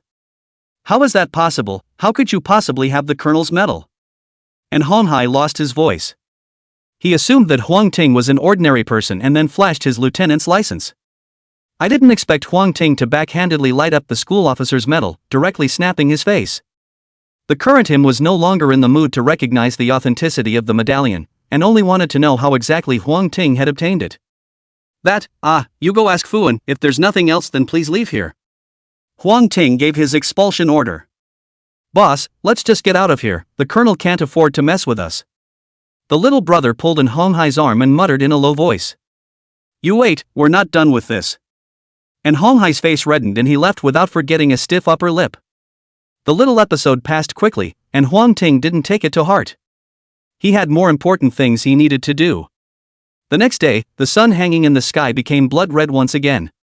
This phenomenon triggered countless people to panic for fear of a more powerful monster. Luckily, the red sun only lasted for 2 hours, and no particularly powerful monsters appeared during that time. President, do you know what the red sun represents this time? In the abandoned building, Guan Xilan asked curiously. You know about replicas. After the end of this red sun, replicas will appear all over the globe. The monsters inside the replicas are abundant, and the props and accessory modules dropped will be more and of better quality. Wouldn't that be better for us? Su Dahai interjected. Chapter 42, Quick Pass Copy, Source of Plague, Requesting Golden Tickets. Favorable? Huang Ting was just about to explain, but he realized that the intimidation he experienced last time had reappeared. He stopped talking, his thoughts going back in time. When the replica first appeared, people did think it was the only hope for saving humanity.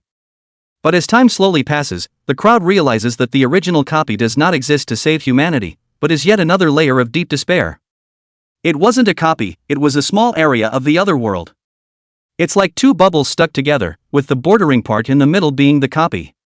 As the bordering parts grew, disaster struck. The creatures in the replica could actually break through the replica restrictions and come directly to the blue planet. When tens of thousands of monsters poured out of the major copies, it was the crowd that was scared to death. For now, it does work in our favor. Come on, I'll take you guys to brush up on a 4-man copy first. Following his memory, Huang Ting brought the two of them to an ancient tree with a strange appearance. This ancient tree had no leaves, and its branches were twisted and forked from each other, like the bones of a human's bloodless hand intertwined together, so that a trace of absurdity could not help but rise in one's heart. Each person can enter the copy once a day for free. There is no limit to the size and type. If you want to enter again, you have to use the otherworldly pass. Now that the copy has appeared, that thing should be popped out by someone soon. If you guys find it, remember to buy it. The two of them, Guan Xilan and Su Dahai, nodded in agreement. Then with a flash of light, the three of them disappeared into thin air. Copy about to start. Welcome to the other world. A slight feeling of weightlessness came over him. When the three of them came back to their senses, they realized that they had come to another space. It looked like an ancient battlefield, surrounded by piles of dead bodies. Current location, Plague Battlefield Outer. Area, Periphery. Difficulty, Easy. Description: something called the source of the plague has suddenly appeared on the corpse-strewn battlefield, and it seems to have disturbed some beings that should have fallen into a deep sleep. The replica areas are divided into peripheral, internal, core, and the extremely rare Rai-world. Every time you go deeper, the danger will increase by 1 point, and accordingly, the difficulty of the copy will also increase. The difficulty of Plague Battlefield is only easy, and that's because they're still on the periphery at the moment. The difficulty will surely increase again if we continue to go deeper. Difficulty is categorized as easy, normal, hard, nightmare, purgatory, and abyss. Starting with hard, each level of difficulty increases the gain by 100%, so it can be said that the bigger the storm, the more expensive the fish. Boss, what are we going to do? Su Dahai was a bit confused. There's no rush, it'll be out soon. As soon as Huang Ting's words fell, an illusory screen immediately popped up in front of the three of them. Mission details. Hunting and killing 30 plague soldiers, difficulty, easy. 2. Hunting and killing 50 plague soldiers and 5 plague generals, difficulty, medium. Just 2 quests. Boss is so strong, surely we have to take the second quest, right? Su Dahai leaped forward and said. No. Huang Ting shook his head. Sometimes quest details don't mean everything. Take a good look at the copy description, that's our goal.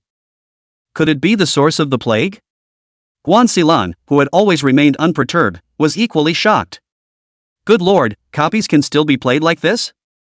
She'd played the game, but had honestly followed the game's guidelines, so who'd ever thought about this level? Seeing the two of them so shocked, Huang Ting smiled faintly. This was just the beginning. Next, he was going to speed through this copy. Follow me. According to the memories of his previous life, Huang Ting led the two of them through the battlefield. In addition to the dead bodies on the battlefield, there were also a number of wandering plague soldiers.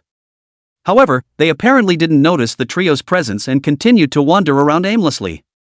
After skirting around a large number of plague soldiers, a slightly dilapidated tent appeared in front of the trio.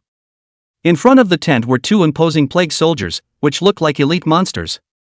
Other than that, it was just an old horse so thin you could see his ribs. This is the tent where the Supreme Commander resides, isn't it? It seems that the source of that plague must be possessing some big official. Su Dahai rested his chin on one hand, his voice drawn out extremely long. That's right. Huang Ting nodded his head and stepped forward, fanged gloves quickly emerging on his hands. Just when the two thought that he was going to rush into the tent, who knew that the wind of his fist turned and blasted straight at the skinny horse that was burying its head in the grass at the side. A greenish glow steeply rose from the thin horse's body, blocking Huang Ting's punch. At that moment, an extremely tall, iron-faced, spear-wielding plague general rushed out of the tent. Seeing that Huang Ting was attacking the thin horse, he didn't hesitate to raise his spear and charge straight ahead. The two plague soldiers guarding the front of the tent also attacked together at that moment. Stop them! Huang Ting let out a loud bellow and hammered a heavy fist on the skinny horse. The greenish glow was suddenly like a lake that had fallen into a rock, causing countless ripples. Guan Xilan and Su Dahai woke up like a dream and immediately joined the battlefield. Eat your grandpa's hammer. Su Dahai plunged one hand into the dirt on the ground, and when he raised his hand again, a heavy hammer with spikes appeared in his hand. He swung his heavy hammer and slammed it down hard on the plague general's spear. Guan Xilan wasn't good at frontal shenanigans, and while she tangled with the two plague soldiers, she secretly released translucent spores. Those spores immediately took root and began to multiply at a rapid rate after coming into contact with the bodies of the plague soldiers. In the blink of an eye, one of the plague soldiers was covered in a small white patch.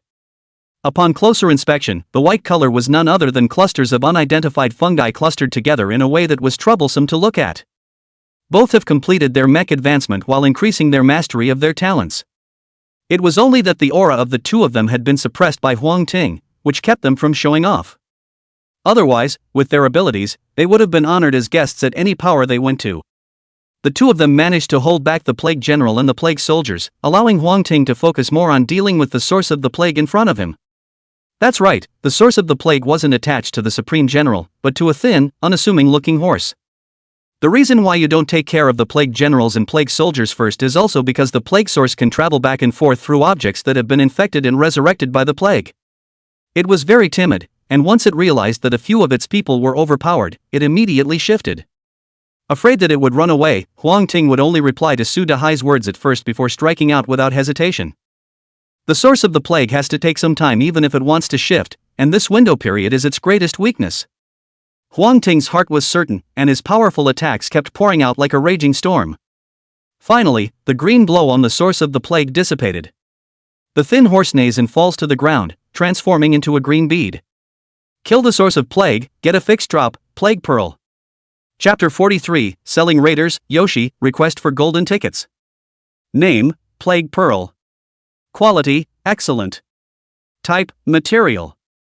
Effects, used for mech reinforcement, can increase resistance to various types of basic toxins. Ordinary materials could only strengthen the three main attributes of strength, defense, and agility, and there were very few that could strengthen toxin resistance like the Plague Pearl. Huang Ting's trip was for this Plague Pearl. Having just put away the Plague Treasure Pearl, the battle between Guan Xilan and Su Dahai's side was also nearing its end. The Plague General was directly whacked to pieces by Su Hai's Earth Hammer, while the two Plague Soldiers were covered in white fungal swarms, all their vitality being gnawed away. Huang Ting nodded darkly. After these few days of honing, the two of them finally had a trace of a strong aura on them. The next step is just to keep gaining combat experience. As the root of the plague disappears, the entire world begins to collapse, though the three are teleported out before it does. Boss, the source of the plague has been solved by you, will there be this copy in the future? After glancing at the properties of the plague pearl, Su Hai asked curiously. Don't worry, the rule power inside will automatically reincarnate and everything will be the same as it was at the beginning. Your next task is to brush up enough plague treasure beads to strengthen the toxin resistance, and when your toxin resistance is up to par, I'll take you to another copy. Huang Ting explained a sentence. That dare to be good, waiting for Big Brother to mix, 3 days. 3 days to eat 9 meals. Su Dahai almost lost his words and smiled awkwardly. By the way, Quan Silan, help me recall some insects with unique abilities and a wide distribution, understand? Quan Silan's heart and mind were in a state of awe, and her expression was incomparably serious, understood. After the once-a-day free opportunity ran out, Huang Ting put up a message on the system mall to acquire an otherworldly pass, and then continued to start the path of material collection. At the same time, Xu Jiazhen and Fuan also learned about the news of the appearance of the copies from Huang Ting, and each one of them rubbed their fists and prepared for a big fight. Huang Ting's identity was not hidden after all, and Fuan knew his true identity. It was only after investigation that Fuan did not interrupt hastily and still contacted Huang Ting through the Chu families in transit. Both Huang Ting and Xu Jiazhen were more than satisfied with this point. The former thinks it saves a lot of trouble, while the latter gets a lot of benefits here in Fuan, which is a win-win situation. The two major forces, Mountain River Base and Ningchang Base, had joined forces and were preparing to raid an 8-player copy. For this reason, Xu Jiazhen and Zhang Yiliang personally went out and led 3 people each, entering together. Half an hour later, the 8 people escaped from the copy, each in a lousy shape and covered in injuries. If it wasn't for Xu Jiazhen's quick reaction this time, I'm afraid that half of them would have to fold inside. After this, they also all understood that those copies were not simple, and that if they wanted to pass or gain greater benefits, they must think of other ways to do so. Uncharacteristically, they thought of Huang Ting. Mountain River Base. Huang Ting, Xu Jiazhen, and Fuan sat opposite each other. I didn't expect Mr. Huang Ting to be so young and talented, I really can't believe it. As soon as they met, Fuan smiled and said that he wanted to get closer to Huang Ting. But Huang Ting doesn't eat that at all. Prefectural Inspector, time is precious now, let's not talk about those polite words from the officialdom in the past. Regarding the matter of the raider copy, I naturally have some tidbits of information that will facilitate you, but it's not free of charge, so I hope you'll understand. Fuan and Xu Jiazhen nodded their heads in succession. One size didn't fit all, and they didn't expect Huang Ting to share it gratuitously. Seeing that the two agreed, Huang Ting began to state his conditions. Having lived for so long in his previous life, he knew quite a few ways to raid copies. In the case of that plague copy, if they had not advanced in the first place, but instead headed towards the outskirts of the battlefield, they would have soon discovered a special kind of flower. That kind of flower is called the flower that gets rid of obstacles. As the name suggests, the aroma of the exorcism flower can weaken plague soldiers. If there were enough barrier-removing flowers, only a normal first-order mech would be needed to deal with a plague soldier. He knew many more ways to take a trick like this one. If the conditions given by the two major powers were sufficient, he didn't mind announcing it to them. The 3 of them talked for a long time and finally came to an agreement. Before leaving, Fuan shook his head helplessly. Your ability is truly extraordinary, and that's not a courtesy, it's a fact. According to Huang Ting's copy of the strategy, the strength of the members of the two forces grew rapidly. Soon, the other forces realized something was wrong. After side conversations, they then realized that Xu Jiazhen and Fuan had mastered the method of raiding the copy. This method was beyond their eyesight. After some more tugging and pulling, they got the easy way to raid the copy from Huang Ting as expected. Everyone knows, that is, none of them, and this time it's a fortune to be made. Looking at his whopping 500,000 energy points, Huang Ting was instantly delighted. Just as he was planning how he should use this huge sum of money to plot greater interests, on the other side of the room, Su Dahai exchanged bread, mineral water and other food from the system mall and quietly slipped into an underground garage. The underground garage is dark, damp and stuffy. Yoshi, I'm here and I've brought lots of food. Su Dahai's voice echoed in the empty underground garage, only to shout several times in a row. No one responded. Strange, where did it go? Didn't they say no wandering? He muttered, heading toward a small room at the end of the garage. The room was very neatly arranged with all sorts of items, and a crappy couch lay at the base of the wall. Su Dahai sat on his butt on the sofa and waited up quietly. An hour later, he rose abruptly, his face grim. Yoshi couldn't have been out for so long, the only explanation was that something bad had happened to him. Thinking of this, Su Dalong rushed out of the garage and began to investigate around. No sign of Yoshi's trail was found, but he was surprised to learn a piece of news. Windward Base is recruiting refugees, with food and full benefits if you join. Could Yoshi have gone to Windward? Su Dahai had a guess in his heart and went straight to the Manhwa base. It didn't take long for the Manhwa base to appear in front of them. The Windward base is built in a giant playground.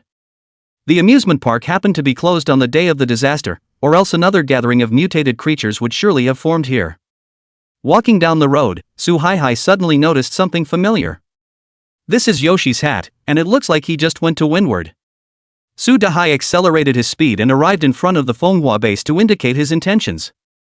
What kids? We don't have any here. The captain in charge of the watch, Meng Zai, waved his hand and was about to drive Su Hai away. Guys, have mercy, I'm just looking for a kid, nothing more, and I'm willing to pay for your damages. Compensation for damages? Fine, 1,000 energy points and I'll let you take the kid named Yoshi. Meng was being playful and didn't put Su Dahai in his eyes at all. Su Dahai's face was gloomy. 1,000 energy points he had, but Meng was being so Leonizing and clearly had no intention of releasing him.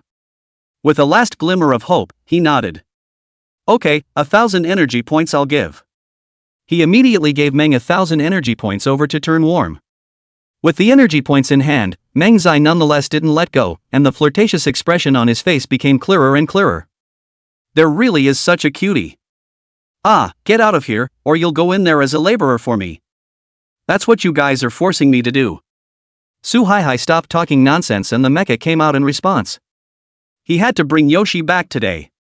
Chapter 44, traveling to Manhwa to ask for someone, the mine, seeking golden tickets. Su Dahai was captured by Manhwa? Upon learning this news, Huang Ting was filled with dismay. With Su Dahai's strength, if he fought alone, even if he couldn't beat him, he could still escape. How did it get taken? He went to the Manhwa base to ask for someone, and that side wouldn't give it to him, then he broke into the Manhwa base and was caught by the people inside. Guan Xilan hesitated for a moment, but finally chose to tell the truth. After hearing her story, instead of complaining about Su Dahai, Huang Ting was pleasantly surprised and remembered another thing. What is the most precious thing in the middle of the doomsday, of course, is resources. Children are one of them, and an extremely valuable one at that. It is well known that the native mechs come from the food eaten on the day of the calamity. The rarer and more powerful the food itself is, the more powerful it means the mechs that are awakened. It's just that no matter how strong the creatures on the blue planet are, they're no match for the mutated ones. If that child named Yoshi could keep taking edible mutant creature meat, the performance of the mech that finally awakened would be incredibly enhanced. Mutant creatures are mutating at an accelerated rate while humans are adapting to this unique world at a high rate. The pros and cons of this could not be explained clearly, but the only thing that was certain was that Huang Ting had also come to be interested in this child called Xiaoji. Not only Yoshi, he was going to specialize in training a group of orphans, and in time, these orphans would surely become the most central force of Aurora. Loyal and strong. Let's go to Manhwa. My men aren't that easy to catch, especially if they're being blackmailed. If Su Dahai didn't have the brains to break in, it would be just fine, although he would still go to ask for someone, but it would be unavoidable to punish them. But now it was different, it was Manhwa who broke the contract in the first place, and no one could pick a fault with his own outburst. When I came to Manhwa, the place was a mess. Su Dahai's power was still beyond their imagination, and after some fighting, they could only manage to catch each other. Tell Hong Hai to get his ass out here and meet me. Once they met, Huang Ting was nonchalant. Who are you, about to meet our chief and so ungrateful? Some people in Manhwa were upset when they saw Huang Ting being so arrogant. Tell him that my name is Huang Ting, and hand over Su Dahai immediately, or else the consequences will be too much for you to bear. Huang Ting summoned the giant god mecha, and the aura that belonged solely to the second rank burst out, scaring the people around him into automatically summoning their mechs for defense. Today's giant god mecha had already completed a small half of its reinforcement, and if each rank was divided into the front, middle, back, and peak stages like in a metaphysical novel, then he should be in the middle of the second rank right now. The group of people in front of them were at best considered to be in the middle of the first rank. The oppression of a great order, they must be afraid. Wait. You wait, I will go to inform the chief.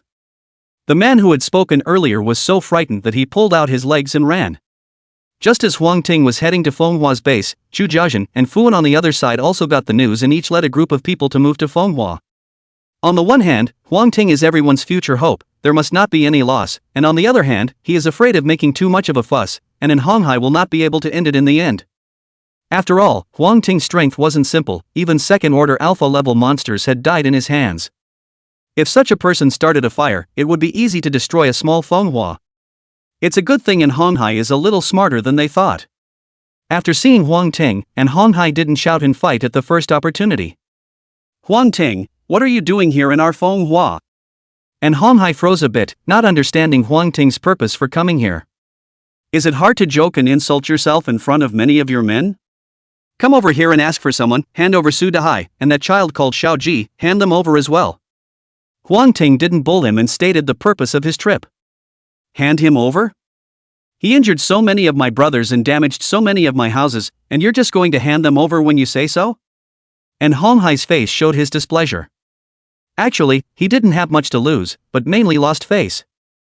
If they backed down this time, then wouldn't anyone be able to come and step on Fenghua in the future? What if it costs me my old face? There were voices in the distance. Looking up, it was Fuan who had arrived in a hurry. "We are all humans, why do we have to fight at the first meeting?" Fuan nagged, "I'll reimburse you for how much damage you've done, release the one Huang Ting wants, I heard there's a child, give him all of that as well." And Hong Hai's eyes narrowed slightly. The power of the crown is not as unbreakable as it was before, but it cannot be ignored. Since Inspector Fu has asked, I will give you face and release him. A sidekick sniffed and ran down the stairs. It didn't take long for Su Dahai to walk out of the base holding a child's hand. When he saw Huang Ting, his face reddened. "Boss, I was careless this time, I didn't flash, and I'm sure they won't catch me next time." "Well, since it's okay, let's go." Seeing that Su Dahai was only in a bit of a trance and hadn't suffered any actual harm, Huang Ting didn't want to pursue the matter further. "Boss, this Fenghua is very dark behind the scenes, they use food to trick other people into coming over, and when they come over, they arrange for them to go digging, and they don't even give them food." Su Dahai came to Huang Ting's ear and whispered. "Digging?" Huang Ting froze for a moment, then recalled that there was indeed such a thing in his previous life. And Hong Hai holds a special mine that produces a mineral called silver zircon. Silver zirconia can increase the toughness of mechs, and has been selling like hotcakes for a while. A silver zircon as big as a fingernail would require 100 energy points. I didn't realize that mine was actually here. Huang Ting swept the playground behind the crowd, then shook his head again. While the mines are certainly appealing, they are very exhausting to manage and require a lot of labor. He didn't have the time or the energy to develop the mine. And, shortly after the end of the second round of mutations, there was a third round of mutations. Whether or not this mine will even exist at that point is still up in the air. Investing more now will be futile later. Huang Ting didn't want to care about this matter, he was not a holy mother, he could only care about the people in front of him. Any farther than that, there was nothing he could do. Being a miner in Fenghua is a bit tiring, but at least it's a way to live. Seemingly seeing Huang Ting's intention of not wanting to care more, Su Dahai anxiously said, "Boss, it's not that I'm overflowing with kindness, there are still a lot of them in here that are children, some of them are about the same size as my younger brother, I'm really..." He didn't go on. "You have a brother?" This time it was Huang Ting's turn to be surprised. "Well, there was a brother, and by the time I got back, he was a bloody corpse, and I sent him on his way myself." Su Dahai replied woodenly. "There's just too much out of body in this apocalypse." Huang Ting patted his shoulder, "Don't worry, I'll take care of this matter." Chapter 45 Shameless Old Fox, Final Slate Breath. "And Hong Hai, hand over those children you took again, and I can forget about this matter." Huang Ting stepped forward with a strong attitude. "Mud, you really think you're somebody, I shucks, what the hell." And Hong Hai didn't speak, instead, a henchman to his right wearing a black shirt with a tattoo on his neck was the first to speak. "That guy's name is Meng Zai, he's the one who shaded me a bit and that's how I got caught, by the way, his weapon seems to be an invisible knife, be careful." Su Dahai was afraid that Huang Ting would suffer a loss and whispered a reminder. Huang Ting nodded. In the next second, he was like a gust of wind, suddenly rushing to Meng in front of him. Meng Zai was taken aback and subconsciously summoned his mecha. But the black and gold mech in front of him was like a fierce tiger, the spikes on his fanged gloves popped out violently and stabbed straight down his neck. Thumbs up. Meng dissipated in the mech and a narrow bloody scar appeared on his neck. It could be imagined that this stab would definitely be able to easily pierce through his throat if it had been a few centimeters more off.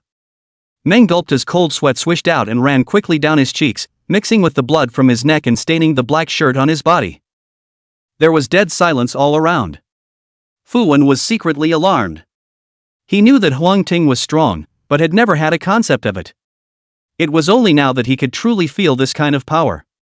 In addition to being powerful, the murderous aura that permeated Huang Ting's body also shocked him. This kind of metaphysical aura he had only seen on some war veterans. Even Zhang Yiliang, who was a major general, did not possess it. Huang Ting, what's the story? So quiet, am I late? Zhu Jiazhen's voice rang out, sort of breaking the deadlock. Huang Ting and Hong Hai, we are all young people, what can't we sit down and talk about? He stepped between the two and grinned. That's right, let's all sit down and take our time. Fu Wen also stepped up to the plate at this point. The atmosphere eased considerably when the two bigwigs came out. Huang Ting didn't really want to make a move, in other words, it wasn't the best time to do so either. And Hong Hai, how about handing over those children and sort of buying a life? Huang Ting looked around, if I make a move, they shouldn't be able to stop me. The atmosphere became heavy once again. Fu Wen and Zhu Jiazhen looked at each other and could see that something was wrong. Why did Huang Ting insist on having those children? They didn't believe that there was no deep meaning behind it. And Hong Hai was equally torn. He wasn't afraid of Huang Ting's threats, he was mainly afraid that the mine would be exposed. But it's just some kids, they eat a lot and can't work, it's not impossible to hand it over to Huang Ting, but the main thing is that they can't swallow it. Hirokai, you've captured some more children? Zhu Jiazhen asked curiously. And Hong Hai cursed an old fox, then smiled brightly, how can there be such a thing, I just see them pitiful, which sheltered some, usually eat and drink have not been broken, cannot be called to catch. I didn't expect you to be so righteous, but taking in these children can't be your family's business. In this matter, whether it's Ningqing Base or other organizations, they all have responsibilities and obligations. How about this, we'll take in those children, so as not to drag down your development. Fu Wen continued. Shameless. And Hong Hai looked at the two old foxes in front of him and his heart fluttered. If he hadn't been unable to fight, he would have really wanted to beat these two old guys to death right now. But Fu Wen had spoken, so he could only do as he was told. It didn't take a while for more than 30 children to walk out of the Manhwa base. There were both big and small among them, the older ones being 13 or 14 years old, and the younger ones being 7 or 8 years old. That's all, Manhwa has spent a lot of resources by taking them in, I wonder if we can be given some compensation. Handing over the child, and Hong Hai also wanted to make a profit on the side. That's no problem, when the time comes, you send me the expenses, I'll organize a meeting to discuss it, and when the results of the discussion are known, the compensation will be made. Fu Wen replied casually. Hearing this, and Hong Hai's eyes were shocked, while on the contrary, Huang Ting almost burst out laughing. I'm afraid that this meeting is not going to be discussed for hundreds of years, and Hong Hai is indeed ruthless, but within the rules, how can he possibly play over Zhu Jiazhen and Fu Wen? Leaving the Manhwa base, Su Dehai counted the number of people. There were 34 in all, of which Huang Ting took 14, plus Yoshi. Shu Ka Jin and Fu Wen were each assigned 10 people. Although they didn't know what great use these children could be, they all kept an eye out seeing that Huang Ting was so attached to them. Distributing the moisturizing away 20 people, Huang Ting did not feel pity. He wanted the entire human race and didn't care about the gain or loss. It doesn't matter who these children are given to raise, as long as they are healthy. Copy of the poisonous swamp, inner area. This place was filled with all sorts of poisonous insects whose poison could easily corrode even mechs. It's dangerous, but the rewards are far higher than your average copy. As long as the mech toxin resistance is sufficient, it's considered a top-notch swipe copy. Huang Ting had previously asked Guan Xilan and Su Dehai to fight for the Plague Treasure Pearl to increase the mech's resistance to various types of toxins in order to be able to brush up on the monsters here. The drop rate in the inner area is slightly lower than the outer area, but what comes out is good enough to brush up on for a while. Huang Ting raised his hand to block a puddle of spraying venom, and with the feather of alteration stretched out behind his back, he rushed to a giant centipede that was several meters long, and smashed it with a punch. Kill poisonous centipede second order, obtain, large beast soul stone 1, large blood red stone 1, hard armor 5, poison fangs 2, poison sac 1. Collecting the materials, he was just about to leave when he suddenly realized that a person not far away was running in his direction. Huang Ting was a bit strange, this was an internal area, even he was struggling to cope with it, how could someone come in? After observing for a moment, he turned his head away. The man in front should have been chased by the people behind him, and in order to get rid of his pursuers, that's why he entered the inner area. Who knew that the pursuers behind him were also talented and chased them in without saying a word? Looking for death. Huang Ting was just about to leave when suddenly his pupils quaked and he looked with an incredulous face at the person being chased in front of him. It's the scent of the final tablet. There are 13 final tablets in the world, and if you gather all 13 of them, you will have to gain supreme greatness and know the deepest secrets of the universe. How could he not be shocked when he had obtained only one piece and his mecha talent mutated, becoming a super god-level existence, and at this moment, he sensed the aura of another final stone slab? Seeing that his pursuers were about to catch up, Huang Ting's figure flashed and appeared in front of them. In 3 punches and 2 kicks, those pursuers were all blown away by him. After resolving the pursuers, Huang Ting picked up the pursued man and came to a hidden place in the periphery. Tell me who you are and why they are after you. Chapter 46, Li Qinqing joins, Beast Tide arrives. My name is Li Qinqing, I'm from the Star Association, those people are also from the Star Association. Originally I joined the Star Association for the free environment there, but after I joined, I realized that it was a messy place, it was very different from what I had imagined, and I wasn't willing to work for them, which is why I was hunted down and killed. Li Qinqing's words were a bit vague, but Huang Ting could tell that what he said was generally true. In fact, Huang Ting didn't care about the reason why Li Qinqing was being hunted down, he only cared about that final stone slab. Have you ever seen a special stone slab with mysterious symbols engraved on it that, just by looking at it, gives you the feeling of sinking deep into it? Upon hearing this, Li Qinqing thought carefully for a while and answered honestly. I think I've seen a slab like that before, but that was months ago. Where is that tablet? Huang Ting couldn't wait to follow up. Although Li Qinqing was a bit strange, he didn't think too much about it. Over in Bai City, if you take a plane, you'll be there in 2 hours. Hearing that it was Bai Chang, the excitement on Huang Ting's face lessened quite a bit. Indeed, before the mutation happened, it only took 2 hours to travel to Bicheng. Now I'm afraid it's more than 2 months, and I have to face the dangers that could come at any time. The final slab could not be given up, only that we had to wait until we were strong enough to move to it. At least one of the mechs must reach the 4th rank before I have the qualifications to travel far. Giving up on this unrealistic idea for the time being, Huang Ting once again looked at Li Qinqing. As far as I know, the management of the Congregation of Stars is very loose, you're just breaking away, you shouldn't be hunted down. After a while of silence, Li Qinqing suddenly pulled out a black and unattractive stone. The shape of the stone appeared to be a rounded octagonal runestone mold, with runes carved on both sides and a pattern engraved on it, which was made up of intermittent lines. Refining stones. Huang Ting was slightly startled. This was good stuff, capable of refining mech parts and increasing the upper limit of mech attributes. The attribute cap of a first-order mech was 10 points, but after refining, the cap might reach 15 points or even higher. In other words, with enough refining stones, one could build a supreme mecha that could fight over the level. You recognize? Li Qinqing also looked surprised. He was sure that the refining stone was currently his own unique creation, not to mention the system mall, even in the hands of others. This kind of good stuff was currently only circulating in the hands of the higher-ups of the Congregation of Stars, and the general public simply didn't know about it. The fact that this person in front of him could tell the origin of the refining stone in a single sentence was simply incredible. Knowing a little bit of information, in that case, you were hunted down because of this refining stone?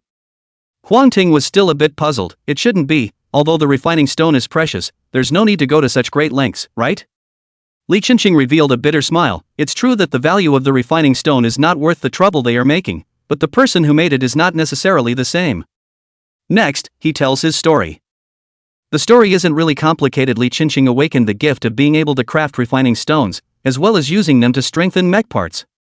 Knowing that this ability of his was extraordinary, he told his girlfriend alone. Who would have thought that it wouldn't be long before that woman hooked up with a high-ranking member of the Star Club, while at the same time leaking out his secret? This was a big deal, and the stars would immediately imprison Li Qinqing and put him under strict guard, forcing him to make refinement stones. But Li Qinqing would rather die than be free, so he made refinement stones while looking for opportunities. It was a pity that his luck wasn't too good, and although he managed to escape from the Star Congregation, he was also discovered by the guards and hunted all the way here. If it wasn't for Huang Ting's halfway attempt to save him, I'm afraid he would have been taken back by now. So you're alone now? Huang Ting was clearly impressed and had the intention of taking Li Qinqing under his wing. For one thing, Li Qinqing knew the whereabouts of the other final stone slab, and for another, the refining stone was very useful to himself, or to the entire force. If you go by the game, this is a proper life career god that must not be missed. Yes, there's not even a place to land away from the society of the stars. Morningstar Lee sighed for a moment. Girlfriends cuckold themselves in defect to forces that only see them as unpaid manufacturing tools. At this moment, he suddenly escaped, and he didn't know where he was going to go next. If you don't have anywhere to go, follow me first. Hearing this, a hint of vigilance flashed in Li Qingqing's eyes. He was in a state of extreme insecurity, and if it wasn't for Huang Ting saving his life, he wouldn't have revealed so much information. At this moment, he seriously suspected that Huang Ting was also looking at his ability to make refinement stones and wanted to get himself back. Huang Ting could see the fear and worry in his eyes and laughed. "Don't worry, no one is forcing you at my place. After all, I only have 2 people here." 2? Li Qingqing was stunned. Although he had always stayed in the Stars Association and didn't know much about the news outside, he knew that most people were hugging each other. Even the smallest forces had a dozen or so people, and a squad of 3 he had never seen before. Such a person is either a genius or a fool. Obviously, Huang Ting wasn't that stupid. "Well, my name is Huang Ting, you should know me." Seeing that he was still somewhat hesitant, Huang Ting continued. Li Qingqing was once again stunned. So it was that Huang Ting who sold white bone bombs and went on a buying spree for materials. "I heard through the grapevine that Huang Ting was so powerful that even the officials were begging for his help. I didn't realize he hadn't formed a decent force until now." After hesitating for a while, Li Qingqing finally made up his mind. "I can join you guys, but first things first, you can't force me to do things I don't like. I'm a person who was shafted, to put it mildly." "Alright, let's agree to the friend request first, and enter the guild by the way." Huang Ting sent over 2 applications. Li Qingqing first agreed to the friend application, and when he saw the guild application, his entire body froze once again and said in confusion, "You can open the guild function now? It can be opened early by spending 100,000 energy points." Hiss. Li Qingqing was so shocked that he sucked in a breath of cool air. 100,000 energy points, how long would that take to save up? He himself only had just over 2,000 energy points up to now, and that was still what he had earned by creating refinement stones. Wait, this guild warehouse, it shouldn't cost money too, right? Seeing the vast space of the guild's warehouse, Li Qingqing asked again. "Well, 100,000 energy points will unlock 1,000 grids. Another 100,000, which meant that Huang Ting had already smashed in $200,000 just for a guild system. This boldness, not even the president of the Society of Stars had." After the shock passed, Li Qingqing clenched his fists tightly, his eyes burning with rage. "The Congregation of Stars will bully me too much if I don't avenge this. I, Li Qingqing, swear not to be a human being. In order to warn myself, I have decided to change my name to Li Destruction Star in the future." Huang Ting laughed, changing his name to warn himself that this looked too douchey. Suddenly, his body lurched. Li Mei-xing? Wasn't that the #1 person in mech enhancement in his previous life, the absolute genius who fought against the gods with his mortal level mech? Mecha ranks are initially divided into 1 to 9, and the higher the rank, the stronger the strength. However, this was only the mortal level division, and there were numerous realms above it. It was everyone's consensus that mortal level mechs could not fight against the gods. However, Li Muixing froze and broke this consensus, using an ordinary mech that was strengthened to the extreme to fight a god hard. Although he also fell after this battle, the iron law that mortals couldn't resist gods was broken, causing the human race to completely stand up in the endless stars for the first time. Some people say that Li Muixing has a hard temper, but even harder is his spine as a human being. Huang Ting didn't expect that he would be able to meet the later famous Li Muixing here. Just as he was about to say something, a beep suddenly sounded in his ear. "In 5 days, the first wave of beasts will arrive. Please prepare everyone. 119 hours, 59 minutes, and 57 seconds until the beast tide arrives." Chapter 47 Moving, Beast Tide opens. This is... Li Muixing similarly heard that voice and looked at Huang Ting with a puzzled expression.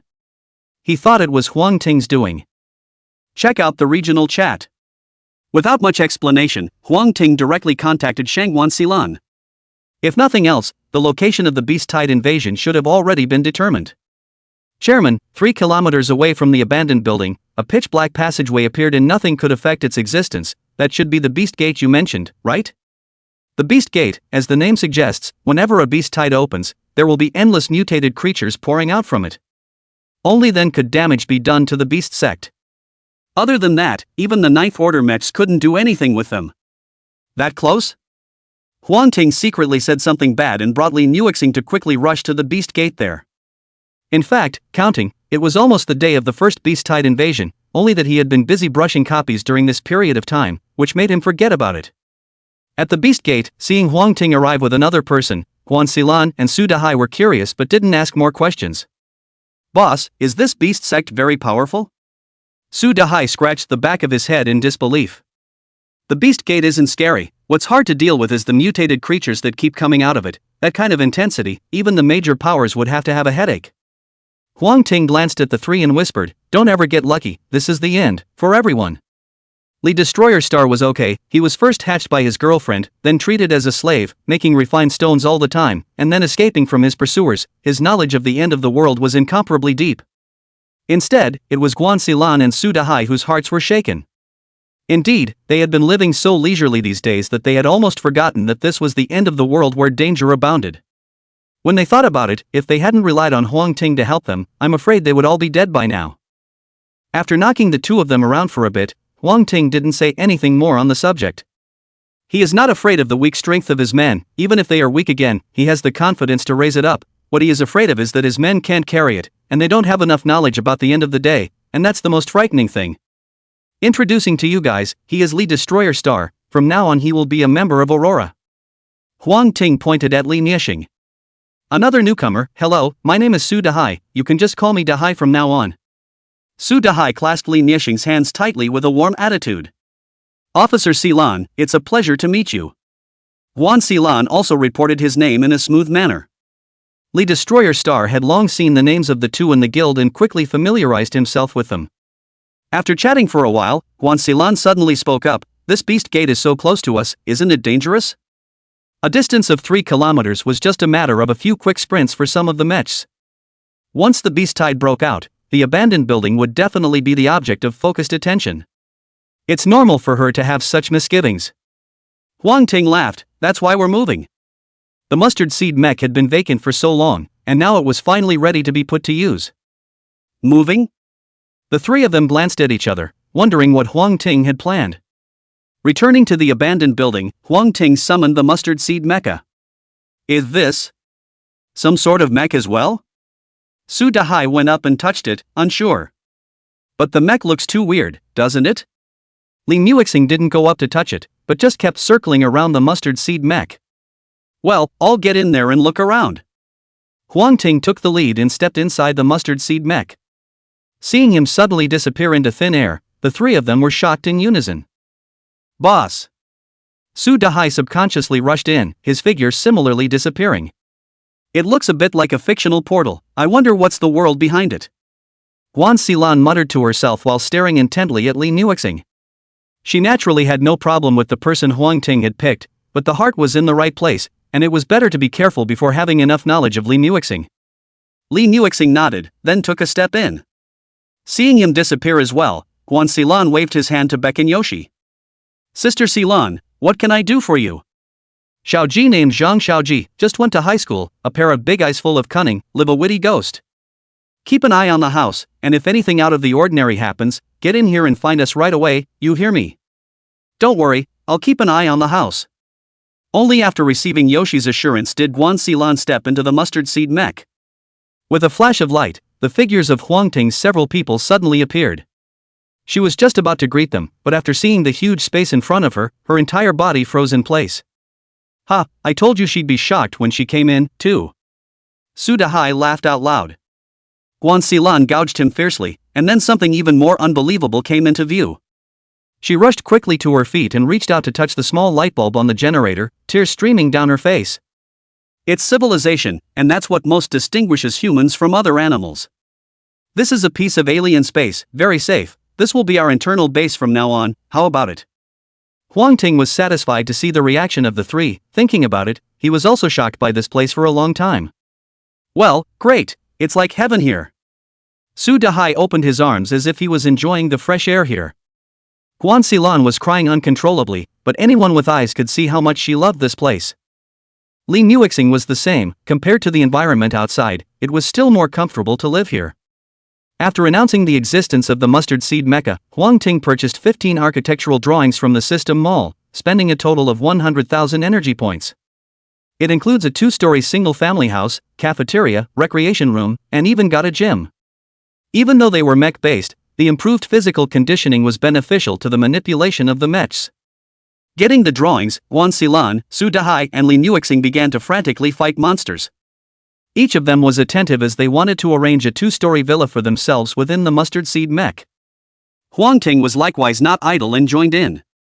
He still had over 400,000 ability points left in his hand, no doubt, but those had other uses. Soon, the wave of beasts arrived. The boundless mutant creatures instantly surrounded Ning Chang. Even though they had prepared in advance, the major powers were still caught off guard by the battle. For a while, the major defenses were in a state of emergency, and they sent out a call for help to the outside world. Chapter 48 Asking for help, destroying the beast gate, requesting golden tickets. Everyone was getting red hot by this beast tide, but it was Huang Ting who had little impact because of the presence of the mustard seed mecha, even though the abandoned building was surrounded. The 4 of them who had resolved their worries began to continuously clear the monsters around them, gradually advancing towards the beast gate. The beast gate lasts for a short time, and it must be destroyed in a hurry. After 2 days of work, several people finally arrived at the beast gate's heel. Huang Ting lifted a huge stone block weighing several tons and smashed it straight into the beast gate. With 2 clicks, the beast door was overwhelmed and turned into a pile of debris. After attacking for so long the other day, I didn't think it would be so easy to fix now. Su Dahai fished up the fragments and glanced at them, and after realizing that there wasn't much use to go on, he casually threw them away and muttered. Huang Ting shook his head. They were the only ones who could solve the threat of the beast sect so easily. Other than that, the 5 major forces couldn't even get out of their bases nowadays. You guys keep pushing, I'm going to fly up and find out where the other beast gates are. With a word of caution, the feather of alteration unfolded, and Huang Ting kept weaving in and out of the city. Soon enough, he spotted another beast sect sighting. This location is the closest to Manhwa, let them suffer a bit first, and we'll talk about it then. Judging the location, he continued his search. It didn't take long for another beastly door to come into view. At this moment, a large number of mutated monsters were pouring out of the beast gate, like a tidal wave, attacking the distant Ningcheng base. Huang Ting opened the chat system and found that Fuan had sent himself a distress message a long time ago, promising payment. When he saw that he hadn't been able to say yes, he thought he couldn't see it, so he kept increasing the pay cap. Today he has offered to pay twice as much as he did when he first started. Looks like Fuan is really in a hurry. Huang Ting laughed and moved to the Ningcheng base. The first time the payoff given was indeed a bit low, now it is just right. It's a bit shameful to get rich from a disaster, but it's not shameful to make money on your own merit. The Ningcheng base was firmly surrounded by mutated creatures at this point, and even in midair, there were mutated sparrows or other birds hovering around. It was only because the soldiers in Ningchao's base had strong willpower and were not weak in combat that it was a stalemate. If it were another power, I'm afraid it would have already cooled off at this point. Since there is no road, I will make one. Huang Ting sank down and fanged gloves appeared. In the next second, he violently rushed into the group of monsters and continuously swung both fists. The spikes on the gloves were exceptionally sharp, easily cutting through the mutant creature's skin defense. Coupled with Huang Ting's unrivaled strength, at this moment, it was as if he had transformed into a meat grinder, and in a matter of moments, he had rushed out a bloody path through the army of monsters. However, the direction he was advancing in was not the Ning City base, but the Beast Sect. As long as the Beast Gate is not destroyed, there will be a constant stream of mutated creatures popping up. Even if he killed all the mutated creatures besieging Ning Cheng's base now, it wouldn't take 2 days for the place to go back to its old self. Wait, what's he going to do? Inside Ning Cheng's base, some people couldn't help but exclaim in shock when they realized that Huang Ting was heading towards the Beast Sect. There was no shortage of smart people in the base, and they also guessed that this boundless wave of beasts was inseparable from that weird door. But knowing what they know, they simply don't have the ability to get over there. With so many mutated creatures, a first-order mech couldn't carry it at all, and only a second-order mech could have the power to fight.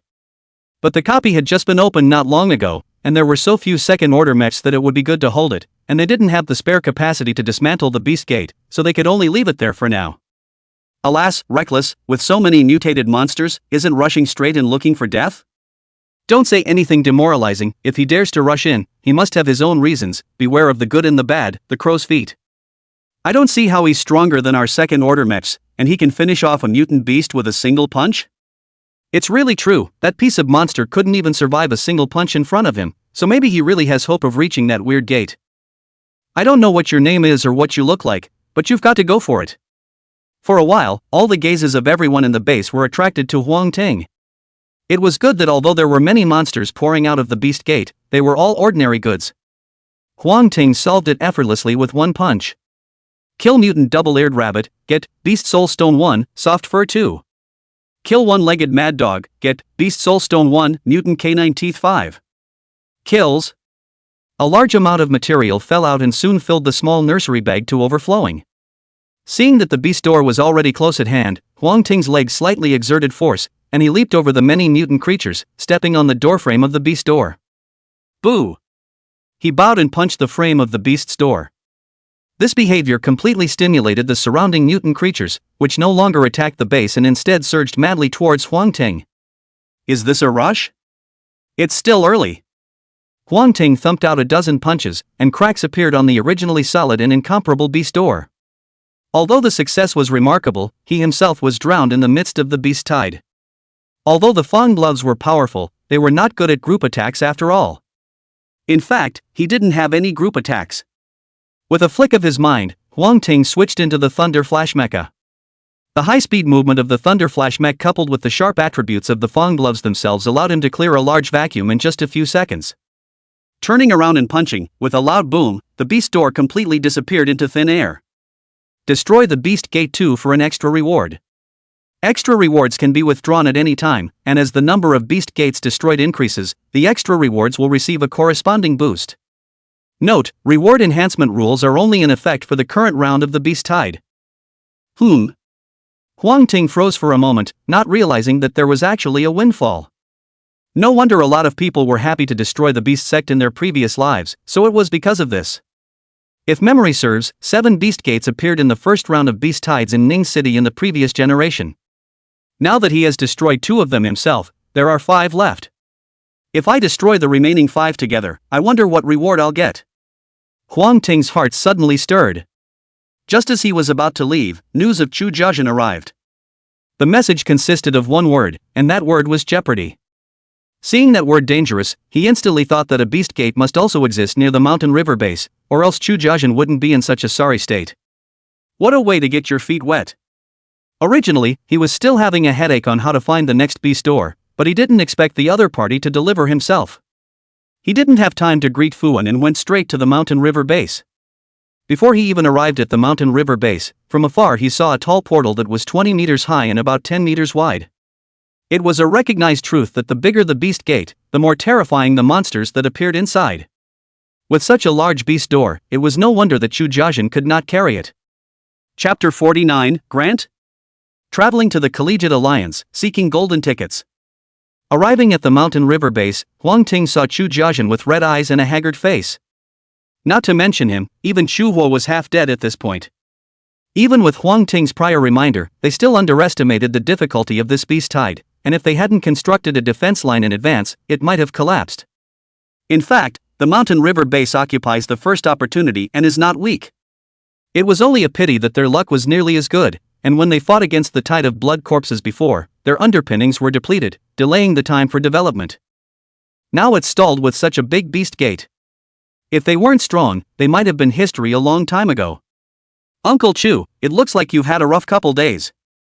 Mutant creatures are coming from all directions, and I don't have many available people under me, so I can only go out myself. It really feels like when I just started my own business, only back then I was still young, physically fit, and energized, but now I can't do it anymore. The corner of Chu Jiazhen's mouth tugged, revealing a bitter smile. He looked toward Huang Ting as if he had something to say, but his mouth opened slightly and he finally swallowed his words. Huang Ting didn't chat much. It wouldn't be too late to wait until the beast gate was settled before saying anything. He started by stuffing all the contents of the small nursery bag into the guild warehouse, then moved to head to the beast gate. This time, he was much slower. That beast door from before, most of the monsters that rushed out of it were ordinary first-order mutated creatures. Not only did this beast door in front of him have first-order elite-level creatures appearing, there were even quite a few second-order ones as well. Although it couldn't threaten Huang Ting, it was still fine to slow him down. Watching him traverse through the tide of beasts as if he were in no man's land, Chu Jiazhen's expression faltered. Dad, Huang Ting is so powerful and knows a lot of hidden information, and has helped us a lot, so it's good to give Mountain River to him. Seeing this, Chu Hua on the side once again persuaded. She had previously persuaded Chu Jiazhen to give Shanhe to Huang Ting, but Chu Jiazhen was deeply attached to Shanhe and had never agreed. Chu Jiazhen after all is already old, although the eyesight and wrist are still there, but the cognition can no longer keep up with this ever-changing world. This is evident in the increasing decline of MT. Hearing his daughter speak, Chu Jiazhen clenched his teeth as if he had made some sort of determination. Good, then let's give Shanhe to Huang Ting. With this layer of relationship, he shouldn't leave you alone. I'm already old, it's good to have someone else to take care of you. Dad, what are you talking about? I'm pretty good myself, alright. Well, my daughter is the best. The conversation between the two didn't reach Huang Ting's ears. He also didn't know that Chu Jiazhen had actually made such a big concession to give the entire mountain and river to himself. It's just that if the other person wants to give it away, he or she has to see if he or she will accept it. Destroy Beast Gate 3, get extra reward. Extra rewards can be withdrawn at any time, and as the number of Beast Gates destroyed increases, the extra rewards will receive a corresponding boost. Note, reward enhancement rules are only in effect for the current round of the Beast Tide. A few small lines flashed quickly before his eyes. Huang Ting was in an agitated mood. He was now getting more and more excited about the additional rewards that would come from destroying the Beast Gate. That's when Fu Wen sent another important message. It has been ascertained that there are a total of 7 Beast Gates within the boundaries of Ning City, one of which has been destroyed, and now there are 6 remaining. After thinking about it, he sent one back. Another one destroyed, 5 left. After resolving the Beast Gate, Chu Jiazhen greeted him. Huang Ting, there's something I want to tell you. I want to give you Shanhe. Uncle Chu, there are still a few Beast Gates left to be resolved. Let's talk slowly when I destroy them all. Huang Ting froze for a moment, then immediately interrupted what Chu Jiazhen was going to say next, and followed the map of the Beast Gate locations given by Fu Wen, heading straight to the next location. Looking at his departing back, Chu Jiazhen had a complicated expression. I told you, if you want to give it, they don't necessarily want it. Chu Hua flew to his heels with a few hints of smugness in his tone. I just can't let go of the mountains and rivers. After all, this is the heart and soul of what your mom and I created together from nothing. The 3rd and 4th locations are on the outskirts of the Ningqing base. It had to be said that the official power was indeed not weak. By the time Huang Ting arrived, they had already cleared an open space. Even if Huang Ting didn't come, after 3 or 4 days, they would be able to come to the Beast Gate and destroy it in one fell swoop. His arrival merely accelerated the process. Without pleasantries and courtesies, Huang Ting launched an attack straight at the Beast Gate. With 4 mechs switching back and forth, his true strength was almost equal to that of a 3rd-order mech, and dealing with the first wave of beasts was a breeze. The extra rewards have been upped again. After resting for a day, the next day, Huang Ting went straight to the remaining 2 Beast Gates. One of them was near the Fenghua base, and the other was on the side of the College Union. Seeing that Fenghua could hold out for a while longer, he went straight to the Collegiate League. At this time, the Collegiate Alliance was organizing teams to advance towards the Beast Gate. They also understood that the key point to solving this beast tide lay in the gate that kept spitting out mutated creatures. Ran Zijing's white bone sword swung, dryly chopping off the head of a mutated wildcat. The mutated wildcat looked like it was infected with a skin disease, its body was lumpy, and disgusting thick water was running everywhere. Ah, cubs, suffer. Yulang wielded a huge axe and charged back and forth through the tide of beasts. Their performance attracted a lot of attention. Senior Ran Zijing and Senior Yulang are awesome. The schoolgirls who followed along in the battle were thrilled. Ran Zijing dormitory people do count high play, had thought that he was trapped by the old neighborhood. After coming out of the reinforcement, progress must be far from catching up with the crowd. But when they entered the college league, they realized that their reinforcement progress was already considered the first batch, and it was still one of the better parts of it. This has led to a rise in their status and fame, and the emergence of a number of fans. Hearing the others talk, Yulang flashed out of the monster group and rested while proudly saying, "This is nothing for us. Huang Ting big brother is really powerful." Is that the same Huang Ting who sells white bone bombs and sells quite a few high-grade materials? To be able to sell so many high-grade reinforcing materials, I wonder how far his mecha has been reinforced. I'd say it has to be at least the 2nd rank, maybe it's already heading towards the 3rd rank. So fast, I'm only at the 1st rank, it'll take me a while to rise to the 2nd rank, and the 3rd rank is even more impossible. I'm afraid there's no 3rd rank mecha in the entire Ning City, right? Envious of big brother Huang Ting, it would be great if he came to us. Indeed, with him holding us back, we should be able to destroy this beast gate in less than 2 days. The crowd was talking. Just then, a flash of black and gold color appeared from the sky. Ha ha ha, big brother Huang Ting is here, look guys, that's his mecha. Yu Lang had a good eye and immediately announced loudly. Upon hearing Huang Ting's arrival, everyone instantly became excited. Chapter 50, His Material? No, it's my material. The sun was setting in the west, leaving only the last splash of golden sunlight in the sky, shining on Huang Ting's black and gold mech, making it even more mysterious and powerful. Big brother Huang Ting, look at me, me, Yu Lang. Yu Lang waved his hands in excitement. Ran Zijing chopped off the mutant creature that pounced on him with a sword, kicked him, and said in a bad mood, "Did you forget where you are, daring to make such a wave in the midst of a pile of monsters?" Hey, isn't this a bit of excitement at the sight of big brother Huang Ting? Yu Lang hemmed and hawed and whirled around to kill another monster that pounced on Ran Zijing. And talk about me, grow a pair. As he spoke, Huang Ting's mecha had already arrived. You guys did a good job, this wave of beasts was well controlled. He didn't mince words of praise. Upon hearing this, Ran Zijing and Yu Lang simultaneously lit up with excitement. Especially Yu Lang, if it wasn't for the fact that Huang Ting's status was too honorable, he would have gone up to give a big hug. Alright, without further ado, I'm going to tackle that beast door first. Huang Ting moved his feet and rushed towards the beasts. Oomph, what a big shot, looks pretty average to me. Not long after leaving, a conspiratorial voice rang out. What, Chen Liang, are you not convinced? Isn't he a big brother, are you? The trash who didn't even dare to kill a blood corpse before. Hearing that someone had slandered his idol, Yu Lang immediately exploded, pointing at a youth wearing glasses and angrily spraying. Alright, isn't Chen Liang also unaware of his strength? Although you can often see this one called Huang Ting in the system mall, the only ones who have seen him fight are a few of you, so maybe you were wrong in the first place. A girl stood out and blocked in front of Yu Lang and said. Second-order monsters, Huang Ting big brother killed in a second, this is all what we saw with our own eyes, you don't know, Nanshan. Yu Lang was just about to say that the 4 major monsters in South Mountain Prison, Huang Ting had solved 3 of them by himself. But just as he was about to open his mouth, he was stopped by Ran Zijing.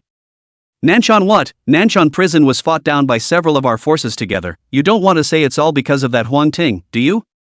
Chen Liang habitually made a gesture of lifting his glasses, only the lack of glasses on his mech made him look more or less comical. Yu Lang wanted to say more, but he was still stopped dead in his tracks by Ran Zijing. A few poor bastards, if it weren't for the world changing and you guys getting lucky and awakening slightly unique mechs, how would you be qualified to stand with me? Despite being separated by the mech, everyone could still see the look of contempt on his face. At this time, Chen Liang looked at Huang Ting, who was not far away, again and sneered, with so many mutated creatures, even our combined advancement is slow, I don't believe that he has the ability to rush through. That is, area chat was disabled during the Beast Tide launch, or he wouldn't have said such a stupid thing. Huang Ting heard the talk behind him, but he didn't care to argue now. We'll see what the truth is later. A pair of fanged gloves seemed to transform into an efficient killing machine. Huang Ting swung both fists and in the blink of an eye, he killed his way through the rolling tide of beasts. He didn't even have time to collect the materials that popped out on the ground due to the overly quick kill. Seeing those materials, the girl who spoke for Chen Liang before had a twinkle in her eye and secretly raised her foot to trample a pile of strengthening materials under her foot. Anyway, the material is in an anonymous form, and it's whoever has access to it. Huang Ting, who was in the middle of the fight, sensed something and couldn't help but let out a cold laugh. How could one's own drops easily fall into other people's hands? Do you really think you lived all those years in your previous life for nothing? There were not a few people who secretly collected materials behind their backs in their previous lives. Especially in the mid to late game, there are countless different kinds of space gear. It's possible that in the blink of an eye, one's drop will be gone. To solve this drawback, survivors have developed a new skill, which is to mentally bind to their drops.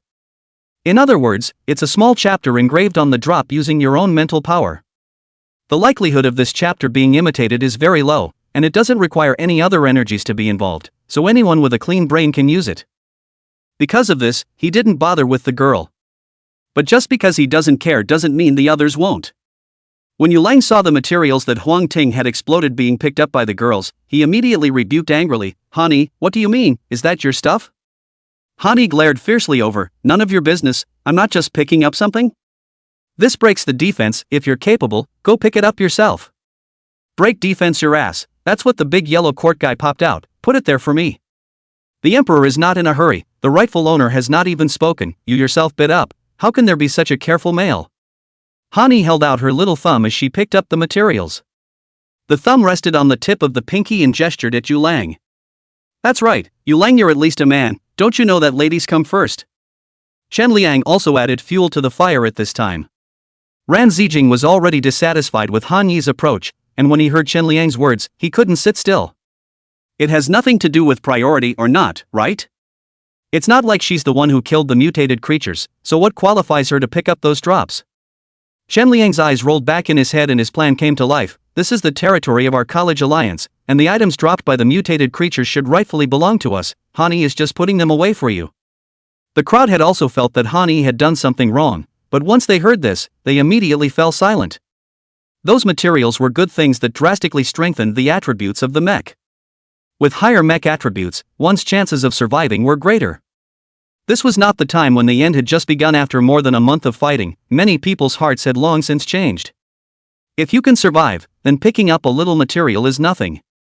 Besides, the reason why Huang Ting is so powerful, isn't it still eating the dividends of the white bone bomb? 50 points of white bone bomb sells for 300 points, a whole 6 times, which also has the money of the materials we worked so hard to explode.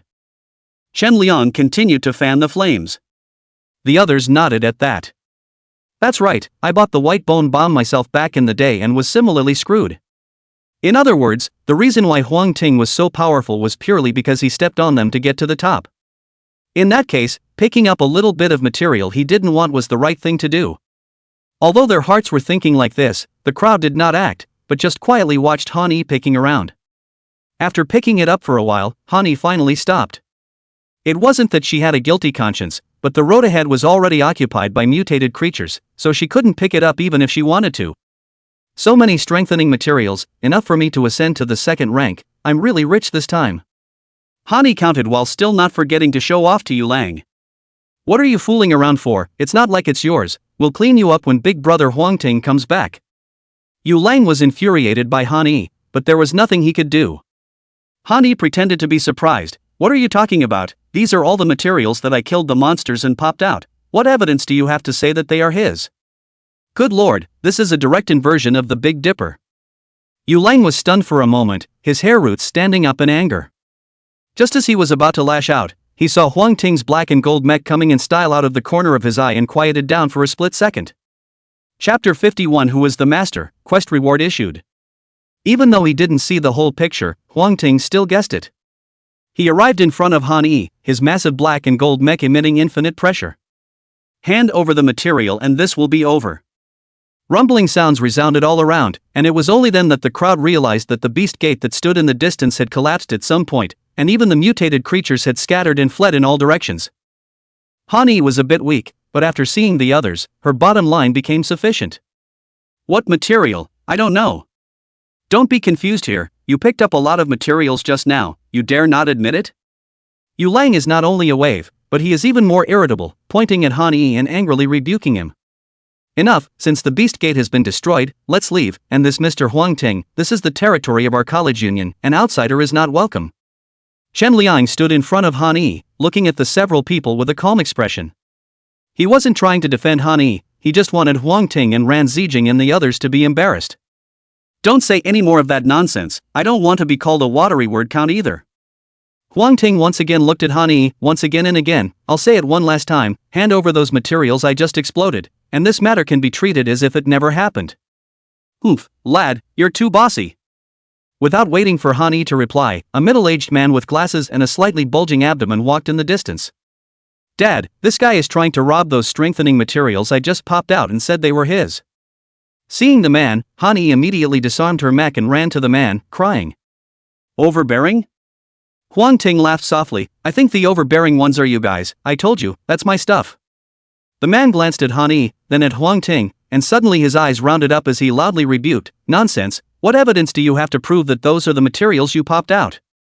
Huang Ting sighed helplessly. If it was placed in the late doomsday period, not to mention picking up the materials that he had popped out, I'm afraid that some people would have to kneel down to show their respect when they saw him. Stupid people don't live to see that. There's no way around it now, stupidity still abounds. Since you want to prove it, I'll prove it to you. Huang Ting sunk his mind and began to search in detail with the help of a trace of connection in the underworld.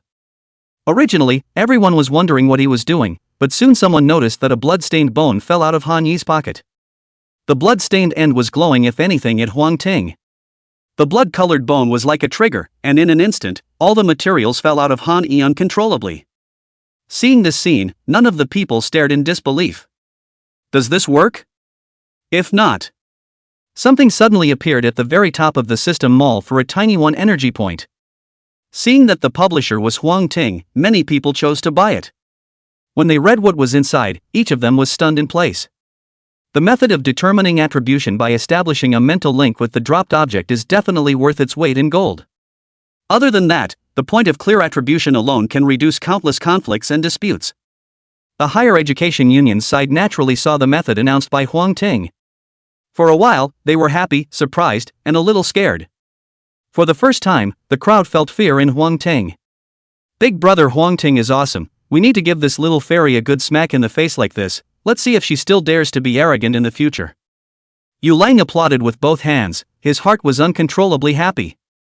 What can't you say properly? Why do you have to insult my daughter's honor like this? Hurry up and apologize to Han Yi and this will be over. Instead of being unrepentant at this point, the man became even more aggravated and even thought of making Huang Ting apologize. Han Yi was even more aggrieved and jumped into the arms of another girl and cried. "IKAM, do you have any brains at all? This is clearly your daughter's fault, okay? Such a big person, don't live like a giant baby." Yu Lang was getting pissed off and confused. It's too much of a reverse Big Dipper, isn't it? How do you talk to Director Han, apologize? Students nowadays, they're all no big deal, they don't know how to honor their teachers at all. Director Han is a school hand, in charge of school spirit and discipline, and this student really doesn't have the slightest bit of insight. Hurry up and apologize to Director Han, this is something, he's a big man and it'll pass. Huang Ting was not a member of the Collegiate Alliance, and his strength was extraordinary, so the others did not dare to make more accusations. But Yu Lang is different. Not only is he a student at the man's school, but he is also fatherless and motherless, having grown up with his grandmother. His family does not have any background strength, and even his tuition is a loan that he can barely pay. Blaming such a student is not stressful for them at all. Seeing that Yu Lang was a bit overwhelmed, Huang Ting stepped forward and patted his shoulder. Having almost experienced this scene himself, he felt deeply for Yu Lang's situation. "Since you called me a bigot, I'll teach you a lesson." Huang Ting's voice rang out, instantly attracting the attention of those around him. The reasoning is simple, it's the end of the world, there's not that much to talk about in the end of the world, as long as you keep your moral bottom line, other people or ghosts, if you're not happy about it, just fight first. He whipped his head around to look at the man. The latter was shocked in his heart, his mech possessed and subconsciously tried to escape. But in the next second, the iron fist with hideous iron thorns went straight through his chest. The mech on the man's body went haywire and then disappeared. As the mech disappeared, the man's face turned as white as paper, only easing a few points after he spat out a large mouthful of blood. Hiss! There was instant silence around them. No one had expected that Huang Ting would strike when he said he would, and without any psychological burden at all. Some people still wanted to go forward to stop him, but when they met his eyes, they all retreated again. With a cold snort, Huang Ting was ready to leave. At this moment, there was only one last beast gate left, and as long as he resolved it, he would be able to reap the ultimate reward. "Big brother Huang Ting, you haven't gotten your materials yet." Seeing Huang Ting preparing to leave, Yu Lang was busy shouting. "It's for the 6 of you, consider it a reward for hunting mutated creatures." Huang Ting waved his hand and his figure disappeared into a complex of buildings. The valuable materials had long been put away by him, and the value of the remaining ones was not too high for himself, so it would be good to give them to Ran Zijing and Yu Lang so that they could improve their strength. Hearing that Huang Ting was going to give away all of the materials, everyone else looked at Yu Lang and Ran Zijing and the others with envious faces. The latter had puffed out their chests, their eyes glowing. It didn't take long to resolve the beast sect near the Fenghua base. After all, it was only a small beast sect. If it was any bigger, Fenghua would have been unable to hold out long ago. Back inside the mustard seed mech, Huang Ting submitted the mission. Destroy Beast Gate 7, get an extra reward. Obtain a small portal 1. Chapter 52 Aurora Base, Provocation of the Stars Association. Small. Portal? Huang Ting froze. This thing actually came out now? He remembered that small portals appeared only a year after the outbreak of the calamity in his previous life. It's only a month now, so far in advance. Perhaps it was because of the stacked rewards of destroying the beast sect consecutively that he had gotten himself such a treasure. It was unclear if the inside of the mustard seed mech could use a portal, so Huang Ting simply came outside directly. With a movement of his mind, an orb similar to a basketball appeared in his hand. The orb can become two halves from the center. Half of the orb was thrown to the ground and automatically expanded into a portal almost 4 meters high. Huang Ting placed another hemisphere 100 meters away. Like the previous hemisphere, this one was lowered and a portal appeared. Huang Ting took a deep breath and took a step in. In the next second, he appeared 100 meters away. The time spent in between was almost negligible. Worthy of being a portal, the current teleportation distance is only 50 kilometers, which is not much, but it's enough, and the subsequent teleportation distance can continue to be increased as long as we find a space stone. Just after putting away the portal, Chu Jiazhen sent a message. Seeing the contents, Huang Ting was a bit surprised. After finding Guanxilan and settling his affairs, he went straight to the mountain river base. At this moment, even without the threat of the beast sect, the mountain river base was still in a state of sadness. Most of the people they encountered on the road had numb faces and lifeless gazes, staggering along like a walking corpse. Huang Ting had seen many such shelters in his previous life. The short answer is that it is lifeless and full of despair for the future. Times have changed, and people have to change along with them to make it work. No wonder Chu Jiazhen wanted to hand over the Shanha base to me. With a guess in his mind, Huang Ting met Chu Jiazhen under the guidance of Aliang. Before, because he had to deal with the beast sect, he didn't have time to say hello, and now that he had time to spare, he realized that Chu Jiazhen was aging terribly. The eyes were cloudy, the hair dull and even turned into locks from the sweat that broke out and stuck to the scalp. It was logical that the reinforcement of the mech would feed some of it back to the manipulator, and Chu Jiazhen's state should be getting better and better. The fact that he could become like this was enough to show that he had been under a great deal of pressure during this period. For you to come here, it seems like you've already thought about it. In that case, I'll officially hand over the mountain river base to you. Chu Jiazhen's tone was flat, as if he was talking about something that had nothing to do with him.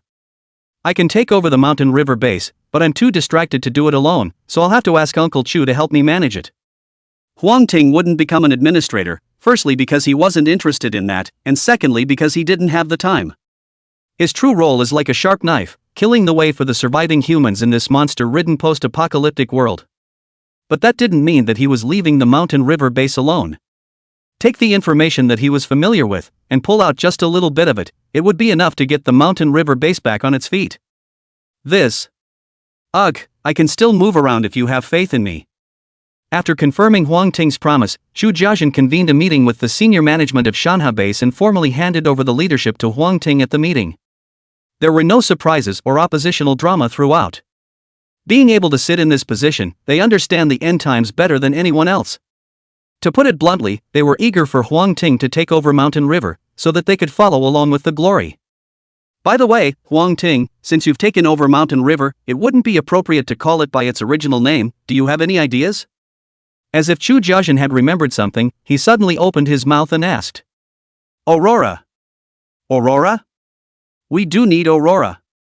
The Mountain River base was renamed Aurora, and the shock so caused was no less than an 8-magnitude earthquake. Upon learning that Aurora was founded by Huang Ting, everyone exploded. In Ningchang, Huang Ting's name had long been a household name, and even Fuan, who was a noble inspector, was no match for him. For a while, many casuals who were still in the middle of the swing rushed to the name and chose to join. The number of people in the Aurora base had directly skyrocketed from the original 30,000 to 120,000. The entire Ning city had a population of only 3 million people, and after the calamity there were roughly a million or so left, and after another month of elimination, at this point there were only a few 100,000 people left. It's easy to see the huge potential of the Aurora base. Of course, the Aurora base that was transformed from the Mountain River base was not the true Aurora core, and the Aurora that Huang Ting had formed was still only Guanxilan, Su Dehai, Li Muixing, and those children of Shaoji. They're the backbone of Aurora at the moment. Taking over the Mountain River base instantly increased the number of available manpower, and with these people, Huang Ting's speed of collecting materials accelerated once again. Great beast soul stone, great blood red stone, tough beast skin, weird tree roots. Soon, after another month had passed, he finally gathered enough materials to raise the giant god mecha to the 3rd rank. Rising to the 3rd rank should be able to shake that blood cocoon, right? Huang Ting contemplated while turning on the mecha ascension. In his previous life, he had indeed seen quite a few blood cocoons, but at that time, they were not much different from a balloon to him, and could be eliminated with his hands. Thus he wasn't sure if he could currently break through the blood cocoon defense. Right in the gap between his mecha ascension, in front of a certain upscale neighborhood. A group of squads were just about to give the blood corpse in front of them a final blow when a javelin-style weapon grazed his body and hit the head of the blood corpse straight on. The blood corpse's head exploded with a loud bang, and it fell to the ground and turned into a pile of items. Who? The squad members craned their heads around just in time to see another squad arrive. Captain Lee, it's someone from the Society of Stars. Upon hearing the 3 words Congregation of Stars, Captain Lee frowned slightly. Lucky to run into a good one right out of the gate. A tall woman wearing a gray tank top and showing off her long legs stepped out of the Star Club team.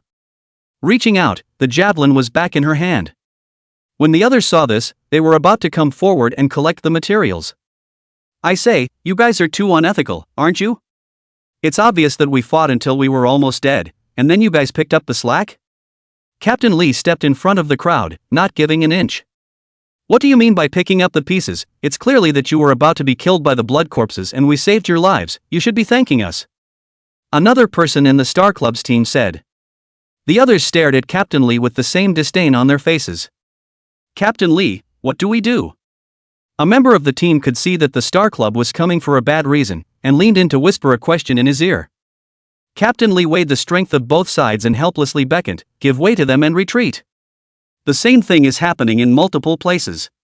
It was as if the stars would go crazy and start targeting Aurora non-stop. In the abandoned building, Huang Ting had just finished upgrading his mecha and was currently listening to the information brought by Guan Xilan. The stars will target us? Any idea why? Although he wasn't clear about the whole process, Huang Ting already had a guess in his mind. It's because of Li Muixing. As expected, Guan Xilan's reply did not exceed his expectations. Chapter 53 Warning, Chu Hui is tied up. Huang Ting was not surprised by this. But anyone with a little bit of brain knew the importance of Li Muixing. The Star Club must be anxious to lose such a big treasure. Previously, Li Muixing's identity had been in hiding, and it was normal for the Star Clubs not to know about it. But with the establishment of the Aurora base by himself, Li Muixing's identity could no longer be hidden. The stars would follow the trail and would definitely be able to think that the one who saved Li Muixing in the first place was himself. It's just that this type of provocation is so low. After briefly thinking about it, he decided to have Chu Jiajin make a run to warn the Congregation of Stars. No matter what, Li Muixing was now a person of Aurora, and he could never hand it over. The stars would try to use this to pressure themselves into submission, and that would be impossible. Man, he's going to bail. The Congregation of Stars needs to be hammered equally. The stars will be. Chu Kajin just left from here. President Chiron's face was gloomy like a piece of cold ice, oozing cool air. It's true that his strength isn't weak, but he can't look down on me so much. Not only did he take away my people, but now he's even sent someone to warn me. This is not putting me in his eyes at all. On Chiron's left hand sat Zhuo Yilong. At the moment, his eyes fluttered, as if he had some kind of plan. The last time the siege of Huangting failed, not only did he lose a few good players, but he also lost face and almost lost his position as vice president. Originally, he was not going to take another shot at Huangting. After all, there were several vice presidents in the Stars Association, and his own power could only be described as average. The big power was still mainly in Chiron's hands. I didn't realize that Huangting had actually taken Li Qinxing Li Muixing, so there's something to be said for that. Chairman, that Huangting definitely knows where Li Qinxing's secret is. I'm afraid it's not good for us to get it back. With a flutter of his mind, Zhuo Yilong's plan came to fruition.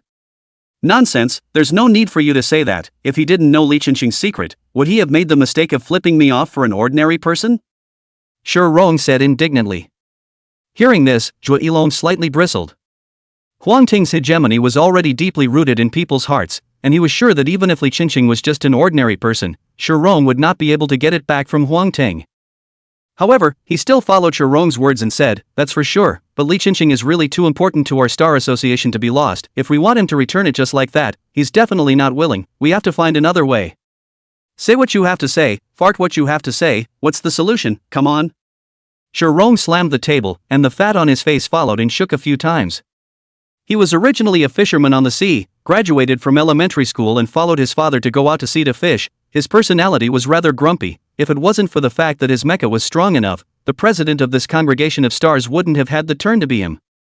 Sensing the indescribable fury on Shurong's body, Zhuilong swallowed a mouthful of saliva. He knew that Shurong had not only fished, but more likely killed someone after all. It was normal for someone to die in that environment at sea. Before the end of the world happened, Shurong had dared to kill people, and now there was even less to say. He organized his words and muttered in a low voice, I heard that Guy Chu Jiajian has a daughter named Chuhua and Huang Ting have a good relationship. How about we capture Chuhua and force him to hand over Li Qinqing? How about that? Chuhua? Shurong thought for a moment and asked, what if Huang Ting doesn't care about this Chuhua's death? Impossible, even if he doesn't care. Could it be that Chu Jiajian will not care? Mountain River Base has just changed its name to Aurora Base now. It's the time when people's hearts are unstable. In reason, Huang Ting has to hand over Li Qinqing. If he doesn't, Aurora will definitely collapse. After listening to Zhuilong's analysis, Shurong's eyes lit up. That's quite a way to go. Still, you have a way. Okay, I'll leave this to you. Ha! President, let's get someone else. Abandoned building. Guan Xilan handed Huang Ting a notebook. The notebook is a collection of insects that she hand-drew in her spare time. It has drawings of insects, their names, habits, and a brief description, and is sort of a simple version of an illustrated book of insects. There are actually insect illustrations in some bookstores, but those are from before the mutation, and are somewhat informative at best, with little practical effect.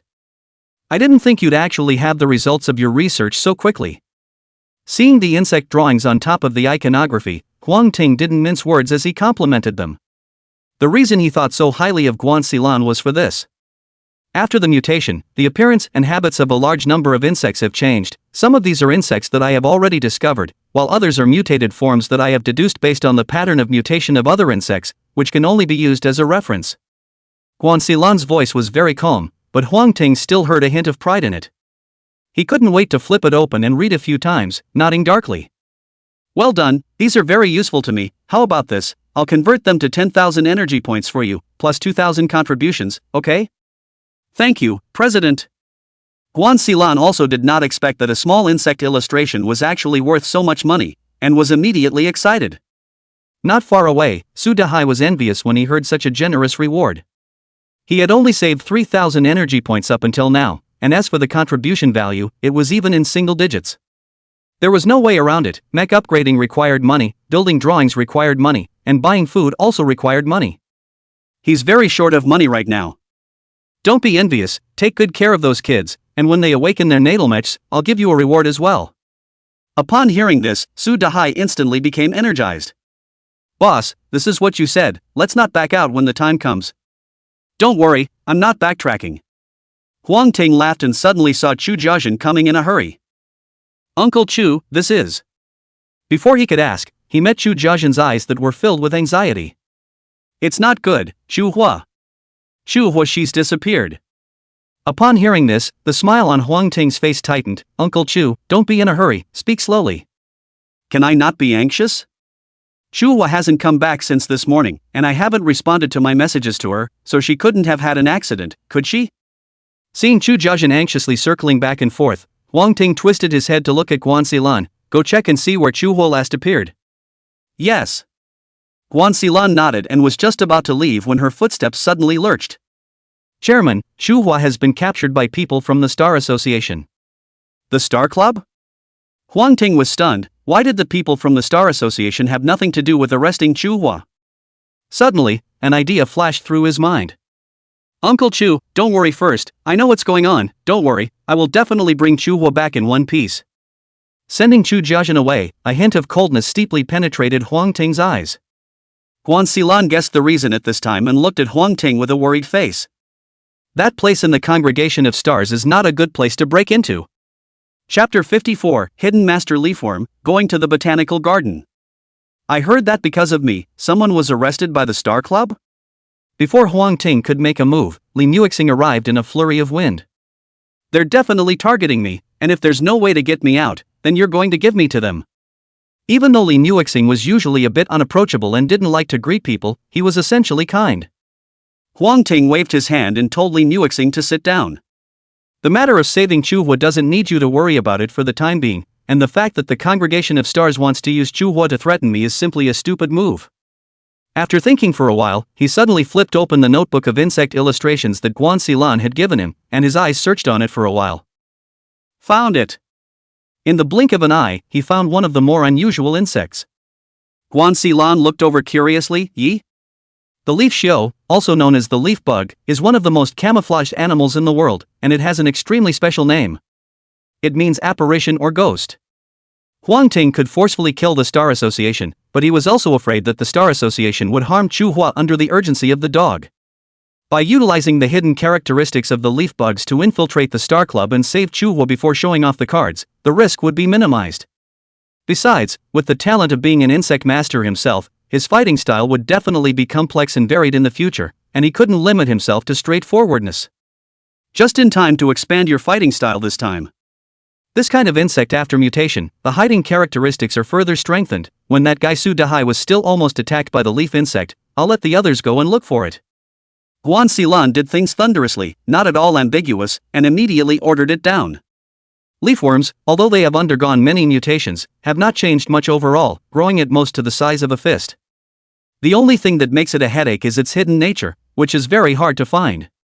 After searching for 2 days in a row, the men did not get any useful information. Instead, it was Chu Jiazhen who hurriedly came after learning that Huang Ting was looking for leafworms.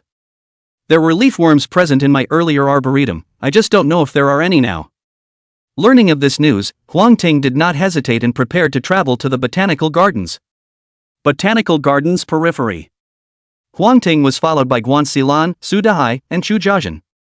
Boss, the danger in this botanical garden is not small. Those mutated plants are more bizarre than one another. Do you really want to go in? Su Dahai stood on his tiptoes to take a look inside, and in an instant, a cane flew out and solidly smacked his mech. The outer layer of the mech's defensive shield, which was congealed with sand and earth, instantly ruptured. Seeing the power, he warbled. "Chairman, why don't I organize the manpower and raid this botanical garden together?" Guan Xilan vaguely guessed a bit of Huang Ting's purpose and inquired. Chu Jiazhen looked up at the botanical gardens in front of him, his expression moving slightly. In fact, he knew more about the inner workings than Guan Xilan. Whether it was the golden-backed dung beetle at the beginning, or the iron-fixed beetle, or the tiger beetle and demoiselle moth later on, he knew something about them. Combined with the different mecha forms Huang Ting had displayed, he understood that the reason Huang Ting wanted to capture the leaf bugs was also for the sake of his own daughter, Chu Hua. It is true that there are numerous dangers in the botanical gardens, so I can go in first to explore and identify the dangers, and that will be an additional safeguard. Chu Jiazhen only wanted his daughter to return unharmed. As for his own safety, it was not even on his mind.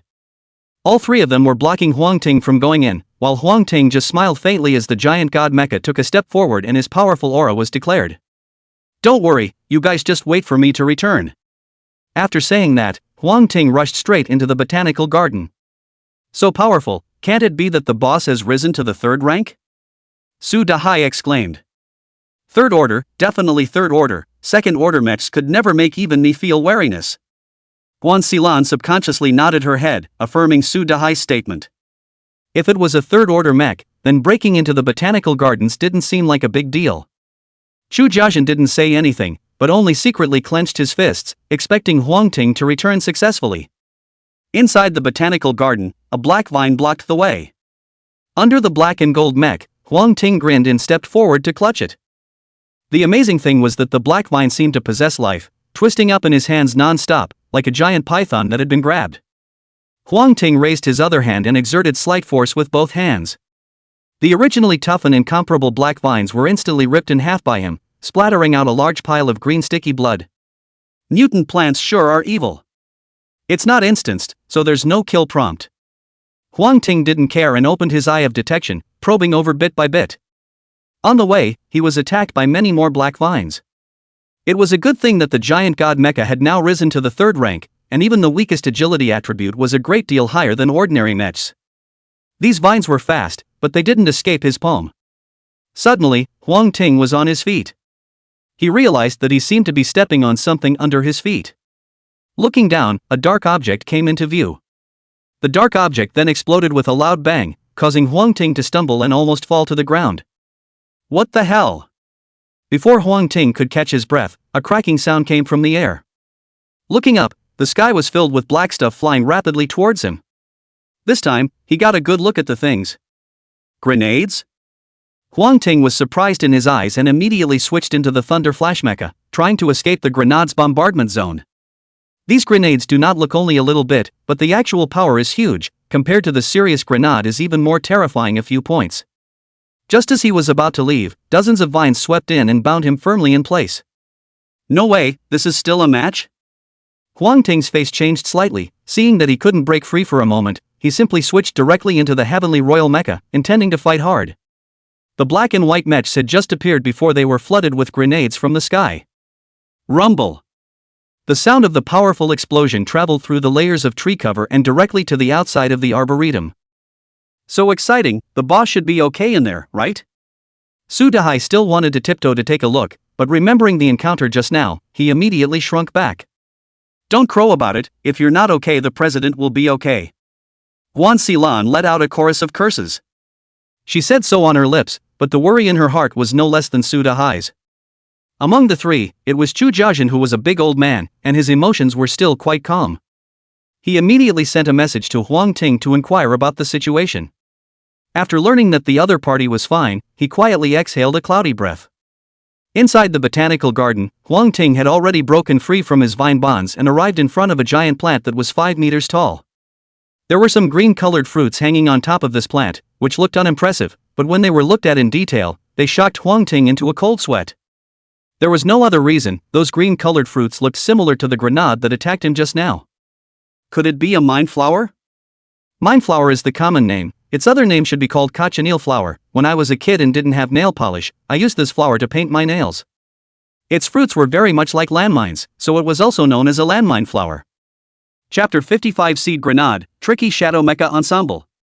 After knowing the culprit that attacked him, Huang Ting didn't hesitate and attacked the mutated mind flower in front of him.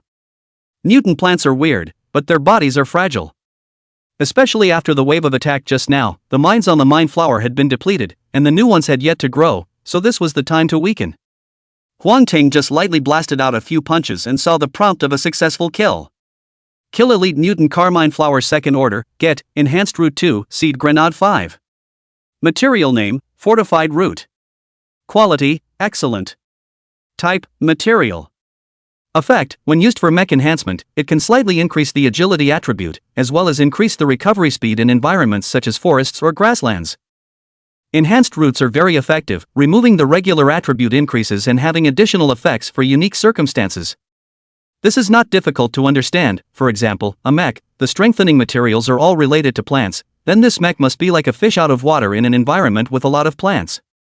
On the contrary, if this mech was thrown into a terrain such as a desert or a volcano, the power it could exert would definitely be greatly reduced. Adapting the reinforcement direction of the mech in a timely manner to suit the environment is a basic skill that everyone must learn. Mecha reinforcement wasn't as simple as one might think, as long as one had reinforcement materials. There's a big question mark here.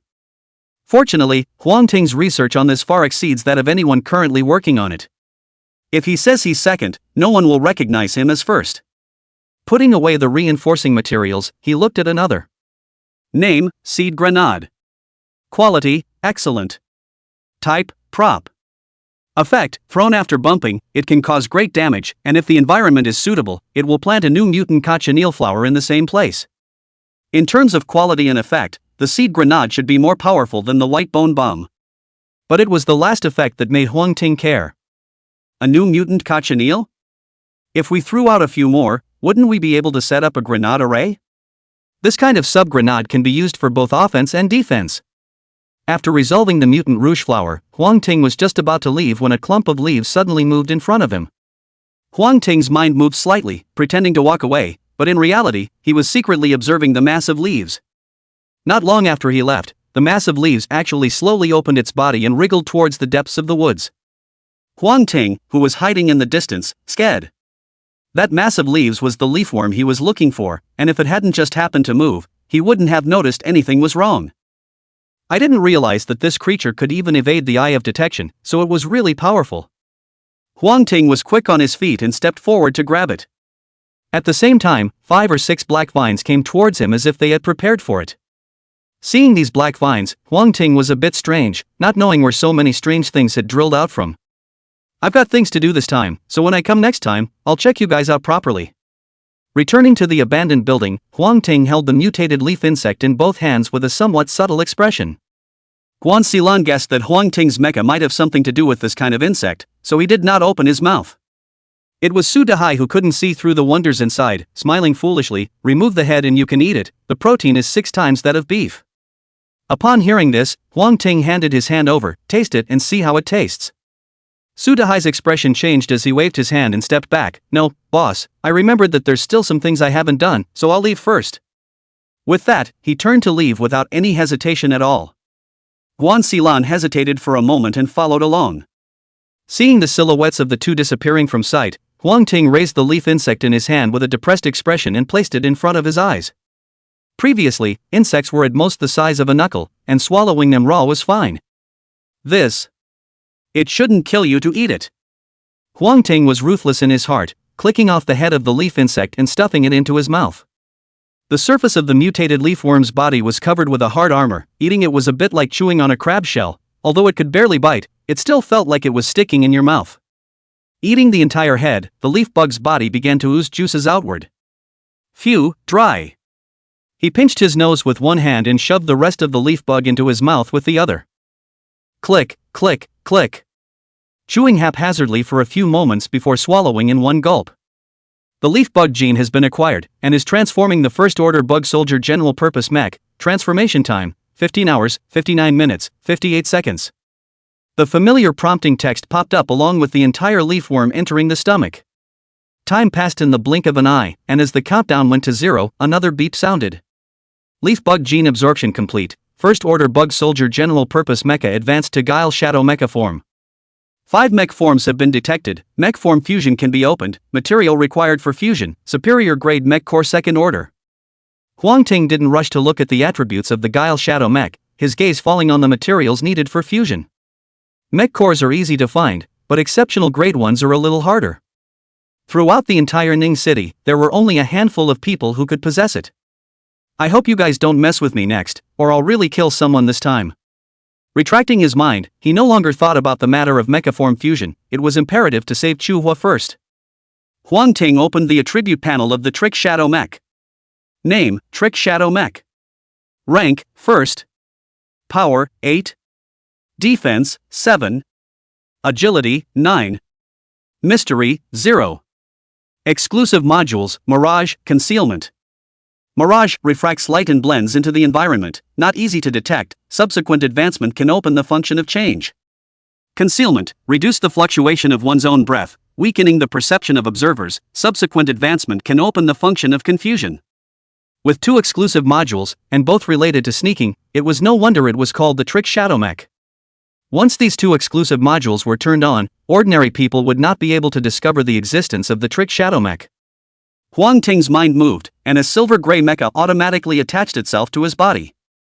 The appearance of the Trick Shadow mech looked even slimmer than the Thunder Flash mech, not like a mech, but like a straitjacket.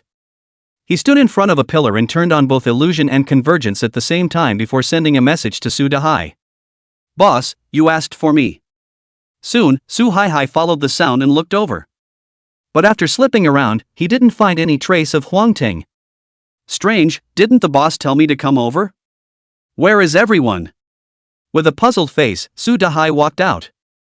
Fooling Su Dahai, Huang Ting didn't have much fluctuation in his heart. This is a big heart, not to mention that the phantom and astringent have been turned on. Even if not, he sometimes can't find himself. When Su Dahai left, Huang Ting sent another message to Guan Xilan, telling her to come over and find herself. 2 minutes later, Guan Xilan appeared on this floor where Huang Ting was. Like Su Dahai, she searched around and similarly found no trace of Huang Ting. At one point, he even stood in front of the pillar where Huang Ting was, but he still didn't notice. After this experiment, Huang Ting finally gained an appreciation for the power of the Trick Shadow mecha. Without informing anyone, he quietly headed towards the Congregation of Stars. Chapter 56 Quiet Rescue, Damwei Laosan. The Congregation of Stars was located in a steel mill. Relying on the rich resources of the steel mill, the original founders quickly got their feet wet and discovered a behemoth like the Crowd Star Society. At this point in time, the steel mill has been remodeled several times, and the empty operating space inside has been divided into cubicles. Without accurate information, it was impossible to know which room Chu Hua was located in. Huang Ting tried contacting Chu Hua and received no message. There are three general possibilities for this situation. Either the stars would have purchased props in the system mall that could block the chat function, or it was some kind of mech talent. The last possibility was that Chu Hua was in a coma. After all, there was certainly no way to send a message while unconscious. With the phantom and convergence modules turned on, Huang Ting was like a ghost as he flashed into the steel mill. One of the men guarding the doorway suddenly froze and looked at his partner to the side. Did someone go in just now? The partner turned his head toward the factory and laughed. Where is anyone, not even a cockroach? Hearing this, the man also laughed. Maybe it's just my eyes, why isn't this shift change coming yet? I'm waiting to go back and rest.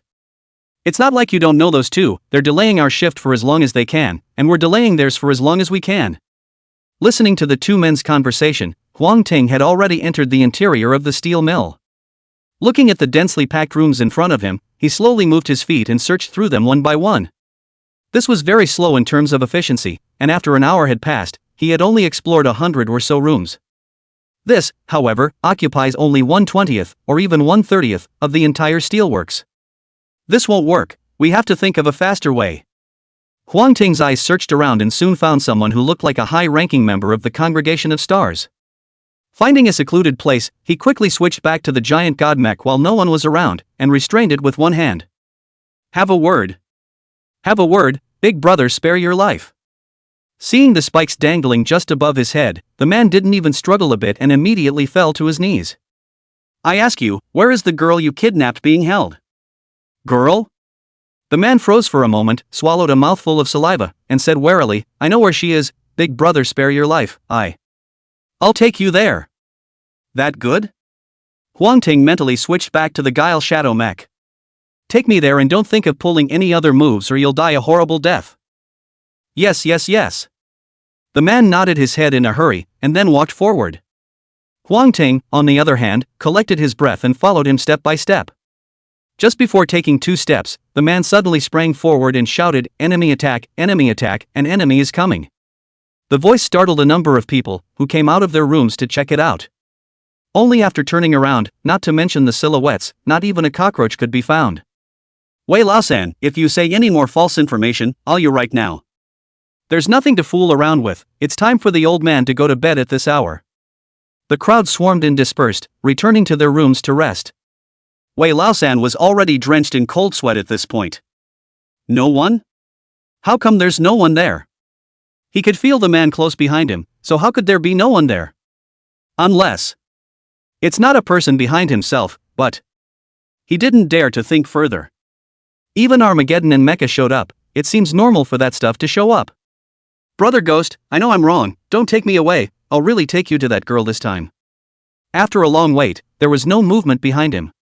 Wei Lao-san took a breath of relief and walked towards a room deep in the factory. After turning 7 or 8 corners, a black house appeared in front of them. Perhaps the people of the Star Club were overconfident, or perhaps they were understaffed. The general idea was that there was no one here to guard the place.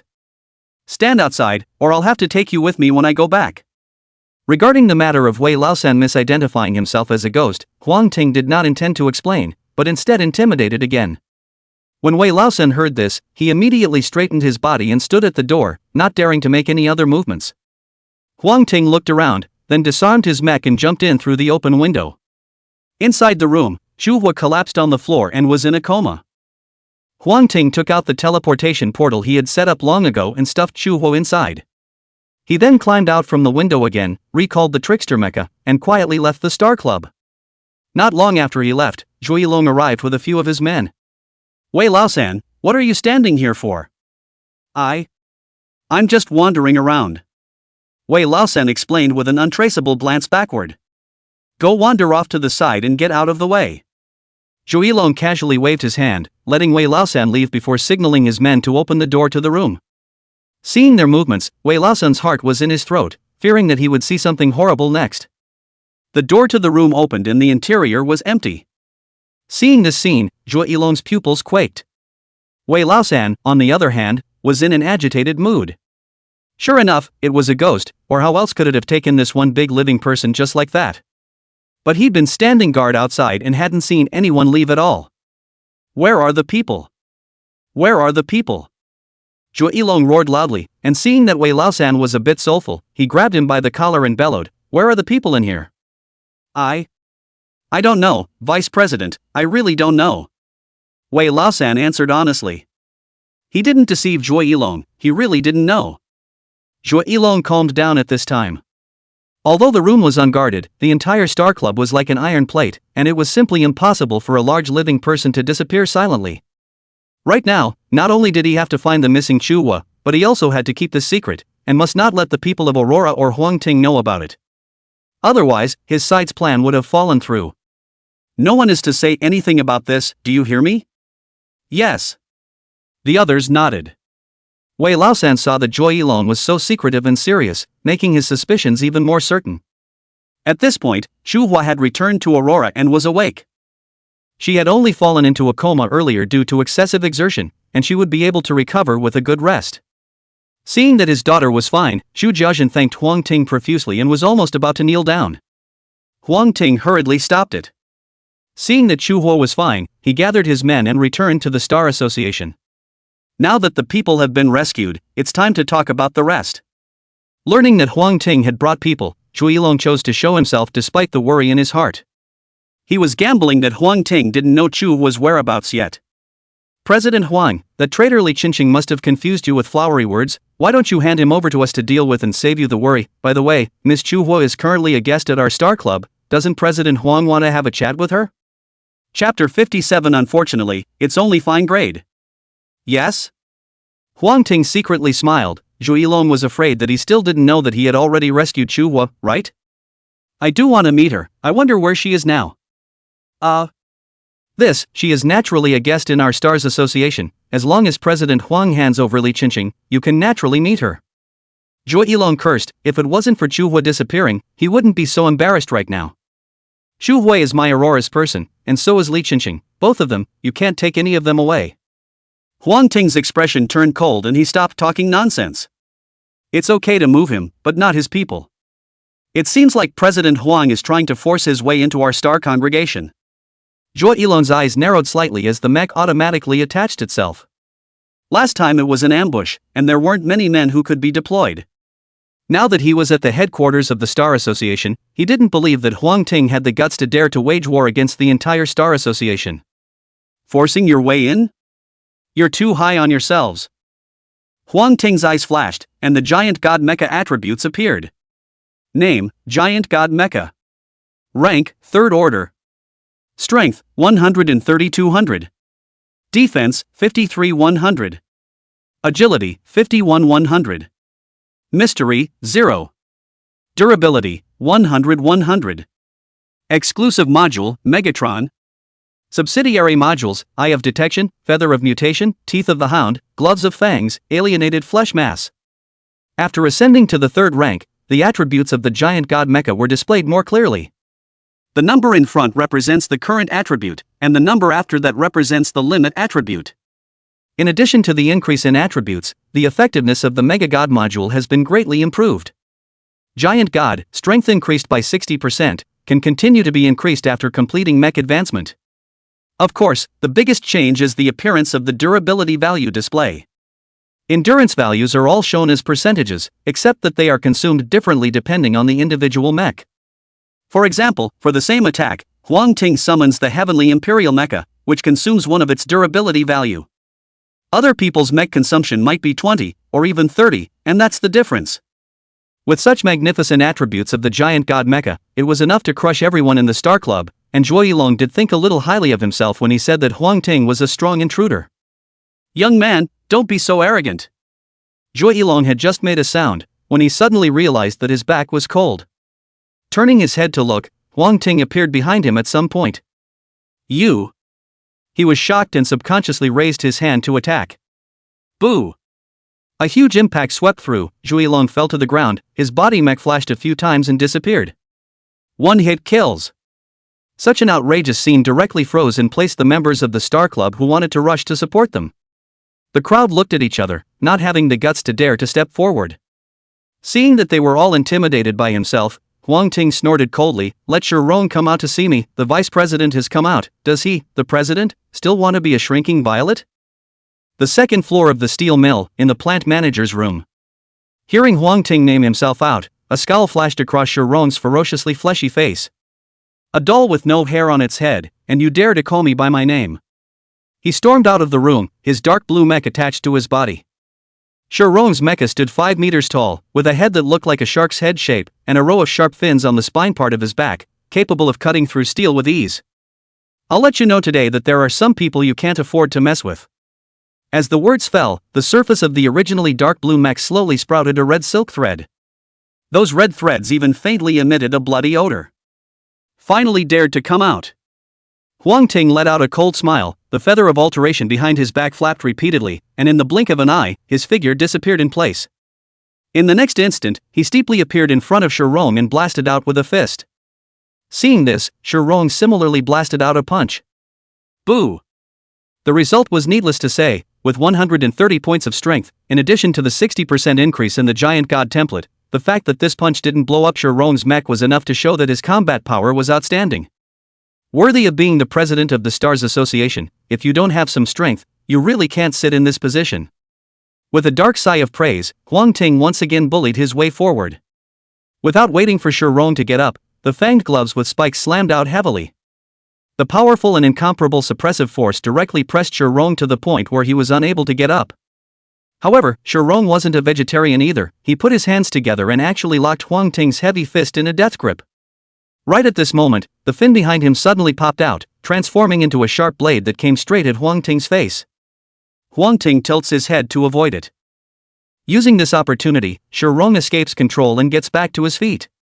The red threads on his body lit up strangely, filling him with an aura of danger. "Take my punch too." Shirong throws a quick underhook and swings away. Huang Ting raised his hand to block. At this time, the dorsal fin that had already ejected unexpectedly returned once again, ruthlessly slamming into Huang Ting's back. It turned out that Shirong's killing move was not that punch, but this dorsal fin that went and folded back. There was a clanging sound. The Mega God Mech's durability has dropped by 1 point. Haha, after eating this move of mine, you'll have to shed your skin even if you don't die. Shirong seemed to be extremely confident in his attack and laughed out loud.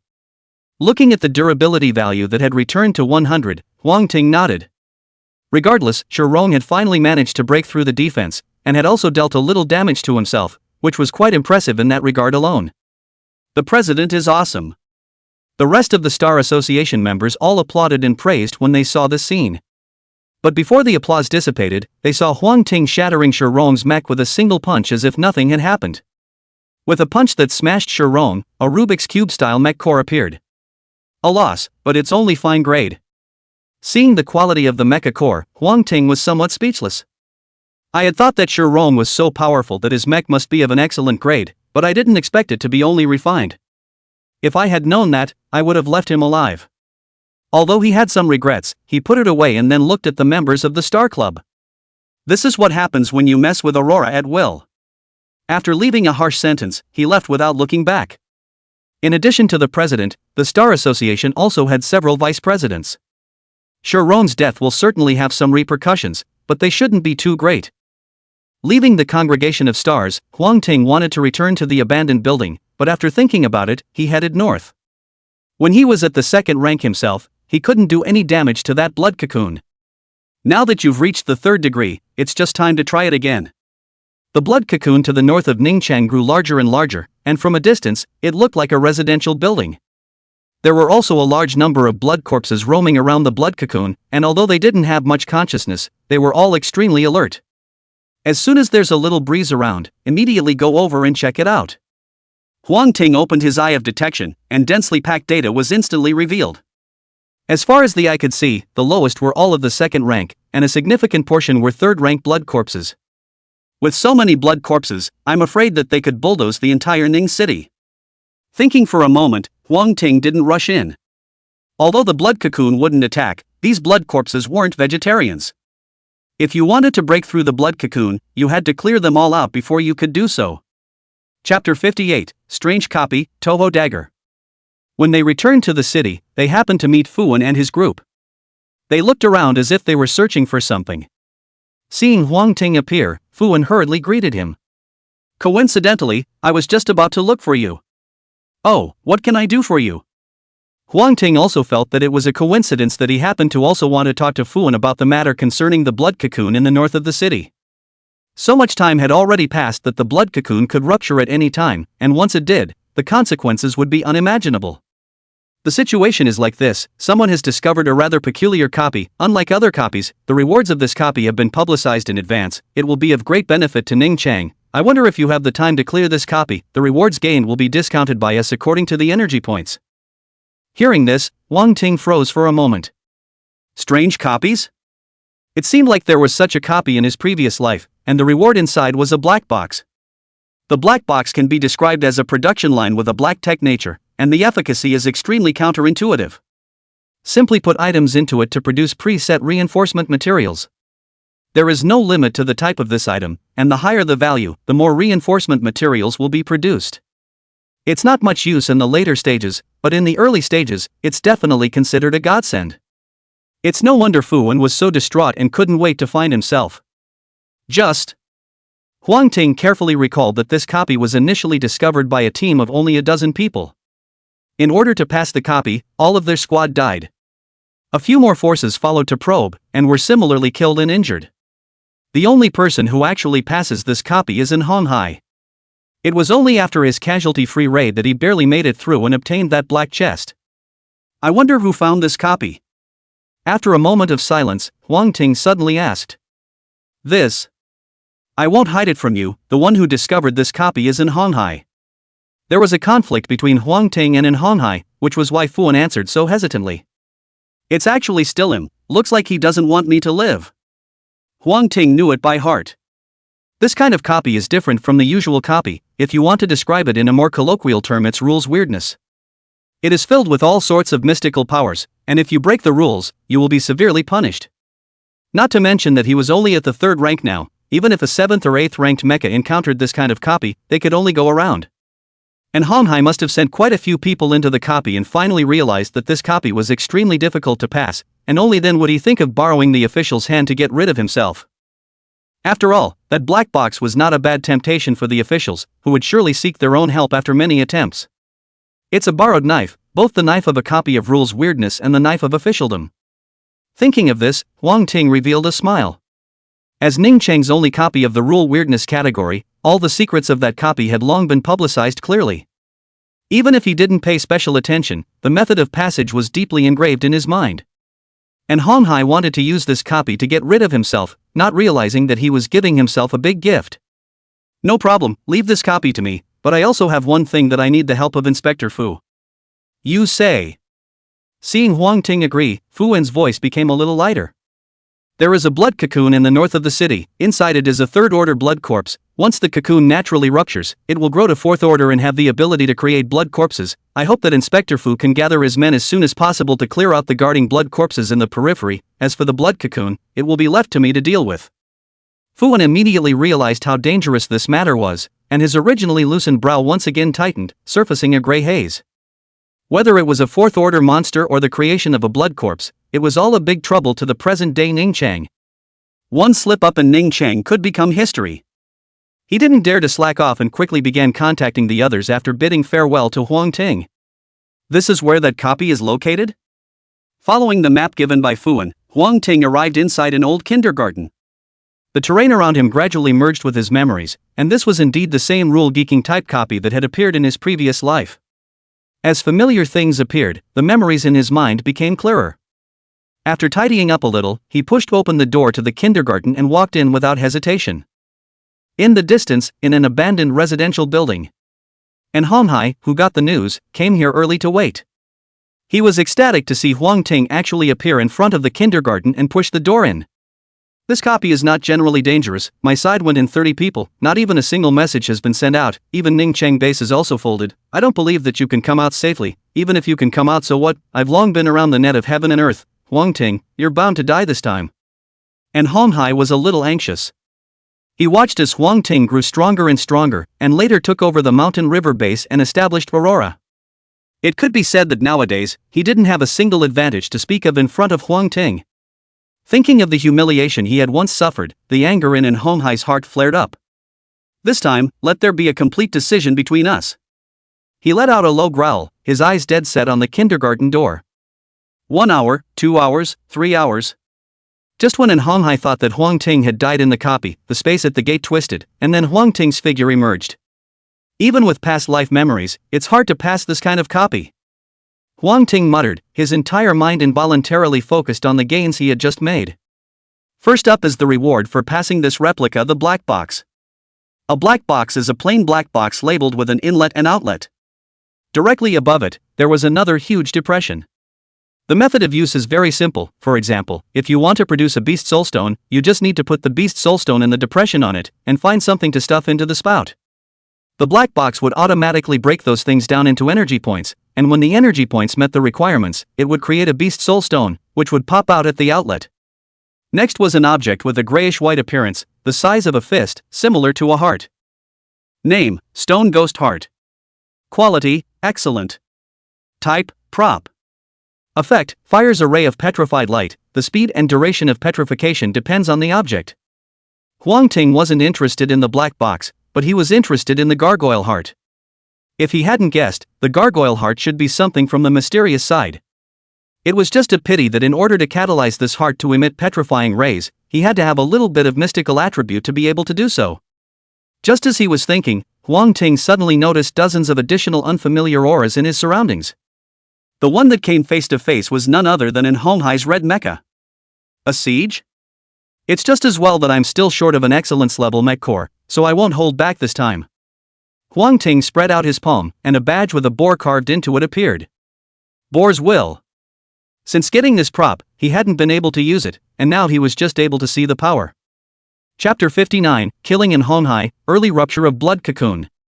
Raising his hand and displaying it, the mighty mutant boar appeared, and then its front hooves plowed the ground, like a fast-moving train, slamming into a gray mecha. Boom! The gray mecha was directly knocked away by the mutated boar, and its body heavily smashed into the middle of a building. On the contrary, the mutated boar just shook its head and then rushed towards another mech. Wang Nan, this mutant boar is not flexible enough, you go and hold it back, the others will join me. And Hong Hai saw the mutant boar's weakness at a glance and immediately greeted it. At those words, a mech came out of the crowd and blocked in front of the mutant boar. Quite a quick reaction. It seems that Hong Hai has grown quite a bit during this time as well. Huang Ting sighed darkly and stopped paying attention. Mutant boars are immortal anyway, so the big deal is to summon them again later. Looking towards the red rhino mech that was attacking towards him, Huang Ting's face did not change at all. Stop it! At that moment, a loud cry came. Huang Ting and Hong Hai looked at each other in unison and stopped paying attention when they realized that the visitor was Fuan. And Hong Hai didn't put Fuan in his eyes at all, and as for Huang Ting, he didn't want any outsiders interfering right now. Die! The red rhino mech folded its hands into a drill-like shape. In this form, Hong Hai's speed increased to the extreme, and in just the blink of an eye, he rushed in front of Huang Ting. Huang Ting let out a cold smile and casually sprinkled 3 or 4 black objects before his figure quickly retreated. Seed bombs that explode. Boom! A loud explosion rang out, scaring Fuan's breath away. Although he had much disdain for Hong Hai, he also did not want Ning Cheng to lose one of its top combatants. Soon, the smoke cleared and a tattered red rhino mech reappeared. Seeing this scene, Fuan breathed a sigh of relief. But the next second, a spike went straight through Hong Hai's chest. As the spike sprang out of the mech's back, the red rhino mech began to gradually dissipate, finally turning into a piece of Tesseract-style mech core. Hong Hai died a painful death, only he hadn't figured out until his death why Huang Ting would strike so unhesitatingly. Obviously, he had survived the previous times. Huang Ting should be afraid of himself. Putting away the mecha core, Huang Ting had more than a hint of joy on his face. Excellence class mech core, in hand. You'll be able to turn on the mech form fusion yourself in no time. Huang Ting, this, alas, is a bit reckless. If it was anyone else, Fuan would have cursed without mercy, but facing Huang Ting, he really didn't have the guts and could only sigh long and hard. It's just a second order mecha, the value I can create is definitely much higher than that, Inspector Fu, for Ning Cheng's sake, do you need in Honghai, or do you need my help? Huang Ting said as he took out the black box and handed it to Fuan. Fuan's eyes went straight when he saw the black box's unbelievable efficacy. With this thing in place, even Ten and Honghai can't compare. Huang Ting, I thank you on behalf of the people of Ningchang, you are truly a great credit to our city. Fuan's expression immediately changed and he said with a kind face. Hee, I don't need false fame or anything, I wonder what price you are willing to pay. When it came to the price, Fuan was a little hesitant. Huang Ting didn't spoil him either, taking away the black box and turning to leave. Come back to me when you've thought it through. Late at night, a hiss broke the peace. Inside the abandoned building, Huang Ting rose up expansively and directly opened the area chat. At this point in time, the area chat had already exploded, with all kinds of distress messages flashing by so quickly that across the virtual screen, one could realize their desperation. After a few sweeps, Huang Ting's heart sank. Once again, there is a massive gathering of blood corpses in the north, and it's bigger than ever. Nowadays, the northern region has completely fallen, and there is no longer a living soul to be seen. The survivors, on the other hand, were heading south, trying to seek shelter. Such a large-scale gathering of blood corpses made Huang Ting think of a possibility. That's when the blood cocoon breaks. Only the guy inside the blood cocoon could have gathered so many blood corpses. Moreover, looking at them it seemed that they had come to overthrow Ningchang. This time it's a real pain in the ass. As his mind flickered, Guan Xilan and Fuan sent messages at the same time, proving his suspicions. The blood cocoon in the north suddenly ruptured, and a fourth-order blood corpse appeared. Not only did it control the only remaining blood corpses, but at the same time, it used the army of blood corpses to besiege other mutated creatures, and in turn turned those mutated creatures into blood corpses. Now the blood corpse army was coming towards Ningchang at a snowballing speed. Learning of this situation, a brilliant light flashed in Huang Ting's eyes. When he went to look again, he already had an extra mech core in his hand. Whether or not to turn on the mecha form fusion? Consumption time, 8 hours. Turn on. Huang Ting immediately chose OK. A third-ranked giant god was definitely not a match for that fourth-ranked blood corpse, not to say that the giant god wasn't strong, but it was not possible to deal a fatal blow under this kind of attack. It was like an extremely skillful assassin going to assassinate the emperor, who was not strong but had numerous guards.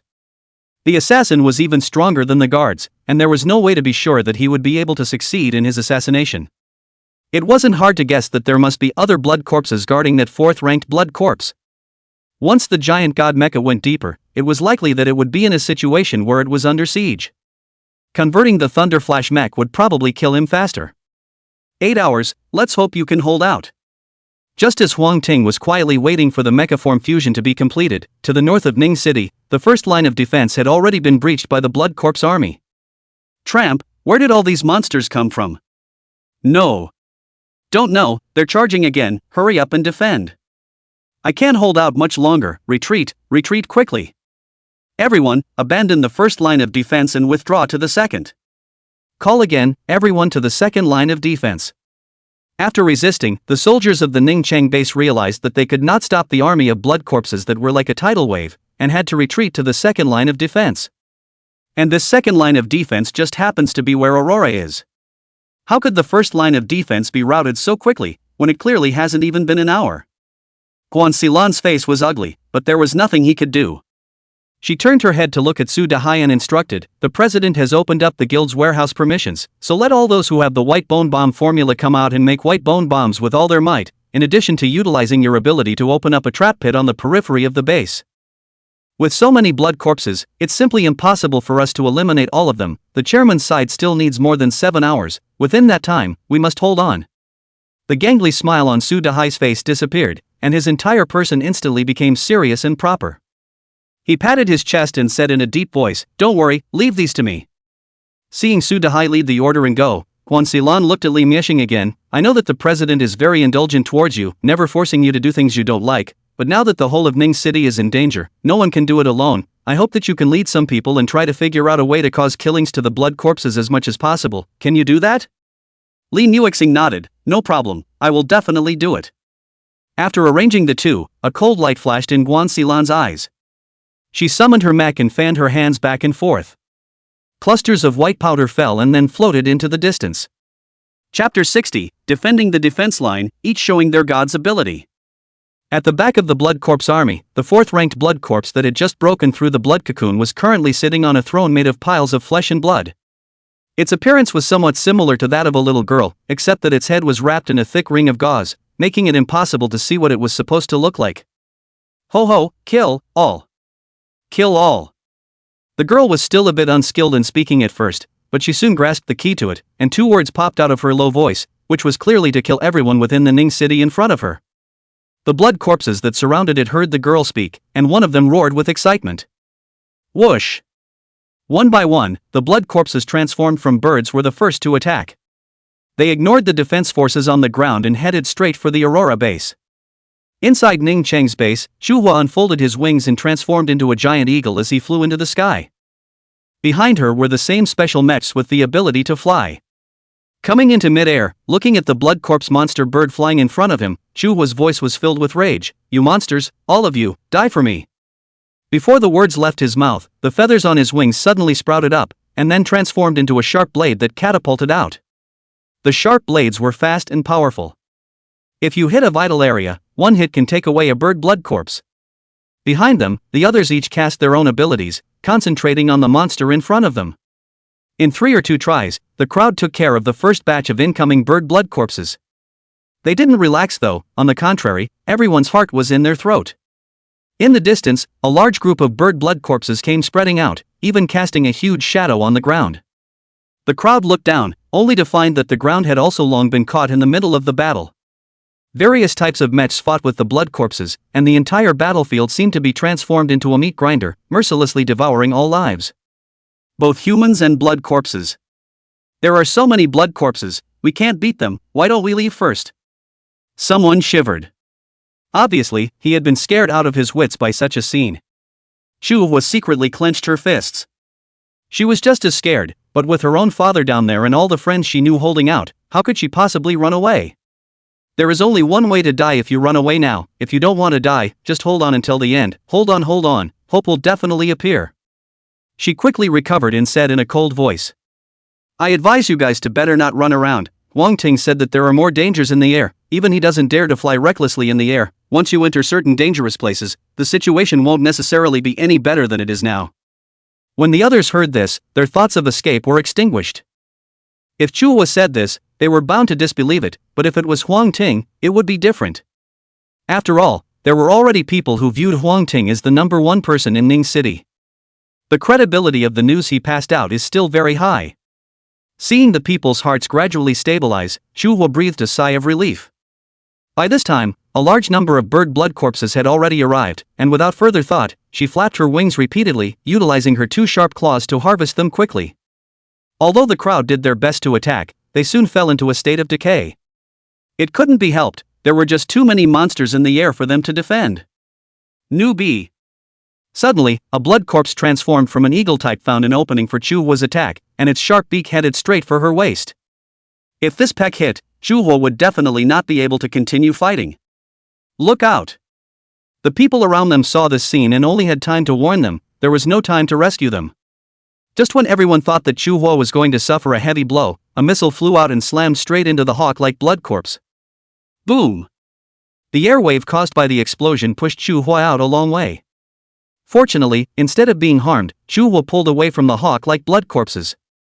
With the crisis lifted, Chuhua saw Li Muixing below and gave him an okay gesture before continuing the fight. The battle in the sky was intense, and the battle on the ground could only be described as a gruesome one. A large number of corpses piled up. At first people had time to collect the materials, but later on, everyone looked like they were killing mad, just focusing on attacking, and they didn't even have the mood to pay attention to those materials on the ground. Let's give you guys a taste of what I'm capable of. Look at my earth-bursting heavenly star. Su Dahai inserted his hands into the dirt, and immediately afterward, a giant stone block that was half a basketball court was lifted up high by him. He threw it violently, and the giant stone ball suddenly smashed towards the group of blood corpses. Bang! The huge stone ball instantly smashed a large number of blood corpses to death, and then rolled forward with the help of inertia, crushing countless more. Seeing this scene, everyone around couldn't help but look away. Shocked, they fell back into reverie. If Su Dahai was this strong, then how powerful should Huang Ting be? Fuan saw this scene and likewise rose to the occasion. Since Huang Ting wasn't good at pulling the strings, he would pull the strings of others. This Su Dahai looks just fine, so we can try to convince him then. Look, guys, what's that? Suddenly, someone pointed at a blood corpse covered in white mycelium and exclaimed. The crowd followed his voice and realized that many of the bloody corpses had mycelium growing all over their bodies. Those mycelia were just a small mass at first, but as if they had absorbed the essence of the blood corpses, they could spread all over the body in an instant. Blood corpses covered in mycelium were just slightly touched and collapsed into a pile of garbage with no use at all. Don't worry, that's my land's power, it won't hurt you. Su Dahai took the time to explain. The crowd then snapped out of it and continued to attack the blood corpses in front of them. 1 hour, 2 hours, 3 hours, 4 hours. Half the time passed quickly. The crowd had long been exhausted, but the army of blood corpses in front of them was still huge in number, and many of them were really incapable of fighting again, their hearts stained with fear. After repelling the blood corpses' attack once again, Su Haihai propped his hands on his knees and panted heavily. Tired, really tired, more tired than if he had fed 5 tigers by himself. But there's nothing you can do about being tired. You work for money later, but you work for your life now. There's no way to do it without fighting for your life. Boss Ugg, can you hurry up, I can't hold on much longer. Su Dahai looked bitter and muttered in a small voice. Just then, he suddenly realized that there was a violent shaking sound coming from behind him. Looking back, a large number of mechs came in like a tidal wave of madness. Yulong, have come, monsters, why don't you obediently accept death? Yulang spread out his palms and a flame erupted from his palms, driving his mech to fly at low speeds between the buildings. Steady, don't wave, alas, never mind, a little wave at this time of year is a little wave. Ran Zijing had wanted to call out to Yulang, but he gave up on the idea after seeing the army of blood corpses in front of him. With one hand behind his back, he removed his own white bone greatsword from his spine and ran quickly to the front. Others have also cast a spell and entered the front line. The number of blood corpse tides this time far exceeded that of the past, and it was impossible for all the major forces to stay away. If not for the fact that they had encountered powerful monsters on the road that delayed them for a while, they would have arrived long ago. But it was the right time to come. Chapter 61, let's call it Aurora. With this force of life joining them, the pressure on the defense line eased once more. Soon another 3 hours had passed, and at this time, it was already close to midnight, and the Blood Corpse army was nailed to death in the vicinity of the Aurora base, not advancing a bit. This angered the 4th-ranked Blood Corpses that had been at the back all along. I will do it. It rose from its throne of flesh and blood, followed by a writhing in its back. In the blink of an eye, a pair of fleshy wings sprouted from its back. Fluttering. Between the flaps of its fleshy wings, its figure gradually lifted up, and then turned into a residual shadow that dissipated into the air. Ho ho ho ho! When the blood corpses on the ground saw this, they all hissed and became more and more berserk.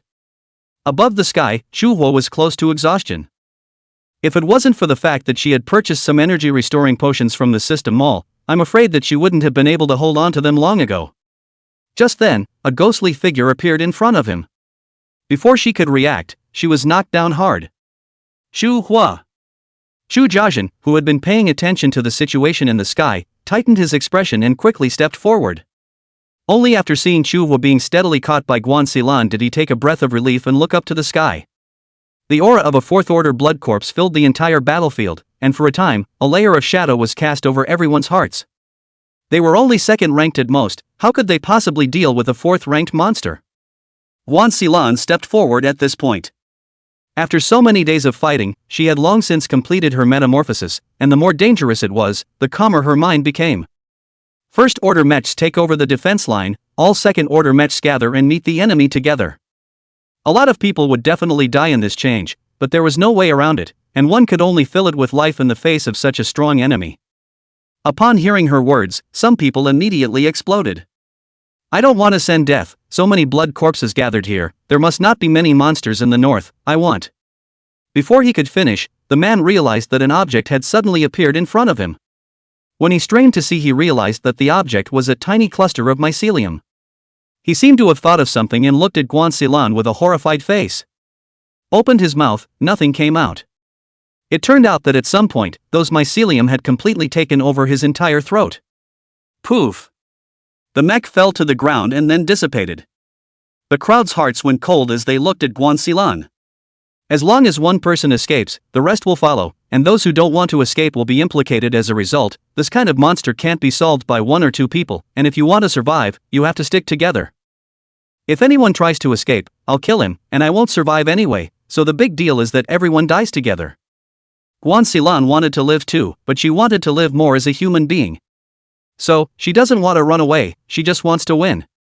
Inside the earth-colored mech, Su Dahai quietly wiped away the cold sweat on his forehead. Holy, it's still the Lan sisters, straight-up murder. Although he had long since seen that there was something wrong with Guan Xilan's spirit, he hadn't expected it to be this crazy. It had to be said that Guan Xilan's hand was extremely effective, shocking everyone in one fell swoop. Even Fuan was impressed with her and had thoughts of wanting to take her under his wing. This practice is not uncommon on the battlefield, and many teams have set up special supervisors in order to stabilize the army and reduce the possibility of a rout. Although Guan Xilan's approach was a bit cool, it was the right time for the moment. The first order mechs quickly took over the original positions of the second order mechs and went up to kill the monsters. The second order mechs, on the other hand, were all gathered together in a tight formation. The fourth-ranked blood corpse easily resolved the mecha in the sky, then retracted its flesh wings and landed on the ground. A bunch of mole crickets, how can you all stop me? You're all going to die. After a period of familiarization, the fourth-order blood corpses spoke more and more clearly, and no longer needed to break their sentences. When they heard it speak, everyone's hearts immediately fluttered. Fuan's mind moved. Since he could talk in new human language, it meant that there was a possibility of communication. He stepped forward and asked in a deep voice, "By the looks of you, you should have been transformed from a human as well. What is it that we can't sit down and talk about that we must use this form?" Talk? The fourth-order blood corpse clenched its fists. Originally more than a meter-tall body instantly swelled to more than 5 meters. Its body was gnarled with muscles as if it was a devilish sinewy man. "You call me a blood corpse, thinking that I am the product of a failed mutation, but you don't understand that this is the starting point of evolution. Your flesh is too weak and your abilities are weak. You can only rely on that layer of iron skin to fight against us, so you might as well just surrender and join me on the road to evolution." Hearing this reply, a chill ran through Fuan's heart. If it was just a simple blood corpse, that would be fine, but the one in front of him clearly already had an intellect no weaker than a human's. Not to mention it knows so much inflammatory language. Is this really just a monster? After all that, you still want to effortlessly kill us and turn into blood corpses? Everyone was thinking, only Su Dahai was fearless and asked with a big grin. That's right. The fourth-ranked blood corpse replied with a crisp and clear answer as well. Since that's the case, then I'll ask one more question. If we are killed by you and transformed into blood corpses, can we also possess such a high IQ as yours in the future and regain our original self-consciousness again? As I said, this is the starting point of the path of evolution. As long as you can keep evolving, having this kind of intelligence isn't that difficult. Evolve to a higher level and you'll be able to have other special abilities. As for self-consciousness, those are just dregs produced in the old flesh. You guys don't need those at all. The fourth-order blood corpse was smug, as if it thought it had impressed the crowd. Su Dahai let out a light laugh. You all heard it, self-consciousness is not preserved, even if you regained your intelligence after you were transformed into blood corpses. Do you really know that you were still a human being? The crowd thought no more about it. If you don't even have self-awareness, then what's the point of talking about evolution? You might as well cut down the monster in front of you and strengthen the mech properly. It seems you've made your choice, and since you don't agree, I'll help you. The fourth-ranked blood corpse's body flashed and directly twisted off a person's head. I thought that this would scare the crowd, but I didn't expect that the battle spirit in them was stronger than one. It is true that humans are afraid when faced with fear, but if they are faced with certain death, they become incredibly open. Fight, for mankind and for yourself. Fuan yelled and was the first to charge. His inspector envoys were not bought, and those who did not have a heart for the people would never sit in that position in their lives. KAM, charge with me. The red mecha flashed by, followed by Yulang. Next is Su Dahai, Ran Zijing, Chu Jiaozhen.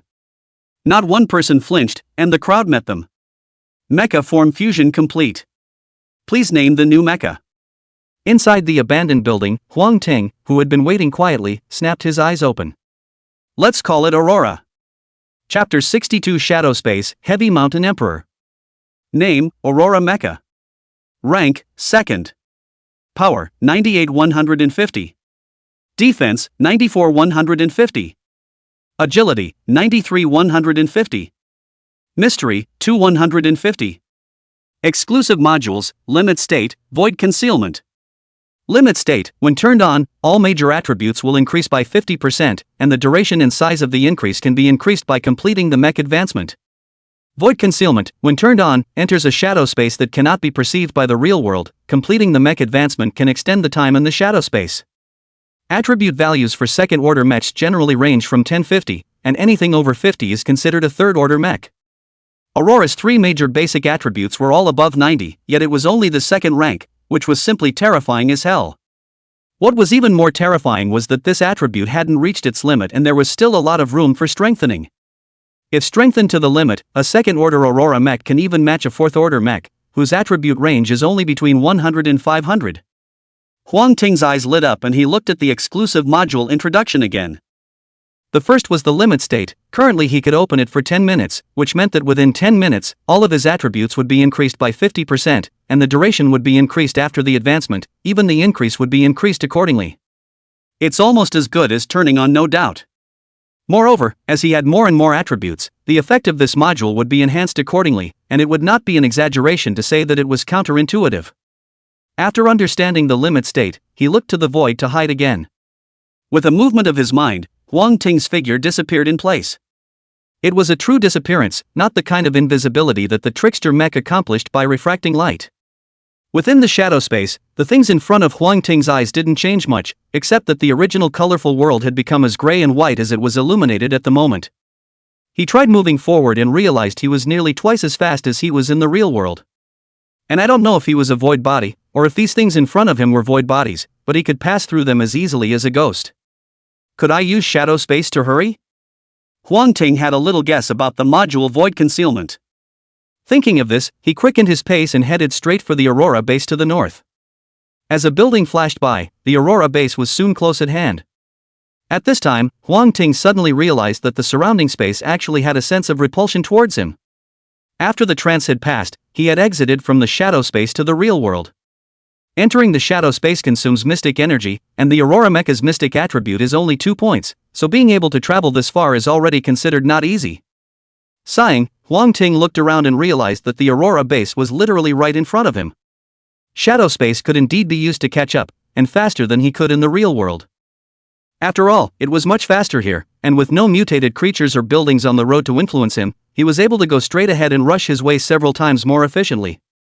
Not only can it be used to rush, but it's also a great tool for assassination or seizing treasures. Huang Ting dispersed his thoughts and quickly thought of some of the wonderful uses of void concealment. Boom! An explosion in the distance interrupted his thoughts. He looked up just in time to see a cloud of yellow smoke explode in the air. Not being able to think too much, he subconsciously jumped up and a pair of black and red feathered wings automatically grew on his back. After the 5 mecha forms fused, the accessory modules loaded on them all came together as well.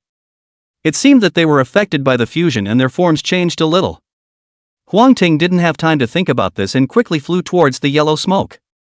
My boss, when will you come? Su Dehai couldn't help but cough out a mouthful of blood, spraying it inside the mech. It was a good thing the inside of the mech didn't need to be cleaned, just resummoned and it would be as good as new, or he would have had a headache for a while. The 4th-ranked blood corpse was indeed ridiculously strong, and the earth escape he constructed with all his might could only block a single blow from the other party. If the others hadn't been holding him back, he might have died long ago. But the others weren't made of iron, and the group was now heavily injured. Even Fuan almost died in the attack just now. They really couldn't stop the advance of the rank 4 blood corpses. 8 hours are up, the president he should be here soon, we hold out a while longer. Despite the fact that because of the heavy blow, her eyes had become blurry and she was seeing things in heavy shadows, Wan Xilan's voice remained calm. Just as she was about to get up, a pair of large hands pressed down on her shoulders. No need to hold on, I'm coming. Hearing this voice, Wan Xilan stumbled on her feet and nearly fell to the ground. Luckily, Huang Ting held her steady in the nick of time. Boss, kill that guy and avenge me. Su Dehai wailed at the top of his voice, then fainted due to lack of oxygen.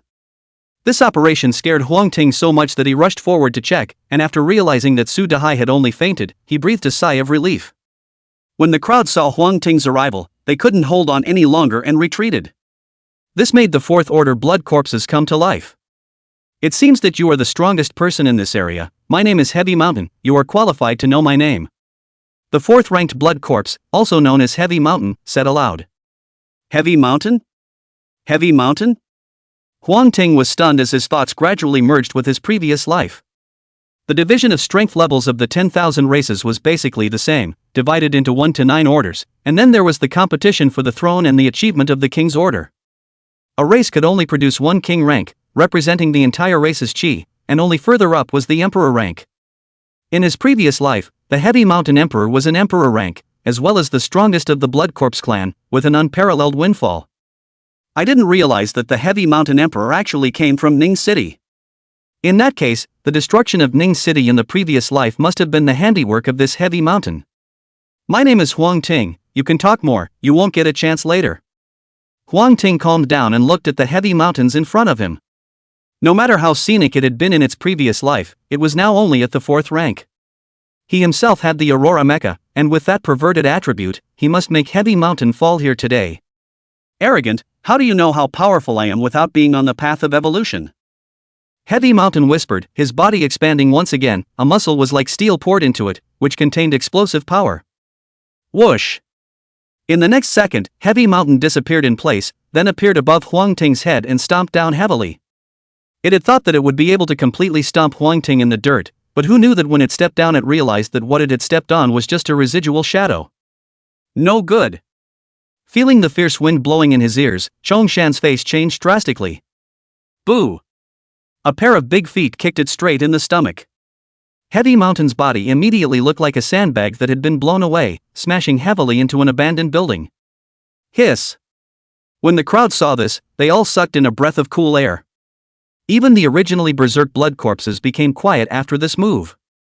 Heavy Mountain was their king, and while their intelligence was not as high as Heavy Mountain's, they knew how to fear. A terrifying human that could suppress even heavy mountains, it certainly wouldn't take much effort to pack them up. Yu Lang raised his head to look up and muttered, worthy of being a big brother of the Yellow Court, it's really powerful. Chapter 63 Extreme State, Another Conspiracy.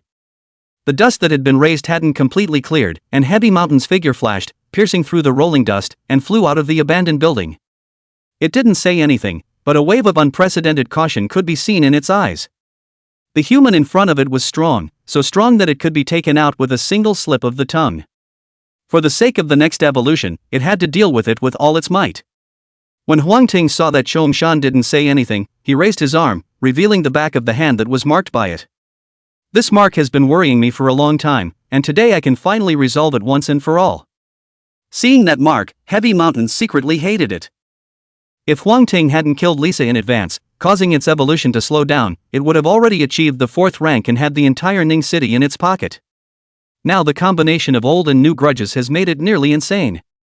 With a wave of his hand, those blood corpses on the ground convulsed, and the blood on their bodies began to slowly converge towards the sky. The blood from the bottom up was like a small snake, filling the sky and earth, twisting with a chilling threat. The crowd stared dumbfounded at the scene, almost forgetting to breathe. Seeing this, a grayish-white stylized object appeared in Huang Ting's hand with a flash. Gargoyle Heart. Each point of mystic attribute represents 10 portions of energy, or 10 MP in layman's terms. His mystic attribute is 2, which translates to 20 MP. Earlier, he had consumed all of his energy by traveling through the shadow space, and this would give him back 5 points, just enough to be able to catalyze the stone goblin heart once. As an unseen energy surged into the heart of the stone statue ghost, the heart that was originally like a stone suddenly began to beat. In an instant, a grayish-white light shot out and shone straight on a Heavy Mountain. Ah! Shijsen hissed, his hand movements interrupted. The blood that flew in midair lost traction and all of it spilled down to the ground, like a rain of blood that split everyone's head.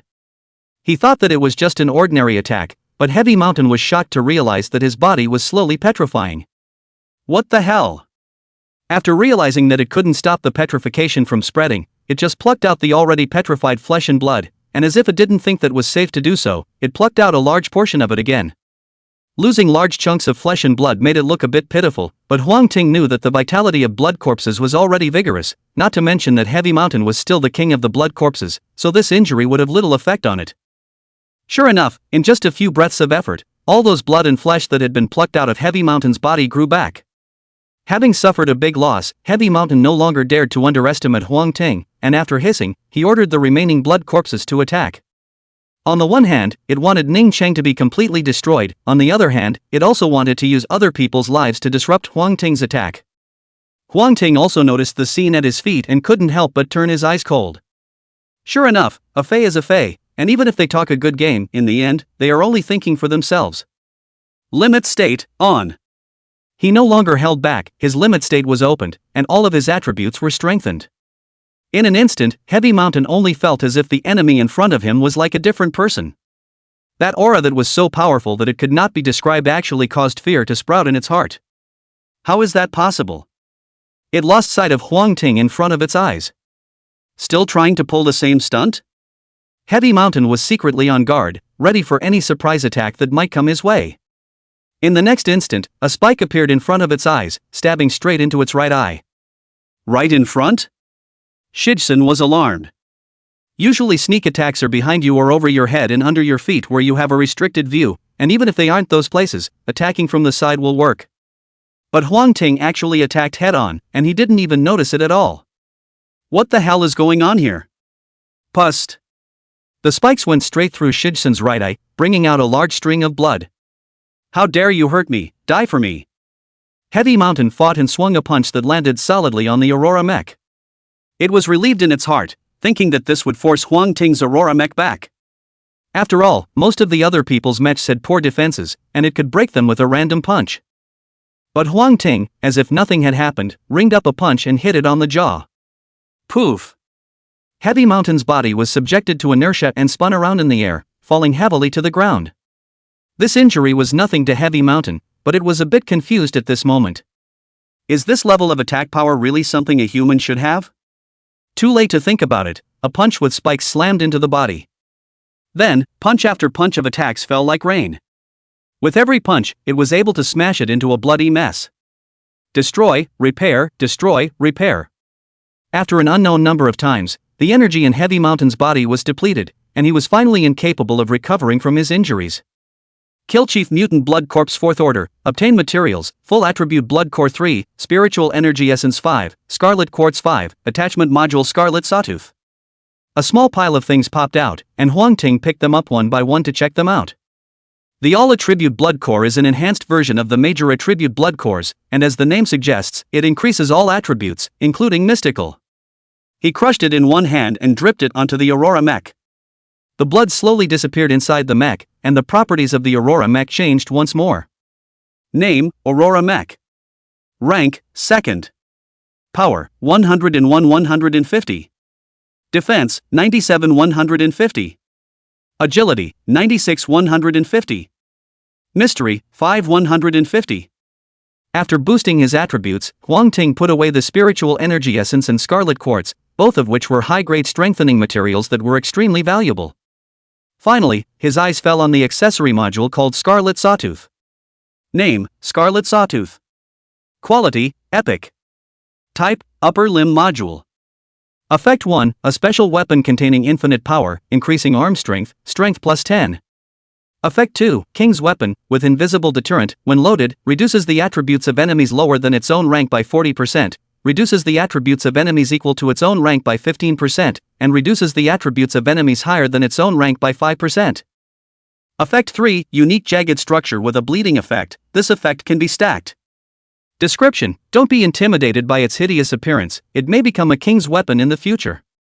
The blood-colored serrated teeth were cold to the touch, shaped like a weapon made of vertebrae, covered with sharp serrated teeth, which were also mixed with a faint color of blood. Corresponding to the cool appearance are those three major effects. With 10 points of power, it didn't need to be said that after a first-rank mecha was loaded with this great sword, it could immediately explode into a second-rank destructive power. Even for Huang Ting, 10 points of power was not a cabbage, a complete rarity. The invisible deterrent of Effect 2 is even more counterintuitive. Anyone whose rank was lower than his own would have their full attributes reduced by 40% when facing the Scarlet Sawtooth, directly cutting them down to a dog, and even if they were of the same rank, they would still have a 15% weakening. What's even more rare is that it's equally effective against high-level enemies. Bleed is also a very good negative buff, not to mention that it stacks all the time. With this blood-colored greatsword and with the Aurora Mecha, he could easily abuse Heavy Mountain even if he didn't turn on his extreme state. Let's clean up these bodies first, and we'll talk about the rest later. After taking stock of the harvest, Huang Ting looked at Guan Xilan and commanded. After the cataclysm, a strange power has inexplicably been added to the world. If we don't hurry up and clean up these bodies, there's a good chance they'll morph into some sort of taboo over time. That kind of thing even Huang Ting in his previous life didn't dare to mess with. At that moment the sky happened to be lit up with a minute of fish belly white. Dispel the darkness and usher in the light. But what the crowd didn't know was that under the shadow of a building, a man with a slim physique and black-rimmed glasses was coldly watching the scene. Sure enough, I was right, mechs are just an external force. Only by embarking on the path of evolution can one be considered truly powerful. He stopped and watched for a moment, and when he realized that someone was coming, he turned away. Chapter 64, The Capital, Shangjing, Zhangyang, Seeking Golden Ticket. Cleaning up the corpses didn't take much time. The only thing that remained was some problems with the distribution of materials. However, these don't really matter at the moment. After resting for 2 days, Huang Ting sought out Guan Xilan and Su Dahai. There are no overly powerful monsters around Ning City for the time being, so I'm going to take this time to explore the route to Shangjing. Shangjing is the capital of the Dragon Kingdom, with a resident population of up to 30 million. There were more monsters there, and correspondingly, there were more powerful people and opportunities. Although Ningqing was good, it was ultimately a small place, and it was not bad to use for pre-development, but in the later stages, it was necessary to travel to this kind of mega city.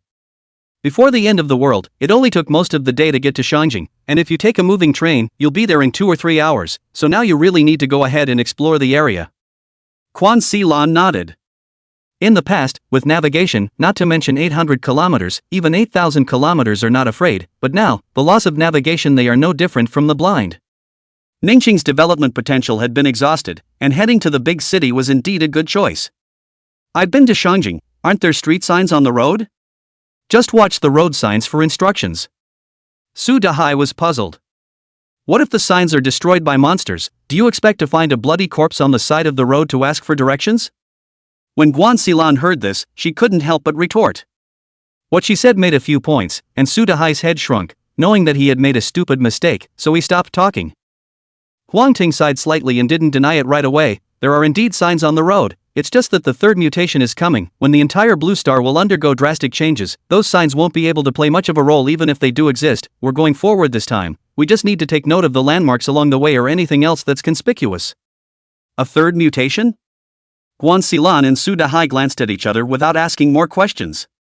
They only thought that Huang Ting had some ability to foretell the future, they never thought that Huang Ting was reborn.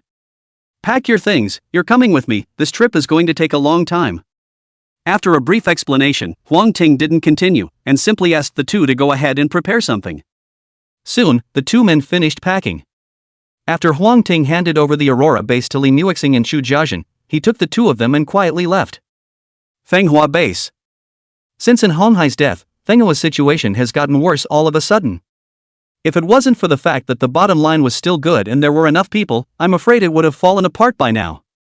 The lowest level of the base. It was originally a 3-dimensional underground parking lot with a lot of space, only now it was converted into a special cell. The cells held all kinds of blood corpses, as well as some low-level mutated creatures. Fenghua won't disappear with me, and Honghai, I wanted to settle you after a while, but I didn't expect you to actually die first, but it's good that way, no one is restricting me from researching. Immediately I'll be able to figure out a way to mutate safely. The power of the mech is nothing, the power of oneself is the real power. Let it be me, the first to walk on this path of evolution. Johnny Yang, who had long hair, pushed the black-framed glasses on the bridge of his nose with a frenzied expression. He is a high school student who returned from studying abroad, with outstanding ability and a surprisingly high IQ, but due to his average family background, he didn't find any good jobs and ended up having to work as a personal assistant for Honghai. After the cataclysm, he was interested in mutated creatures, and wanted to study the principles of their mutation. It just so happened that Honghai also thought that this aspect could be studied, so he transformed this underground parking lot into an institute. At first it was fine, and Honghai still felt fresh, but as time passed, seeing that Zhang Yang had not been able to come up with any useful results, he lost his patience. Losing in Honghai's support, Zhang Yang's research was struggling, and some of the materials were even hunted and searched for by himself. Since then, he had the idea of getting Fenghua into his hands. It would be a waste to put such a unique power in Honghai's hands, only he can lead Fenghua to a higher position. 2 days passed quickly. Inside the underground parking lot, Jiang Yang held a tube of green potion in his hand. It was the first generation of mutation potion he developed, able to maintain his consciousness while mutating. He removed the cap from the potion, revealing the sharp needle inside. Embrace evolution together. Jiang Yang laughed out loud, lifted the potion, and stuck it into his neck at once. As the green potion was slowly pushed in, his pupils instantly tightened to a point, and then violently dilated, turning into vertical pupils, with eyes that were pitch black, like an endless abyss that drew people down. The change was more than that, the veins in his head were rippling and writhing like a twisted giant earthworm. Immediately after that, his body began to rise, and blood-colored lines appeared on it. A closer look would reveal that those blood-colored lines were clearly the same as those on the blood corpse's body. In the blink of an eye, Jiang Yang's height skyrocketed from 1.7 meters to more than 3 meters with a ferocious aura. Not only that, but 2 more pairs of arms grew underneath his arms, each in the shape of a sharp claw. Reaching out, the tabletop made of steel was actually broken by his hard grip. This kind of power is really amazing, right? The mech, I wonder if the mech has changed. Jiang Yang's heart crossed, and he actually started summoning the mecha. He thought it wouldn't work, but he didn't expect the mecha to actually be successfully summoned by him, and it changed in form, becoming even more powerful and bizarre. With this power, Jiang Yang found 5 more of his beloved henchmen and injected them with the mutation potion respectively. Perhaps the first generation of mutation potion wasn't too perfect, 3 of them transformed into mutated monsters on the spot and were easily killed by Jiang Yang. The remaining 2 had managed to transform and strengthen their strength, originally only ordinary second order. Their attributes had unexpectedly reached the third order limit after the mutation. With the powerful strength after the mutation, Jiang Yang directly controls the entire Manhwa and becomes the dictatorial ruler who says there is no other way. He then set his sights on the star of the house. It wouldn't be an exaggeration to say that the congregation of stars, which had lost Rome, was now a scattered mess. If they had put up another chief, it would have been a bit tricky to target, but now, utilizing the mutant potion, Jiang Yang gained the support of Zhuo Yilong and the other 2 vice presidents, becoming the new president of the Star Association in one fell swoop. Jiang Yang, who had taken over all the hands of the Congregation of Stars, was once again strengthened. At the same time, he used the mutation potion to create a mutant army. They had both the brutal bodies of mutated creatures and at the same time the powerful destructive power of their native mechs, and their combat power was even a bit stronger than that of the army of the Ningcheng base. After subjugating Manhwa and the Star Association, Jiang Yang set his sights on the Aurora base again. He was eager to learn how powerful the first man of Ning City was. Chapter 65 Submission or Death, Seeking Golden Tickets. Aurora Base. Chu Jiazhen knelt on one knee, his body mech shattered. Several other Aurora Base executives were even worse than him, and had fallen into a deep coma at this moment. Jiang Yang covered his broken arm and grimaced in pain. It had to be said that Chu Jiazhen did have 2 tricks up his sleeve, and he had used all of his cards to defeat him. Chief, here's the potion you asked for. The henchman handed Jiang Yang a tube of dark green potion, and without the slightest hesitation, the latter pulled off the cap and stuck it on his neck at once. The potion gradually disappeared, Jiang Yang's broken arm began to wriggle, and within a few minutes of work, the arm that had been broken was actually healed together again.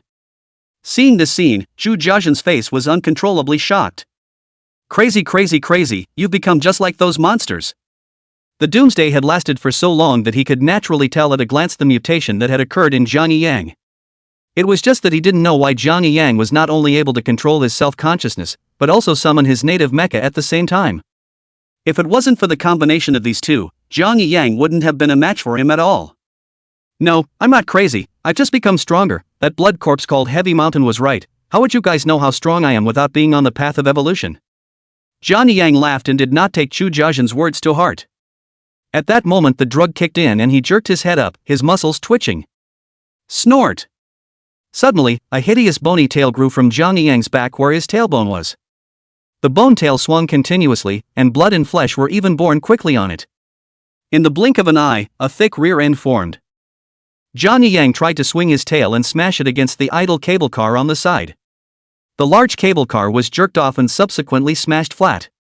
Everyone within the Aurora base was instantly in awe. This kind of horrifying destructive power, although they could also achieve it, it definitely wasn't as easy as Jiang Yang's. What's more, Jiang Yang was completely using his physical strength at this point, not even using his native mech. Now, submit or die, you choose one. Demonstrating enough power, Jiang Yang looked at the crowd with a smiling face. I am willing to submit. A voice rang out from the crowd. Chu Jiajin followed the sound and said with hatred, Old Wu, are you that spineless? The man called Old Wu's body trembled and cried, I don't want to, but I have to live, my whole family is dead, if I die, my family will be completely extinct. Someone made a start, and a number of others followed to show their submission. Chu Jiajin counted it all over and found that it was more than 70%. You guys, forget it, I also understand your difficulties, who want to live? Chu Jiajin let out a long sigh and looked at Johnny Yang. Looks like you're ready to die. Johnny Yang summoned his mech and clenched his fists, and when he saw that he was about to land on Chu Jiajin's head, a gust of wind suddenly blew. Dad, my daughter is here to save you. A delicate female voice rang out as Chu Hua swooped down from the sky, grabbing Chu Jiajin and taking away another 5 people who were unwilling to submit in passing. With a flap of her wings, she flew high. Seeing the prey in his hand flying away like this, Johnny Yang's eyes almost wanted to spit fire. He roared loudly, and his leg muscles rapidly developed, a thick meaty tendon tensed up, and then his whole body jumped up high as if it were a spring. Chu Hua was startled and hurriedly flew forward. Johnny Yang, who had leaped high into the air, reached out and grabbed an empty hand, spreading his limbs in anger and slamming heavily into the dirt. The others' hearts skipped a beat. It wasn't going to fall to their deaths, was it? Just as this thought rose in his mind, he saw Johnny Yang wobbling and climbing up from the large pit that he had smashed out, with not a single injury visible on his body. Isn't it just being able to fly? I'll soon be able to research a mutation in this area as well, and none of you will be able to escape then. Johnny Yang felt endless angers burning in his chest, his eyes were cold as he looked at a woman. Did you have a problem with me just now when you submitted the latest? The woman fell to her knees in fear, her body unable to stop trembling. No, I didn't. No. You expect me to believe that? Johnny Yang licked his lips and crushed the woman's head as he did so, the tyranny in his heart dissipated quite a bit. Shaking the unknown liquid from his hand, his eyes glazed over. A henchman on the sidelines immediately had the good sense to deliver a tube of potion. Soon, a tube of potion was pushed into the body.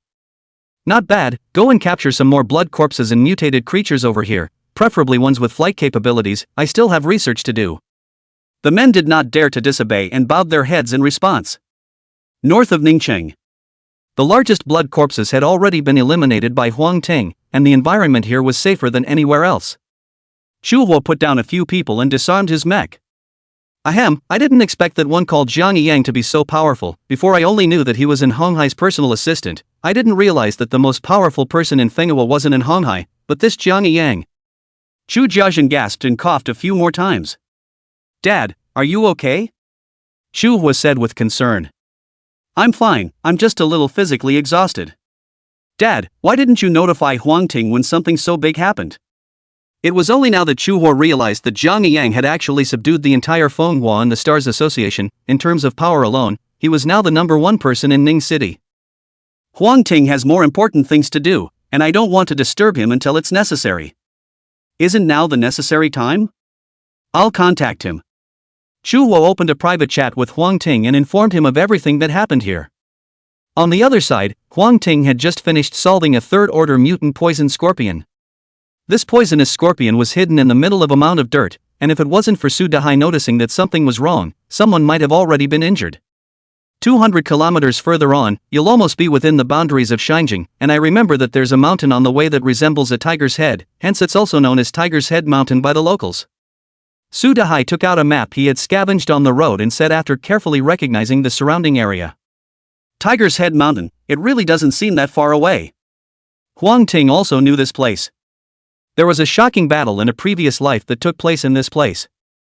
The whole of Tiger's Head Mountain was smoothed out by that great battle. Just as he was about to take a look at Tiger Head Mountain, a few messages suddenly popped up in front of Huang Ting's eyes. His brow furrowed at the sight of those messages, and his feet lurched. Go back to Ning City. Not going to Tiger's Head Mountain? It's just up ahead, another 2 or 3 days and you're almost there. Su Dahai looked ahead with some reluctance. Something has happened to Ningchang, we must go back immediately. Huang Ting took a deep breath and forwarded the message sent by Chu Hua to the two of them. Seeing the news, Wan Xilan and Su Dahai also realized the seriousness of the problem and immediately stopped talking nonsense and started to rush back. Chapter 66, Laying Hands on Fuan, the Deformed Jiang Yang. The duo couldn't keep up with Huang Ting's speed and were soon left behind by a large margin. Unable to do so, Huang Ting had no choice but to let the two of them take their time to catch up, while he himself went one step ahead. The Aurora mech transformed into the Thunder Flash mech, and with a 30% speed bonus, his speed increased once again. But even then, there were many monsters blocking the way. In the end, he simply switched back to the Aurora mech once again, then turned on void concealment and entered shadow space. Without the monsters to disturb him, Huang Ting's speed soared to the extreme. 8 hours later, he had appeared on the outskirts of Ning City. If he hadn't stopped halfway and spent a little time recovering his energy, he would have been able to rush back to Ning City in only 4 hours. In the northern part of Ningchang, he found a few people from Chu Jiazhen who were hiding in a cave. After a few hours of recovery, Chu Jiazhen looked much better. What the hell happened? Tell me more. Chu Jiazhen let out a bitter smile and began to tell the story, during which others added to it. After listening, Huang Ting finally pieced together a generalization. In fact, it was Jiang Yang who had researched a mutant potion that was able to gain great bodily strength while remaining conscious. For this practice, Huang Ting could only express his silence and scorn. The so-called mutations are not just on a scientific level, but there are also a lot of mystical forces mixed in. The reason why Jiang Yang was so arrogant now was purely because his degree of mutation wasn't too deep, and he still belonged to the category of human. If the mutation continued, he would completely lose his identity as a human, and by that time, not to mention summoning his original mecha, he would not even be able to retain his self-awareness. Either they become blood corpses with no consciousness, or a new consciousness is born in the old body. Either way, it meant that Johnny Yang was not far from the end. Leave this matter to me, you guys rest here first, it shouldn't take long before you can go back. Huang Ting got up and flew in the direction where the Aurora base was located. Since he dared to provoke himself, he should be prepared to die. I just don't know if settling Johnny Yang will explode any good stuff. Ningqing base. I'll give you one last chance, submit or die. Johnny Yang flapped the ugly pair of black-brown fleshy wings behind his back and stalled in mid-air.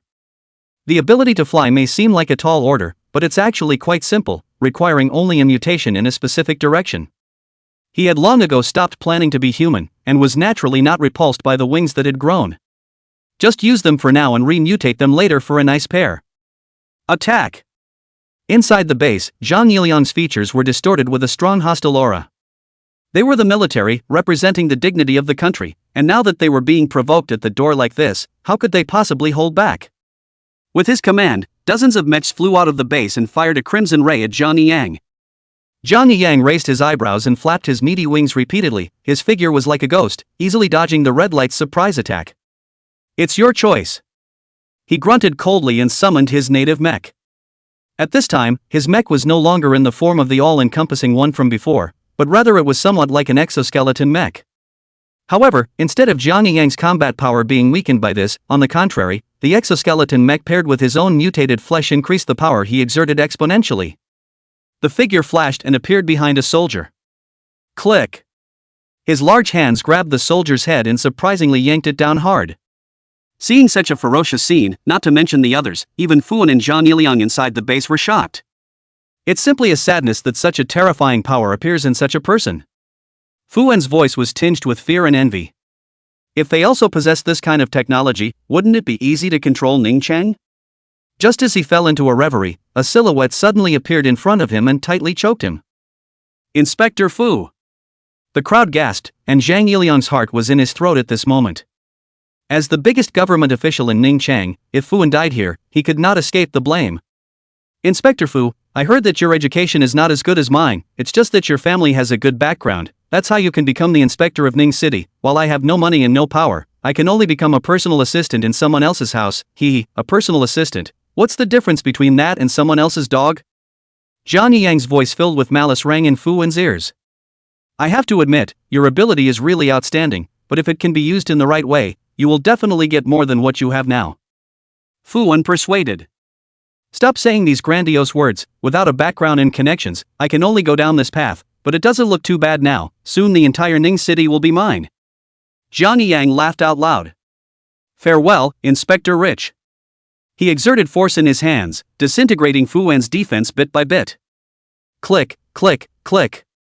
The mech on Fuan made an unbearable clicking sound, like it was going to dissipate in the next second. Right at this moment, a serrated sword appeared behind Zhang Yang, then angled upwards. Miso. After a crunching sound, Zhang Yang's fleshy wings were chopped straight off, and his entire body fell downwards uncontrollably.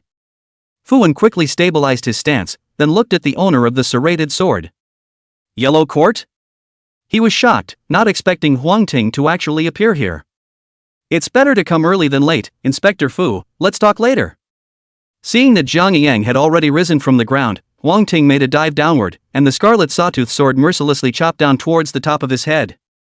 Zhang Yang made an immediate decision and raised the arm covered with organic armor to block. The moment the blood-colored serrated teeth touched the mech, it cut everything in half, along with chopping off one of Zhang Yang's arms. The latter's face instantly swished white, his lips constantly shivering. He hurriedly distanced himself from Huang Ting and flashed to the men following behind him. Bring the stuff! A low growl like that of a wild beast rang out. The man's breath caught in his throat, and he hastened to bring a small box. The case opened and inside were rows of dark green potions. Huang Ting, you can't beat me, I'm a genius. He grabbed the potions and stabbed them hard into the heart area. Knock knock. Knock knock. Knock knock. An eerie heartbeat suddenly appeared. Zhang Yang laughed out loud, his laughter gradually becoming maniacal. Huang Ting's pupils shrank, his gaze uncontrollably looking toward his broken arm. Only to see that the stubble of the bones that had originally been broken had actually begun to crazily nourish blood and flesh.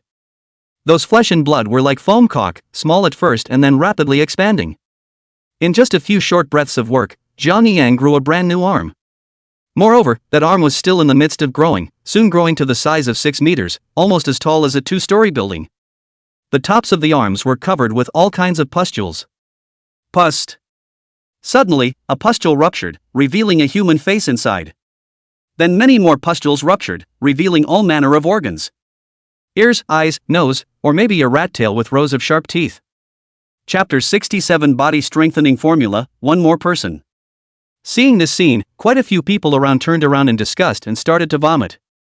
Even Fuan and Zhang Yiliang, who were accustomed to seeing storms and waves, were not able to avoid it, and one of them threw up in the dark. Huang Ting scared twice, slightly disgusted. I have to say, in a previous life when pollutants walked everywhere, you would have ranked with this honor. Later on, various evil gods will appear, and his power radiates to the blue planet, causing even more unspeakable aberrations in already mutated creatures. Such creatures no longer fall into the category of mutant organisms, they have a more specialized term: contaminants. Apparently, due to Zhang Yang's death-defying behavior, he managed to turn himself into a pollutant. And still one of the ugliest pollutants. Along with the appearance of this strange arm, the native mech hanging on Zhang Yang's body completely disappeared. From this moment on, he was no longer considered a human, but a complete and utter monster. With a flash of light, the eye of detection was activated, and several pieces of information were instantly revealed. Name: Pollutant Zhang Yang. Rank: Elite 4. Degree of danger: extremely high. Extremely high? Huang Ting laughed and raised the blood-colored serrated teeth in his hand. An invisible energy emanated out, and Zhang Yang's aura immediately weakened by a few points. This is thanks to the second effect of Scarlet Sawtooth, which Huang Ting named King's Intimidation. Zhang Yang, who had lost his mind, was completely unaware of what was happening to him. All he wanted to do now was destroy everything in front of him. The first order of business was to eliminate those who dared to stand in their way first.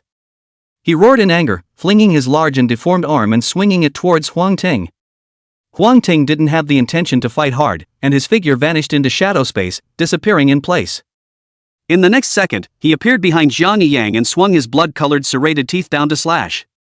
This time, I don't know if it was because he had learned to be smart, or he had physical instincts, Zhang Yang slightly retreated, and surprisingly dodged the knife. Huang Ting missed with a single blow and disappeared into shadow space once again. The module Void Concealment can not only be used to avoid danger, it is also extremely convenient for sneak attacks. As for whether or not this fighting style was a bit obscene, Huang Ting didn't care about that. Being alive is the biggest winner. A sneak attack is a sneak attack. The kind of people who are stupid enough to fight the enemy head-on are the really big idiots. Escape in, flash out, sneak out. Vanish again, flash out again, sneak out again. Soon, dozens of wounds appeared on Zhang Yang's body, and blood was seeping out from each wound. Even if he had the most powerful body, he couldn't stop the blood from flowing out at this moment. Once again flashing out of the shadow space, Huang Ting took a quick, ragged breath. With all the blue used up, the next step was to meet the battle head-on. With the limit state turned on, Huang Ting's reached the peak of his battle power.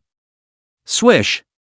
With one slash, just one slash, he cut off Jiang Yang's arm that had undergone a deformation. The arm fell to the ground and kept twisting, and the eyes, nose, or ears on it trembled in unison, as if giving vent to their resentment. Disgusting stuff. Huang Ting pulled out a few remaining white bone bombs and threw them all out. There was a roar of fire. The deformed arm twisted crazily in the sea of fire and finally turned into a pile of flying ash.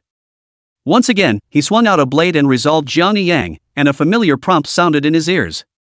Kill Elite Jiang Yang 4th Order, obtain, Basic Body Strengthening Formula Drawing 1, Power Boundary Marker Props 4.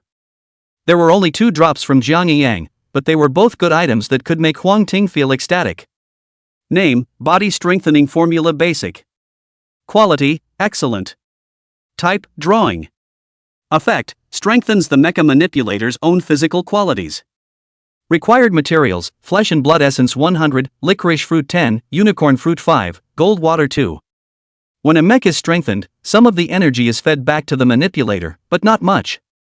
Taking Huang Ting as an example, even if all 4 mechs were strengthened, it only pushed his physical quality up to more than twice that of a normal person. This bit of reinforcement was simply not enough in front of the blood corpses. In other words, the most he could do with the loss of his mech was to face a first-order blood corpse with his bare hands. That's as good as it gets, others only get worse. But not with the body strengthening formula, which is a real treat. He did remember some body strengthening formulas, only that the required ingredients were all too high-end and it was useless to take them out now. Putting away the reinforcement formula, Huang Ting looked at the power boundary marker again. It's equally as good a thing. Name, Boundary Marker of Power. Quality, epic. Type, prop. Effect, areas within the boundary markers of power will not be affected by changes in terrain. It seemed like the effect was only a short sentence, but to every major power, it was an indispensable treasure. Inserting a power boundary marker will not only mark where your power is located on the soon-to-be-open map feature, but also the land within the boundary marker will not be stretched. The first round of mutations, global mutations, where humans or animals mutate into blood corpses and monsters. In the second round of mutations, major secret realms appeared, opening up passages connecting to other worlds. The third round of mutations that is about to open is the expansion of the entire blue planet, and it will go on and on. It will only expand very quickly in the early stages and will not slowly stabilize until the later stages. At the same time, all kinds of geological disasters, meteorological disasters occur frequently. The survival environment of the blue star will be even worse. With a power boundary marker, you don't have to worry about these things happening. Each power boundary marker was 1 kilometer apart, and using these 4 power boundary markers, Huang Ting circled a square kilometer area with the abandoned building as the center. In this way, Aurora's sphere of influence has 3 layers. The outermost layer is the original mountain river base, now Aurora Base. It is the most populated, the least powerful, and the various factions are more complex. The inner level is the area centered on the abandoned building. This place was managed by Guan Xilan and Chu Jiazhen, and the people who lived here were much stronger and could be considered the elite class of Aurora. Further inside is the interior of the mustard seed mech. The permanent residents of this place were Yoshi and those children, and besides them, only Guan Xilan, Su Dahai, and the father and daughter of Chu Jiazhen had ever come in. Even Li Nuixing didn't know that there was an internal area. After dealing with Jiang Yang, Huang Ting started working on purging Aurora again.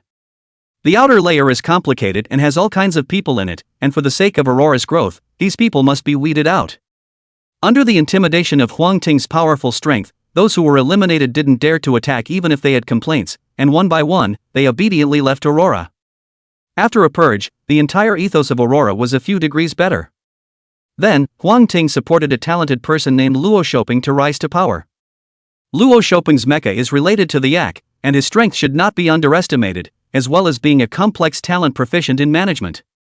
The reason why Huang Ting supported him was partly because Aurora did need professionals to manage it internally, and partly because he was afraid that Chu Jiazhen would take over the power all by himself, so he purposely found an opponent for him. It's not about being intentionally wary, it's about creating an equilibrium. It was only after they had finished working on these things that Guan Xilan and Su Dahai arrived late. However, there was one other person who followed them back. Chapter 68 Upper Capital Forces, 2 Major Problems. Boss, this is He Lizzie from Snow Wolf Base, Mecha Second Order. Su Dahai knew that Huang Ting didn't recognize him and immediately introduced him. Huang Ting nodded slightly. Although he didn't recognize He Lizzie, he had heard of Snow Wolf Base like a thunderbolt. There were a total of 7 famous forces in Shangjing, which were Dragon, Red Leaf, Tianjiao, Knight, Snow Wolf, Iron Fist, and Gold. The Snow Wolf Base wasn't weak, or else it wouldn't have been possible to venture out in a place like Shangjing. Only, the organizational structure of the Snow Wolf Base was a bit like a strengthened version of the Congregation of the Stars, with all kinds of people in it. Huang Ting had only had some business dealings with them in his previous life, and was otherwise unaware of them. He was puzzled in his mind, wondering how the people from the Snow Wolf Base could suddenly look for Shangwan Silan and Su Dahai. This is the president of your Aurora Society, isn't it? My name is He Lizzie, nice to meet you. Although He Lizzie was polite with his mouth, his body was always a meter away from Huang Ting. The distance wasn't long, but with preparation it was enough for him to put on his mech and run for his life. Instead of getting angry, Huang Ting was very complimentary when he saw this. There were not many dangers in Ning Cheng's vicinity, and they were basically all taken care of by himself. This, coupled with the advance warning, made the others less wary. Normally, you can't see it, but when you compare it to the people who came from the capital, it's immediately different. Hello, Huang Ting. Huang Ting responded with the same politeness. I left Shangjing this time, mainly because the chief gave 2 orders. One is to head in the direction of Ningxing to see how many survivors are left, and on the other hand, it's also to look for capable people to join the Snow Wolf Base to resist the end of days. He Lizzie smiled faintly, making people feel like spring breeze. The survivors of Ningcheng far exceeded my expectations. What's more, I didn't expect that a character like Mr. Huang Ting actually appeared here. I wonder if Mr. Huang Ting has any interest in joining our Snow Wolf Base? His posture was lowered. It was mainly from Su Dahai that he had learned of Huang Ting's horrifying battle record, and although he wasn't sure exactly how strong he was, the fact that he could deal with blood corpses with extremely high IQs was in itself a proof of his strength. One must know that even in their Snow Wolf Base, those who could deal with this kind of blood corpse would have to be at the level of deputy chief. In the whole of Shangjing, there will never be more than 20 people. That alone had to make him treat it with respect. What's more, this was still someone else's territory, and he was surrounded by 2 experts who were not weaker than him. With all the factors piled on top of each other, there was no way for him, a Shangjing man, to straighten his back, only to become more and more humble. Join the Snow Wolves. I'm sorry, I have no intention of joining any forces for the time being, you can ask the others. Huang Ting shook his head. The Snow Wolf Base wasn't very strong, even ranked among the bottom 3. Such a force clearly has no potential. In fact, he wouldn't even join even the top-ranked Dragon Base. It's good to have a big power to fall back on, but at the same time there are many limitations. It's still the best way to think of other forces as partners. Hearing Huang Ting's refusal, He Lizzie looked anxious. If he could pull this great god in, his reward would definitely not be small. Mr. Huang Ting, the strength of our Snow Wolf Base is one of the best even in Shangjing, not to mention our chief. Speaking of this, he looked around for a moment before whispering, our chief has already been strengthened to the limit of the 3rd rank and will soon be promoted to the 4th rank. With such a strong person around, you don't have to worry about safety at all. 4th degree? Is that strong? If the leader of the Snow Wolf Base were to face Heavy Mountain, I'm afraid he'd be beaten up and doubt his life, right? There's no need to join. If there's a chance in the future, we might be able to talk about cooperation. Once again, he declined Ho Lap Chi's invitation. Good, then we'll look forward to the next time. A scowl flashed across He Lizzie's face, but again, it was well hidden from him. Now is not the time to roll your eyes. When he left, Su Dahai's face went cold. This guy, he doesn't look like a good guy. When these words came out, both Guan Silan and Huang Ting were stunned, their eyes looking straight at him. Why are you all looking at me? It's creepy. I didn't think you, who is usually so big-headed, would be able to see that. Huang Ting looked up and down, like it was the first day he saw Su Dahai. I call this my disguise. How can I show people my true colors? Since that's the case, then I'll give you the task of accompanying this Snow Wolf Base person around Ning City to see what he's encountered and who he's come into contact with. Yes, promise to finish the job. Su Dahai cheerfully led the way. Time quickly came to half a month later, and with a loud bang, people were horrified to find that the ground was actually expanding, and it was expanding extremely fast. Countless buildings are rapidly collapsing because they cannot withstand this expansion. The mutant creatures hidden in every corner hissed as well. For a time, the entire Ning city was in chaos. Huang Ting silently watched the scene without much change in his mood. World expansion is an inevitable trend. Only planets strong enough to host so many mutated creatures could open up the passageways connecting to other worlds and shape the grand scenes of the later stages of the 10,000 races' struggle for supremacy. If placed in the original Blue Star, I'm afraid that the entire Blue Star would cease to exist once the King rank strikes. However, thinking about it from a different perspective, I'm afraid that a weak Blue Star like that wouldn't be able to harbor such a powerful being like a King rank. The second wave of the Beast Tide should be coming soon. When it's over, it's time to depart for Shangjing. Ning City's pool is too small to breed strong people. Huang Ting lowered his eyebrows and then sought out Guan Xilan. How far along are you with your mech enhancements? It's still 10% short of being strengthened to the limit, and it'll probably take another 10 days. 10 days, that's not too slow. How about those materials I asked you to acquire? 500 copies of blood and flesh essence have been acquired, 68 copies of licorice fruit, 31 copies of unicorn fruit, and as for gold water, I haven't seen it yet. Gold water belonged to the middle-ranked materials, and not many of them appeared nowadays. Even if they did, they wouldn't put them up for sale. Huang Ting just happened to know of a copy that was rich in gold water, so he could just make a trip there. There is another thing. Chairman, you previously asked me to prepare the institute. Now the general direction has been determined. Is the lack of experimental apparatus this? Do not know how to solve? Guan Xilan asked curiously. Now that most of the implements have lost their effectiveness, let alone conducting experiments, she doesn't even have the implements to observe insects. As for Jiang Yang's success, it can only be described as a fluke and basically impossible to replicate. Experimental apparatus. This one is also given to me. With 2 more things to do at once, Huang Ting started to get busy again. The first thing that was addressed was the gold water issue. Following his memory, he searched for 2 days in a row before finding that copy. Current location, Alien Sea Outer. Area, internal. Difficulty, difficult. Description: the ocean polluted by dumped nuclear waste has undergone an even more horrifying aberration after coming into contact with the power projection of a certain evil god. Killing and being killed is the only eternity here. Chapter 69 Mutated Seashell, Strong Body Potion Successful. The pungent fishy odor came along with the sound of the waves. Huang Ting raised his eyes and looked around. The black ocean rolled on, interspersed with implements whose purpose could not be seen, and the dead bodies of a host of sea creatures. Suddenly, a fish with a huge eye on its forehead burrows out of the sea and takes a bite out of the already dead whale carcass, yanking a chunk of flesh off of it. The horror is that the whale is also not a normal whale. The original smooth body at this time actually grew a dense tentacles. So why does gold water exist in this place? After standing on the shore and mentally preparing himself, Huang Ting leapt down and dived to the bottom of the sea. In a flash, the flavors swarmed over him, making him dizzy. At the same time, the surrounding aberrant sea creatures surged madly towards him as if they had smelled blood. Just swam out not too far. In front of him suddenly appeared a strange octopus covered with white bones, body taste transparent color. From a distance, one would only think it was a pile of bones floating back and forth in the water. Huang Ting just wanted to open the eye of detection, but realized that the eye of detection had actually lost its effect here. Even if it's just a trace of power projection, its level is far beyond what the eye of detection can observe. This really isn't a good place. He took out his blood-colored serrated teeth and swung them away. The blade cut through the current with difficulty, cutting the white bone octopus in half. Gazing at the already shattered corpse, Huang Ting's heart and mind were in awe.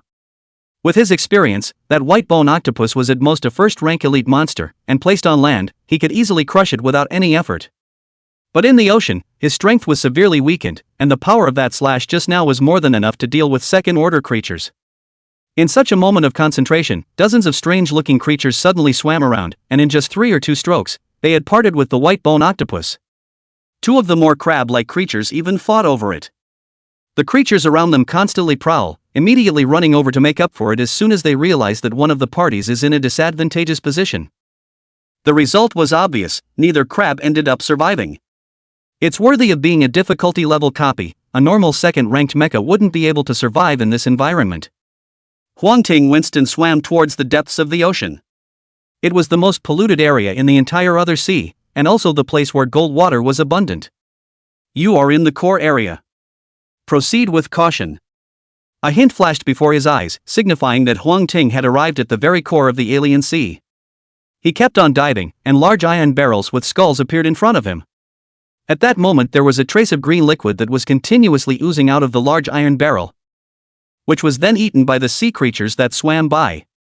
The number of large iron barrels was not large at first, but as he continued to go deeper and deeper, more and more large iron barrels appeared, as if they were trying to fill up the entire seabed. Finally, after going over a hill piled up by iron barrels of nuclear waste, Huang Ting saw a giant seashell perched on the ground, the size of a basketball court.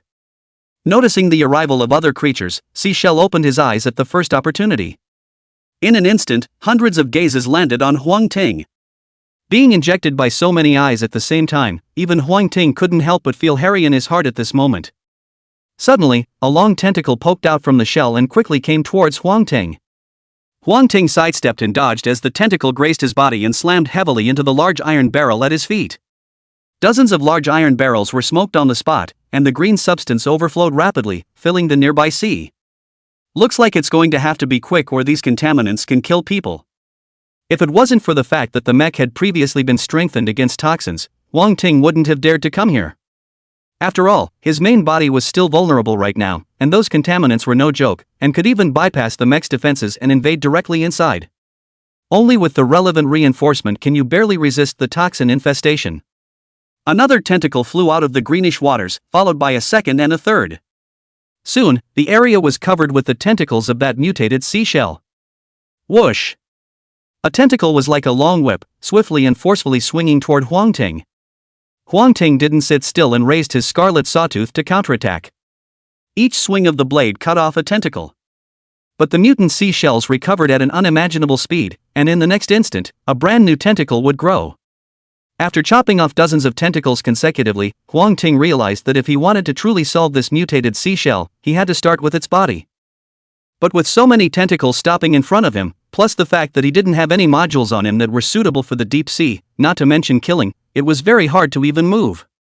Suddenly, the yellow court aura came to life. Since we can't kill here, we'll go somewhere else. Void concealment opened, and he directly disappeared into shadow space. In an instant, the sky and earth went gray as his body continued to fall. Living things did not exist within the shadow space, so Huang Ting could only rely on his general impression to find the location of the mutated seashell's body.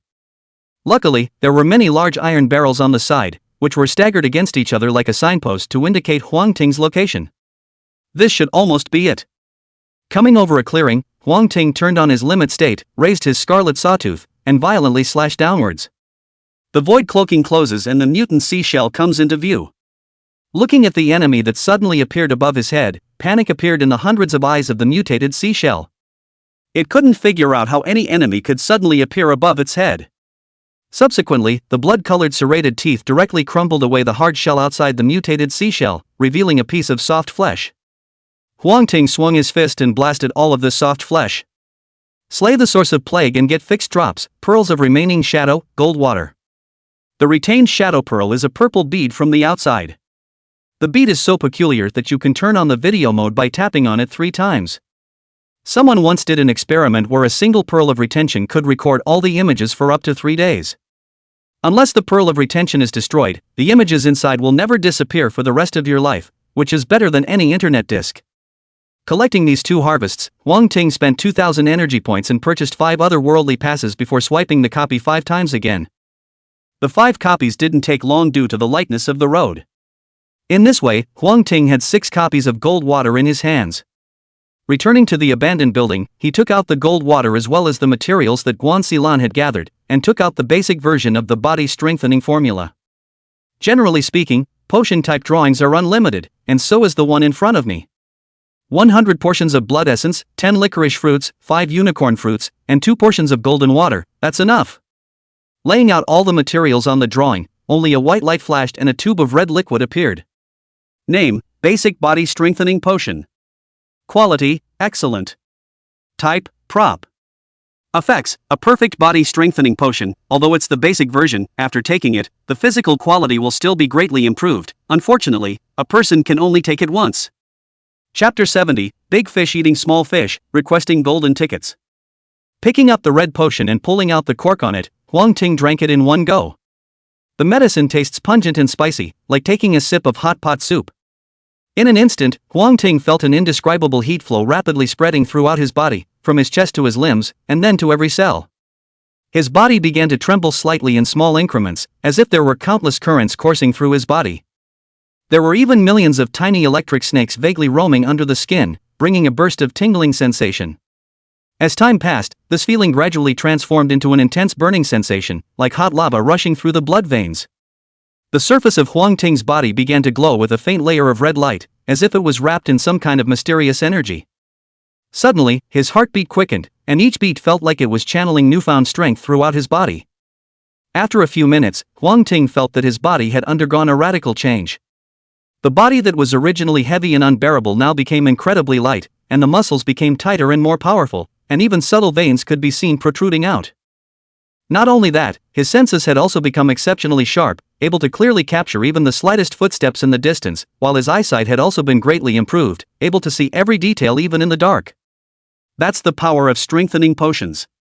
With such a big change in just the basic version, it seems that the strengthening effect of this formula is even better than I expected. Finding a towel and casually wiping off the sweat on his body, Huang Ting once again utilized the drawings to create 2 tubes of strengthening potion, then called for Guan Xilan and Su Dahai. "Something wrong, boss?" Su Dahai's face was covered with color, and he didn't know when he was injured. Guan Xilan stood quietly to the side, with a few moments of curiosity in her eyes as well. She knew that Huang Ting normally would not call both of them to his side at the same time, and if they were called at the same time, they must have something important to say. Huang Ting pushed the reinforcing potion in front of the 2, 1 tube per person, drank it. "If it can make the boss think so highly of it, it must be something good, I'll do it first." Su Dahai didn't doubt it and picked up a tube and gulped it down.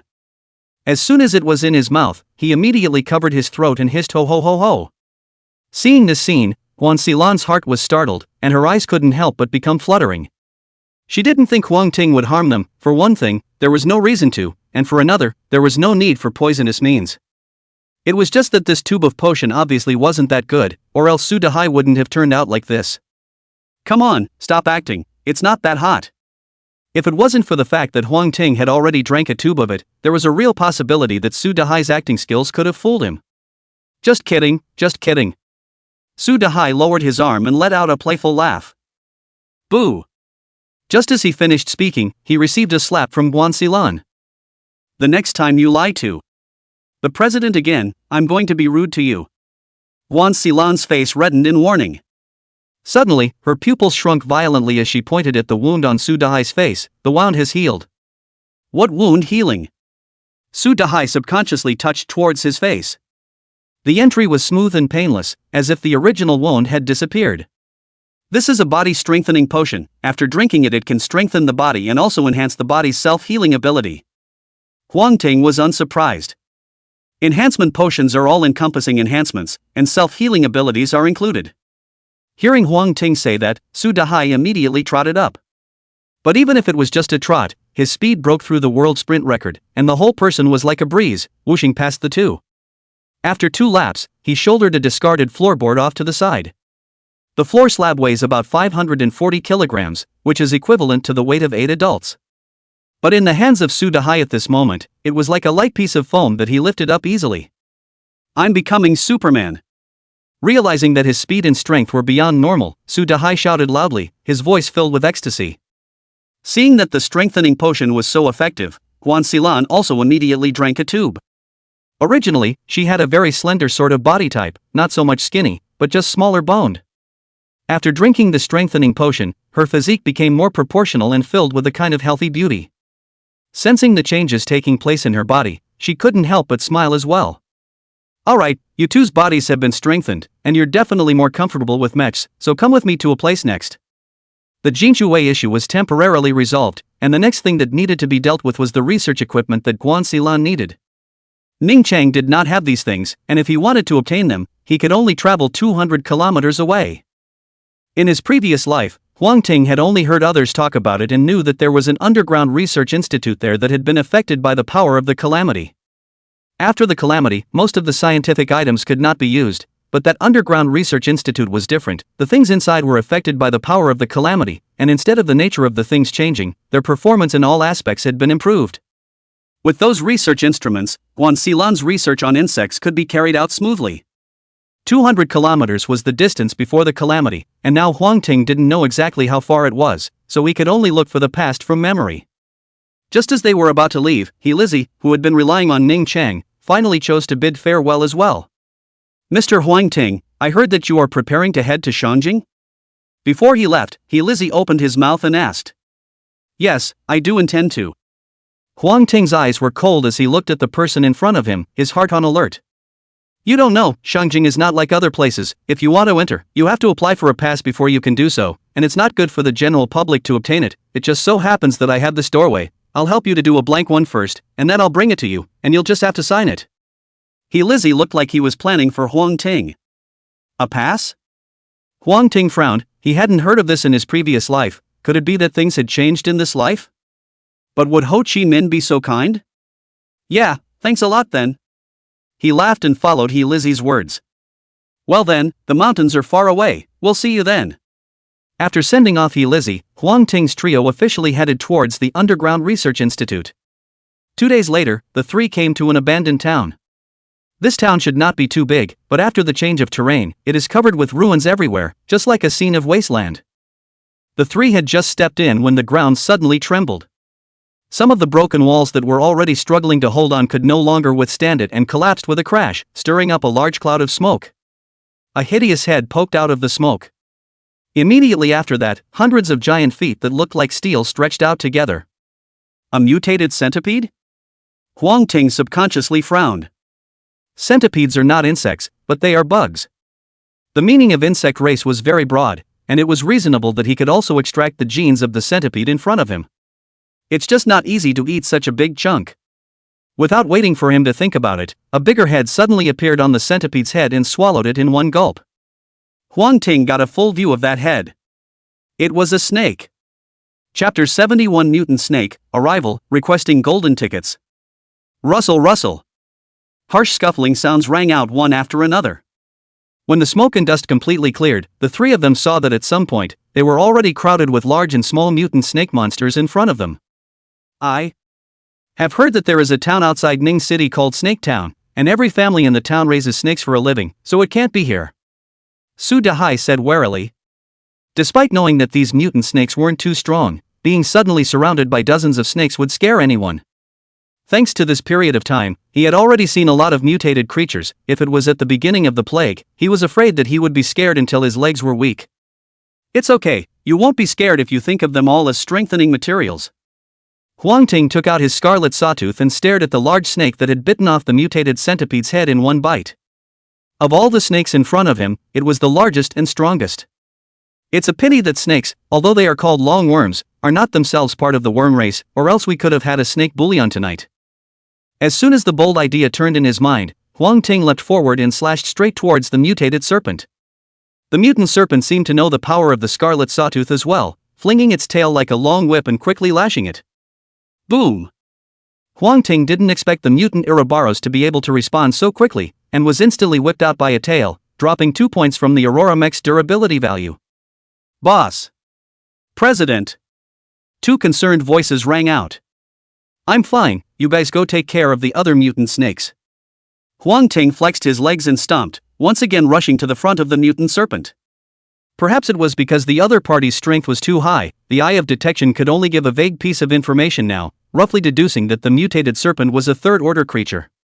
Combined with the minions following around, it was likely to be a third-order alpha level. Rank represents potential, not necessarily an accurate representation of strength. For example, if a person's rank was very high, 4th or 5th rank, but his attribute enhancement was only 2nd rank, he would only be able to deal with a 2nd rank, and he wouldn't even be able to beat a 3rd rank. Of course, people generally strengthen their attributes to the limit before ascending in rank, and it was true that roughly speaking, you could think of rank as strength. The reason why Huang Ting thought so much was purely because the mutated serpent in front of him was not weak. Once promoted to the 4th rank, this mutated serpent's body would become even larger, turning into a boa-like existence. Upon promotion to the 6th rank, twin horns will be born on the forehead, transforming from a boa into a jiao. If he breaks through above the 9th rank, he will become a true dragon. Of course, it's still very far from that step, and it's too early to tell. Seeing Huang Ting charging up again, a trace of anger flashed through the vertical pupils of the mutant great snake. It was the king of this area, so how could it tolerate a little bug coming over to provoke itself? A divine dragon swung its tail and rolled up a large amount of smoke, heading straight for Huang Ting. This time Huang Ting wasn't careless and dodged, then stepped on the tail of the mutant serpent and raised his blood-colored serrated teeth with both hands, slashing down heavily. I don't know what kind of material the snake scales were made of, but the moment he cut them down there were actually sparks flying. The mutant serpent's scale armor crumbled, revealing a chunk of white flesh inside. Obviously, the damage caused to it by this slash was not small. The injured mutant serpent became more and more frantic, but Huang Ting smiled faintly. Anger can certainly bring power, but it can also mess with a person's equilibrium, and this was true for the mutant serpent as well. The extreme state was opened, and Huang Ting disappeared into the shadow space. When it reappeared, it happened to be the 7-inch position of the mutated serpent. Take out, nice heart. A grayish-white ray of light shone on the mutant serpent, and the mutant serpent's movements immediately paused. Subsequently, Huang Ting raised his blood-colored serrated teeth and cut along the middle of the 7-inch position. Pust. A huge wound appeared, and don't money blood spurted out, quickly dyeing the neighborhood a bloody color. Kill Mutant Snake King, get, Big Beast Soulstone 1, Big Blood Redstone 1, Tough Snake Beast Skin 5, Non-Venomous Snake Tooth 2, Antidote Snake Gallbladder Props 1. Although non-venomous snake fangs are not poisonous, they can be used in the reinforcement of weapon-like accessory modules to add sharpness, which counts as a little treasure. Antidote Snake Bile is, as the word suggests, removes a portion of the toxin. This one is not for the mech, but for the mech manipulator. In the case of the previous copy of the Alien Sea, if someone was contaminated in it, they could also be undone by detoxifying the snake's bile. Putting away the materials, Huang Ting sat quietly to the side, watching the two of them, Guan Xilan and Su Dahai, fight. Guan Xilan was not suited for this kind of instantaneous combat, her mecha abilities were more focused on layout. For example, creating a space full of spores, as soon as a living thing enters, it will immediately be parasitized and eventually die by sucking out the nutrients. Her ability had served her well when she had fought against the blood corpses before. Compared to her, Su Dahai's fighting style was somewhat plain and unassuming. Because he was too lazy to think about how to fight, Su Dahai simply utilized his ability to manipulate clay to directly create a sledgehammer. When you encounter an enemy, just go up and swing your hammer around. Moreover, he used the dirt to condense a layer of earth armor around him. Ordinary mutated creatures simply couldn't break through the defense of the armor of earth. Capable of attacking and defending, such a person fighting would definitely be called a great killer. In a short while, the two of them took care of all the remaining mutant snakes. After checking around for a while and finding no sign of living people, the three of them rested for a while and continued to set off towards the underground institute. Perhaps it was because of the larger living space, the number of mutated creatures encountered on the road was much smaller. But everything has its pros and cons. There were fewer mutated creatures, but the ones left were not weak. During several battles, the earth armor on Suhai's body broke again and again, almost exhausting the original durability value of the mech. This should be the place, look around and see if there are any entrances. A week later, Huang Ting surveyed the small mountain in front of him, gradually merging with the memories of his previous life. Upon hearing this, Guan Xilan and Su Dahai immediately spread out and searched for the entrance. After another 2 hours, Su Dahai's surprised voice rang out. I found it! Huang Ting and Guan Xilan immediately rushed over, and sure enough, they found a silver-white alloy door, which was currently hidden deep under a pile of weeds. All get out of the way, I'll break it. Signaling the two to leave, Huang Ting switched the giant god mecha. After switching, the attributes remained the same as the original Aurora mech attributes, except that the exclusive module had been changed from extreme state to giant god. Drive me! Raising his blood-colored serrated teeth, Huang Ting let out a loud shout and swung down violently. The originally hard alloy gate was instantly slashed with a huge cut by him. 2 more swings were made, and a wide, triangular hole became visible. You must be more careful when you go in, the danger in here can be much higher than outside. After repeated reminders, Huang Ting was the first to enter the hole. Guan Xilan and Su Dahai followed closely behind. Chapter 72: The Trick of Stepping Onto the Path of the Strongest Man. The underground space wasn't dim, and there were some thumb-sized light bulbs embedded in the surrounding walls. I also don't know what these bulbs are powered by, that they still emit bright light until now. On the top floor is the security room as well as some restrooms for the staff. Huang Ting and the others followed the labeling of the signage and headed straight to the ground. Boss, it's weird that this elevator still works. Su Dahai pointed to a small display screen in surprise. After the end of days, even light bulbs lose their effectiveness, let alone elevators. It was because he hadn't used technological items for too long in his previous life that Huang Ting looked so clumsy with his cell phone when he first returned from rebirth. On the other side, Su Dahai had already pressed the elevator button. A not-so-subtle rumble sounded, followed by the opening of the elevator doors. What the hell is this?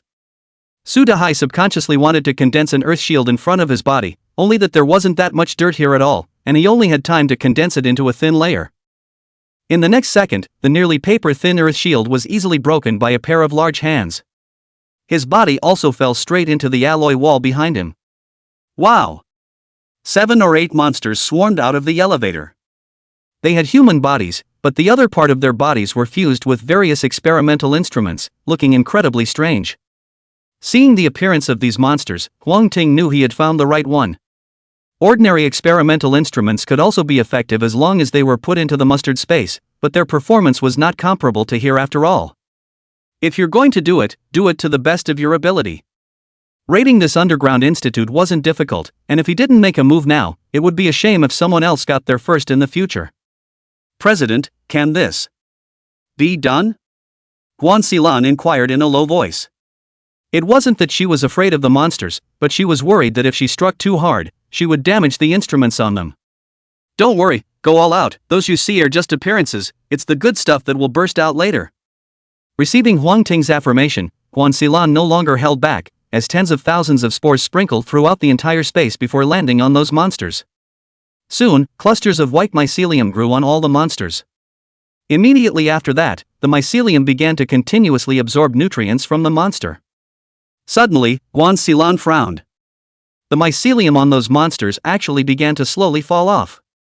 It wasn't that the monsters were free of the mycelium's attack, but rather that there was no more flesh and blood left in their bodies for the mycelium to absorb, and the inside of their bodies were just made up of a bunch of parts cobbled together.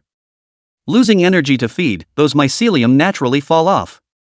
At this time, Su Dahai also slowed down and went forward to stop those monsters. It was just that the environment here was not like the ground, and his strength was suppressed so much that he soon became a bit overwhelmed. Huang Ting wielded his blood-colored serrated teeth and stepped forward to take care of them all. It's still the boss who's great. Su Dahai was busy delivering horse's ass.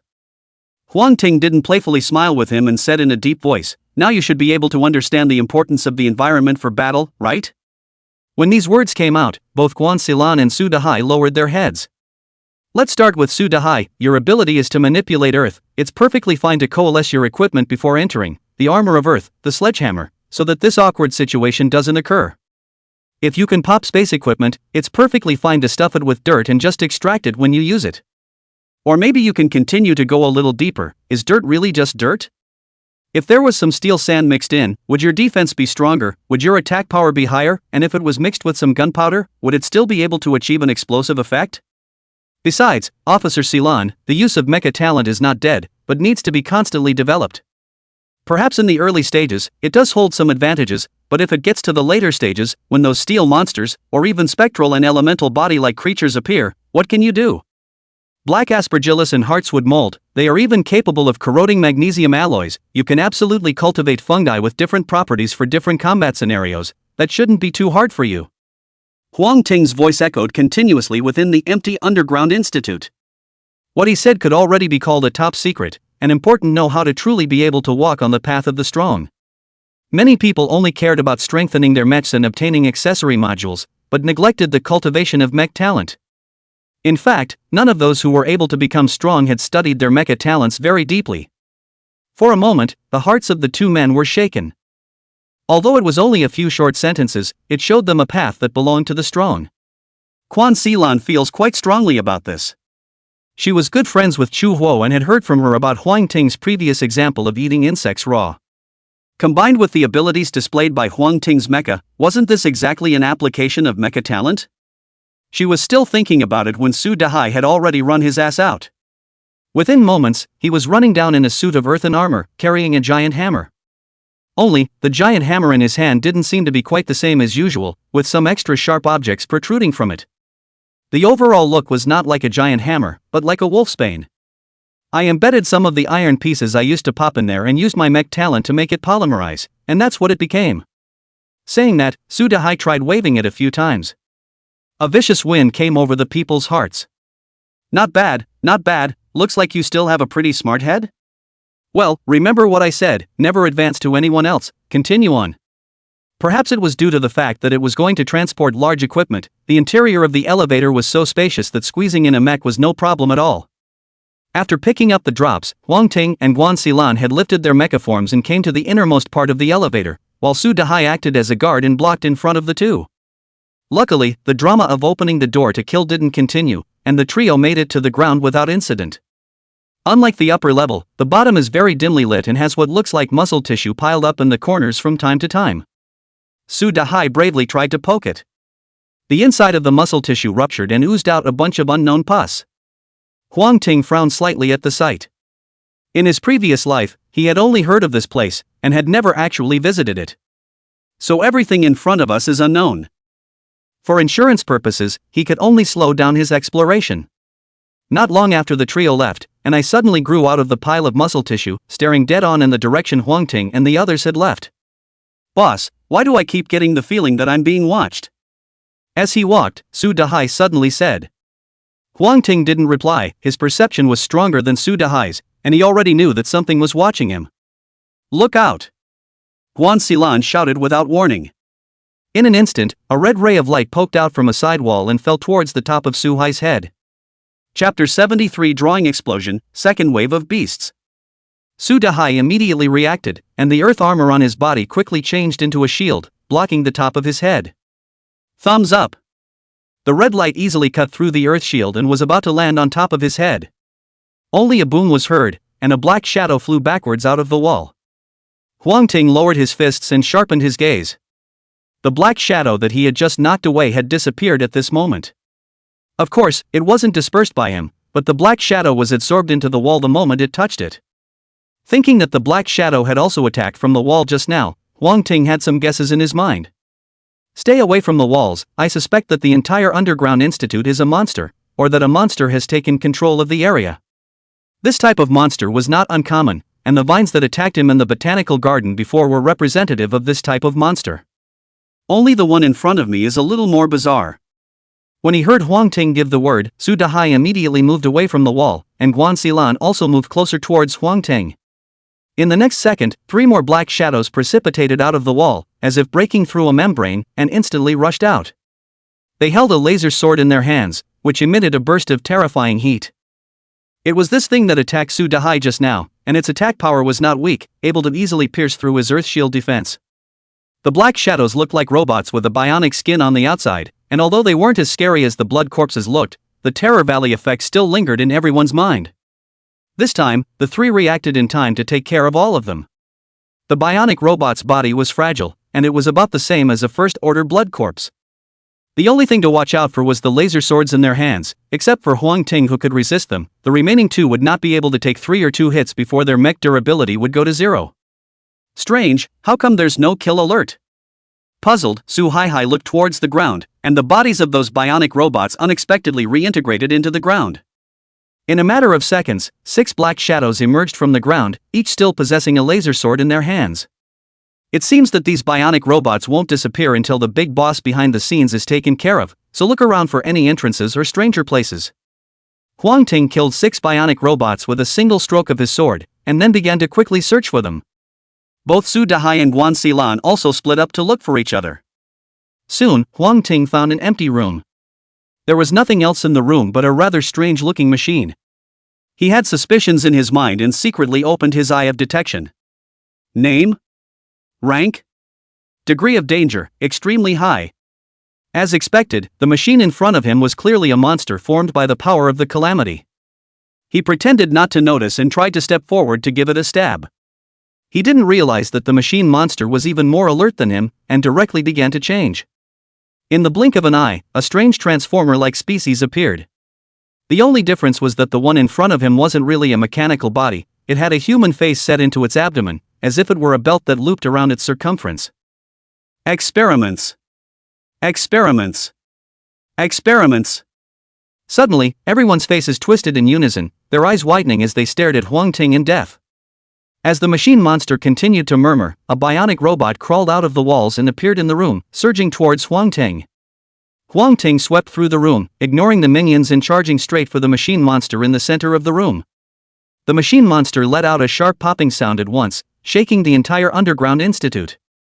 It was only when it finished its shout that it suddenly realized that it had lost sight of Huang Ting in front of it. Within the shadow space, Huang Ting's footsteps stopped for the first time, only to see the faint silhouette of the machine monster appear within the originally gray space. Just this virtual shadow cannot really see, seems to be there. This hasn't been the case before, so perhaps there are two possibilities: either a large portion of the machine monster's body in front of us is a machine, so it can be captured by shadow space, or the mech is enhanced so that even life can be revealed. Huang Ting preferred the latter, but he would have to wait to experiment with it after leaving the institute.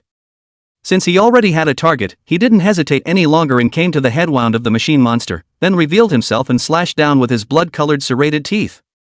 The slash was fast and hard, directly cutting down half of the machine monster's body. Huang Ting was just about to leave when he suddenly felt a numbness in his hand. Powerful electric currents flowed down the inside of the machine monster and ran around his body continuously. With the laser swords of the other bionic robots about to fall on him in front of him, Huang Ting suddenly had a plan. With a thought, a blackened seed grenade appeared in his hand. Boom! The seed grenade exploded with a loud bang, sending Huang Ting flying out. The mech durability was 3 points less, and on the contrary, the machine monster was first cut in half by his slash, which didn't trigger the bleeding effect, but it did block the internal operation. Coupled with this wave of explosions, it was clear that there was no ability to continue fighting, only rolling back and forth on the ground. Huang Ting stepped forward and ended its life with a slash. Kill Chief Machine Chimera 4th Order, obtain, Energy Core Rechargeable 5, Ionized Lightsaber Drawing 1, Miniature Laboratory Drawing 1. The energy core was about the size of a button battery, capable of releasing a huge amount of energy, and after it was consumed cleanly, it could be recharged in various ways, such as solar energy, or potential energy, and even if it was left untouched, it could recharge itself according to the magnetic field movement between the planets. This drop is really good, but it's nothing compared to the last two. Drawing name, Ionized Lightsaber. Quality, excellent. Type, drawing. Effect, binds plasma into the shape of a sword through a strong magnetic field, with infinite power. Required materials, Energy Core 1, Phantom Steel 2, Earth Core Magnet 5, Tough Beast Skin 1. If Huang Ting hadn't guessed wrong, this ionized lightsaber was the laser sword used by those bionic robots. Phantom Steel and Earth Core Magnets will appear in some copies and are not hard to find. The only thing missing is the Energy Core, which can be hard to obtain. The ion lightsaber drawings were able to be reused, which meant that he could build 5 ion lightsabers. Moreover, the damage of this sword was so strong that it would not be outdated even if it was used up to the 3rd rank. Putting away the ionized lightsaber drawing, Huang Ting couldn't hold back his inner excitement and opened the last drop. There are 2 types of drawings, general drawings and architectural drawings. Generally, drawings are various weapons, accessory modules, or props. And architectural drawings are, as the name suggests, drawings that enable the creation of buildings. For example, normal quality drawings of a single hut, or the premium stuff like the one in front of you. Name of drawing, Miniature Laboratory. Quality, epic. Type, drawing. Effects, after unfolding, you can obtain a 10M Miniature Laboratory, which is equipped with basic experimental equipment. Required materials, Carbon Nanofiber 100, Superalloy 150, Ghost Glass 70, Energy Crystals 50, First Grade Liquid Metal 50. Seeing the required materials on it, he laughed bitterly. These materials are not difficult to find, they are distributed among the major copies. It's just that I'm afraid it's going to be a while before I can get it all together. At this time, Guan Xilan and Su Dahai hurriedly arrived. We were also attacked by monsters in another room. Luckily they weren't too strong and were already taken care of by us, and the equipment that was dropped was almost enough for me to finish the most basic research. Officer Xilan reported. Huang Ting was just about to speak when a ding suddenly sounded in his ears. In 3 days, the first wave of beasts will arrive, please prepare everyone. 71 hours, 59 minutes, and 59 seconds until the beast tide arrives. Chapter 74 Demon Contract, Lightsaber Distribution. The appearance of the beast tide surprised Guan Xilan and Su Dahai. Huang Ting had expected this and didn't have much of a look of surprise on his face. Instead, he carried a hint of surprise. This is a coincidence. Maybe with the help of this beast tide, I'll be able to gather most of the materials I need. the wave of the beast is both an opportunity and a challenge. Of course, it is an opportunity for the strong and a challenge for the weak. Only for 3 days, it would be difficult for Huang Ting to make it back, unless he kept turning on void concealment and entering his shadow form. Moreover, even if he could make it back, Guan Xilan and Su Dahai would have to be left far behind by him. Guan Xilan instantly realized this and opened his mouth to speak. This time, the beast tide gave them even less time to prepare, only 3 days. Moreover, after the change in terrain, they were at least 2,000 kilometers away from Ningchang, and it would take 2 days and 2 nights to ride all the way without stopping. If the road was delayed a little more by encountering mutated creatures, it would definitely be impossible to make it back. Huang Ting grinned. I'm the Aurora president, but not their babysitter. There are some storms they always have to go through on their own. I rushed back this time and stepped in to help them get through the beast tide, so what about next time? If there's a second time for a beast tide, there'll be a third time, and maybe there'll be more in the future, so I can't possibly protect them all the time, can I? Speaking of this, Huang Ting's expression went cold. If they can't even carry through a wave of beasts, then it's better to disappear as early as possible. Since Huang Ting had already made his decision, the two naturally did not have any rebuttals. Meanwhile, in Shangjing, Snow Wolf Base, the chief's office. Lizzie buried his head, fear in his eyes. In front of him was none other than the big chief of the Snow Wolf Base, Fan Rizhong, who was known as the Snow Wolf. Fan Rizhong turned out to be a famous figure in the Shangjing underworld, nicknamed Blood Wolf. After the cataclysm, he felt that the name Blood Wolf was not good, so he changed his name to Snow Wolf, and based on his own minions, he soon gathered a large wave of people and established the Snow Wolf Base. Developed to the present day, Snow Wolf Base has become one of the 7 major forces in Shangjing, and its strength cannot be ignored. Listening to you, that Huang Ting is really a talented person. What, does he think that our Snow Wolf Base is too small to accommodate a big Buddha like him? Fan Rizhong spoke faintly, as if to himself. Whereas he considered a great Buddha, he can only be considered a straw-headed god. With the chief in place, he can't bounce around even if he has great ability. Lizzie let out a fawning laugh, his body trembling slightly. The man in front of him was an existence he couldn't mess with, whether it was before the end or after the end. It's normal to be scared. Chief, I see that guy's strength is not weak. If we were to absorb it in, our Snow Wolf's strength would definitely increase quite a bit, so I want to use that thing to tether him. Seeing that Fan Rizhong's expression was still stable, Lizzie continued. Hearing that thing, Fan Rizhong sniffed and sked twice, his eyes glowing with ferocity. This wasn't directed at Lizzie, but rather remembered a copy he had just experienced not long ago. I thought it was just a simple copy, but I didn't realize that in the end, all of his men were killed in action, and even he was just barely able to pass and pick up a small life back. The reward for clearing a copy isn't that fancy, it's a brand new blank sheet of paper. The only difference from the white paper is that there are also intricate patterns on it that give you the feeling of sinking into it. This piece of paper is called the Devil's Pact. Once a covenant is made, all those involved in the covenant are subject to the rules of the covenant. After a long silence, he suddenly smiled and turned around and walked straight to a safe. After fiddling with it casually, there was only a click and the safe opened in response. Lizzie wanted to see what was inside the safe, but out of fear, he didn't have the guts to raise his head in the end. Without waiting long, Fan Rizhong came back to Lizzie with a piece of white paper, put one hand on his shoulder, and said in a warm voice, "This is what you want, go, and make sure you bring him back to me, understand?" Lizzie was in a dark mood. The reason why he had coaxed Huang Ting about the pass was actually for this demonic contract in his hand. Once Huang Ting signed his name on it, he would be able to control Huang Ting through the contract. At that time, he would leap into control of Ning City. As for going to the capital, he'd only come back if he was sick in the head. Instead of being a little brother to Fan Rizhong here, it would be better to go to Ningqing and become a local emperor. Anyway, after the third mutation, the distance had increased, and Ningchang was at least 7,000 to 8,000 kilometers away from Shangjing. With such a long distance, it was unlikely that Fan Rizhong would send someone to find himself in trouble. After all, the fewer people who came would not be able to defeat Huang Ting and his group of men. If more people come, the other 6 powers wouldn't leave the greatly weakened Snow Wolf Base alone. It was possible to get rid of Fan Rizhong's control, as well as subdue a strong person like Huang Ting, and at the same time secretly control the entire Ning City. Before the second wave of beasts arrived, most people's mechs had already risen to the second rank. Coupled with the experience gained from the first round of the beast tide, they fended it off quite easily and didn't suffer much damage. At this moment, Huang Ting, who had already returned to Aurora, didn't know that he had been counted on, and he was now busy collecting materials. Not long after, 5 ionized lightsabers appeared in front of them. Without an excited state, the appearance of an ionized lightsaber is similar to that of an electric baton. Once excited, the top immediately ejects bounded plasma. 5 lightsabers, Huan Silan got 1, Chu Jiajin and Chu Wo each got 1. The remaining 2 were intended to be given to Su Dahai and Li Muixing. After all, these 2 were considered the core of Aurora. However, Su Dahai said that he had an earth hammer that he was comfortable with and did not need to change his weapon, and he was also worried that the ionized lightsaber would accidentally injure him, so he chose to give it up.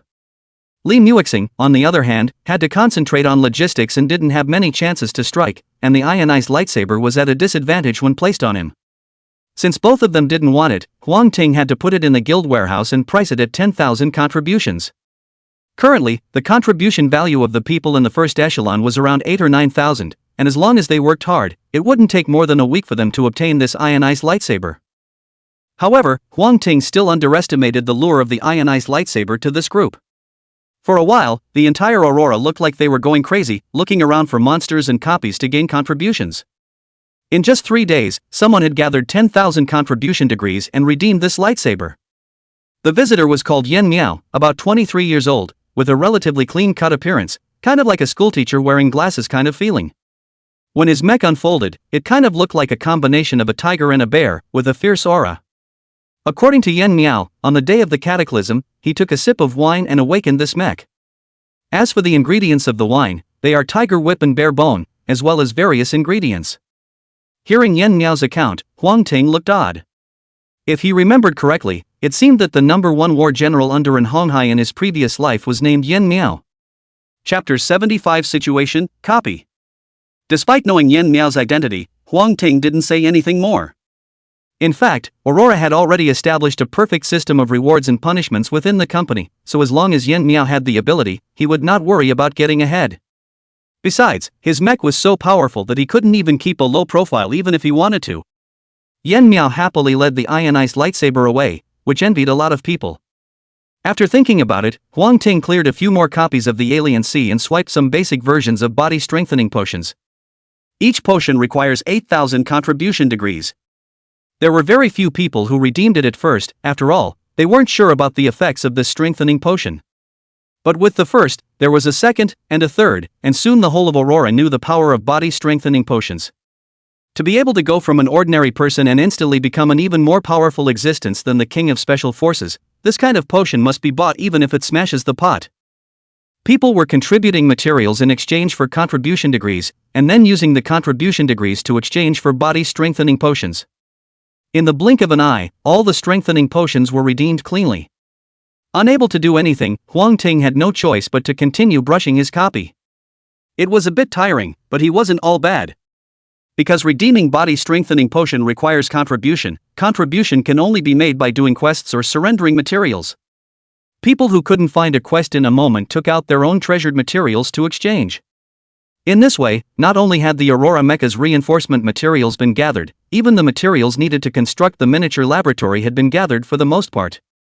After exchanging for 7 days in a row, until the contribution degrees in the hands of the first echelon were all consumed, the drama came to an end.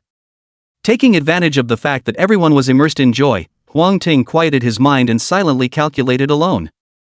The situation in Ningcheng had been largely stabilized. Fenghua had completely run out of high-level power after the deaths of An Honghai and Jiang Yang, and the rest of them had joined the College Union, Ningcheng base, and their own Aurora base respectively. As for the Congregation of Stars, he still overestimated that rabble. After losing Shirong as the president, the remaining vice presidents fought for power over the president one and directly abolished the Star Club. Most of the presidents chose to defect to the only 3 remaining power organizations, leaving just a few pricks still clinging to the group. This made the situation in Ningcheng very clear. There were only 3 major forces left, namely the Collegiate Alliance, Ningcheng Base, and Aurora Base. The system and leaders of the Higher Education Union were somewhat corrupt, but it was mostly filled with young people who would slowly come to hold absolute power within the union and become a force to be reckoned with. The Ningcheng base side represented the officials, and now that the mutation had gradually stabilized, and the domestic chat channel would soon be opened. Once it was able to contact the outside world, the strength of the Ningcheng base would rise by leaps and bounds. Furthermore, after the disappearance of Fenghua and the Stars Society, the vast majority of them were absorbed by the Ningcheng base. In terms of numbers alone, the Ningchang base was even stronger than today's Aurora. There wasn't much to say on the Aurora base side, and after screening, the remaining people were fine to use, though they couldn't be called absolutely reliable. With Chu Jiazhen, an old man, and Luo Xiaoping, a professional management talent, maintaining the operation of the entire base is not a problem at all. Instead, Aurora's biggest problem is itself. As long as he stayed down, Aurora would be fine. Aurora would immediately fall apart once she had problems of her own. Taking stock of Ning City's power, Huang Ting gazed far away in the direction of Shangjing. Compared to a small place like Ningchang, it was the fights there in Shangjing that were more intense, not just between people and mutated creatures, but also between people. He had planned to go to Shangjing to continue getting stronger once things stabilized in Ning City. But now he had another idea. The water in Shangjing is very deep, my current strength is not safe to go over there, why don't I go and look for another final stone plate first? When I get that final stone plate, then it's not too late to go to Shangjing, just want to go over to Bai City, at least it has to be a 4th order mecha, although the Aurora mecha is strong, but it's only a 2nd order one now. Thinking of this, Huang Ting opened the attribute panel of the Aurora mech. Name, Aurora mech. Rank, 2nd. Strength, 123-150. Defense, 112-150. Agility, 115-150. Mystery, 2-150. Exclusive modules, Limit State, Void Concealment. Limit State, when turned on, all major attributes will increase by 50%, and the duration and size of the increase can be increased by completing the mech advancement. Void Concealment, when turned on, enters a shadow space that cannot be perceived by the real world. Completing the mech advancement can extend the time in the shadow space. From the attributes alone, the Aurora mech had already reached the standard of a 4th order mech, but Huang Ting still felt that it wasn't secure enough. Bai Chang was originally far away from Ningchang, let alone now. The journey is long and dangerous, and to travel through the wilderness without sufficient strength is to seek death. So, my next goal is to upgrade the Aurora mecha to the 3rd rank before going to Bai City to look for another final stone slab, and then only after that, I'll head to Shangjing. After clearing his thoughts, Huang Ting no longer hesitated and immediately began acquiring otherworldly passes in preparation for even brushing copies. Copy about to start. Welcome to the other world. Current location, Green Hell. Area, Periphery. Difficulty, Normal. Description: the grass grows wild, the branches and leaves flourish, and all traces of civilization are hidden by the green, where you can only experience the desolation of no one and the fear of being a small person. Huang Ting's gaze was fixed on the alert text that popped up in front of him. It's easy to see from the description that there must be quite a few trees in this copy, and it's worth noting the last paragraph. Unmanned desolation is understandable, it's a single copy after all, but what does it mean to be the fear of the insignificant one? He was a little strange. This copy in front of him he hadn't experienced in his previous life, so he wasn't sure what exactly was inside. The reason why he chose this one was also because this copy was closer to Aurora, so he decided to come in early to explore the situation. Mission details. Task 1, Improvement of Iconography Simple. Mission objective, obtain an icon, which can record giant insects, plant spores, etc. encountered along the way. Please collect enough biological samples in enough time. Task 2, Protect the instrument medium.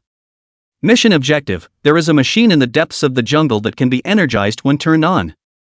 During the period of energization, all kinds of creatures will come to attack, fend off wave after wave of attacks until the instrument's energization is completed. Once the instrument is destroyed, it will be considered as a failure of energization. Mission 3, Slay the Guardian Spirit difficult. Quest objective, go deep into the heart of the forest where all creatures are born and where the guardian spirit is located, kill the guardian spirit and complete the quest. A few small lines flashed before his eyes. The quests within the duplicate can be taken or not, and after taking them, although it takes a bit of time, the harvest is not bad. Those like Huang Ting, who were familiar with the process of duplicates, usually didn't bother with these quests. Just like the earlier Plague Battlefield and the Alien Sea, he went straight to the big boss behind the scenes. But this time was different. Facing a copy he had never seen before, Huang Ting was prepared to feel out its reality bit by bit. Chapter 76, Mecha Fighting Technique, Beginner's Illustration, Requesting Golden Tickets. All 3 quests were taken, and without going far, a 2-meter-tall stone pillar appeared in front of Huang Ting. On top of the stone pillar was something like a book, and according to the copy hints, that was the iconography required for the first quest. Only, in order to obtain this icon, one must first defeat the mutated wolves in front of them. They are more massive than the average wolf, almost comparable to the North American gray wolf. Adult North American gray wolves can reach a full length of 2 meters, making them the largest canine in all of Blue Star before the mutation. Of course, this maximum just means under the natural category, and some lab-produced ones are not included. Unlike normal wolves, these mutated wild wolves were covered in flowers of various colors. At most, the head shows a ring of eyes plus a mouth of interlocking canine teeth. It looks a bit like a combination of beauty and violence. Realizing that there was an invasion of foreign enemies, they interlocked their front paws and yawned slightly, as if they didn't put Huang Ting in their eyes at all. However, Huang Ting realized that at that moment, there were 3 mutated wild wolves quietly circling behind him. Watching their movements, Huang Ting suddenly recalled a sentence. The former wolf is pretending to sleep, covering to lure the enemy. Those wolves in the front were there to let their guard down, these wolves in the back were the real killers. A bunch of them playing mind games with me. Huang Ting held his blood-colored serrated teeth flat, and a brilliant light flashed in his eyes. In the next second, his figure appeared behind a mutated wild wolf as if he were a ghost. Swinging the knife down and slashing, what splattered out was not blood, but a stream of something green, sort of like the sap of some plant. Settling one end, he twisted his feet and reappeared behind the other. The whole set of movements is like art. If someone from a previous life had seen this scene, they would have exclaimed, "Mecha fighting technique." Mecha fighting is an advanced skill that utilizes mechs to accomplish a variety of fighting techniques. The reason why he hadn't used it earlier was that the mecha attributes couldn't keep up with the speed of consciousness, and secondly, he couldn't use the skill at all against those little chicks.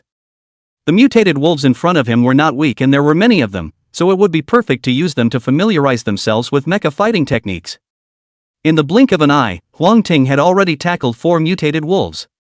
Seeing this, the 3 mutated wild wolves that were encircling towards the back roared before charging towards him. The light of the knife flashed, and the mutated wolves were all beheaded and fell to the ground with a thud. Kill grass wolf, get edible grass seed 5. 10 grass wolves, contributing 55 servings of edible grass seeds to Huang Ting, and nothing else gross. It was a good thing he wasn't targeting these low-level creatures either. When he got the so-called iconography, information related to grass wolves immediately appeared on it. I see, as long as I come across it, is it even recorded inside the icon? Putting away the iconography, Huang Ting continued to head deeper into the jungle. After walking some distance, the mind suddenly warns frantically. He didn't have time to think about it, and his body quickly retreated towards the back. In a flash, a cold light swept straight through the place where he had just stood. It's Mantis. Huang Ting was startled in his heart and looked at the monster in front of him. The largest praying mantis on the blue planet was only 15 to 20 centimeters, and the one in front of him was more than 4 meters long, and the pair of wide sides alone took up more than half of it. It was the one that had hidden itself in the dense foliage just now and attacked itself. If he hadn't dodged quickly, this slash would have cut off at least 10 durability points. But he looked at the huge mantis in front of him and got a little misty-eyed. Such a big mantis, if all of them were eaten, they might be able to transform another new mecha out of it. Thinking of this, Huang Ting once again used his mecha fighting technique and tried to rush behind the giant mantis. He didn't want to fight head-on with a mantis that big, those 2 giant sides like door panels were no joke. Who knew that as fast as he was, the giant mantis was even faster, twisting around and once again using its own huge scythe on Huang Ting.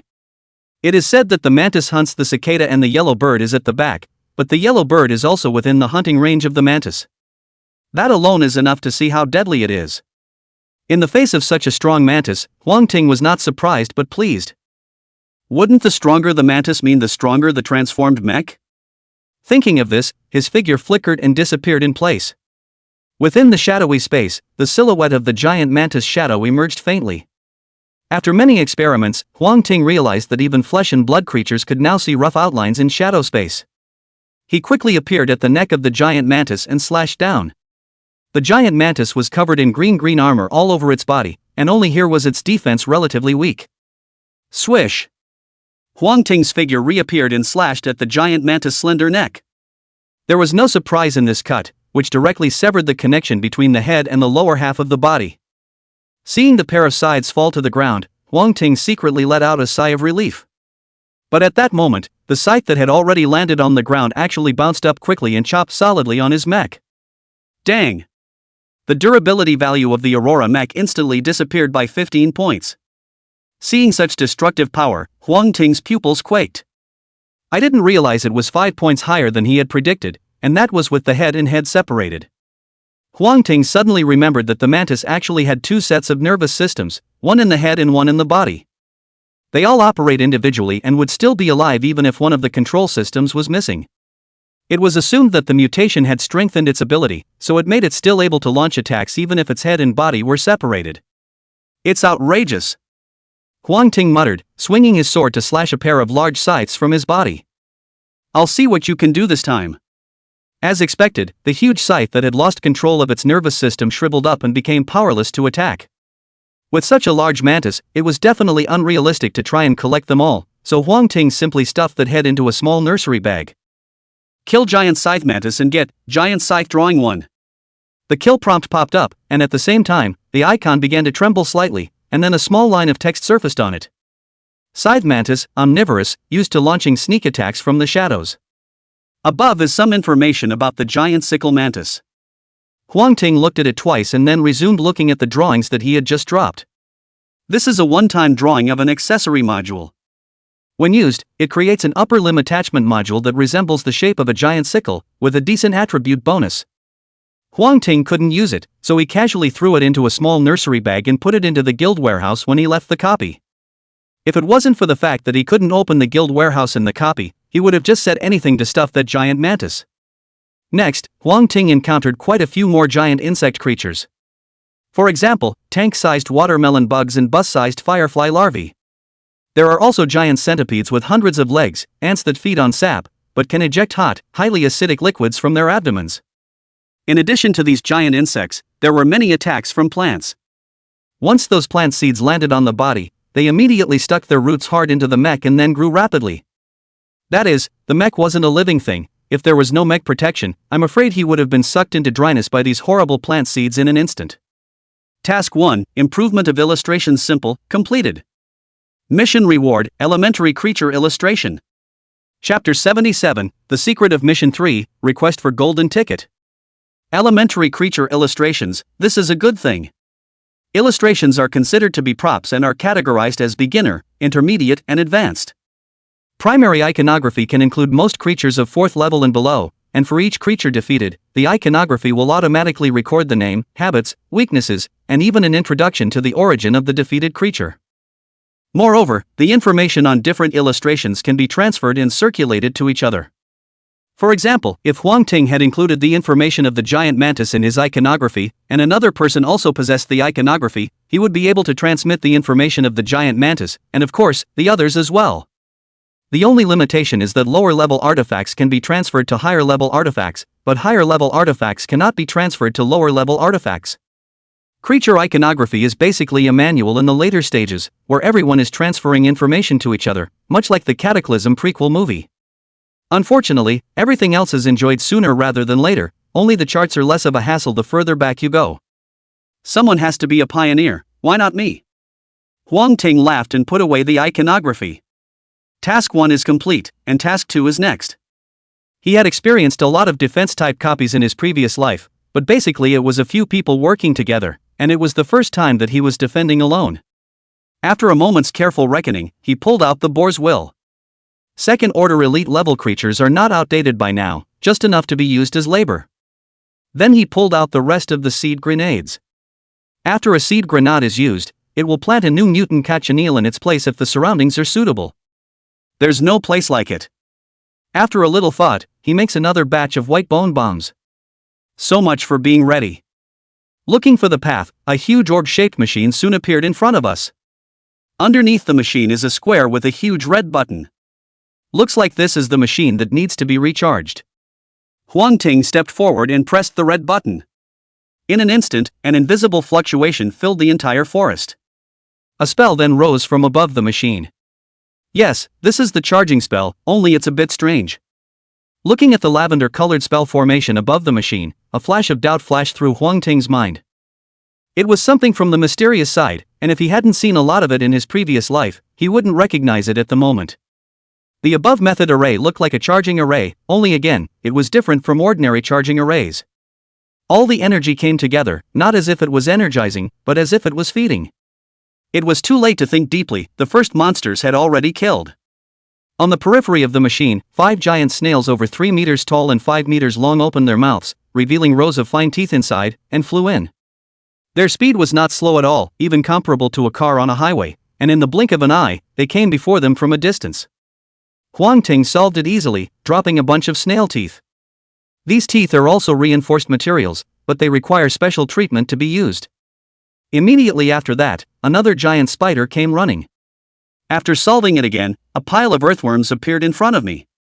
At first, the number of monsters that came to attack wasn't too large, and Huang Ting was still able to take care of them on his own. But as time went on, the monsters in the forest all seemed to go crazy, fighting for their lives to destroy the machine.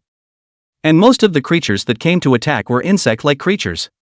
It's just that under some kind of catalyst, they're all incredibly large. It wasn't until then that Huang Ting understood the meaning of that sentence in the copy's introduction. It's really quite intimidating when a previously unremarkable bug suddenly gets bigger. But Huang Ting is different. Instead of being afraid, he was a little excited. If we let Quan Xilan come here, we might have many new ideas. Summoning the elite boar, Huang Ting started throwing seed grenades again. It happened pretty much as he expected. The seed grenade exploded and a dark object fell into the dirt and then grew rapidly. Within a few minutes of work, there was a one-person tall mutant cochineal flower in front of him. A small green pellet then appeared, which quickly darkened and hardened again. Until they fully formed the shape of a grenade, Huang Ting plucked one and threw it far away. Boom! The explosion of the grenade wasn't as powerful as before, but it could still blow over a lot of monsters. What's more is that those seed grenades exploded to form another mutant cochineal flower. Layers upon layers were stacked down, and soon, Huang Ting was surrounded by densely packed mutant rouge flowers. I didn't expect the environment here to be so suitable. Since this is the case, I'll be able to concentrate on studying that strange spell formation. Mutant cochineal flowers automatically eject seed grenades to explode, and since the first mutant cochineal flower was a drop from Huang Ting, the next generation of mutant cochineal flowers derived from it does not target him. In other words, as long as Huang Ting didn't stimulate these mutant rouge flowers, he wouldn't be attacked. While the explosions rumbled outside, Huang Ting inside was concentrating on the spell formation in front of him. After a long time, he finally saw the wonders of this spell formation and couldn't help but curse. It was true that the spell could absorb energy, but not the solar or wind kind of energy, but the life force from other organisms. Even Huang Ting was one of the targets of the energy absorption. It was for this reason that the creatures were attacking so frantically. Attacking may kill you, but not attacking will definitely kill you. Between certain death and will die, it's not unusual for them to choose to attack this machine. Moreover, all the energy sucked in was all specially processed by the machine and finally gathered together, seemingly waiting to be absorbed by some creature. Suddenly, Huang Ting remembered the third mission. Kill the guardian spirit. Earlier, he thought that the guardian spirit was a powerful creature that existed to protect this dense forest. Now it seemed that this guardian spirit was afraid to be the real boss behind the scenes. After all, no one is saying that guardian spirits are necessarily good either. Figuring this out, Huang Ting slowly calmed down. The machine was still humming along, but he hadn't the slightest intention of turning it off. With such pure life energy, if the guardian spirit could absorb it, he could likewise absorb it. Instead of destroying it now, you can just absorb it later. Only after figuring this out did Huang Ting realize the terror of the third mission. If he foolishly waited until the guardian spirit had finished absorbing this massive energy, I'm afraid that the difficulty of Quest 3 wouldn't be difficult, it would be a nightmare or purgatory. After an unknown amount of time again, seeing that the massive life energy was on the verge of coalescing into shape, Huang Ting directly stopped the machine, picked up the massive energy and swallowed it. The energy seemed to enter the mouth like a soft ball of cotton candy with a hint of sweetness. It tastes pretty good. Huang Ting had just complimented him, when in the next second, the sky suddenly dimmed. A huge merganser suddenly appeared before his eyes. It wasn't quite right to say that it was a plum deer. After all, the creature only had the head of a plum deer, and as for the body part, it was coiled together, more like a snake's tail. Chapter 78 Mori Spirit? Deity? He Lizzie. Along with the appearance of the monster in front of him, the prompt for Quest 3 suddenly lit up. I'm afraid this is that so-called guardian spirit, isn't it? Huang Ting was shocked in his heart. On the other side, the guardian spirit was furious when it realized that its life energy had been taken away, and its thick, huge snake tail swept in with a heavy fling. The snake's tail was full of scales that rose up at first glance, like a sharp blade, and just looking at it was daunting. That's a rush, it's only a little bit of life energy, I don't even know how much I ate in my previous life. Huang Ting's body stepped backward rapidly. Boo! With a sweep of the snake's tail, huge trees that several people could hold together were easily swept off by him. With one strike, it actually directly cleared an open space the size of a basketball court. Seeing such power, Huang Ting was secretly staggered. The guardian spirit that hadn't absorbed the life energy was so strong, so how powerful would it be after it had absorbed it? While dodging the attacks, he digested the life energy in his body. If it were anyone else, even if they swallowed life energy, without a method of digestion it would just be futile. The guardian spirit could just as easily refine this life energy after killing it. But it was Huang Ting who knew the way to digest it. The life energy that had originally condensed into a ball began to surge towards the limbs of his body under his special catalyst. This universal energy can strengthen both the mech and itself. Huang Ting chose to strengthen himself so that even if he encountered certain special situations, he would be able to cope with them by virtue of his strong physical qualities. The nourishment of life energy wasn't as rapid as body-strengthening potions, it gradually strengthened every inch of flesh in an extremely slow manner. The most intuitive manifestation of this approach was that Huang Ting had fought until now, and was actually not tired at all, and even the labor accumulated from fighting those giant insects just now had been swept away. Seemingly sensing that Huang Ting was absorbing life energy, the guardian spirit suddenly spoke, "Mine, that's mine, rob me and die." It's not a human language, it's a universal language. Late in the end times, basically everyone speaks this common language, which in short is the common language among all races. I worked hard to recharge my energy to get this, why should it be yours? Huang Ting shot back nonchalantly. The energy was charged by myself, the monsters were fought by myself, and at most, I borrowed the other machine. But looking at the other side, the machine doesn't necessarily look like it was built by it. So the massive life energy had a little something to do with it? The guardian spirit froze for a moment, then roared, "Die!" Claws suddenly sprouted from the originally coiled snake's tail, like a four-legged snake. After possessing the claws, the guardian spirit's flexibility increased greatly, directly blocking Huang Ting's entire retreat. There are two regular ways to leave your copy, one of which is to return immediately after completing a quest, as long as you are not in a combat situation. The second is to not complete the task, stand still for 10 minutes, and likewise leave. In addition to these two regular ways, you can also utilize the return scroll to return to your previous place. As good as these ways are, they have nothing to do with the yellow court at hand. In that case, I'll have to defeat you first, after all. I'm still waiting to verify one thing nah. Huang Ting's figure flashed and disappeared in midair. He wasn't thinking of running away. This replica is not a large cage, at most this dense forest in front of you. It wasn't hard to imagine that the guardian spirit should have taken control of the entire area, but it was only limited by some kind of condition that prevented it from coming out for the time being, so it could only use that weird machine to recharge. Now that the conditions that bound it were gone, the entire dense forest was within its grasp. It was true that one could dodge its attacks by utilizing the shadow space, but once Huang Ting showed himself, he would definitely be detected by the other party. Instead of being chased around, it would be better to kill each other now. After all, the best defense is an offense. As long as he took out the guardian spirit, let alone 10 minutes, even if it was 20 minutes, he could afford to wait. In the next second, Huang Ting appeared behind the guardian spirit. He gripped the hilt of the blood-colored serrated blade with both hands and slashed diagonally from top to bottom. A large amount of green juice spewed out, almost spraying him in the face. The guardian spirit shouted, its originally massive body instantly shrinking to about the size of Huang Ting. After shrinking in size, its agility increased once again, and the scales on the snake's tail completely transformed from a black-purple color to a pitch-black one. The strength of these scales can be seen by the light that reflects off of them. Snort! The shrunken guardian spirit attacked brazenly, a pair of sharp claws ruthlessly slashing through the Aurora mech, leaving 3 marks on it. The durability value of the Aurora mech immediately dropped by 5 points. Huang Ting sneered. The guardian spirit is indeed tougher after getting smaller, but it's also much better to slash. The original big guy, he didn't know how long it would take him to cut it down. Die in peace for me. Shadow space opened, and Huang Ting slashed heavily towards the guardian spirit's silhouette. In the next instant, the gray space ruptured, and he appeared in reality. As for the blood-colored serrated knife in his hand, at this moment, it had also deeply disappeared into the middle of his neck. Another large stream of green juice scurried out. The guardian spirit's aura shriveled. It stared at Huang Ting dead in the face, and a humanized smile suddenly appeared on the deer's head. Human, we will meet again.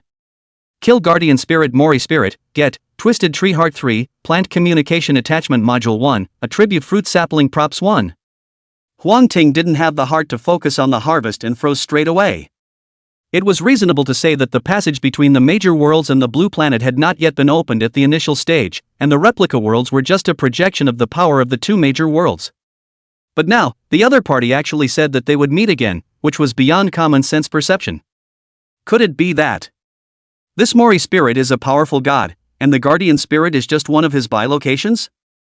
Thinking about this, Huang Ting was slightly worried in his heart. Being targeted by a powerful god is not a good thing. Picking up the harvest, his figure disappeared into thin air. In the blink of an eye, the dense forest begins to ground. Looking at the three quests in front of him, Huang Ting's face became a little ugly. The first two quests remain unchanged, except that the third quest becomes Destroy Frankenstein, not Destroy the Guardian Spirit. Frankenstein transformed this dense forest, in which large animals combine with plants to become a strange half-plant, half-animal existence.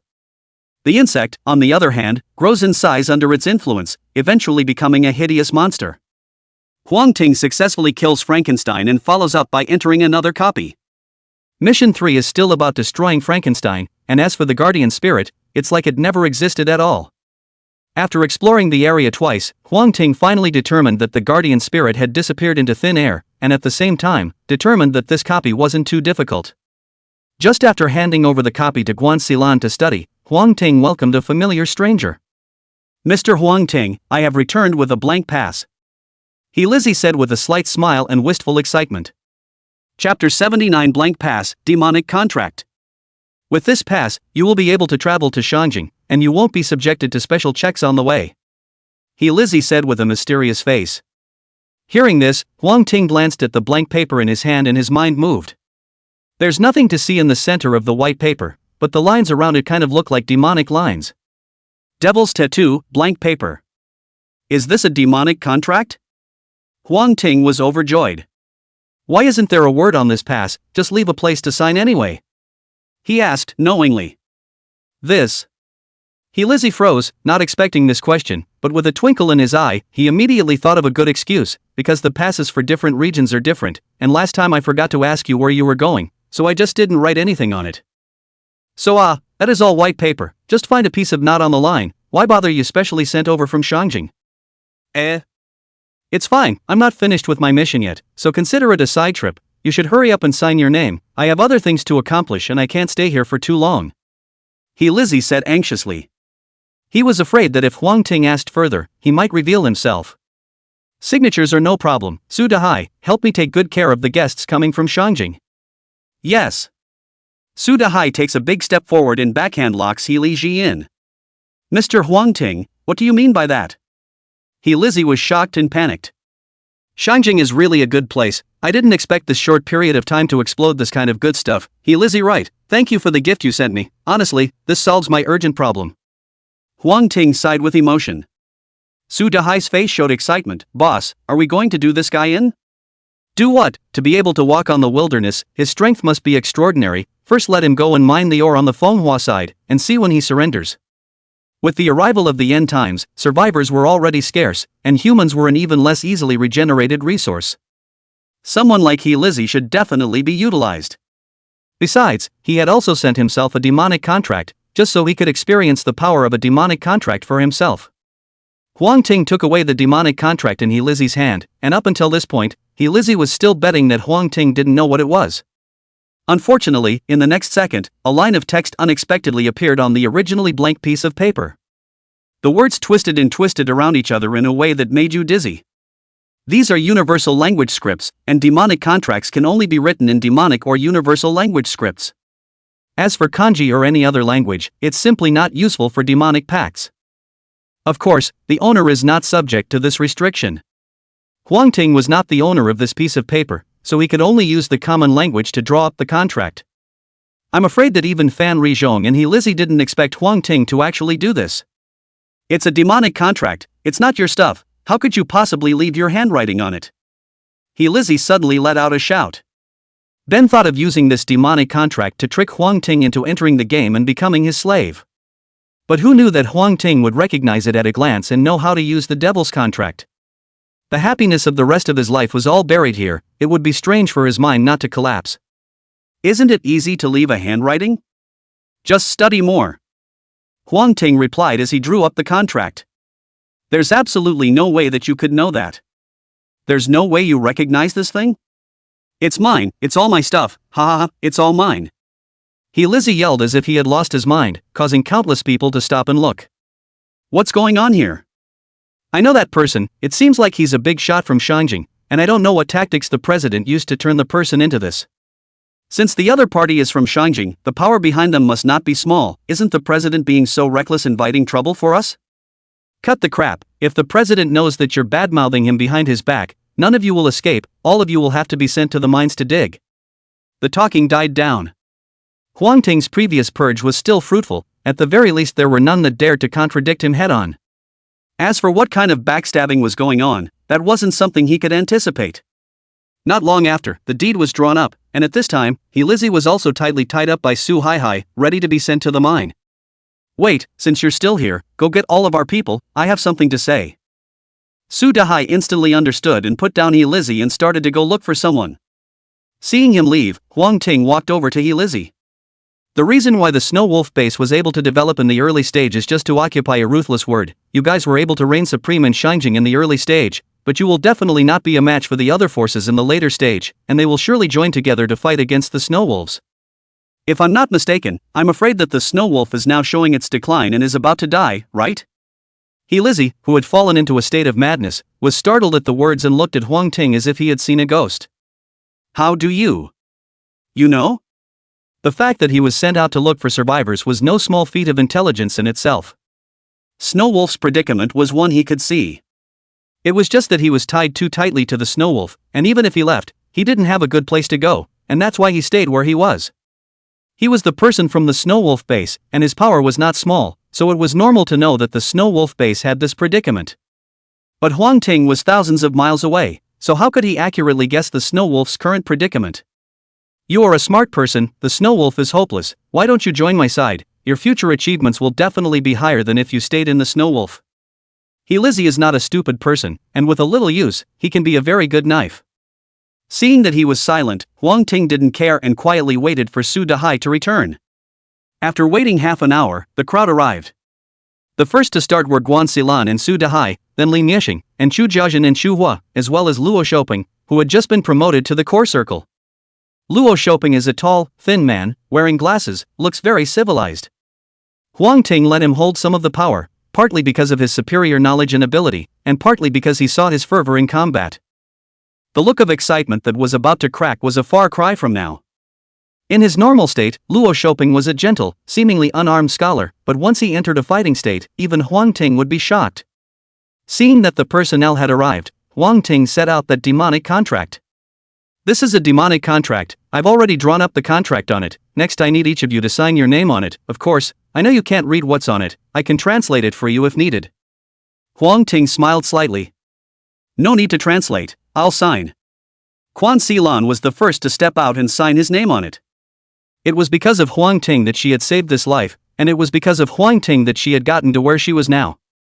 Even if Huang Ting told her to die, she would not bat an eye. Following her was Luo Shouping. I absolutely obey the president. Luo Shouping gave a coy smile. Translation? He didn't doubt that Huang Ting would deceive them, it was just that once the contents were translated, he was afraid that the importance of the person who proposed the translation would be greatly reduced. He had climbed to this position with great difficulty, but he couldn't just give up so easily.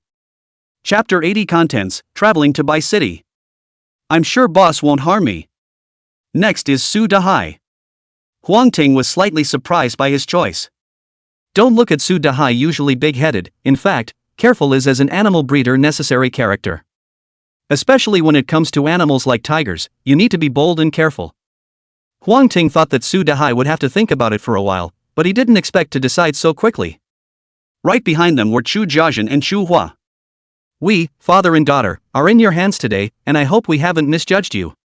Chu Jiaxin laughed and signed his name on the demonic contract. When you are born in a chaotic world, the value of force is the guarantee of everything. This he saw through.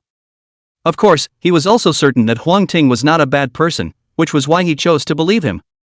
More than that I can't promise, as long as I'm around I'll do my best to keep you all safe. What if even you can't defeat the enemy? Shu was suddenly asked. I hope that won't happen, and if it does, then I'll just have to avenge you guys. Huang Ting answered very frankly. The crowd wasn't too disappointed to hear that. On the contrary, it was the truest answer. For this answer, Shu Huo was quite satisfied, and very sharply signed her name on it. Everyone's gazes fell on Li Nuixing in unison. If anyone is unlikely to sign it, it's him. Greeting the burning gazes of the crowd, Li Nuixing stepped forward in silence and signed his name. Although the Stars Club had disappeared, the ex-girlfriend and that high-ranking official were still active and had joined the Ningcheng base. If he wanted revenge, he had to be stronger. He had seen the increase in strength of the rest of the people these days, and it would be a lie to say that he didn't envy them. But he also understood that his position in Aurora was extremely awkward.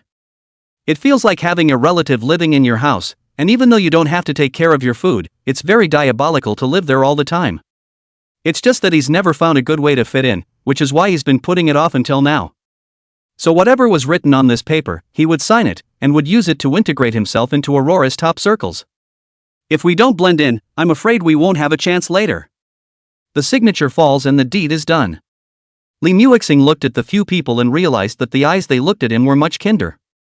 Sure enough, he hadn't made a mistake with that decision.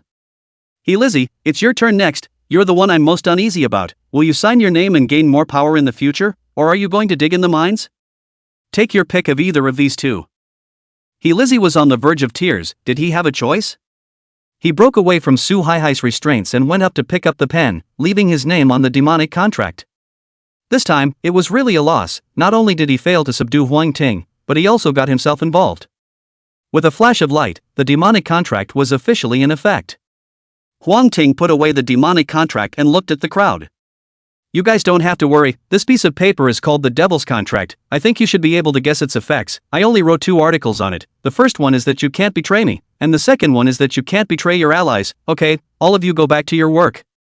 The crowd was stunned, and then they were relieved.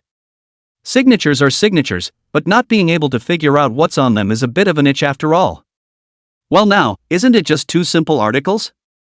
They can do it casually. The appearance of the Devil's Contract left Huang Ting with no worries. In the next few days, he swept through all the slightly more powerful monsters around Ningcheng. Those copies weren't spared, and anything of some value got his patronage. With frequent battles, his mecha fighting skills became more and more skillful. Later on, he even compiled this set of mecha fighting techniques into a book and taught it to Guan Xilan and the others before hanging it in the guild warehouse. Finally, after a month-long sweep, the Aurora mecha once again saw an advancement, and at the same time, the first 3 basic attributes also saw a drastic change. Name, Aurora Mech. Rank, 3rd order. Power, 147-300. Defense, 161-300. Agility, 133-300. Mystery, 2-300. Exclusive modules, Limit State, Void Concealment. Limit State, when turned on, all major attributes will increase by 60%, and the duration and size of the increase can be increased by completing the mech advancement. The attributes had grown until now, and Huang Ting had finally encountered a bottleneck. As I said before, certain strengthening materials require special methods of concocting before they can be used. The concoctions were widely known due to the wide distribution of materials that appeared in the early stages, just like blood cores and other low-level materials. Huang Ting had also utilized those low-grade materials for strengthening before, and the process was very brief. But now, the attributes of the Aurora Mecha had reached a certain limit, and the low-level materials were completely ineffective, with only medium and high-level strengthening materials being useful. But he also knew very little about the concoctions of those materials, so he could only try them one by one, which was extremely wasteful. This job was temporarily handed over to Li Nuixing. After all, he was the only one who dealt with these strengthening materials all day long. Unfortunately, there are so many different kinds of strengthening materials that if I want to fully utilize them, I can only slowly look for the patterns in them, so I hope he can give me a surprise. Huang Ting didn't think highly of Li Nuixing. This industry eats talent. Some people who are not talented enough, even if they work hard for their whole life, there is no way to determine the way to use a material, but there are some people who, just by looking at it and touching it, know the correct way to use this kind of reinforcing material. This one is a gift. Fortunately, most of the materials now belong to the low-level materials. The burst rate was not low, and it did not hurt to leave it to him to practice. With the issue of his men's loyalty resolved and the Aurora Mecha successfully upgraded to the 3rd rank, Huang Ting was finally prepared enough to head to Bai City in search of another final stone slab. A month later, late at night, the moonlight waved. Huang Ting, who had been rushing for a day, spent 50 energy points to exchange a roasted chicken from the system mall, plus a bottle of mineral water, and rested with his back against a broken wall.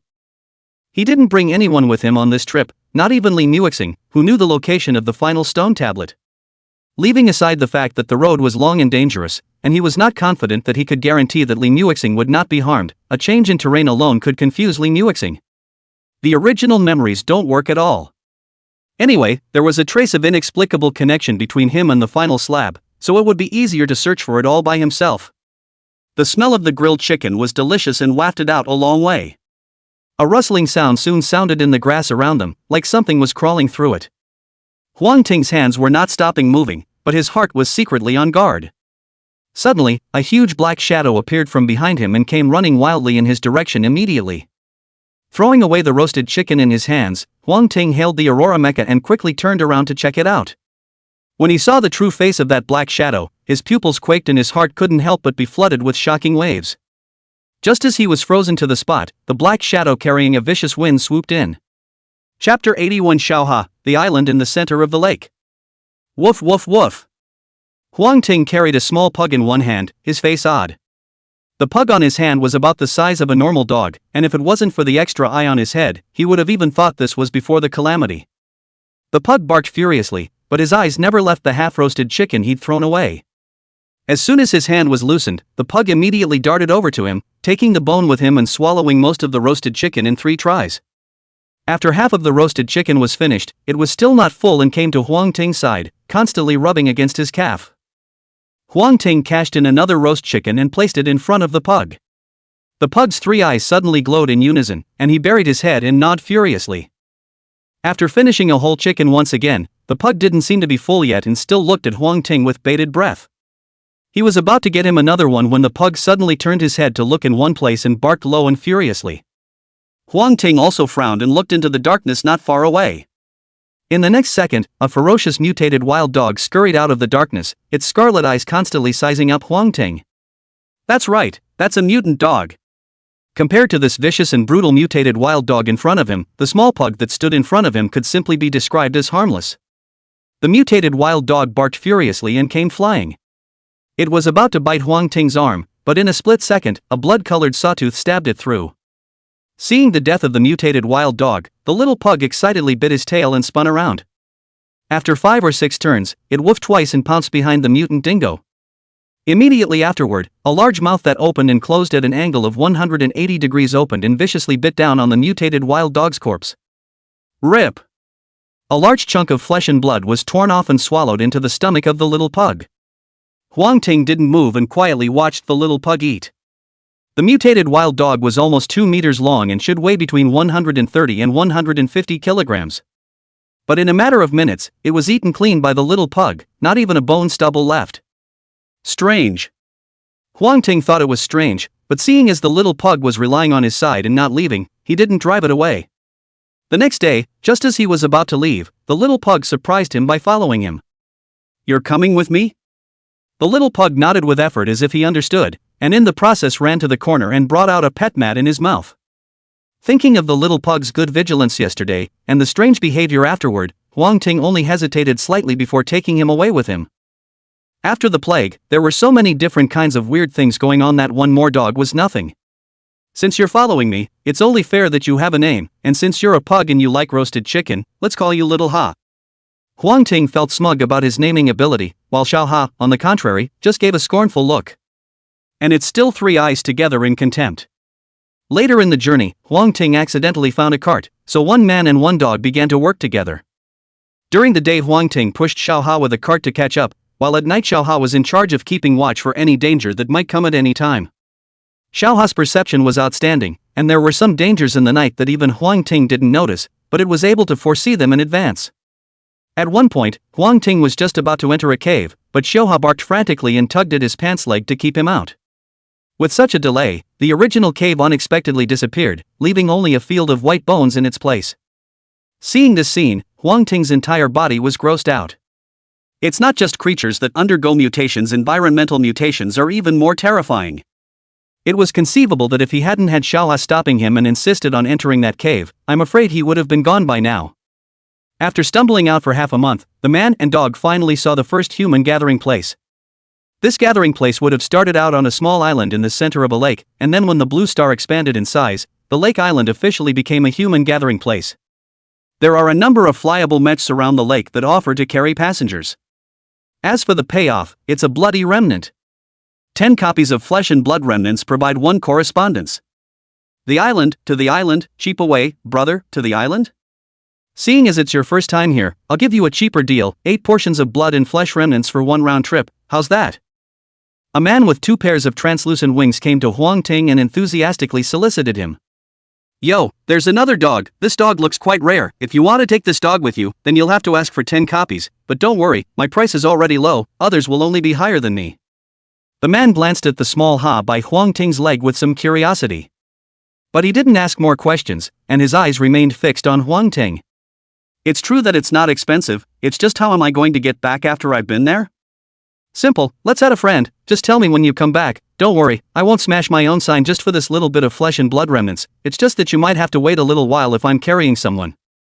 So that's how it is. Huang Ting nodded his head and wondered again, then how much can you earn in a day? Earn a hard-earned money.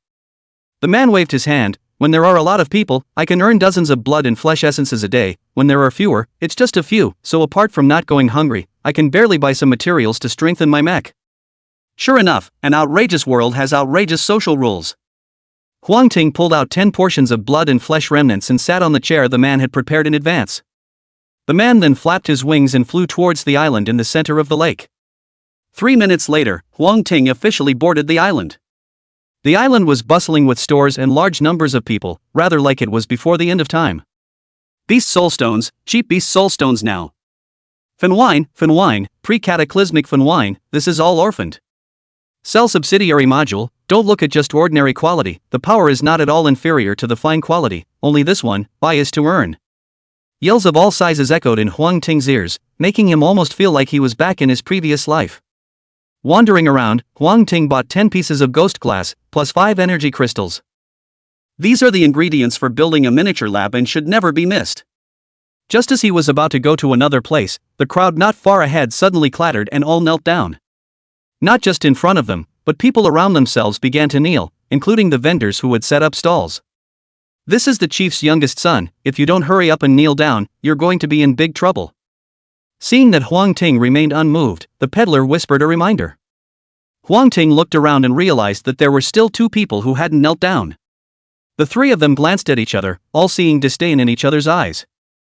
Those 2 don't look weak, they must be second-order mechs at least, and their attributes are about to be strengthened to the limit. After the double baptism of the basic body strengthening potion and life energy, Huang Ting was already able to roughly tell everyone's strength. It was also because of their strength that those 2 would not kneel along with the crowd. Soon, a teenager who didn't look too old rode a mutated yellow bull slowly through the streets. Seeing this yellow ox, the people around once again bowed their heads respectfully, not daring to take a single offense.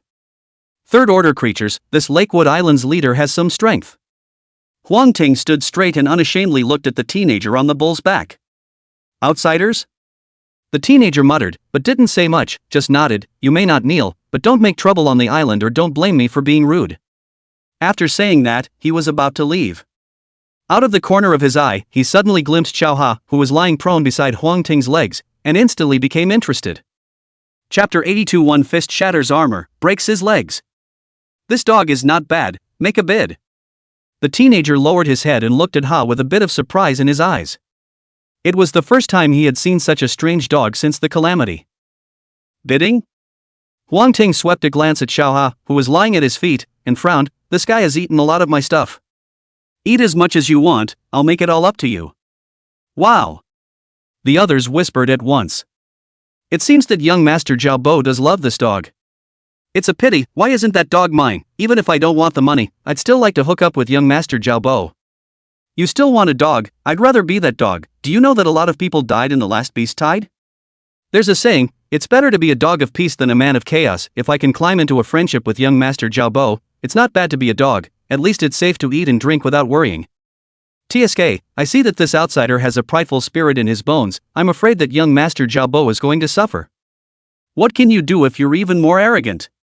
Zhao Lai, Chief Xiao is now a third-order mecha. Not only is his mecha strong, but through the mecha's feedback, his body is even stronger than a Special Forces king. This outsider is definitely going to suffer. Besides, young Master Xiaobo's mecha is about to be strengthened to the 3rd rank, so he's not the kind of foppish young master with no hands in himself. That's true, in this land, besides Chief Zhao, the one most to be afraid of is this young Master Xiaobo. Hearing the talk of the people around him, a proud look rose on Xiaobo's face.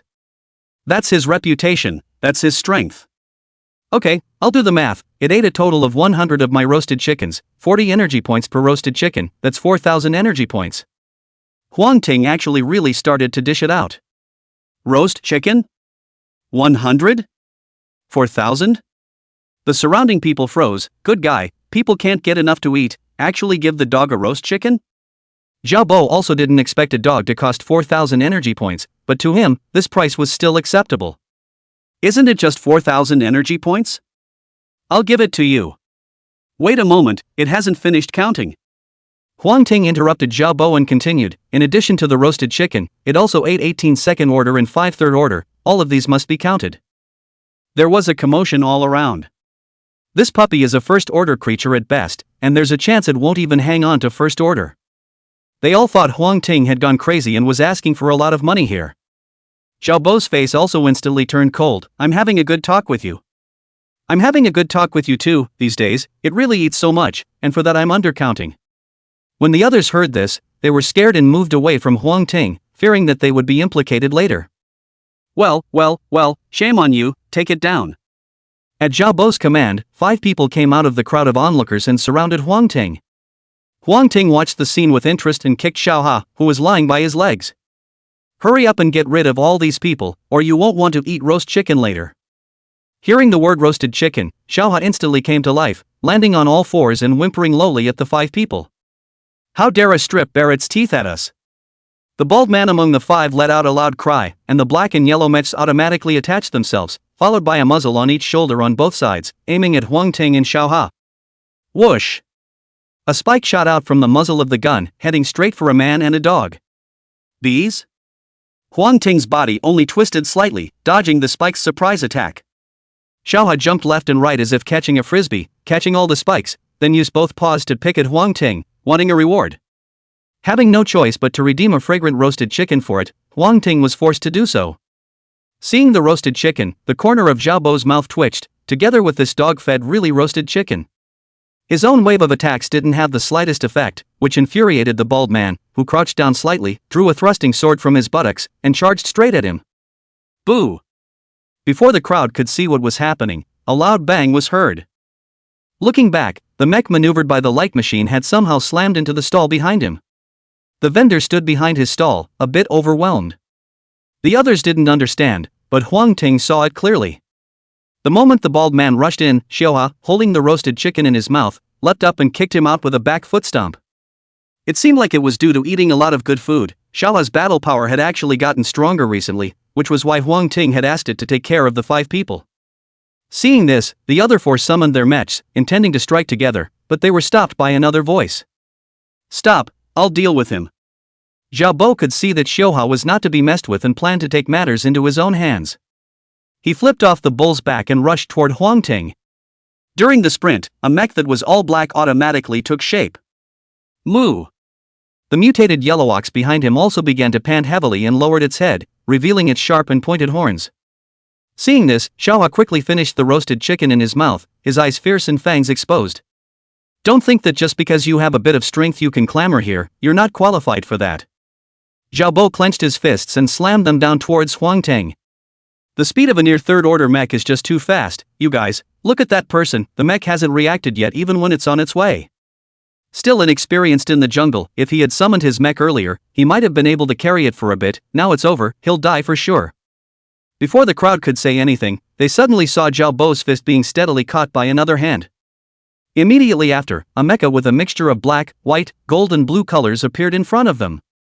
The speed is good, but unfortunately the force is almost there. Huang Ting casually blasted out a punch with his other hand. He hadn't switched to the Mega God module, he had just played a punch plain and simple. Ka chow. The mecha on Zhao Bo's body shattered in response and completely disintegrated. There was instant silence all around. A punch through Zhao Bo's mech, this. How is this possible? The mutated yellow bull wanted to deal with Xiao Ha, but when it saw that Zhao Bo was about to be in danger, it immediately held up its horns and rushed towards Huang Ting. There were only a dozen meters between the two, and they passed in the blink of an eye. Just when the crowd thought Huang Ting was going to dodge, they suddenly saw him extend a hand. A dull sound rang out, and the charging up mutant Yellow Ox was easily held in his one hand. Everyone couldn't help but suck in a breath of cold air. A punch shattered Zhao Bo's mecha, and another hand blocked the charging up mutant Yellow Bull. One must know that the mutated Yellow Bull was a third-order creature, and once it went mad, it could easily slaughter a small half of Lake Island. Friend, I hope you'll show mercy. At that moment, a voice rang out from afar. Hearing this voice, the faces of those who knew the inside story changed slightly. Huang Ting stopped moving and looked toward the distance. If he wasn't wrong, the person who came should be the leader of this human gathering place, the Zhao Lai that the others were talking about. In the blink of an eye, Zhao Lai arrived. My friend, it is my hospitality that is not good, come on people, break this S legs, two of them.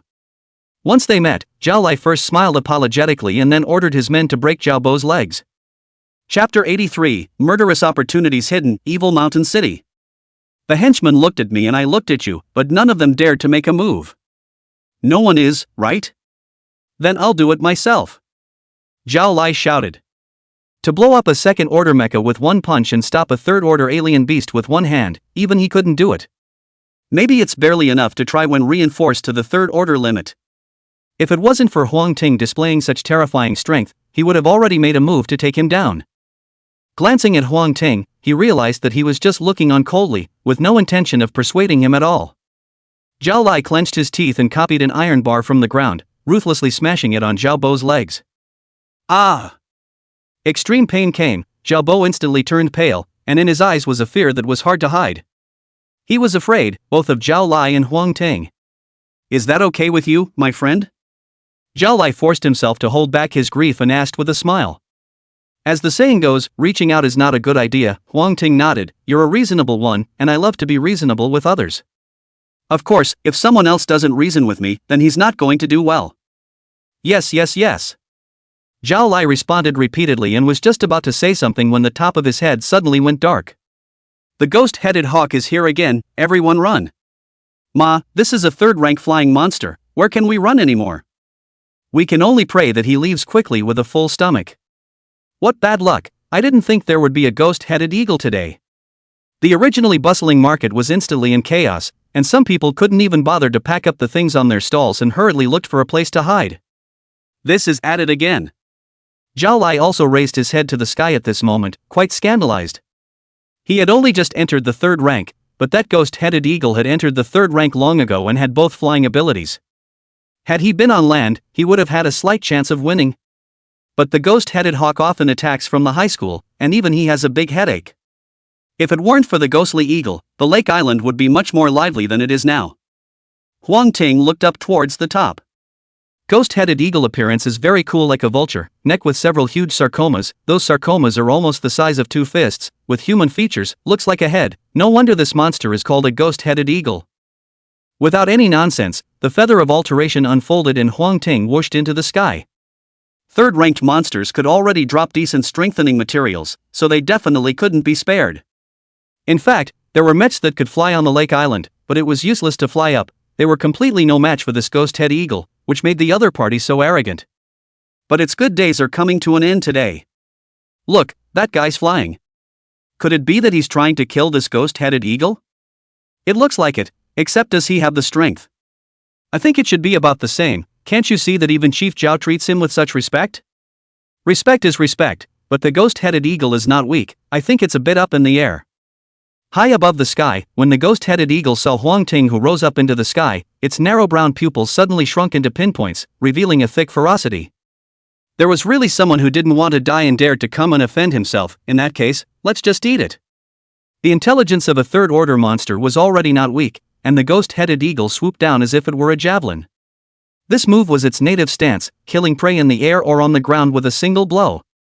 Boo! The two came into contact, and a spray of blood burst out in mid-air. The people on the ground were shocked in unison, and even Zhao Lai's eyes widened. He could sense Huang Ting's power, and logically, someone this powerful shouldn't have been killed by the ghost-head eagle in seconds. He himself had nearly driven the ghost-headed eagle to the brink of extinction several times. Huang Ting couldn't be worse than himself. Could it be that this kid was all pretending just now, and this time he overplayed his hand and faked himself to death? Endless remorse suddenly rose in Zhao Lai's heart. Had he known this, he wouldn't have broken Zhao Bo's legs. It was really because he didn't want to provoke such a powerful existence at that time. Before he had time to think about it, the figure of a ghostly-headed eagle appeared violently in front of him, startling him. After fixing his mind, he realized that the ghost-headed eagle was just a corpse. He hopped up and started tearing at the flesh and blood. The crowd stared at this scene in a daze, not daring to make a sound to disturb them. In less than 5 minutes, a ghostly-headed eagle was inside Ha's stomach. Gollum! Zhao Bo was still holding his broken leg and wailing, but after seeing this scene, he instantly came to his senses. The roasted chicken was real, the third-order monster was real, and the man in front of him wasn't lying to himself. He regretted it. Had he known that Huang Ting was so powerful, how would he have dared to cross the line? He would have definitely invited him to his home respectfully and entertained him properly. This is great. Not only did I get nothing, but I got in trouble and my leg was broken. Zhao Lai was equally appalled in his heart.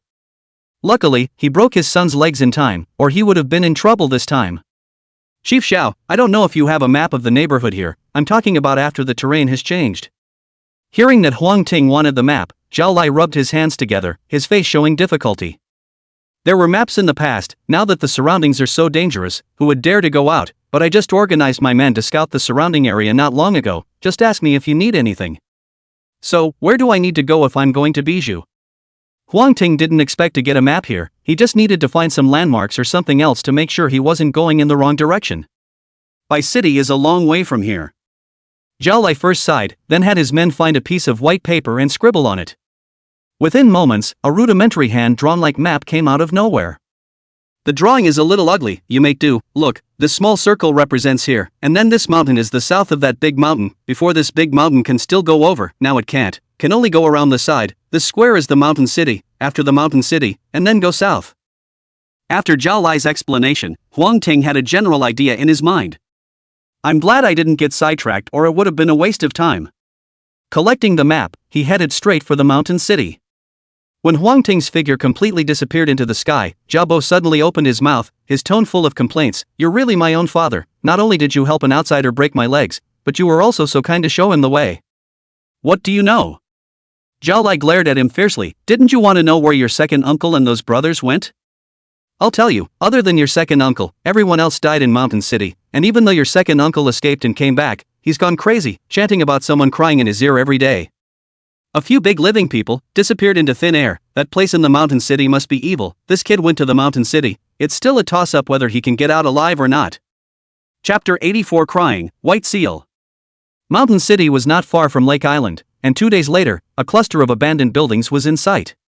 The terrain here is very flat, except for the cliff-like appearance of a group of mountains in the southeast direction, like dividing the same piece of heaven and earth into two places. It's no wonder it's called a mountain town. Go further south after the mountain city. Zhao Lai is not a man to be trusted. In his previous life, Huang Ting had been crawling around for many years, and had long since developed a set of skills in observing words and colors. He knew that Zhao Lai wasn't necessarily right about everything, and that mountain city might be the way to Bai City, except that there might be something else here. I don't have that kind of temper. With a murmur, Huang Ting continued to head towards the mountain city. Hill City. This is a ghost town. How did we escape here? Somewhere behind the ruins, a young man wearing black-framed glasses said in alarm. In front of him, there was another man and two women, each wearing gray overalls on which the words Fu XX Electronics Factory could be vaguely seen. Fong Kai, if you hadn't gone to mess with that monster, would we have been chased here? The other boy questioned. I also just wanted to help Sugar collect strengthening materials. Who knew that monster was actually so strong? but it's all your fault, you led the way and brought us to this hellish place. Fang Kai was a little embarrassed and stammered at first, but at the back the more he talked, the more he got excited, and he was almost about to point his finger at the boy's nose and curse. Alright, Fang Kai, cut the crap. Su Yang, don't be angry, although this place is weird, we didn't go deeper, so maybe there's still hope of escaping. Seeing that the two were about to start a fight right away, one of the girls in the group tried to persuade them. When Su Yang heard this, he twisted his head and looked around with a wary expression. Fang Kai was indignant and walked away alone, sitting on a big rock and sulking. After a while, the last girl suddenly spoke up, "Did you guys hear crying nearby?" Her name was Meow Sweetness, and it was for her sake that Fang Kai had messed with a mutant creature that was about to reach the third stage. The four of them were being pursued furiously by the mutated creature, and only fled to the mountain city for refuge when they panicked. "Sugar, don't scare me, I'm timid." Fang Kai's face changed in the distance, and he hurriedly stood up and walked over to the trio. "I don't think it's there again, maybe I'm hallucinating?" Meow Sweetness was puzzled. Just now she did hear a weird crying sound, she just didn't know why, but suddenly it was gone.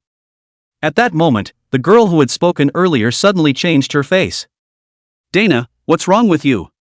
Su Yang's originally relaxed mood suddenly tensed up again. I heard crying too, like a baby crying, somewhere." Dana pointed violently to a spot. The three of them followed the sound, but found nothing there. "There's not even a hair there, Dana, you're not supposed to be scaring people here, are you?" Fang Kai started squinting his eyes first, realizing that there was nothing there before opening his eyelids fully. Dana didn't have time for him, her blood was cold all over her body at this point, as if she was being held in place. She could clearly see that there was a baby, covered in iron, lying on a rock and smiling wryly at herself. Suddenly, the baby turned on a dime and disappeared, and the cries in his ears suddenly dissipated. "Come on, let's get out of here." After a few moments of slowing down, Dana came back to her senses and quickly headed outside.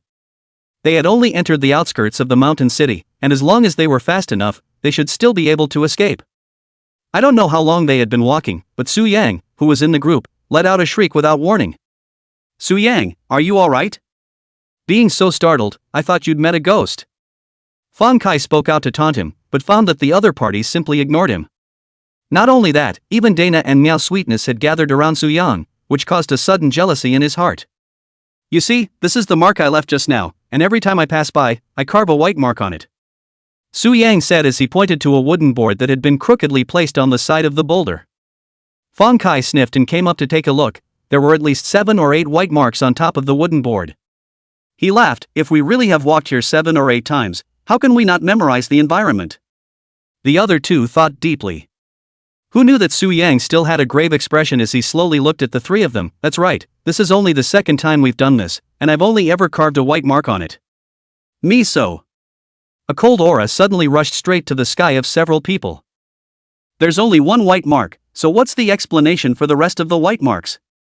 Had someone quietly followed them and then carved white marks into the boards after they had passed? Sweets, doesn't your mecha talent sense danger? Are we still safe now?" Dana asked. I don't perceive any danger, so I should still be safe." Meow Sweetie was a bit strange. Logically speaking, having encountered such a bizarre thing, several people must have been in extreme danger. But she just didn't notice a thing. If it weren't for the fact that the mech was still on, she would have even thought that her mech talent had failed her. There was a moment of silence from several people, and then without a word, they continued to walk towards the outside. Soon after they rounded a corner, they suddenly realized that the scene in front of them was déjà vu. Fang Kai quickly ran to the wooden board, and after taking a look at it, he sat on his butt in fear. Only 2 white marks remained on the board. But he was on the verge of tears. If there had only been a white mark on it, he would have been able to console himself with the fact that he had been on the wrong side of the road before, and that this was where they had first passed through. But a few people hadn't even carved a second white seal when they left. The other 3 also had frightened eyes, and, if anything, there seemed to be crying coming from their ears. "Looks like a few of you are lost as well." At that moment, a gentle voice rang out, frightening the 4 to turn around and run in unison. "Ah, there's a ghost. Run, run. I told you this ghost town was bad, didn't I, and still none of you believe me. Let go of me, don't grab me, ah." Huang Ting felt a little strange when he saw the 4 people. Forget the other three, the one with the glasses. It's obvious that you got tangled up in a cable on the ground, so how can you say that someone grabbed you? Speaking of which, he had only just arrived here, and originally didn't want to take care of the four, but when he saw them circling around in front of him twice, he couldn't help but speak out. I'm not a ghost, I'm a human being, big and alive. Seeing that the four kept yelling, Huang Ting spoke up again, fearing that he would really attract something unclean later. Isn't it just a ghost?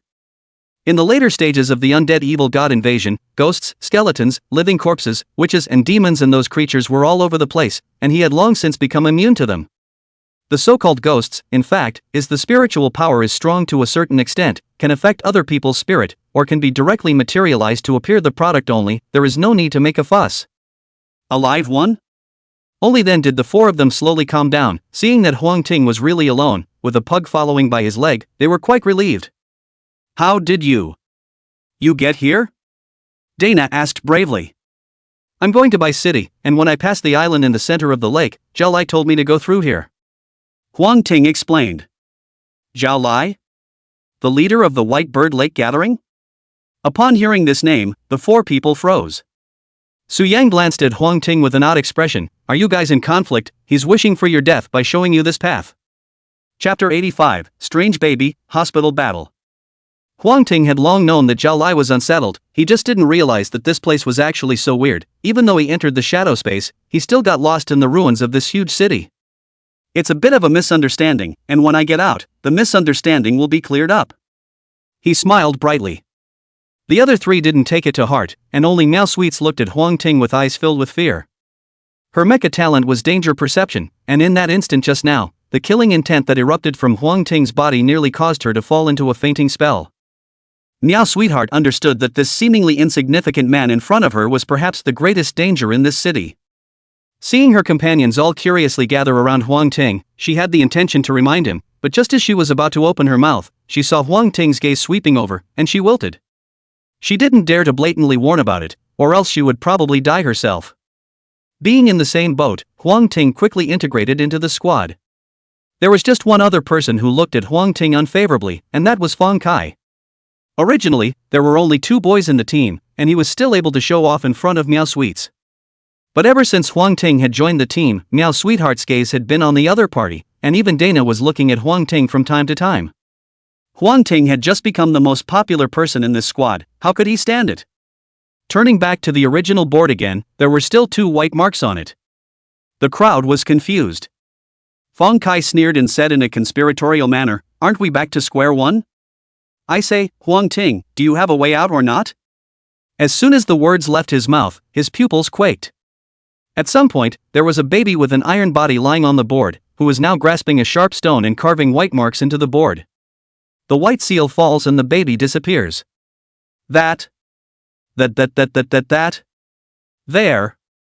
There. He stammered, pointing to the board. There's a baby there isn't there? Huang Ting asked carelessly. When these words came out, several other people shivered in fear. Dana, in particular, had a snow-white face, barely visible for blood. After all, she had seen a baby before and heard an eerie cry. Fang Kai nodded stiffly at his words. If his legs weren't so weak with fear, he would have run away now. Don't worry about it, a 4th-ranked monster, just a bit of a weird ability. Huang Ting looked towards a building behind the wooden boards. A large cross pattern on the building was very conspicuous. Only the original red cross pattern now after the wind and rain, at the moment turned grayish-white, shabby with a hint of death. A 4th-order monster? A 3rd-order monster could wipe them out in a group, let alone a 4th-order monster. Come on, let's go meet this monster. Huang Ting walked towards the hospital. This baby monster was tainted with a trace of mysterious power, and might be able to drop something good after killing it. No, I'm not going, how could I possibly be a match for a 4th-order monster? Fang Kai immediately shook his head like a rattle. He's not going to die. This area has been affected by that 4th-ranked monster, as long as it doesn't die, you guys will also be slowly consumed here, go or don't go, your choice. The main body of the 4th-order monsters is in the hospital, and these babies moving around outside are just byproducts of the illusionary territory, which will be seen once the spirit is too low. Of course, Huang Ting was able to see it because his mental attributes were so high that he was able to directly capture the trajectory of those babies' movements. I'll go with you. Suyang clenched his teeth and followed behind Huang Ting. Dana and Sweet Meow looked at each other and followed suit. Seeing that several people had left him, Fong Kai became anxious. Hey, wait for me, I'm going too. Hillcrest Women's and Children's Hospital. Before the disaster, this was a famous and big hospital in the neighborhood, and countless people came here every day to seek medical treatment. But at the same time, a great many lives are lost here every day. The spiritual force fields of those who died intertwined with each other, causing even more terrifying monsters to be born here. Without resolving it, Huang Ting and the others would most likely be trapped here for the rest of their lives until they died. Just as he stepped through the door, the eerie sound of weeping rang in his ears. Huang Ting turned a deaf ear and headed straight for the hospital building. The further inside, the louder the sobbing in his ears became. Entering the hospital building, a few of the men were on their feet. The rows of children's dummies in front of them were now shaking their heads and looking at them. All of the dummies had blue and white hospital gowns on them, and their cheeks were red, as if they were smeared with some kind of makeup. Huang Ting frowned and took a step to the left. A strange situation appeared. The dummies actually turned their necks in unison and stared at him in death. Ah! Fong Kai exclaimed, instantly retreating behind Su Yang. Playing God. The corner of Huang Ting's mouth twitched as a badge appeared in his hand. Wild Boar's Will is activated, and a majestic wild boar suddenly appears in the hospital hall. Go on, tear them apart. The order was given, and the boar's eyes instantly turned red as it charged towards the dummy. Bang, bang, bang. For a while, the dummy flew around and was torn to pieces. As if angered, all of those dummies unexpectedly came to life and unleashed a siege on the boar. Huang Ting no longer cared about the boar's death and turned his head to look at the corridor to the side. A baby covered in iron slowly emerges from the hallway, followed by a second, a third, a fourth. The babies got more and more numerous until the corridor was almost too big to fit, when they all came together and in a flash they broke through the roof of the building and grew into a giant 6 meters tall. Sure enough, it ended up being a fight. Huang Ting summoned the Aurora Mecha and took out the scarlet serrated blade again, smiling blandly. The eye of detection gave no information about the monster at all, and it was only labeled with 2 words in dense letters. Danger! The baby giant opened its mouth slightly, and an invisible fluctuation emanated, shocking the crowd into standing unsteadily and distraction. Cry, just cry, can you stop crying? Suddenly, a long stick appeared in Fong Kai's hand and began to smash it around. Make a move to subdue him, he has been controlled by this monster. Huang Ting faintly left behind a sentence, then rushed toward the baby giant. He guessed correctly, the baby giant in front of him was indeed a fourth-order monster, and if it was allowed to grow for a while longer, it would become even stronger, and then the entire mountain city would surely become a real ghost city. Limit stayed on.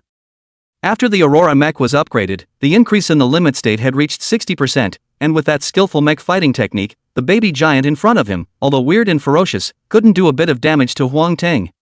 On the contrary, Huang Ting was able to take away a large chunk of the baby giant's flesh and blood with each strike, while causing a bleeding effect. The bloodshed piled up quickly and soon stained the baby giant a blood red.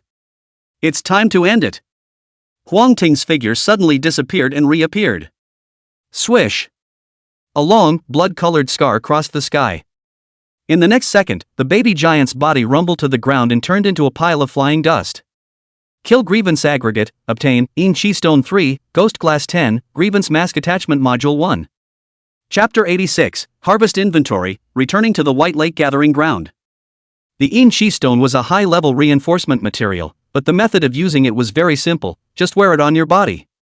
The upper limit of the Mystic attribute is all the way up to 300, and with these 3 In Chi Stones, I'll finally be able to raise it a bit.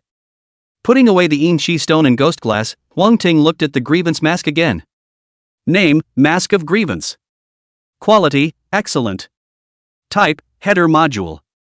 Effect 1, Grievance Transformation, able to use grievances to transform into the most feared form in other people's minds. Effect 2, Grievance Shock, utilizing grievances to launch a powerful shockwave. Effect 3, Defense +2, Agility +1, Mystic +1. Description, when you wear it, you have more grievances than a working man. The attributes of the Mask of Grievance were quite good, just enough to replace the Eye of Detection, which could no longer keep up with the times. In fact, the subsidiary modules could also be transformed and evolved, only that Huang Ting didn't have that kind of leisure and energy right now, and direct replacement was the best choice. Name, Aurora Mech. Level, 3rd Order. Power, 147-300.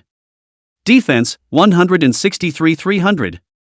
Agility, 134-300. Mystery, 3-300. The three main attributes associated with wearing a mask of grievance are all increased. Huang Ting looked again at the accessory modules loaded on the Aurora mech. Head, mask of grievance; torso, teeth of the vicious dog; feather of alteration; upper limbs, scarlet serrations; lower limbs, alienated flesh mass. One of the alienated flesh clusters only takes effect on one leg, which means he can still load another single-legged lower limb module. In addition to what was already loaded, he had a head attachment module called Plant Communication on hand. Plant communication is similar to a wreath that can be worn on the head to communicate with plants, and while it doesn't help much with battle enhancement, it is an excellent functional accessory module. Thinking of plant communication, Huang Ting remembered the attribute fruit sapling he had planted inside the mustard seed mech. This sapling was very magical. As long as it was cultivated with the flesh and blood of monsters, it would bear fruits on it that could raise its base attributes. The higher the quality of the monster meat, the faster the fruit will grow. And I wonder if it's bearing fruit now? When he left, he had hoarded a lot of monster flesh and blood. As he was thinking about it, a message from Guan Xilan suddenly popped up in the private chat. Chairman, the attribute sapling has produced a red fruit, about the size of a fingernail cap. Red? It seems to be a fruit that can boost power. Huang Ting replied, then looked up and around. The illusion was gone, the power that had affected the senses no longer existed. He can get out of here anytime he wants now. Follow me. The four had previously seen Huang Ting's terrifying strength, so they didn't dare to resist a bit at this moment.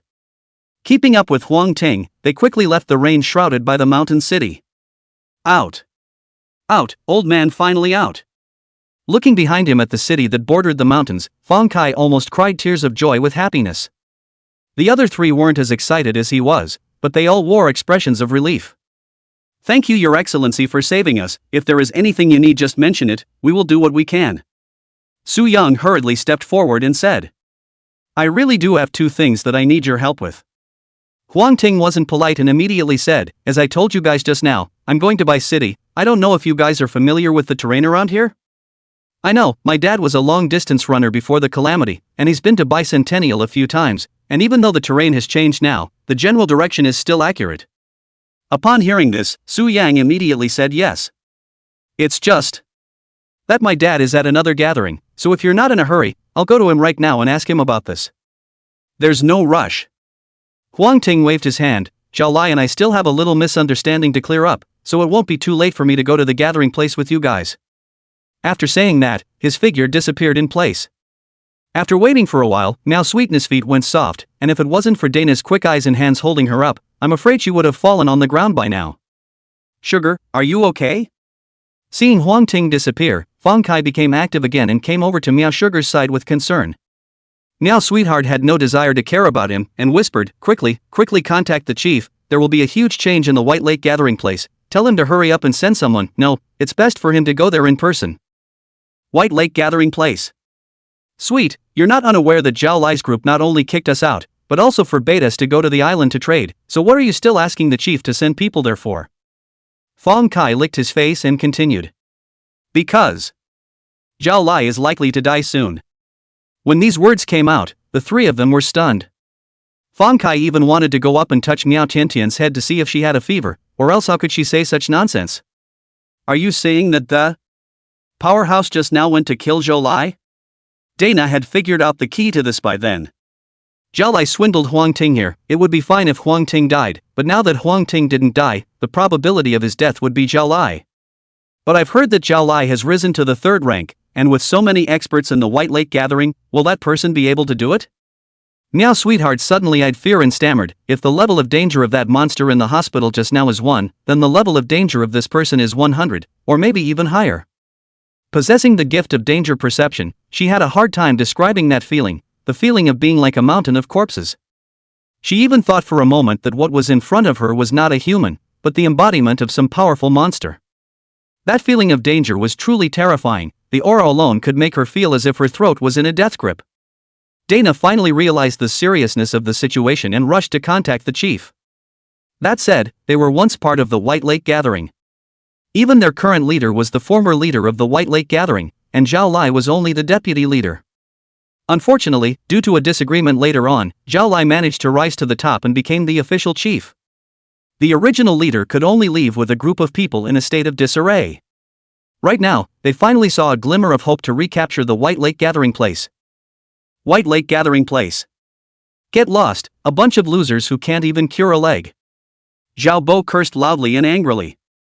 At that time, in order to make Huang Ting lose his temper, Zhao Lai's hand was very gruesome, which also led to the fact that with the current level of science, there was no way to immediately treat his broken leg. With the broken leg unable to recover, he would not be able to use the mech, and even if he summoned it, the leg of the mech would be equivalent to a waste due to the leg's inability to generate power. I think the man was right. With your temper, it's better to have your leg broken, so you don't have to go around causing trouble. Zhao Lai snorted coldly. At first, he did regret it a bit, but looking at Zhao Bo in this state now, he realized that he did the right thing. While he spoiled his son, he didn't want to spoil him into a giant baby. Instead of being a curse, this broken leg is a blessing. Zhao Bo had bitter words and could only be secretly angry. Looks like you know a lot of people. A familiar and unfamiliar voice suddenly sounded in the air. Who? Zhao Lai reacted extremely quickly, and his mech quickly landed. Chief Zhao, I didn't expect to meet again so soon. Huang Ting disarmed the phantom and astringent functions of the trick shadow mecha, and his figure was revealed. It had to be said that in this aspect of infiltration, the trickster mecha did have an unparalleled advantage. Chapter 87 Former Great Chief, Recovery Slate, Requesting Golden Tickets. You are actually you. Zhao Lai first pretended to be stunned, then he scooped up the still-dazed Zhao Bo and ran away. Regardless of whether Huang Ting entered Mountain City or not, he understood that this was not an object to be messed with. As the old saying goes, stay green, don't worry about it. Huang Ting was just a passerby to the White Lake Gathering, and as long as he waited for him to leave, he himself would still be the Grand Chief of the White Lake Gathering. Boo! Zhao Lai rushed out of the room and came outside. The many henchmen guarding the outside were bewildered, not yet knowing what was happening. Stop him! Zhao Lai didn't care that much, and with a loud shout, he was about to leave. But at that moment, a figure suddenly appeared in front of him, and it was none other than Huang Ting, who came after him. Kicking off Zhao Lai, who was trying to escape, Huang Ting held the scarlet sawtooth and swung his sword down to slash. Zhao Lai was horrified and hastily raised his arm to block. He had a green arm armor on his arm that shimmered with a silver-gray light, and it looked like it had a good defense. Dang! The arm armor did block the slash, however, the originally solid arm armor was now covered in spiderweb-like cracks, and was clearly incapable of blocking it any further. That's when the others finally gathered around. Zhao Lai also knew that if he didn't finish off Huang Ting, it would be impossible for him to make peace today, so he became ruthless in his heart, ripped off his arm armor that was about to be scrapped, and replaced it with a large sword. I'm telling you, even if you're stronger, you won't be able to make our White Lake Gathering area submit. He looked at his uncertain men and shouted again. He was definitely not Huang Ting's opponent on his own, and if he wanted to pull in others, he would have to find a good excuse to do so. As expected, upon hearing Huang Ting's delusional attempt to conquer the White Lake Gathering, the others pulled out their weapons and prepared to attack. Huang Ting swept a glance at the crowd and smiled. In the next second, he opened void concealment and entered shadow space. Where are the people? Where did the people go? I don't know, it's gone in a swish. The crowd was in disbelief. Zhao Bo, who was on the side, guessed a few possibilities and shouted loudly, he might be stealthy, but just because you can't see it doesn't mean you can't touch it. Everyone gathered towards us to avoid being sneak attacked by him. Upon hearing this, the crowd quickly leaned in and surrounded Zhao Lai and Zhao Bo. But at that moment, a ghost-like figure appeared in the encirclement and swung his sword down to slash. Greeting everyone's shocked gazes, the mecha on Zhao Lai's body shattered with a loud bang and turned into a mass of magic cubes. Zhao Bo likewise did not escape becoming a Rubik's Cube. As soon as he grabbed the two mecha cores, the feather of alteration behind Huang Ting's back easily unfolded and flew to the outside of the encirclement. Settling Zhao Lai was just a smooth matter for him, and the reason why he turned back again was just that he didn't want to be the wrongdoer and hold his tongue when he was pitted. Zhao Lai was dead, and the surroundings fell into an eerie silence. At that moment, a mecha came whistling and landed in front of the crowd. The mech then lifted, revealing a man with a few stoic faces. Grand Chieftain! Someone recognized the man and exclaimed. Looking at the man in front of him, Huang Ting was curious. Zhao Lai was the Grand Chief of the White Lake Gathering. How did this come to be another Grand Chief? Hello, my name is Cheng Taijun, Suyan, and Shauna said that you were coming to the White Lake gathering and they were worried that you would suffer, so they asked me to help them out. I just didn't realize that you had already solved it. Although he had the idea of coming over to pick up a bargain, Cheng Taijun didn't show it at all, and on the contrary, said that he was here to help. Huang Ting nodded. Huang Ting, they call you Big Chief? Cheng Taijun touched his head and smiled bitterly, narrating his experience. After some understanding, Huang Ting finally understood the relationship between Cheng Taijun and Zhao Lai. This was good. With Cheng Taijun, the original great leader, present, the impact of killing Zhao Lai by himself could be minimized. The White Lake gathering place was blessed with unique geographical conditions, and as long as it developed slowly, it would surely become one of the most famous gathering places. The two chatted and talked about traveling to Bai City. Bai City, I seem to remember a strange incident there before the calamity. Weird? Huang Ting's mind stirred. Unusual occurrences did happen where the final stone slab was located. Could it be that this strange event originated from the final stone slab? I heard that some people there had seen dead people crawling out of their graves and were almost scared out of their wits, and then the officials stepped in and investigated for a while, but in the end they didn't find out anything. Dead people crawling out of their graves? Suddenly, a word flashed through Huang Ting's mind. Recovery. The 13 final tablets represent the ultimate of the universe, as well as 13 powerful forces. A total of 9 final tablets had appeared in the previous life, 7 of which represented the 7 sinful forces, namely pride, envy, rage, sloth, greed, overeating, and lust. Pride and rage are in the hands of humans, while the remaining 5 are held by other races. In addition to these 7 pieces, there are 2 more, named recovery and dissociation. Resuscitation slate, as the name suggests, this slate possesses a powerful resuscitation power that can revive the dead. This resuscitation does not only mean the resuscitation of life, but includes the resuscitation of power, or the awakening of other sleeping beings. At the same time, the official appearance of the recovery tablet heralded the beginning of the age of the descent of the gods. In his previous life, the recovery slate appeared in the 8th year after the doomsday opened, and he didn't expect to have a clue himself just a few months later.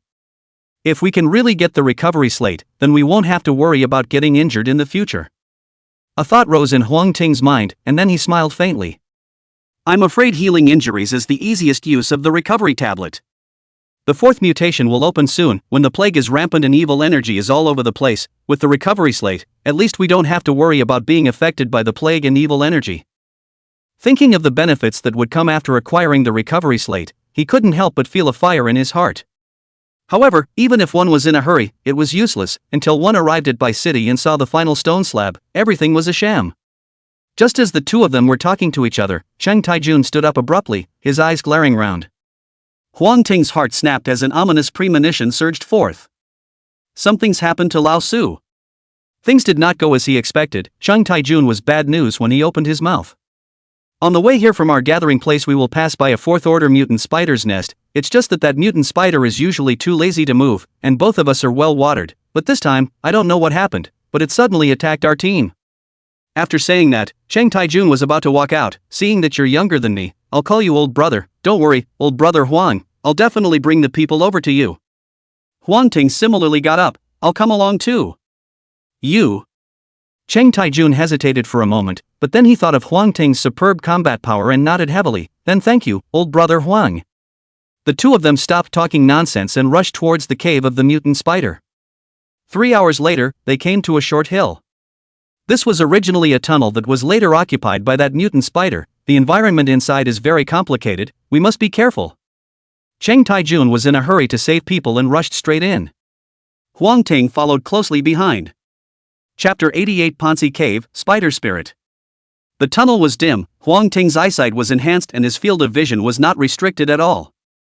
Although Cheng Taijun didn't have this ability, his mech's eyes became reddish and seemed to be able to see in the midst of this darkness as well. Come to think of it, Cheng Taijun was at least the leader of a gathering place. It was impossible for him to act so recklessly. If he really barged in without any preparation, then Huang Ting would definitely not care much about him next. After all, there's a saying that you're not afraid of God like opponents, but you're afraid of pig like teammates. After walking not too far, spider silk began to appear on the walls around them as well as on the ground. These spiders were extremely thick, about the thickness of a finger, and covered in slime.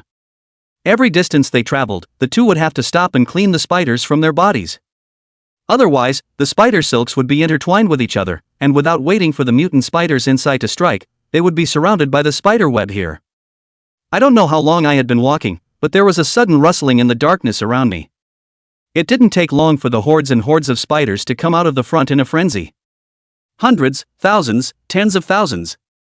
Eventually, the two men's vision was completely dominated by spiders. These spiders were not small, each as big as a faceplate. What's even more terrifying is that they constantly spit out highly corrosive acid from their mouths. Huang Ting was stunned for a moment, then immediately replaced the core module.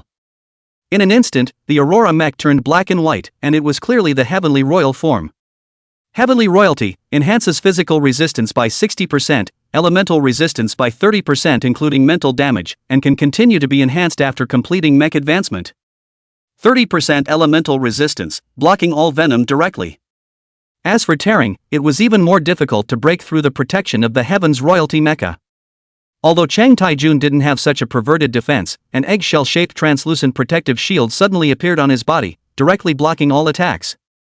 I just don't know if this is an ability that comes with the attached module or some prop effect. Seeing Huang Ting's mecha change, Chang Taijun froze for a moment, but he also knew that now was not the time to be dumbfounded and immediately rushed towards the depths of the tunnel.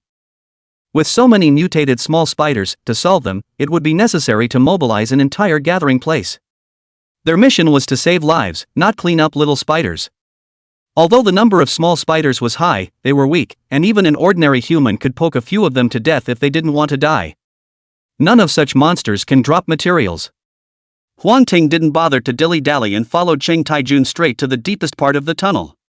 The duo rushed along and soon came to the deepest part of the tunnel. Suddenly, Chang Taijun's face sank and he called out in a low voice, "Shama!" Following his line of sight, a teenager with a few youthful faces appeared in front of him. Of course, I'm afraid it would all be more harmonious if you ignored the teenager's spider body. Great! Chief, add. Join us, join us. The pony murmured, while reaching out and grabbing in vain, as if inviting Chang Taijun to join. I'm sorry, pony, I'll avenge you. Chang Taijun turned his head to look at Huang Ting. Shama is a member of our gathering place. He used to always call me Brother June. Half a month ago, he suddenly disappeared. I didn't expect that he was captured here, and transformed into this kind of monster. It's because I can't do right by him. Then kill him. Huang Ting had long been accustomed to such things, and not a single fluctuation could be seen on his face. If it's not my kind, its heart will be different. This spider inside the tunnel was purely just a mutation, and it wasn't difficult to kill at all. The 10,000 tribes invaded later, and there was good and bad among them. Some befriend you to your face and stab you in the back, some like you and eat you all up when no one else does.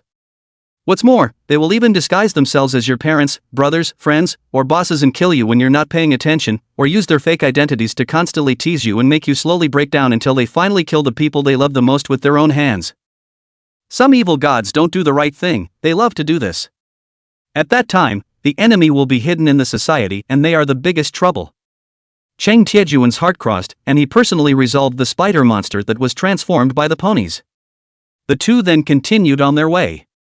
Many more of these human-headed, spider-bodied monsters were encountered on the road, but posed no threat to them. Soon, the two reached the depths of the tunnel. The environment here was even darker, with large holes after large holes being punched into the walls of the cave around them, and inside the holes were large spider eggs, and from time to time, small spiders would hatch out and attack the two of them. Further on, the number of spider eggs increased, while at the same time, a giant cocoon began to appear in front of them. Chang Taijun split open a giant cocoon, and in the cocoon was actually a mutated monkey. It seems the spider still has a good habit of storing food, they should be fine for now. Huang Ting went up to check it out and was relieved to find that the mutant monkey was only anesthetized by some kind of toxin. Chang Taijun was also relieved. If something happened to Lao Su, he would not be able to explain to Huang Ting, much less Su Yang. Whoosh! A white line suddenly poked out of the darkness. The white thread stuck to Chang Taijun with precision, and then quickly retracted. Carelessly, Chang Taijun stumbled and fell to the ground, sliding in the direction from which the white line came. Huang Ting had long seen the white thread coming, and the reason why he didn't remind him was that he wanted to use it to find the owner of the white thread. He took big strides to catch up, and at the same time, the black and white Heaven's Royalty mecha transformed into the silver-gray Guile Shadow mecha, which was tightly attached to his body. I didn't realize that Chang Taijun wasn't simple either, and on the way of dragging, he actually broke free of the white line by himself. It was good that the two had seen the owner of that white line by now. A mutant spider over 8 meters in size, coiled in the mouth of a huge cave. Its body was black in color, covered with a purple pattern, mysterious and demonic. The reason why the word sultry is used is because the mutant spider's upper body is the image of a human woman, while its lower body is the belly of a fat spider. Huang Ting felt a little nauseous. It wasn't that he was scared, but he had previously planned to taste the saltiness of this spider and try to transform another new mech. I didn't realize it looked like this. How can I eat it? Boo! In the line of sight, a dark shadow expanded rapidly. Huang Ting reached out to stop Cheng Taijun, who had been sent flying. I'll take care of this spider, you go find someone. He barked out a warning, and his form was immediately hidden in the darkness, ready to approach quietly. It was just that the mutant spider seemed to have seen through the phantom module of the Guile Shadow mech, its scarlet compound eyes staring at Huang Ting in death. When his trail was exposed, Huang Ting didn't care and switched into the Aurora mech again, disappearing into the shadow space. This time, the mutant spiders really couldn't find him anymore, their 8 big eyes looking back and forth.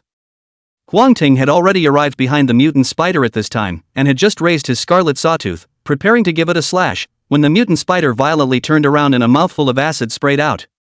Thumbs up! In an instant, the durability value of the Aurora mech was missing 8 points. Huang Ting was slightly startled. It was only then that he realized that the original mutant spider actually had a circle of red compound eyes behind it. Leaping to mid-air.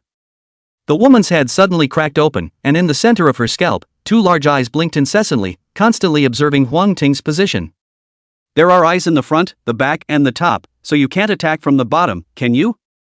Huang Ting's eyes rolled and his gaze stopped on the mutant spider's fat belly. Since the upper body is not a good solution, let's raid the lower body first. He just couldn't believe there were eyes down there. The mysterious attribute was consumed rapidly, and Huang Ting once again disappeared into the shadow space. The module void concealment is strong, but it has certain limitations, namely consumption. The stronger the neighboring creatures are when they vanish into the shadow space, the more they consume when they vanish as well as after they vanish. It was a good thing that he already had 3 points in his mystic attribute, and with the drop brought about by the mech's upgrading, it was enough to deal with a single battle. Seeing Huang Ting disappear again, the mutant spider also reacted extremely quickly, immediately spitting out spider silk at the surrounding area. It was convinced that with these spider silks around, Huang Ting must not be able to launch another attack. Swish! In the next second, a blade of blood-colored light slashed through its abdomen. With a poof, all sorts of unknown liquids gushed out. The mutant spider was traumatized and began to hiss frantically. Its voice seemed to carry some kind of magic power, and in an instant, the spider eggs around it trembled madly, followed by a small spider crawling out and running straight towards the mutant spider. Want some help? Huang Ting didn't put the little spider in his eyes and was just about to continue his attack when he suddenly saw the upper half of the molded woman's body suddenly split open. In the blink of an eye, an even bigger spider head burrowed out. That way he's not psychologically stressed, but he can't eat it all. After turning into a spider's head, the mutant spider attacked even more swiftly, with a mouthful of acid and a mouthful of spider silk, firmly restricting Huang Ting's movements. All the while grabbing small spiders off the ground and stuffing them in his mouth. The wound in its abdomen looked like it was showing signs of healing as one small spider entered its mouth. Eating these little spiders brings back blood? Huang Ting was a bit surprised. Seeing that Cheng Taijun seemed to have saved a group of people, he no longer stayed his hand, his limit stayed open and his battle power instantly soared to the top. Since attacking the abdomen was effective, he would specialize in stealing the abdomen. Soon, the mutant spider's abdomen cracked open with one large gash after another. Huang Ting estimated that the bleeding effect alone should have already hung up a dozen layers. The mutant spider was now like a broken sack, leaking all over the place. After swinging out again, the mutant spider completely stopped moving. Kill Elite Mutant Spider 4th Order, get, Tough Spider Silk 10, Corrosive Acid 10, Octopod Spider Attachment Module 1. There's also an accessory module, not bad not bad. Huang Ting was just about to check the attributes of the 8-footed spider when he suddenly froze. Nope. This mutant spider has bred so many baby spiders that it is properly alpha level in terms of habits. But the ones you kill yourself are only elite level. Where did the alpha go? Chapter 89 Octopod Spider, Mother Spider Mecha, requesting golden tickets. Suddenly, a throb came from Huang Ting's heart. Some voice told him that there was a life in the corpse of the spider in front of him. He strides forward and plows through the mutant spider's corpse. After a bit of searching, a spider half the size of a fist and white as jade came into view. Is this the alpha spider? Huang Ting had a guess. Certain parasitic or golem types of monsters are not powerful themselves, but can gain power by parasitizing or manipulating powerful creatures in this way. He just didn't realize that the spider in front of him was actually of this type. Old Su and the others are just a little off their feet, everything else is fine, and I can't thank you enough for this time. Cheng Tiejuan's voice sounded behind him and soon came to his ears again. Seeing the alabaster-like spider in Huang Ting's hand and glancing at the mutant spider corpse on the ground, he was a little unsure. What's going on? That mutant spider should just be a tool, this is the real body of the mutant spider. The white jade spider in his hand struggled hard, but it still couldn't escape Huang Ting's grasp. Even if the mech was withdrawn, there was no way for it to do any damage. Cheng Taijun looked surprised and just wanted to say a few more words, but suddenly his pupils shrunk and his entire body took 2 steps back in fear. Even when faced with a mutant spider that huge, he had the guts to go up and fight it. But now, he was really scared. On the opposite side, Huang Ting stuffed the white jade spider into his mouth in one gulp, and the rich juices continued to erupt in his mouth. Perhaps due to the mutation, the white jade spider tasted very good, like a meat jelly tightly wrapped in a layer of bean skin. The outside was belted with a hint of toughness, and the frozen meat inside turned into a stream of gravy as it melted through the warmth of his mouth and ran quickly down his throat. It's a much better flavor than something like a head or a tiger beetle or something. We have acquired the alabaster female spider gene, and are transforming the first order bug soldier general purpose mech, transformation time, 3 days. Because the white jade female spider is stronger, or has higher potential, the transformation time has been extended accordingly? Previously, every time he performed a mech transformation, the time would be extended by 8 hours, and he had thought that this time he could complete the transformation in just 24 hours, but he didn't realize that it would actually take 3 days. 3 days wasn't a long time, but it did give Huang Ting a wake-up call. In the future, mech modifications must be carried out in advance, leaving plenty of time. Otherwise, it would be too late if the mechs were still being rebuilt and the enemy came to the door. How does the flavor taste? Cheng Taijun asked stiffly. Now he was completely convinced of Huang Ting. After all, that big, that weird spider, even if it killed him, he wouldn't eat it. It's not bad, it's kind of like drinking beef soup. Huang Ting looked back and answered truthfully. Hiss. Cheng Tiejuan's legs softened slightly and he said no more. With the mutant spiders resolved and Lao Su and the others successfully rescued, the remaining small spiders were not much of a threat. The two left the passage without incident. On his way out, Huang Ting checked the attributes of the 8-footed spider in passing. Name, Octopod Spider. Quality, Epic. Type, Torso Module. Effect 1, Agility plus 20. Effect 2, when loaded, it can adapt to all kinds of complex terrain, and its agility attribute reaches 100 points, allowing it to walk on water. Effect 3, stabbing into flesh and blood beings can draw the opponent's blood to recover from their own injuries, or slowly improve their physical quality if they are not injured. Effect 4, release of strong anesthetic venom. Description, aside from not being able to fly, it's a very nice and good thing, and it's rumored to have been used by its previous occupant, who seems to be. As usual, skim over the unreliable descriptions and look to the 4 effects. With 20 points of agility, it was enough to complete the leap from a first-order mech to a second-order mech, and with the ability to fight and run, it was considered to be a jack-of-all-trades attribute. As for Effect 2, its characteristics were also very good. Terrains like mountains, swamps, and deserts were too much of a constraint on the speed of mechs, and with the 8-legged spiders, there was no longer any need to worry about being affected. If he wanted to, Huang Ting could even equip it now and walk on water. The third effect was extremely unbelievable, recovering from injuries and strengthening the body. Perhaps it was because of the existence of this effect that the quality of the octopod spider was epic level. Effect 4 is equally practical. In terms of the 4 effects, the octopod spider is one of the better existences among the epic level accessory modules. Huang Ting removed the feather of mutation and replaced it with the 8-footed spider, instantly feeling that his speed had become much faster, and even his field of vision had become broader with the support of the 8-footed spider. When he encounters a mutated creature on the road, he takes the initiative, inserting a spider leg and then quickly sucking the blood. Even though his body had been strengthened multiple times, he could still feel a slight boost. This surprised him, and at the same time, he became even more fond of the 8-legged spider. Cheng Taijun, who was traveling with him, was carrying Lao Su and the others, looking at Huang Ting with eyes full of admiration and envy. Possessing such a powerful strength, no wonder Huang Ting dared to travel to Bai City alone.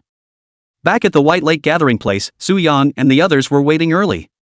Seeing Lao Su return safely, he first cried out, and then with a plop, he fell to his knees in front of Huang Ting. Speaking of which, Huang Ting had already saved him twice. The first time was in Mountain City, and the second time was when he saved old Su. Huang Ting could accept his enemies kneeling, but this kind he really didn't want to suffer and hurriedly pulled Su Yang up.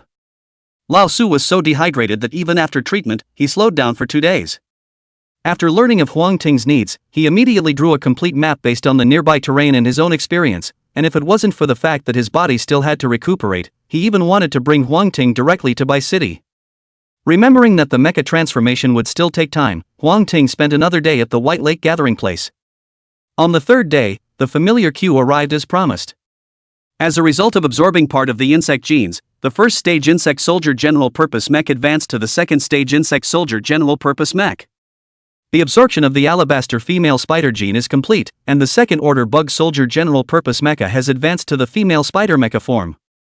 Name: Mother Spider Mecha. Rank: 2nd. Power: 20. Defense: 15. Agility: 30. Mystery: 4. Exclusive modules: Spider Queen, Poison Web. Spider Mother, consume energy to create spider children transformed from first-order bug soldier mechs, reduce energy consumption after completing mech advancement. Poison Net, ejects a silk net with different poison attributes. Poison attributes are divided into corrosion, anesthesia from the tail, and increases the types of poison attributes after completing the mech's advancement. The basic attributes of the Mother Spider mech are not outstanding, but the exclusive modules are very interesting, especially the Mother Spider Emperor, which can simply be transformed into a spider apocalypse. As long as there is enough energy, you can keep summoning spider children. Moreover, Huang Ting studied the last 2 words carefully. If it could be like a complete human social system, since there was a Mother Emperor and a people, there would definitely be soldiers or guards present. Right now, you can only summon spider children, so will you be able to summon even more powerful spider soldiers or spider guards in the future? Just as he was deep in thought, another voice rang out. Is it fused to the Aurora mech? Fusion, Aurora mecha attributes are increased, and the exclusive module for the Mother Spider mecha is obtained. No fusion, the Mother Spider mech is independent of the Aurora mech, and can subsequently fuse with other mech forms with each other. Chapter 90 Capable Sub-Spider Mecha, Dead Body Recovery. The 2 routes had advantages and disadvantages, and after a little thought, Huang Ting did not continue to choose fusion. The Mother Spider mech's ability was biased towards assisting, and the Aurora mech was essentially a combat-type mech, and the assisting function was not very effective for it. Not to mention that the Mother Spider mecha would be able to intermingle with other mecha forms in the future, so this was something to look forward to. The mecha transformation was completed, and Huang Ting had no desire to stay on.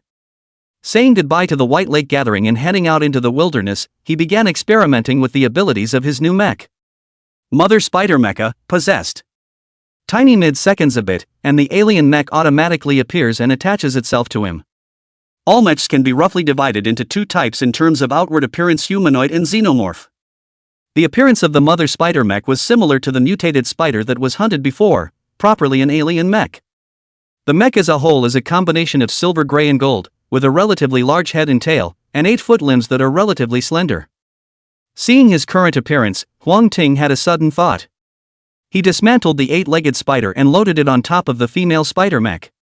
A surprising scene appeared. 8 legs did not regrow behind him. The 8-legged spider was like water, slowly wrapping around the original foot limbs of the female spider mech. Huang Ting tried running and realized that in this form, the 8-legged spider exerted even more speed, and it was as if his entire body had turned into a lightweight spider, strolling through the boundless wilderness. Poison Net. Suddenly, Huang Ting came to a sudden stop, his tail thrust forward, and a ball of green liquid launched out. The green liquid rose against the wind and soon turned into a large net that enveloped above a rock. Thumbs up. In the blink of an eye, the large boulder was corroded into a puddle of liquid. It was a poisonous net with corrosive properties. After experimenting with the corrosive attribute, Huang Ting found another mutated rabbit with a hairless body but exploding muscles. As soon as the anesthesia poison net came out, the mutant rabbit only struggled for a few seconds before it was completely plunged into anesthesia, and even when it was hit, it didn't have any sensation. Good, experiment with the Spider Mother module next. With a flick of his mind, the exoskeleton mech with a gray body and a very ordinary-looking body appeared. This was none other than the First Order Bug Soldier General Purpose Mecha. As a faint energy precipitated out of Huang Ting's hands, it continuously penetrated into the interior of the mech. The original ordinary-looking General Purpose mechs instantly transformed into alien mechs with 8-foot limbs. Name, Sub-Spider Mecha. Rank, First. Power, 6. Defense, 4. Agility, 10. Mystery, 0. Exclusive module, Hardening. Poisoning, absorbs poisonous substances and poisons the feet and limbs to enhance the killing effect. One sub-spider mech consumes 5 points of energy, which means that the mother spider mech is capable of summoning 8 sub-spider mechs at the same time. Surveying the sub-spider mecha in front of him, which was about the same size as Golden Hair, Huang Ting summoned the rest of them, then vigorously awakened the mutant rabbit that had just been anesthetized and ordered the sub-spider mecha to attack. Although the mutant rabbit was second-ranked, after all this fussing with himself, its actual battle power was only a little stronger than a first-ranked monster. The 8 sub-spider mechs besieged together, with a clear division of labor and fearlessness, and in less than 2 minutes' time, the mutant rabbit was torn apart until it was nothing but a pile of flesh and blood. Afterward, they followed closely behind Huang Ting, as if they were following their mother emperor. Huang Ting lightly probed his foot limb and inserted it inside the pile of blood and flesh. In the blink of an eye, all the blood was devoured by the 8-legged spider. Now, you go out and hunt and bring me back my prey. All the sub-spider mechs instantly understood what he meant and spread out 2 by 2, going out in search of prey. Energy could be recovered slowly, so Huang Ting didn't begrudge the Z-spider mecha's death at all. If the sub-spider mech could really succeed in bringing back his prey, it would mean that he would have another means of becoming stronger. After an unknown amount of time, 2 sub-spider mechs carried an unknown species of bug and heave-hoed to Huang Ting.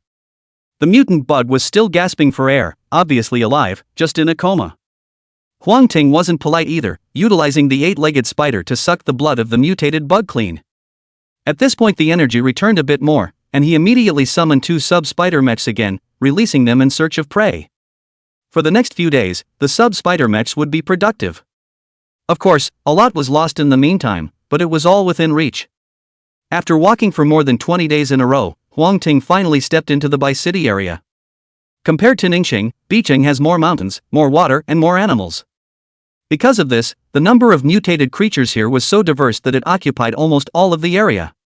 At the same time, the extremely rich biological resources also made the strength of the mechs here a great deal higher than the outside world, which is also considered to be both good and bad. Walking among the mountains and forests, Huang Ting was extremely careful, fearing that he would provoke some kind of powerful existence. Here, even he had to be all cautious. Without going far, his footsteps suddenly lurched, and his eyes were dead set on a dark shadow in the bushes. In the bushes, an old man in tattered clothes was searching around. The reason why Huang Ting didn't act was because the old man's body was dropping large chunks of flesh and blood every now and then, revealing the ghastly white bones inside. Those flesh and blood emitted an unpleasant odor and had obviously rotted, in which white meat maggots that were constantly wriggling were faintly visible. It was dense and snapped down the old man's shirt. Wow! The old man noticed Huang Ting's presence and pushed aside the branches and weeds in front of him, running over quickly. Due to running so fast, his eye accidentally hung on a branch and was brought out intact along with an eyeball. But the old man was oblivious, staring intently at Huang Ting. "Young man, I'm lost, help me bring it home." The old man no longer had a good piece of flesh on his chin, but he could still barely pronounce the words. "What's the point of returning home when you're dead, not afraid of scaring your son and grandchildren?" Huang Ting raised his blood-colored serrated teeth flatly and just wanted to slap the old man apart in one go. But when he saw the old man's miserable condition, he hesitated for a moment, then switched to a white bone bomb and threw it far away. Boom! Everything is pure. The dead reviving, it should be the reviving tablet, right? After determining that this was the recovery slab, Huang Ting was instantly filled with motivation. According to Li Qinqing, at that time, he had seen the final stone slab in a farmer's house. It was a coincidence that the farmer didn't recognize that it was the final stone slab, and he was still sunning peppers on it, and Li Muixing saw that there were quite a few patterns on it, so out of curiosity, he went up and observed it for a couple of moments. If it hadn't been inconvenient at the time, he would have bought that tablet back and studied it. Unfortunately, fate is such a trickster. Following his memories, Huang Ting set off towards Bai City's urban area. I don't know how far out, but suddenly a cry of alarm rang out from the front. When I got closer, it turned out to be someone screaming for help. Based on the principle of saving people as if they were on fire, Huang Ting rushed up to check. Not far away, at the bottom of a small hill, a woman was surrounded by two skeletons in a bad situation. Strange, this kind of dead body doesn't have a strong fighting ability, even ordinary people can be easily killed, this woman can survive until now, it's reasonable that she wouldn't be scared like this. Huang Ting muttered, took out a blood-sucking wooden spear from his small nursery bag, and viciously threw it out. Although the two bone skeletons had no blood to suck, the wooden spears had a good degree of hardness, just enough to be used as javelins. Chapter 91, by City Museum, turning static into movement. The wooden spear whistled past and directly smashed the two bone racks. The crisis was lifted and the woman breathed a little sigh of relief, but when she saw Huang Ting walking towards her, her heart was in her throat again. Where's your mech? How come you can't even beat these two? Me so. Huang Ting asked as he pulled out the wooden spear and retrieved the space. This. Women, or more accurately, girls. With a roll of her eyes, she stiffened her mouth, I just wanted to see if I could beat them. Huang Ting smiled, undeniably, and continued toward Bai City. Seeing this, the girl quietly followed him. After the two of them walked out some distance, Huang Ting suddenly said, "Don't be afraid of me, if I want to do something, you can't stop me. By the way, what's your name, a local from my city?" The girl shook her head, my name is Jiang Zi, and I am traveling to this side of Bai City. So that's how it is, then is there still a human gathering place in Bai City now? Yes, there are two larger gatherings, maybe tens of thousands of people. Since it's occupied, you can go back to Bai City by yourself later, I'm going to hang around and not go in for a while. Huang Ting's primary goal was to revive the stone plate, and there was a sense between himself and the revival stone plate, so as long as he reached the vicinity of the stone plate, he would be able to sense the exact location. He was going to look for it on his own first, and if he couldn't find it, then he would get help from others. Ow! Jiang Zi nodded vigorously. After a bit of searching, the complex of Bai City was in sight. Surveying the mountains and woods in front of him, Huang Ting's brow furrowed with worry. Li Muixing said he first saw it in a farmer's house. The village where that farmer's house was located was hidden in the middle of a mountain forest. Not to mention that the environment has changed drastically, even if it hadn't, it would have been very difficult to find. Furthermore, he had discovered something even worse. Surprisingly, he himself had not been able to sense the presence of the recovery tablet. One of the two scenarios is that the recovery tablet was not nearby and was taken elsewhere. The other was that the recovery tablet already had an owner, and if that person had the intention to lurk, he or she would probably not be able to find it even if he or she turned over the entire Bai City. What to do? How do I find the recovery tablet? Seeing his confused face, Jiang Zi finally boldly walked forward. You seem to be looking for something? My best friend is a local of Bai City, why don't we go back to Bai City first, and I'll ask her to help you look for it, as a way of repaying you for saving my life. Huang Ting didn't put his hopes on other people, a stone slab was just a stone slab, in the beginning, if it wasn't for the many masters competing for it, he didn't even know that the stone slab in his hand was actually the famous final stone slab. After describing his knowledge of the final slab, Jiang Zi's eyes lit up. Tapestry cave slate. You know? Huang Ting was filled with surprise. I know, I've seen this slate in the Bai City Museum, it's said to have originated from the depths of the weaving cave, and then it was used as a slate for sunbathing, and if it wasn't for the museum staff who happened to find it, the slate might have been damaged. Damaged? It was impossible for the final slab to be damaged by external forces, but Huang Ting didn't need to explain this, he only needed to know the exact location of the revived slate. Which means that the tablet is most likely staying at the Bicentennial Museum right now? That's right, I'll go look for it with you. Without further ado, the duo set off for the Bicentennial Museum. Most of the collections in the Bicentennial Museum are not very valuable, which has led to it not being very well known. But as a local museum, the contents are very much a statement of local character. Possibly influenced by the recovery slabs, the Bijou Museum has not been damaged by the change in terrain, and even retains the appearance of what it was before the apocalypse didn't happen. I heard someone say that the Bishop Museum seems like it's haunted. Coming to the steps of the museum, Jiang Zi's voice trembled slightly. It wasn't her fault, after all, people had a natural fear of ghosts and such. Where are the ghosts? It's all evil energy at work, You don't feel anything when you look at a robot. If you put it in ancient times, they thought you imprisoned people's souls in there. The less cognizance there is, the more ghosts and monsters there are. Huang Ting laughed softly and stepped onto the steps of the museum with one foot. In a flash, an ineffable connection surfaced. This made him more and more certain that he was looking for the right thing, and that the recovery tablet should be in this museum. He couldn't help but quicken his pace at the thought. Hey, wait for me. Jiang Zi hesitated for a moment and followed suit. The duo hadn't gone far when they suddenly heard a deafening roar. Immediately afterward, the stone lions on both sides of the steps began to twist their bodies, their huge heads staring at the duo in death. It's alive, the stone lion is alive. Jiang Zi was shocked, his pupils slipping round in fear. Turning dead things into living things, is this the power of the resuscitation slate? Looks like I underestimated you after all. With a thought from Huang Ting, the Aurora mecha automatically attached itself. Stay away if you don't have a mech, and watch out for injuries. Upon hearing this, Jiang Zi didn't speak nonsense and ran off with his legs, quickly hiding behind a stone wall, then poking his head out and observing the battle. The stone lion seemed to be hostile only to those who intruded into the museum, no longer paying any attention to Jiang Zi, who ran outside, and bared its teeth and roared at Huang Ting. Kind of. Huang Ting leaped forward and punched one of the stone lions in the face. Wow! The stone shattered and the stone lion's head was blown in half. But in the blink of an eye, those stones unexpectedly recovered once again and glued themselves back onto the stone lion's head. The stone itself doesn't possess any strange energy, it should be the power of revival that is added to these two stone lions, and as soon as this power is exhausted, they will turn back into stone lions. Thinking clearly about the key to this, Huang Ting swung his fists back and forth, rapidly consuming the power of revival that was draped around the stone lion. Click! The power of recovery was consumed cleanly, and the two stone lions completely turned into a pile of fragments. Huang Ting just wanted to stop, but he realized that a bronze carriage suddenly rushed out from the side, which was driven by someone, and there was actually a small team of 6 people behind it.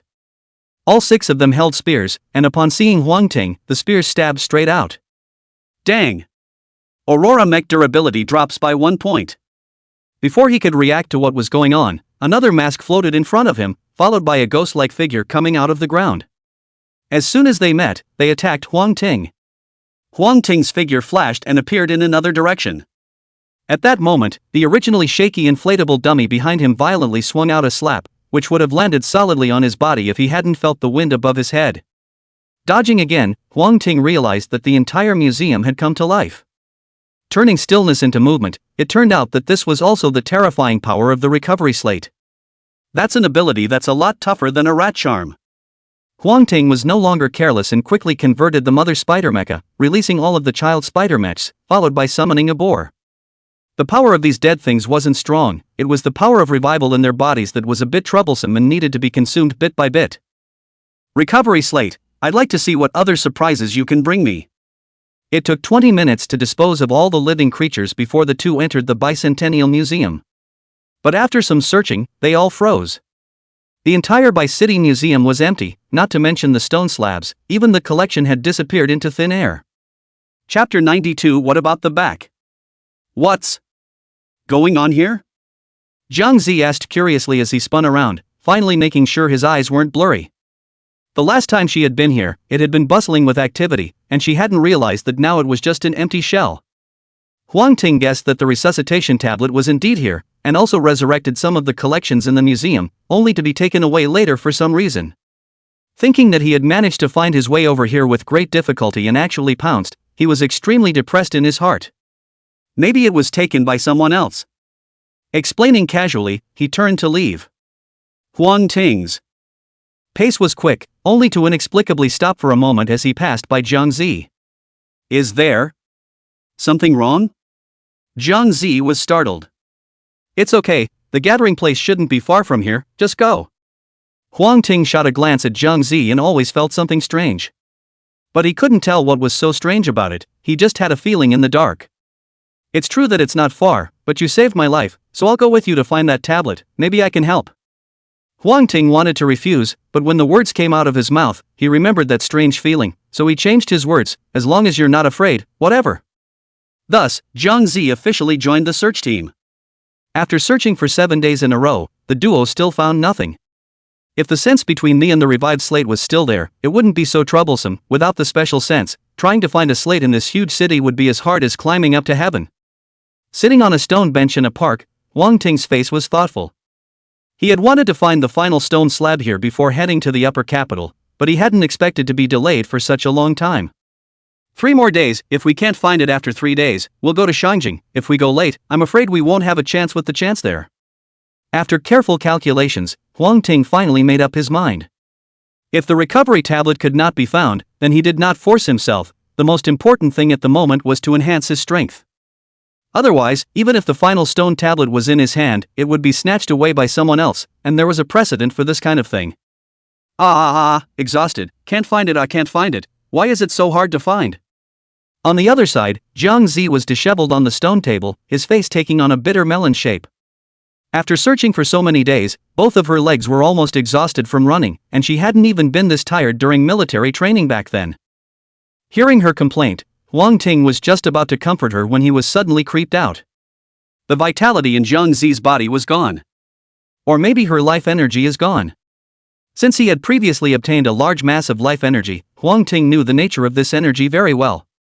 Everyone has life energy in them, only some have more and some have less, and it is never the case that there is none. But the reality was that there really wasn't a trace of life energy in Jiang Zi's body. Thinking about the strange sensations of the past few days, Huang Ting came to a realization.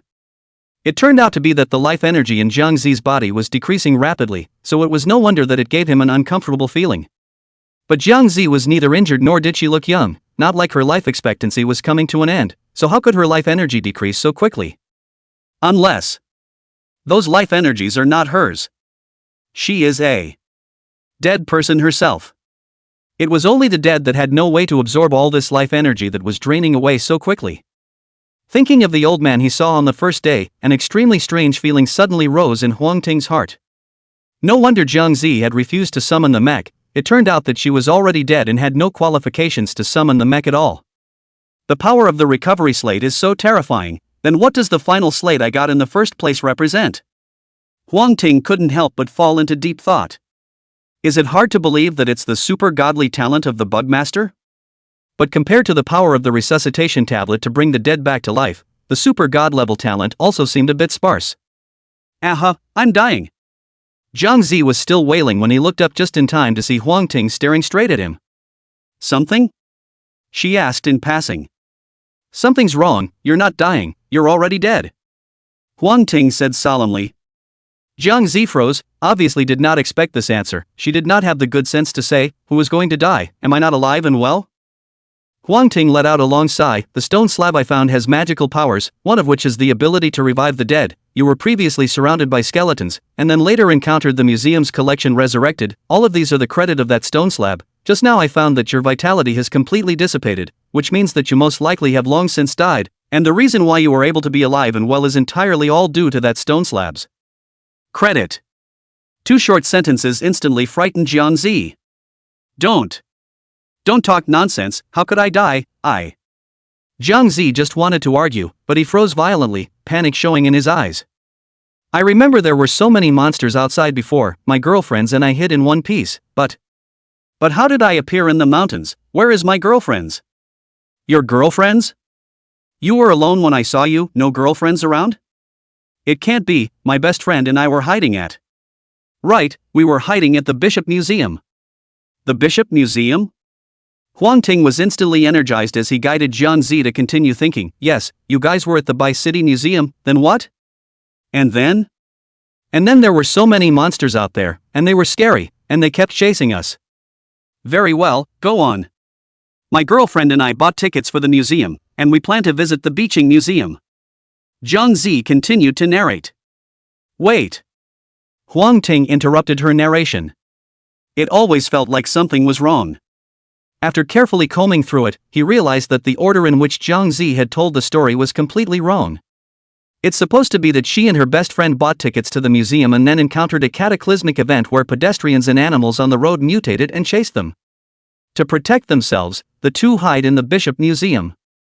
But what about the back? What about after hiding out at the Bishop Museum? Chapter 93, Girlfriends, The Truth of the Recovery Slate.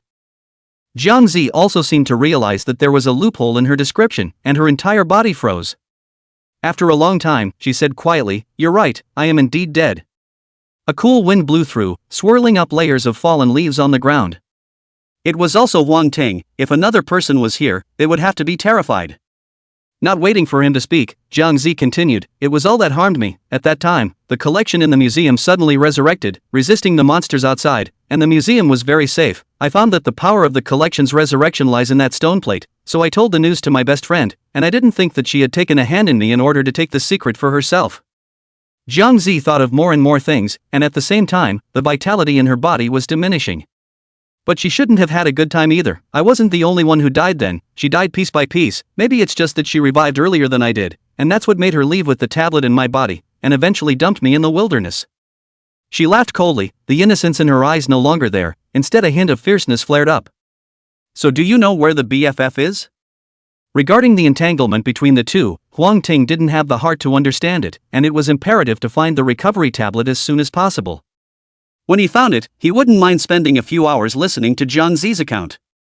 "Got it, follow me." Jiang Zi didn't talk nonsense and brought Huang Ting to a villa complex around by city. A villa is hidden among the green mountains and waters, half-covered, full of mystery and low-key luxury. She's always wanted a cottage here and likes number 8 best. The two came to a villa numbered 8. Without Jiang Zi saying anything, Huang Ting could feel the strange power contained in the villa. The force is stronger than it was at the museum. Looks like this is it. He first summoned 4 sub-spider mechs, then the Aurora mech possessed him and kicked open the villa's door. Walking into the villa's hall, an upright coffin in the middle of the room attracted the two men's attention. It's her, it's her." Jiang Zi was so emotional that she pointed at her best friend and yelled twice, and fell to the ground with a plop. At this moment, the last vestige of life that had sustained her actions completely dissipated. Huang Ting frowned slightly and ordered the Z Spider Mecha to carry her body out and looked at the coffin again. Inside the coffin lay a young girl, and the young girl's head was resting on the very same resuscitation tablet that she had been longing for. Just as he was about to step forward to snatch it, who knew that Jiang Zi's best friend, who was originally dead, suddenly opened her eyes. "A mere mortal dares to covet such power?" She laughed softly and waved her hand. In a corner of the villa's hall, a set of armor violently raised the spear in its hand and stabbed at Huang Ting. Don't look at the fact that it was only transformed from dead matter, its power wasn't weak, and it could just as easily be classified among the Third Order. The BFF's hands kept moving. The giant eagle specimen on her head, as well as the grizzly bear specimen all looked like they were coming to life at the moment, extruding their bodies from the walls and hissing continuously at Huang Ting. They're all just appetizers, and BFF's big move is actually a row of mutant creature corpses. Even though a lot of maggots had already been born on the corpses, their fighting power, instead of being half weakened, became stronger and stronger under the catalyst of the reviving stone slabs. Boo! Without paying attention, Huang Ting was heavily knocked out by the taxidermied grizzly bear. Then an eagle swept overhead, leaving another scratch on his head. Seeing that other mutated creatures were following suit, Huang Ting quickly exhaled and his figure disappeared into thin air. Run away? There was just a hint of a smile on her best friend's face, who knew that the next moment there was a cold touch on her neck. It seems that your main body isn't very strong and you can only rely on those dead things. Slowly looking down, a bloody jagged object had been placed against his neck. No. Don't be impulsive, I can tell you the way to have this power, as long as you leave me alone. Pust. Huang Ting didn't talk nonsense and directly slashed through. Watching his best friend fall in a pool of blood, he looked unchanged and stayed still, waiting. Along with the dissipation of the BFF's vitality, the living things in the surrounding area lost their momentum all of a sudden, and they all fell to the ground with a crash. 10 minutes later, the otherwise dead BFF suddenly blinked. If it wasn't for Huang Ting keeping his eyes on her, he wouldn't have been able to see this small action. Now that you've been resurrected, stand up. If I can kill you once, I can kill you twice. At that, her best friend's body shuddered and rose reluctantly. What do you want? Huang Ting laughed and swung his sword again. There was still a connection between this woman and the recovery slate, and if he didn't sever this connection, he wouldn't be able to use the recovery slate even if he got it. 10 minutes later, with a big gasp, BFF got up from the floor and spilled out. Whoosh! A blood-colored sawtooth went straight through her chest from her back, bringing her to the ground. The BFF dies again. For the rest of the day, Huang Ting utilizes various methods to kill his best friend. Like digging a trap, or luring in a mutant creature, or just throwing your bestie in a pool of water so she can experience what it feels like to drown. After a bit of maneuvering, the BFF had a complete meltdown. And the connection between her and the resuscitation tablet disappeared completely. Spare me, I'll really die if I do it again. Her best friend's eyes were horrified, and she wrapped her arms around Huang Ting's thighs and wailed in pain. Kicking the woman away, Huang Ting came to the coffin and took out the resuscitation tablet inside. Buzz! In an instant, the recovery tablet in his hand shook violently.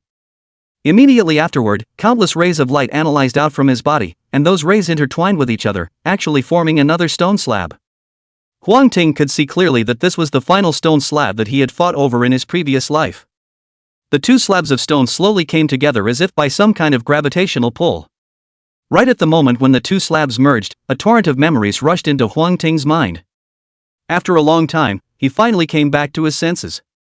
Draining a world's origin power to transform it into the power of recovery, so this is the most terrifying part of the recovery slate. Moreover, even the unformed worlds are under the surveillance of the recovery slate. Once it sets its sights on them, they will be reduced to a Death Star after sucking out their origin, and will not be able to spawn life at all.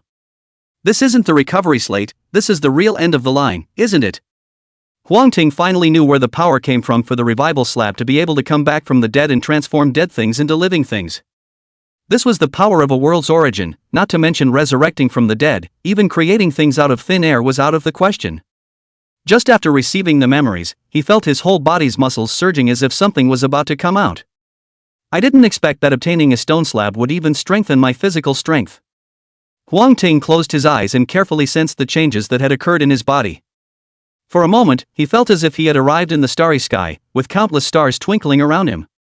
Those stars were the very reflection of his body. Suddenly, a star exploded, erupting with unrivaled power. Then the second, then the third. In an instant, all the stars exploded together, rendering a most magnificent picture in the endless starry sky. When all the astral bodies fell silent, Huang Ting opened his eyes and blasted his fist on the stone wall beside him. Boom! The hard stone wall shattered in response, and in contrast, his fist didn't even break a layer of skin on it. After thinking about it, Huang Ting ordered all the sub-spider mechs to surround themselves. Chapter 94 Derived Talent, Insect Crystal Warrior. There was no doubt about the power of the sub-spider mechs. With just two of them, they could almost deal with a first-order mutant creature.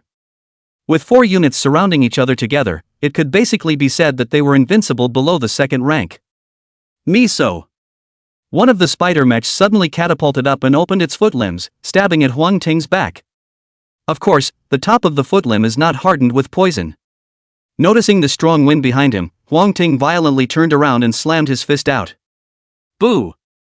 The sneak-attacking sub-spider mecha immediately flew backwards, its 8 foot limbs constantly swinging, seemingly somewhat confused by the beating. The other 3 sub-spider mechs strictly followed Huang Ting's orders, finding the right opportunity to strike at the same time at this moment. Huang Ting spun on his feet, and his mecha fighting technique was naturally used. If it was a mech, it would have to be reinforced to a certain level to use this fighting technique, but for the human body there was no such concern at all. Especially since Huang Ting's body had been strengthened many times, his physical quality was extremely strong, and he was not burdened at all by using this level of fighting techniques. Bang, bang, bang. Several consecutive sounds rang out, and all 4 sub-spider mechs were sent flying. Ultra Divine Bugmaster Talent Enhanced. Derived Talent Worm Crystal Warrior Activation. Huang Ting wanted to continue experimenting with the strength of his strengthened body, who knew that 2 prompts would ring in his ears. He immediately opened the attribute panel and looked at the introduction of the mech talent on it. Bugmaster Super God. As the master of the bugs, you can infinitely absorb the excellent genes of the bugs to transform your native mech, and also have multiple forms to switch at will. While being transformed by unknown forces, you have gained the derivative talent Bug Crystal Warrior. Bug Crystal Warrior Legendary. As the master of the bugs, you can create mechs of the same form based on the genes of the bugs you have devoured, and reward them with other beings. Beings that receive the gift of bug crystals will automatically become your warriors, and fight for you for glory. Hiss. That's a bit of a strong gift. He himself had now absorbed the genes of 6 insects, namely the golden-backed dung beetle, the iron-fixed beetle, the tiger beetle, the demoiselle moth, the leaf bug, and the white jade mother spider. In other words, one was able to create 6 forms of mechs and obtain 6 loyal mech warriors at the same time? That's right.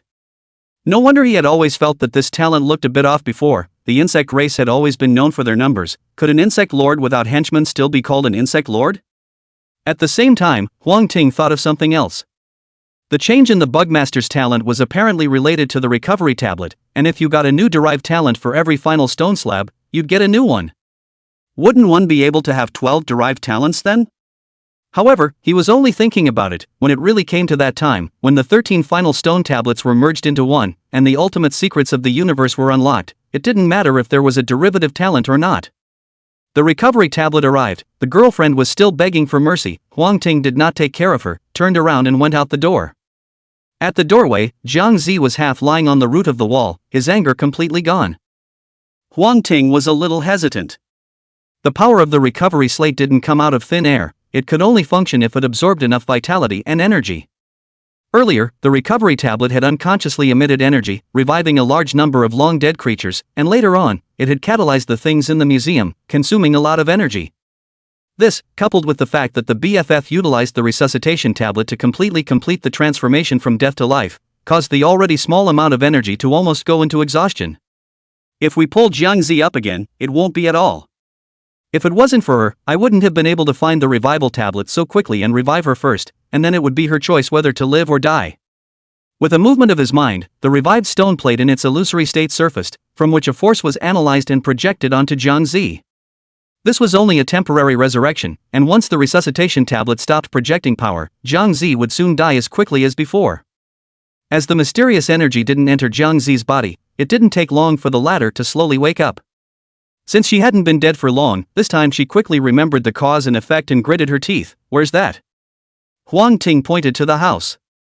Jiangzi immediately got up, pulled out a dagger he had picked up, and ran into the villa's hall in a huff. Instantly, the hall resounded with wails of pain. A few moments later, Jiangzi came out with her best friend. The BFF didn't die, just 2 more bright red slap marks on her face.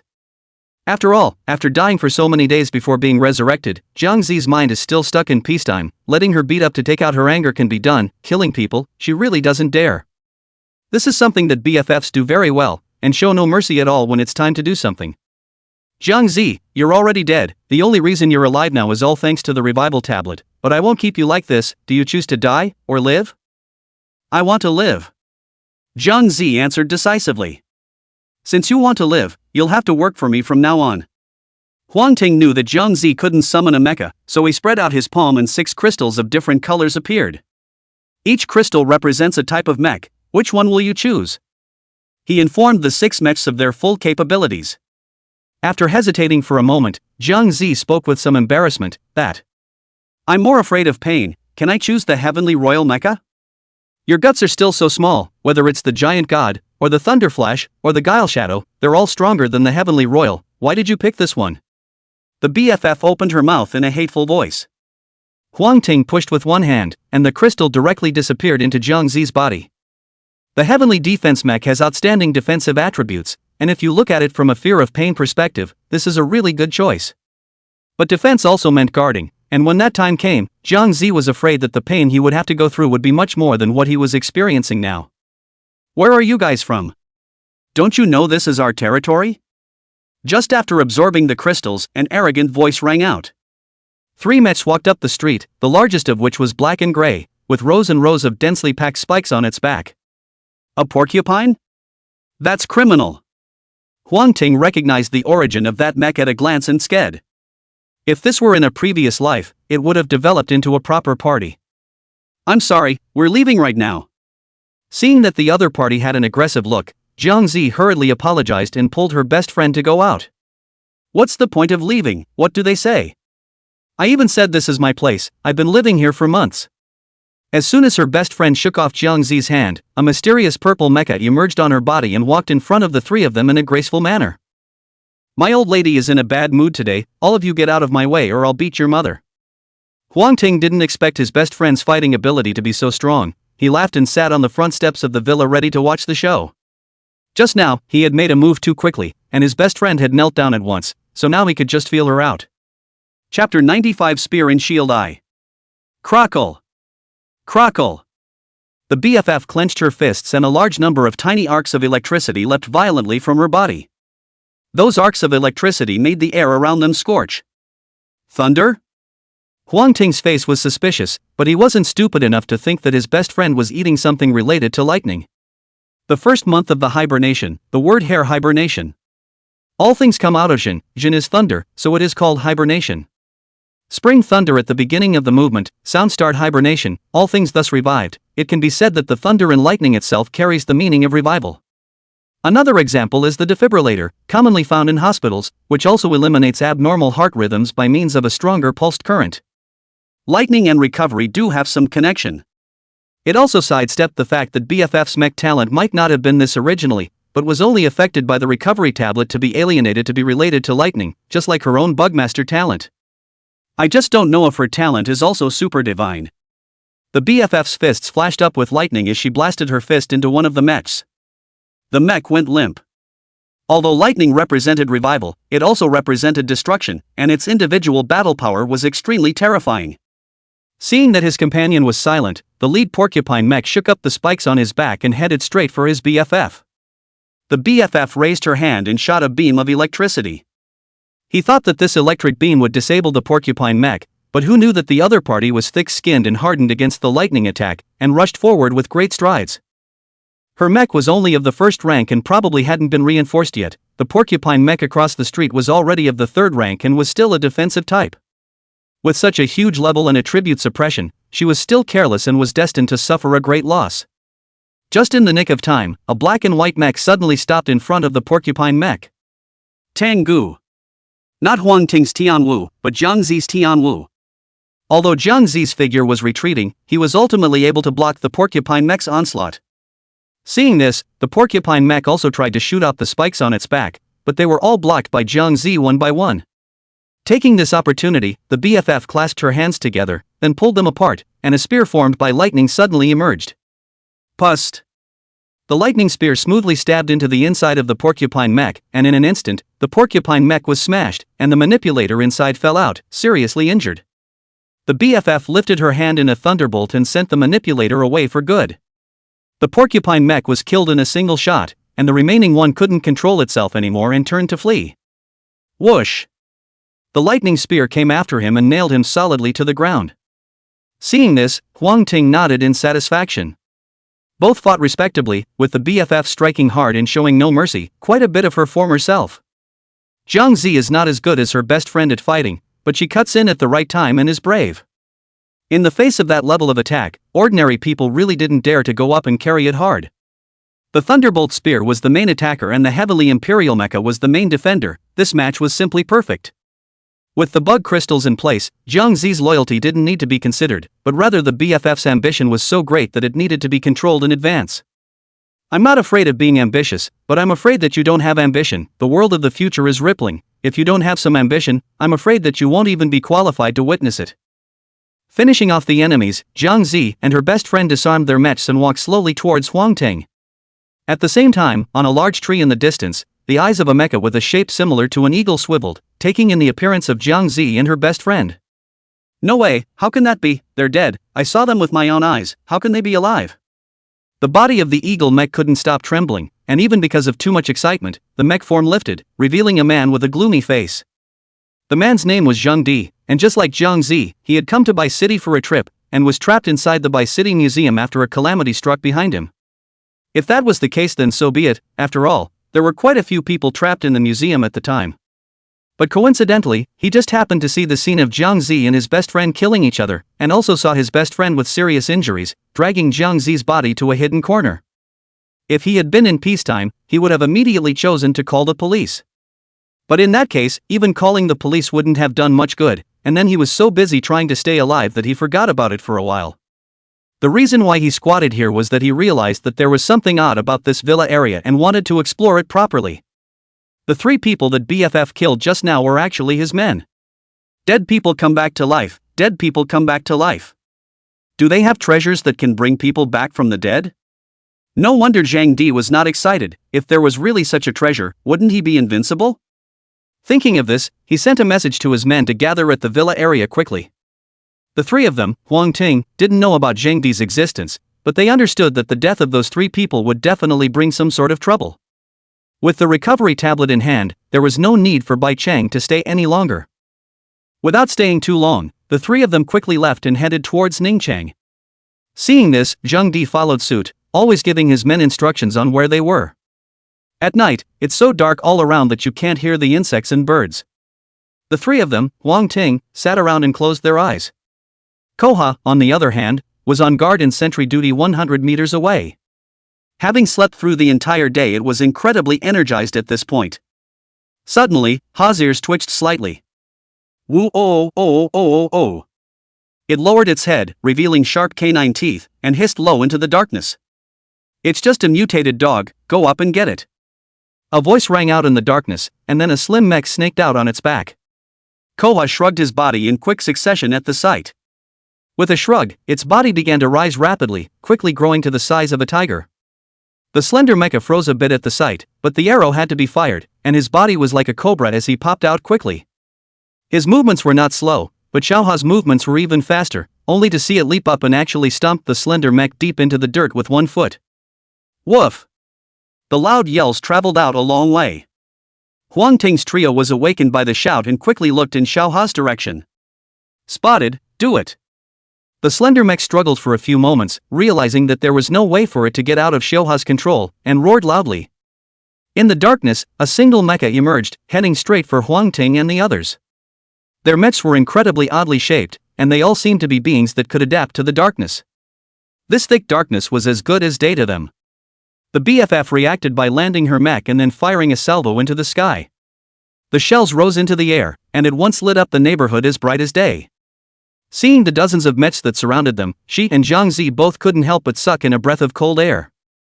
Huang Ting had long since seen everything in the darkness, so he wasn't shocked. He was a little strange, though. Looking at the size of this group of people, it was obvious that they had planned this in advance. What virtue or ability did their side have that could make the other side send out so many people? Chapter 96 Spear and Shield 2. In the distance, Zheng Di's figure was hidden in the middle of a thick darkness. He didn't choose to show himself, he just told his men to launch an attack. He already had an approximation of the strength of his girlfriends and Zhang Zi in his mind, but only one, Huang Ting, made him a bit confused.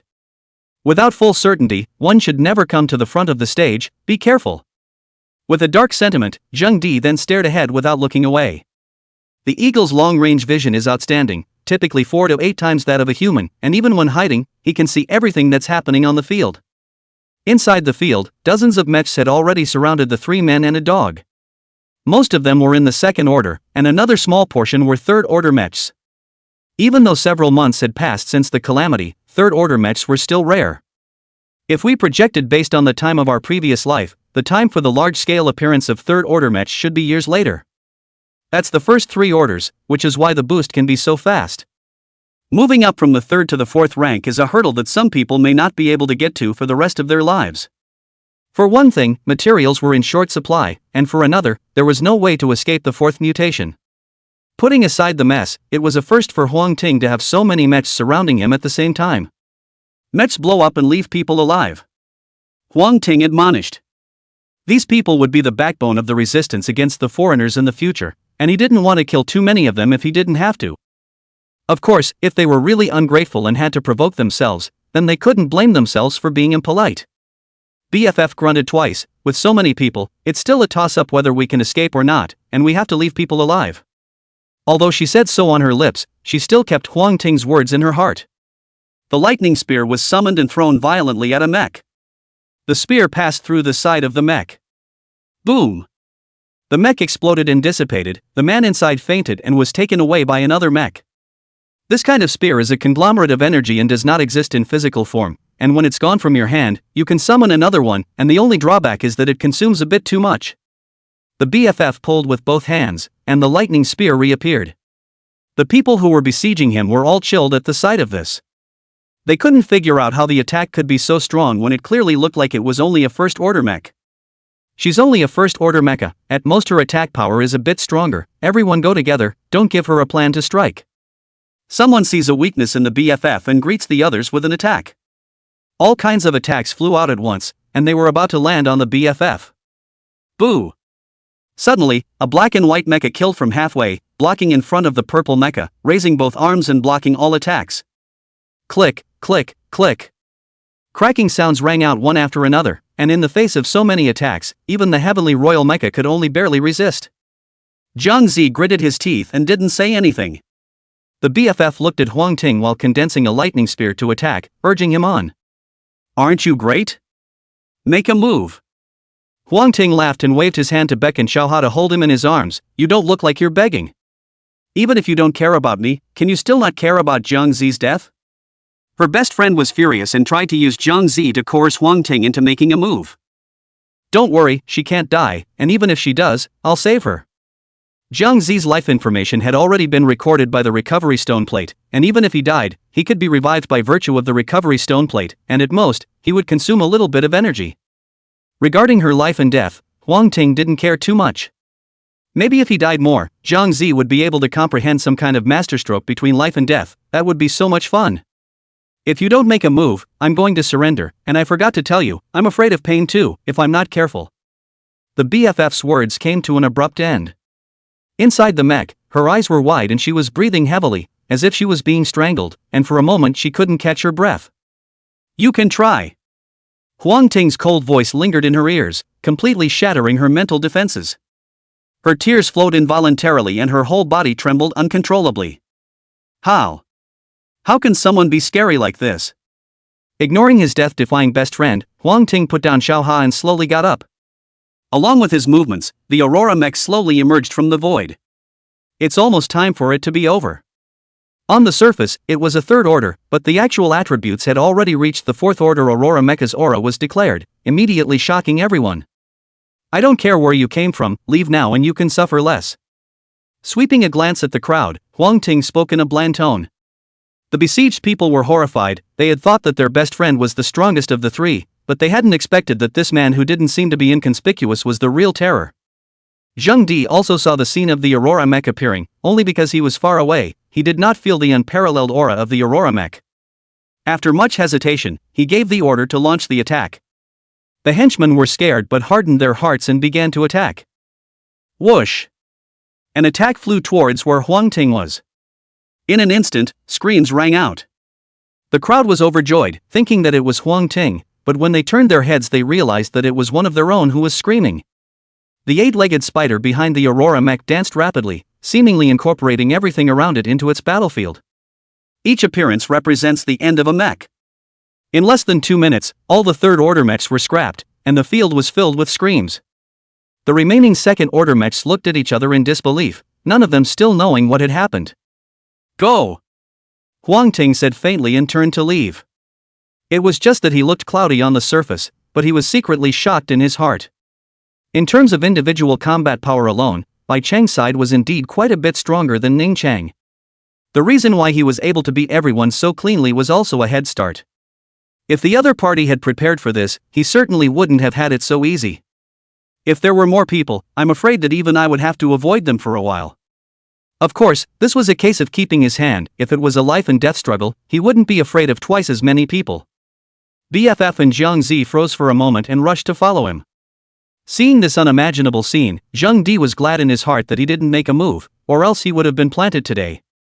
He didn't let his men continue the attack either. Huang Ting's strength was a great deal higher than his own group of men, and the two could be said to be worlds apart, so if he wanted to defeat Huang Ting, he could only send out a more powerful expert. It's not too safe for them to strike alone. I need to find an ally. With a twinkle in his eye, Zheng Di flipped through his friends list and found someone called Rooney.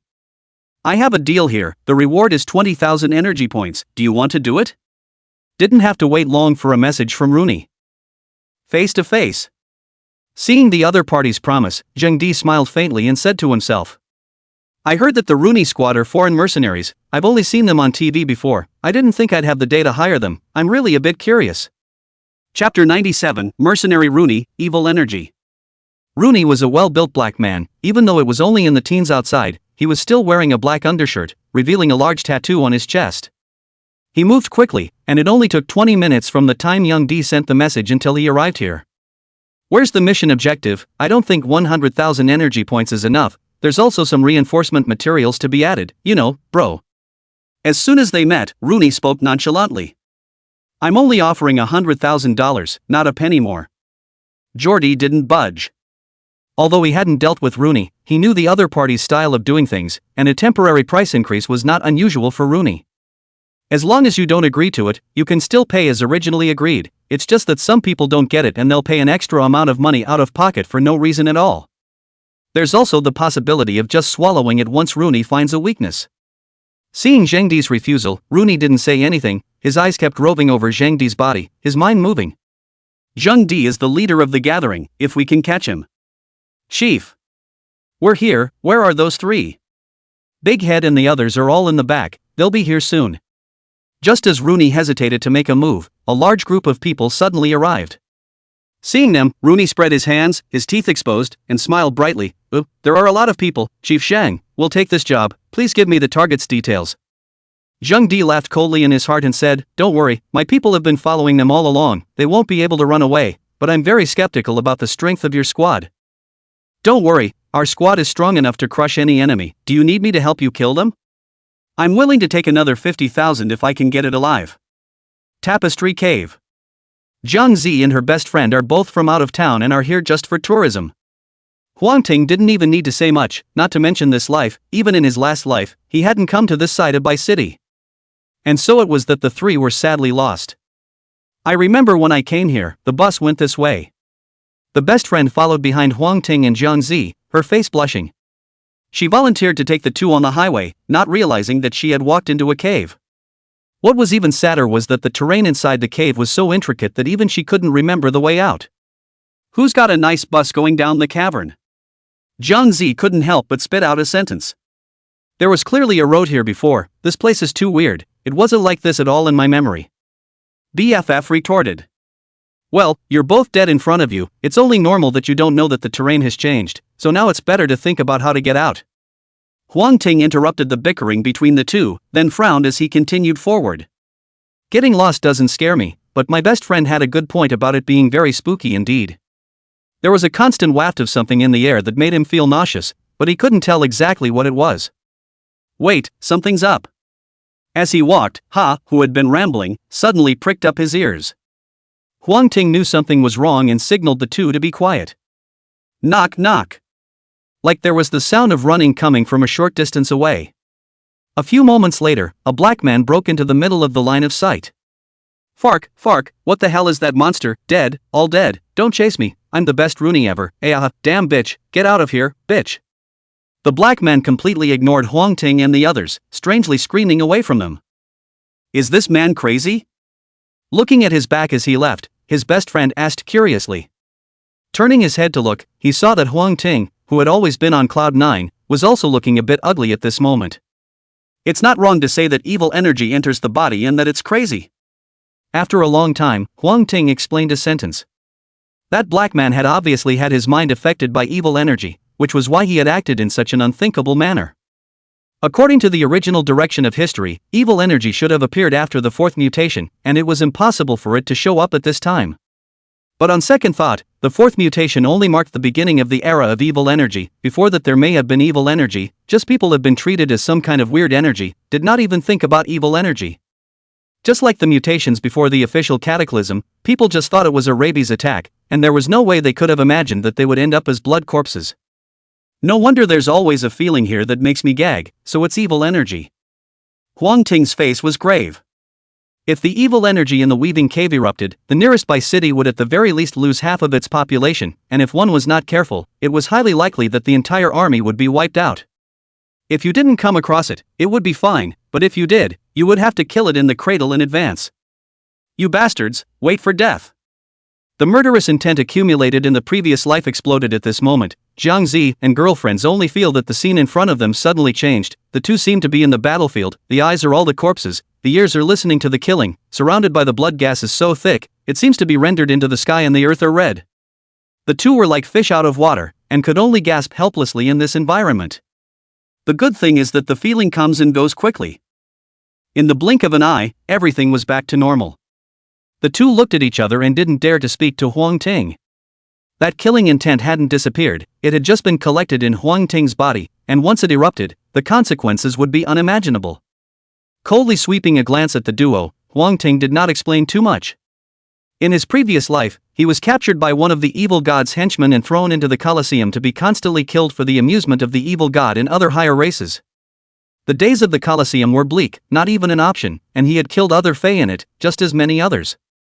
If it wasn't for the fact that that evil god had gone to war with another evil god in order to fight for territory, taking away a large number of his elites, I'm afraid that he would have been stuck in that Colosseum for the rest of his life until he died. It was also because of these years of incarceration that prompted him to keep getting stronger and stronger, constantly breaking through the limits of his talent, and ultimately becoming a party of powerhouses. The scores you didn't settle in your previous life, you'll pay them together in this one. Huang Ting went straight in the direction Rooney had come from. Passing through a narrow stone cave, a huge underground space opened up in front of him. The underground space was not empty, there were many people kneeling among them, and in front of them, there was a complex and mysterious spell formation. Attraction spell? They're trying to lure the evil god's distraction to descend? Huang Ting's pupils suddenly shrunk, and then, he rushed straight into the middle of the pile of people.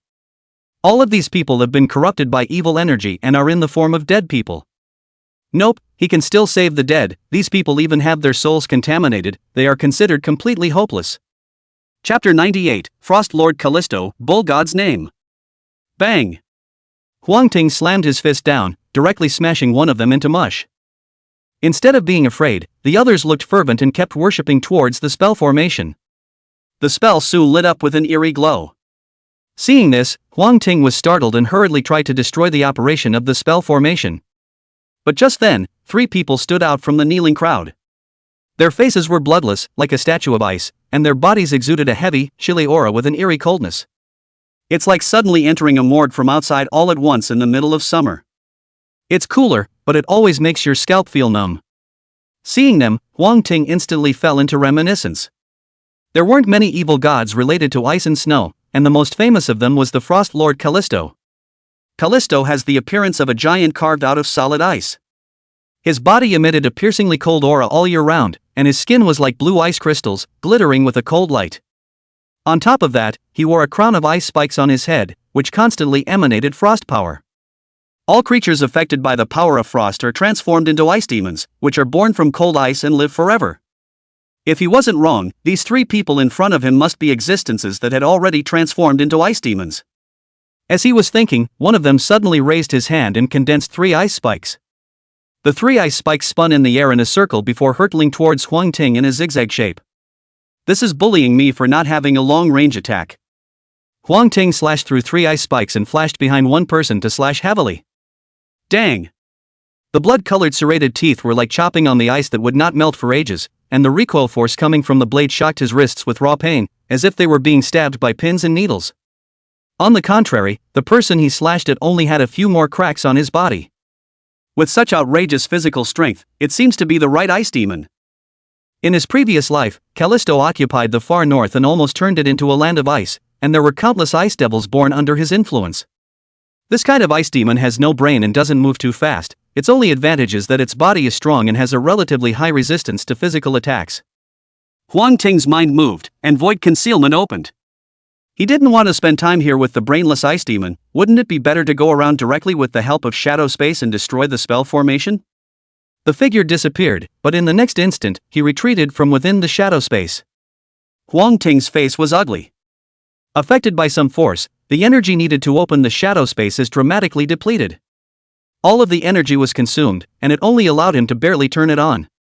In order to bypass the ice demon and destroy the spell formation, the mystic attribute had to be at least 10 points. At that moment, Jiang Zi and her best friend finally arrived. I'll stop them, you guys hurry up and destroy the spell formation. A spell? The duo did not react slowly and immediately saw the diagram of the spell formation drawn on the ground. The BFF's body flickered as if she had literally transformed into a thunderbolt, traveling through the crowd. In the blink of an eye, she bypassed the crowd and arrived in front of the spell. Just as he wanted to destroy it, the spell formation violently erupted with a strong light, followed by the appearance of a semicircular shield. The lightning spear was stuck on it, and it only caused the shield to ripple for a moment. It looked like there was no way for her to break through the shield's blockade in a short period of time. At the same time, there was a commotion in the crowd that was kneeling. A cold aura overflowed, and the interior of the cave was instantly covered with a layer of cold ice. Huang Ting's heart sank. The spell was already connected to the world Callisto belonged to, and while the tiny spell wasn't enough to allow him to descend, projecting over some of his power was no problem. Those people were influenced by Callisto and were now slowly transforming towards ice demons. The only thing to be thankful for was that fortunately he had discovered it early, forcing them to speed up the progress of the spell, and the strength of the resulting transformed ice demon wasn't that strong, and at most it was comparable to a second-order mecha. The BFF was still attacking the shield moment by moment, while Jiang Zi was out to stop those ice demons that had already successfully transformed, and the entire cave was in chaos. After it was hard to settle the three ice demons, Huang Ting also began to launch attacks on the shield. Bang, bang, bang. Under the continuous attacks, the shield became thinner and thinner, and the light on it gradually dimmed.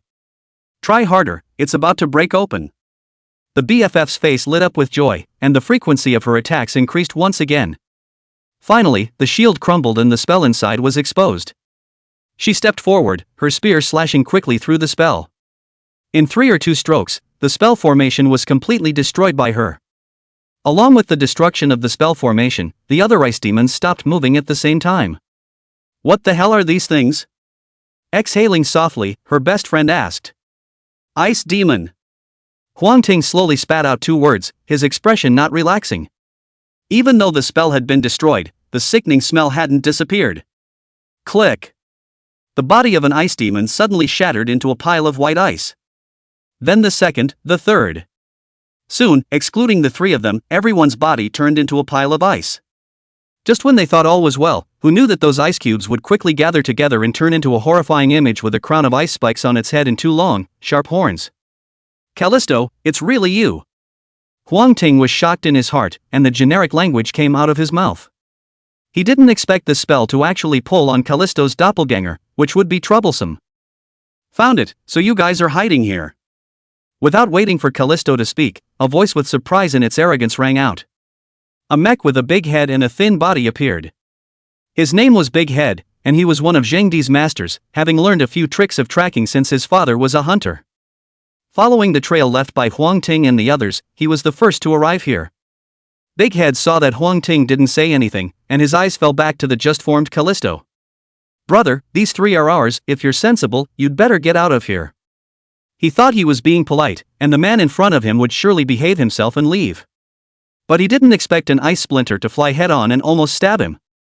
The Big Head dodged in time, but the brother behind him was not so lucky, and was directly penetrated by the ice spikes, turning into an ice sculpture on the spot. Mud, you're looking for death, brothers, give it to me.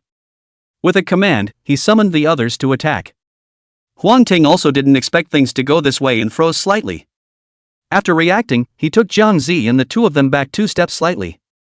If he hadn't guessed wrongly, this big-headed mech in front of him must be inseparable from the group that had besieged him. Since he's the enemy, let him and Callisto dogfight.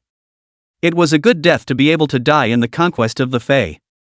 He, Huang Ting, admired such people. It was a pity that even if it was only a split, Callisto was still frighteningly strong.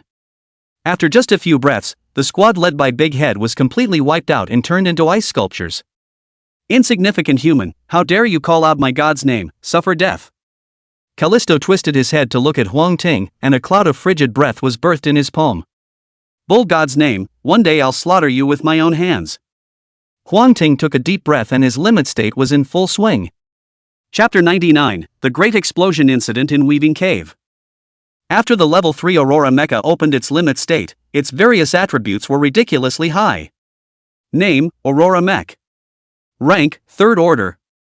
Strength, 147,300,235.2. Defense, 163,300,260.8. Agility, 154,300,246.4. Mystery, 304.8. With the exception of the mystery attribute, the other 3 major attributes have all surpassed the 200 attribute mark. This kind of attribute value could be ranked at a mid-range level among 4th Order mechs. As strong as Callisto was, he was only a bilocation, not even a bilocation, probably just a trace of power projection. There is no reason why one cannot defeat him. Thinking of this, Huang Ting no longer hesitated, holding his scarlet sawtooth as his mecha fighting technique was executed. This time, he was not holding back a bit, and the combat experience he had accumulated in his previous life exploded at this moment, adding to the Aurora mech. In just one arrow step, he rushed to Callisto and swung his sword down. Callisto raised his hand and condensed a pair of armor to block the downward press of blood-colored serrated teeth. With a flick of the other hand, a frost scepter emerged.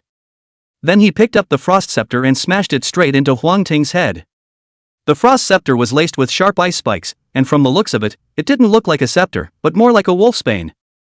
Seeing the frost scepter smashing heavily, Huang Ting immediately drew his sword to block. At the same time, the vicious dog pattern on his chest violently transformed into a dog's head and pounced on Callisto's neck. Attachment module, Teeth of the Vicious Dog. Callisto lowered his head and exhaled a mouthful of cold air, the powerful force of frost directly destroying the evil dog's teeth's attack, along with the attached module. Huang Ting couldn't care less about his heartache, and swung out another blade with his backhand. Don't look at Callisto as being formed from a pile of shattered ice, but he is now a flesh and blood being that can trigger the bleeding effect of Scarlet Sawtooth. Coupled with deterrence, the two negative effects would be enough for him to drink a pot of water if they all kicked in together. Callisto seemed to realize how difficult Huang Ting was to deal with and stopped talking nonsense and attacked with all his might. Huang Ting had started out with the intention of destroying him, so naturally, he didn't want to communicate. There were no fancy attacks between the two, just punches and kicks, and then some ice spike attacks that Callisto would unleash every now and then. Dang! After another impact, Huang Ting finally left a wound on Callisto's body. His spirits lifted. That's good news, as long as enough wounds are left, there's no fear that Callisto won't die. Insignificant human, how dare you hurt me? Callisto spoke again, a touch of incredulity in his voice. Isn't that normal? After all, gods die too. Huang Ting replied blandly. God does die, but it will never be me. A cold aura swept through the entire cavern, and Callisto's body began to blossom with a strong light, as if a powerful force was being birthed in it. This is...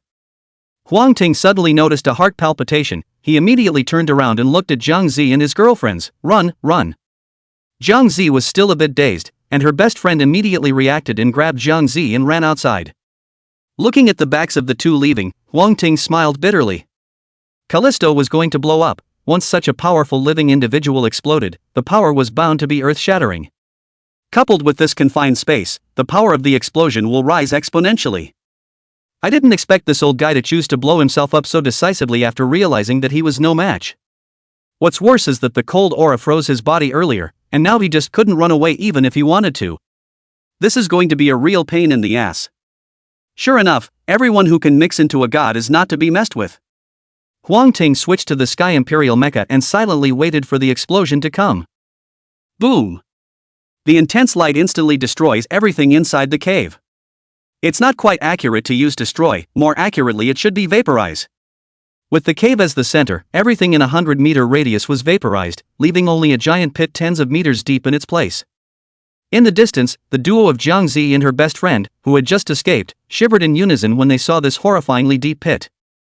Huang Ting he is all right?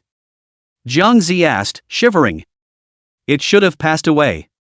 The girlfriend stood on her tiptoes to take a look at the deep pit, which was empty, with only endless cold emanating from it, freezing her teeth to the point where they were constantly chattering.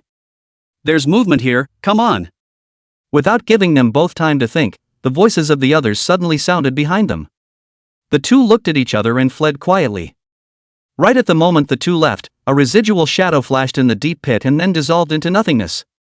Outside the tapestry cave, Zheng Di looked at the friend channel interface and grimaced.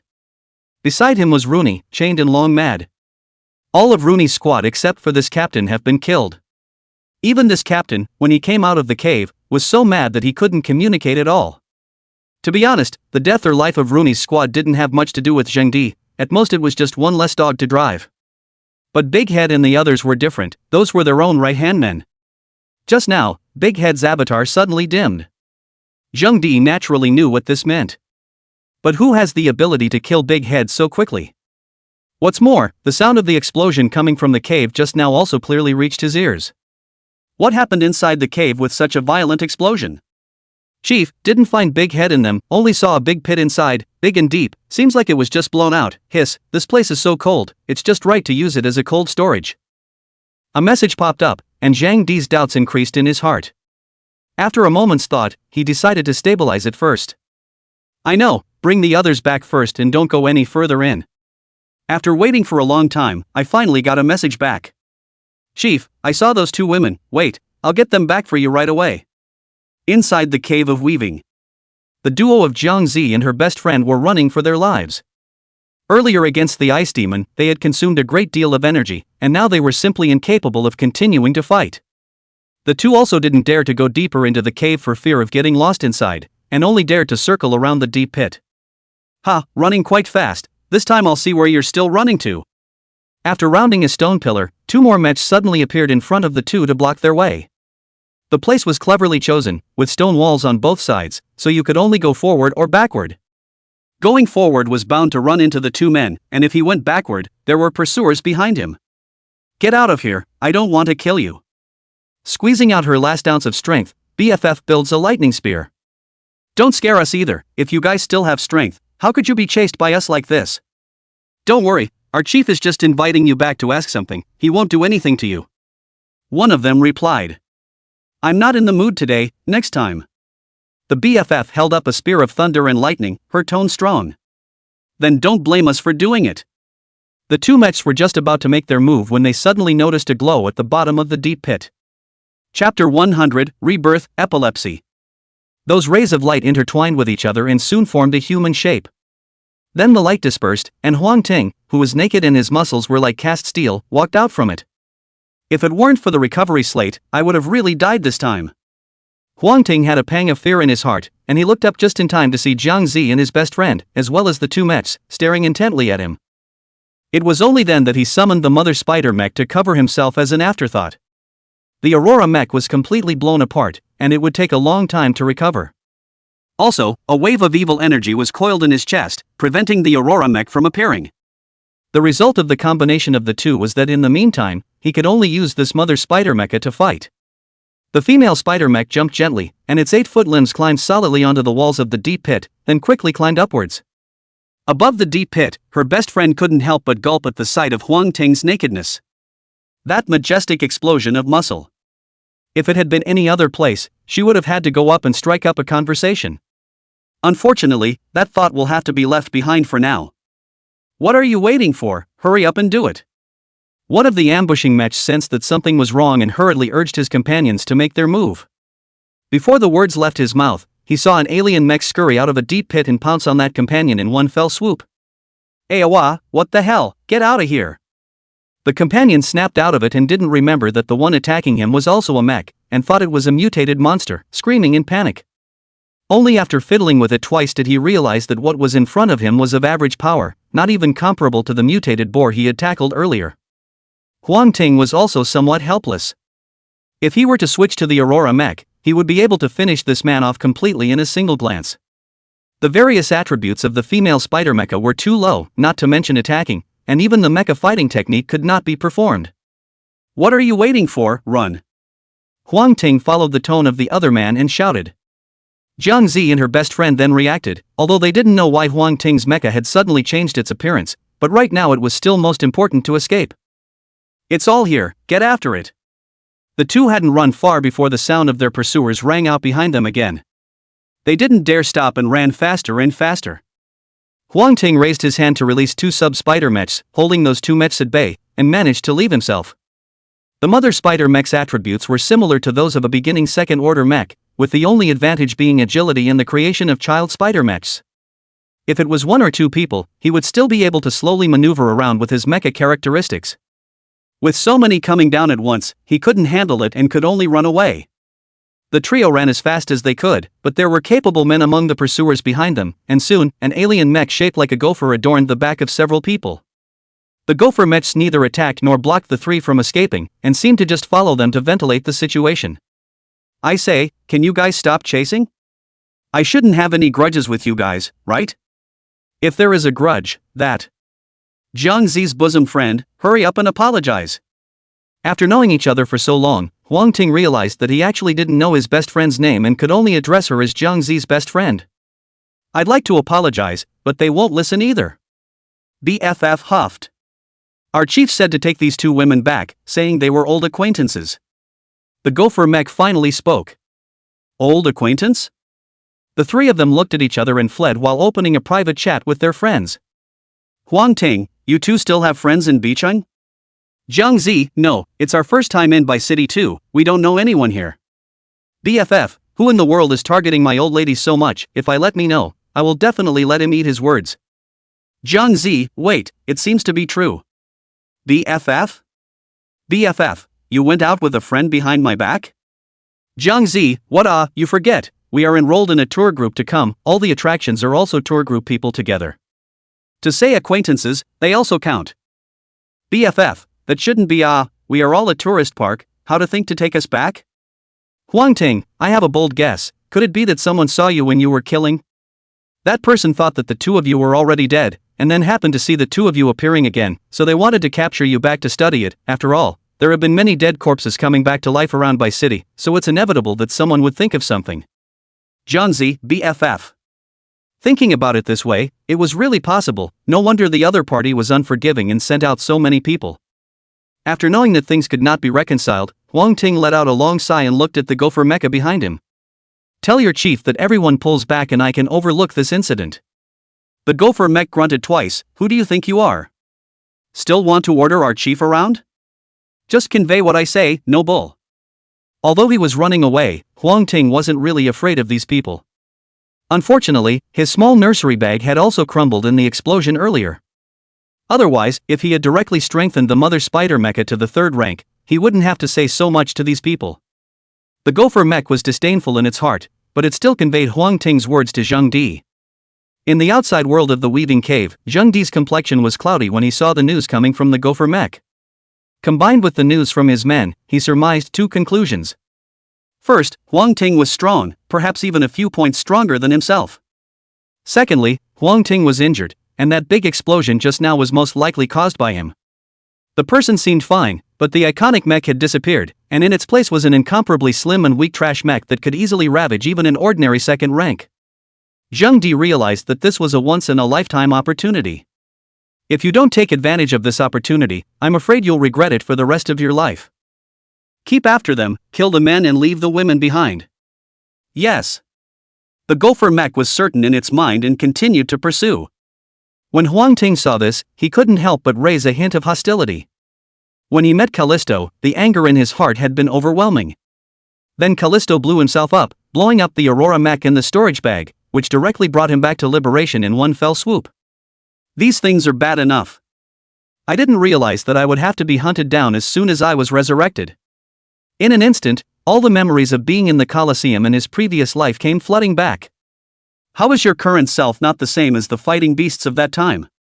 Huang Ting no longer ran away, and with a twist of his body, he pounced straight at the gopher mech behind him.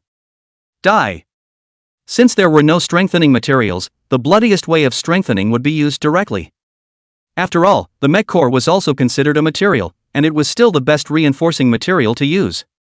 The gopher mecha was clearly caught off guard by Huang Ting and was pinned down. In the next second, 8 sharp foot limbs with spikes plunged into the interior of the mech and began to disintegrate frantically. Gopher mechs specialize in perception and speed, and are equally weak in combat. Because of this, he was unable to move while being suppressed by the female spider mech. In the blink of an eye, the mech dissipated, revealing the manipulator inside. Thumbs up! A foot limb plunged into the manipulator's chest. A strange scene appeared. The otherwise young manipulator was seen aging rapidly, with wrinkles and age spots appearing on his face until he finally crumpled into a ball, like a piece of air-dried orange peel. It's life energy. Huang Ting's mind stirred, remembering the efficacy of the recovery slab. It appeared that the resuscitation tablet had absorbed all of the man's life energy to become this way. At the same time, the recovery tablet fed back a trace of energy into the body. Getting moisturized by that trace of energy, the evil energy in Huang Ting's chest was rubbed off a little. Those evil energies didn't dissipate directly, but were instead absorbed by the mother spider mech. Consume evil power 1, mystic attribute +1. Consume evil power 1, mystic attribute +1. Seeing that evil energy was actually able to grow the mystic attribute, Huang Ting was in a state of madness. I didn't realize that I had been blessed by a disaster, this time I had really earned it. Chapter 101, Ambush, Best Friend's True Name. Living in the end of the world, it's ultimately necessary to be a little crazy. Huang Ting had acted normally earlier, only that he had been suppressing it. Now the strings that bind him have begun to loosen, with consequences that no one can predict.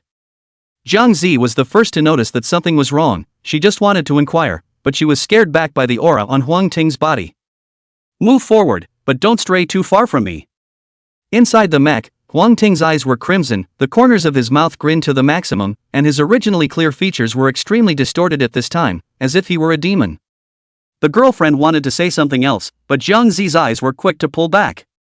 "Well, we'll meet you out front." Seeing the two men leave, Huang Ting put away his mecha core and jumped to the side of the stone wall, then climbed to the top of the stone wall, like a real spider, and killed towards his pursuers. During his 6 years in the Colosseum, he wasn't just killing, he was equally learning. Learn how other races fight and learn how to hunt more efficiently. In just a few minutes, Huang Ting met up with his pursuers. His form was hidden in the darkness overhead, silent and murderous. It is well known that spiders generally hunt by forming webs and waiting patiently for their prey to hit the web.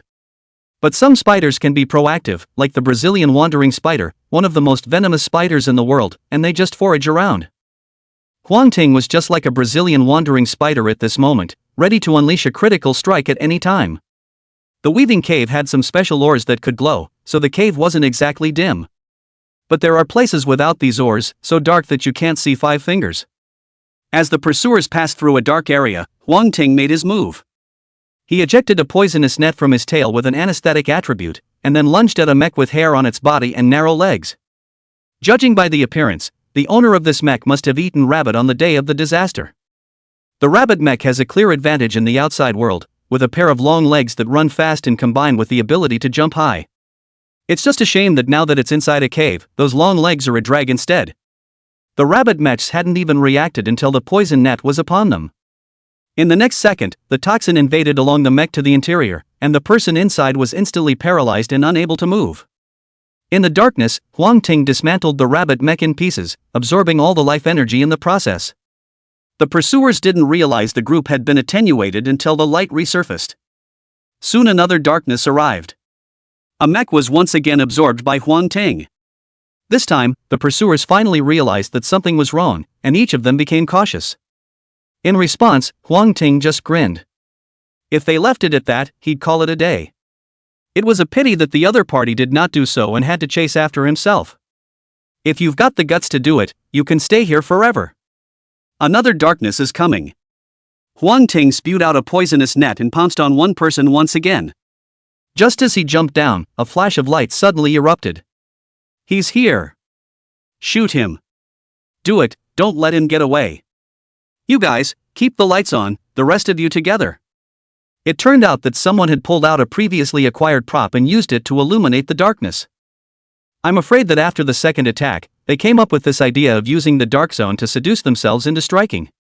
However, they were counting on themselves, and how could they not be counting on them? A piece of data flashed before Huang Ting's eyes. Name, Mother Spider Mecha. Rank, 2nd. Power, 26. Defense, 21. Agility, 36. Mystery, 11. The mech cores of all three resulted in an increase of 6 points in each of the 3 basic attributes. But the most eye-catching is the 11-point mystery attribute. Each 1 point of mystic attribute can be converted into 5 points of energy, and each 5 points of energy can summon a sub-spider mech. In other words, there were not just one Huang Ting lying at the top of the stone wall right now, there were 11. 11 sub-spider mechs that were fearless and had long ago quenched venom and their foot limbs poured down, instantly disrupting the others' setup. For a moment, the scene was chaotic. Huang Ting took the opportunity to strike, absorbing the life force of the two men once again before leaving with the still surviving sub-spider mecha. For the next few moments, he struck from every hidden corner, constantly wearing down the size of his pursuers. More and more people died, and more energy was absorbed by the recovery tablet. Once again resolving one person, a sudden burst of clarity rose in Huang Ting's heart. Recovery? So this is a recovery? With a flash of light in his hand, the blood-colored serrated teeth destroyed by the explosion reappeared. With the sharp blade in his hand, the murderous emotion in his heart actually subsided quite a bit. It is said that if you are armed with a sharp weapon, you will kill yourself. But Huang Ting understood the meaning behind the sharp blade better than anyone else, and he could only be more reverent than to be ruled by destruction. Things that had been destroyed could still be re-embodied through the recovery slate, which instantly made Huang Ting's mood much better. Looking at the last two, he waved his hand. Go back and tell your chief that this is the last time, and if you come after me again, don't blame me for not being polite. There was still a bit of evil energy left coiled in his chest, but it wasn't much of a problem. The resuscitation tablet was capable of absorbing the breath of any life, and replenishing it with mutated creatures was just as good. Continuing on down the hole, a bright light slowly appeared in front of him. Further on, a mountain forest comes into view. Not far from the cave entrance, Jiang Zi and her best friend were honestly staying put. The former needed to resuscitate the stone slab to replenish their energy, and the latter didn't dare to walk in this deep forest alone. Furthermore, her best friend realizes that Huang Ting's identity is not simple and wants to join her. In her words, if you're going to be squeezed for a part-time job anyway, you might as well get a new boss who's competent. Not bad, you surprisingly didn't take the opportunity to escape. Huang Ting nodded. Influenced by the recovery tablet, his best friend's mecha talent mutated, and he really didn't want to let go of such a talent so easily. Where can I escape to? Why not defect to you and let you take care of my food, drink, and sleep? My best friend spread her hands. By the way, my name is Guan Xiuer, you can call me Guan Xiu, Xiao Guan, anyway, just don't call me Xiuer, and call me whatever else you want. No problem, then I'll call you Sekisu from now on.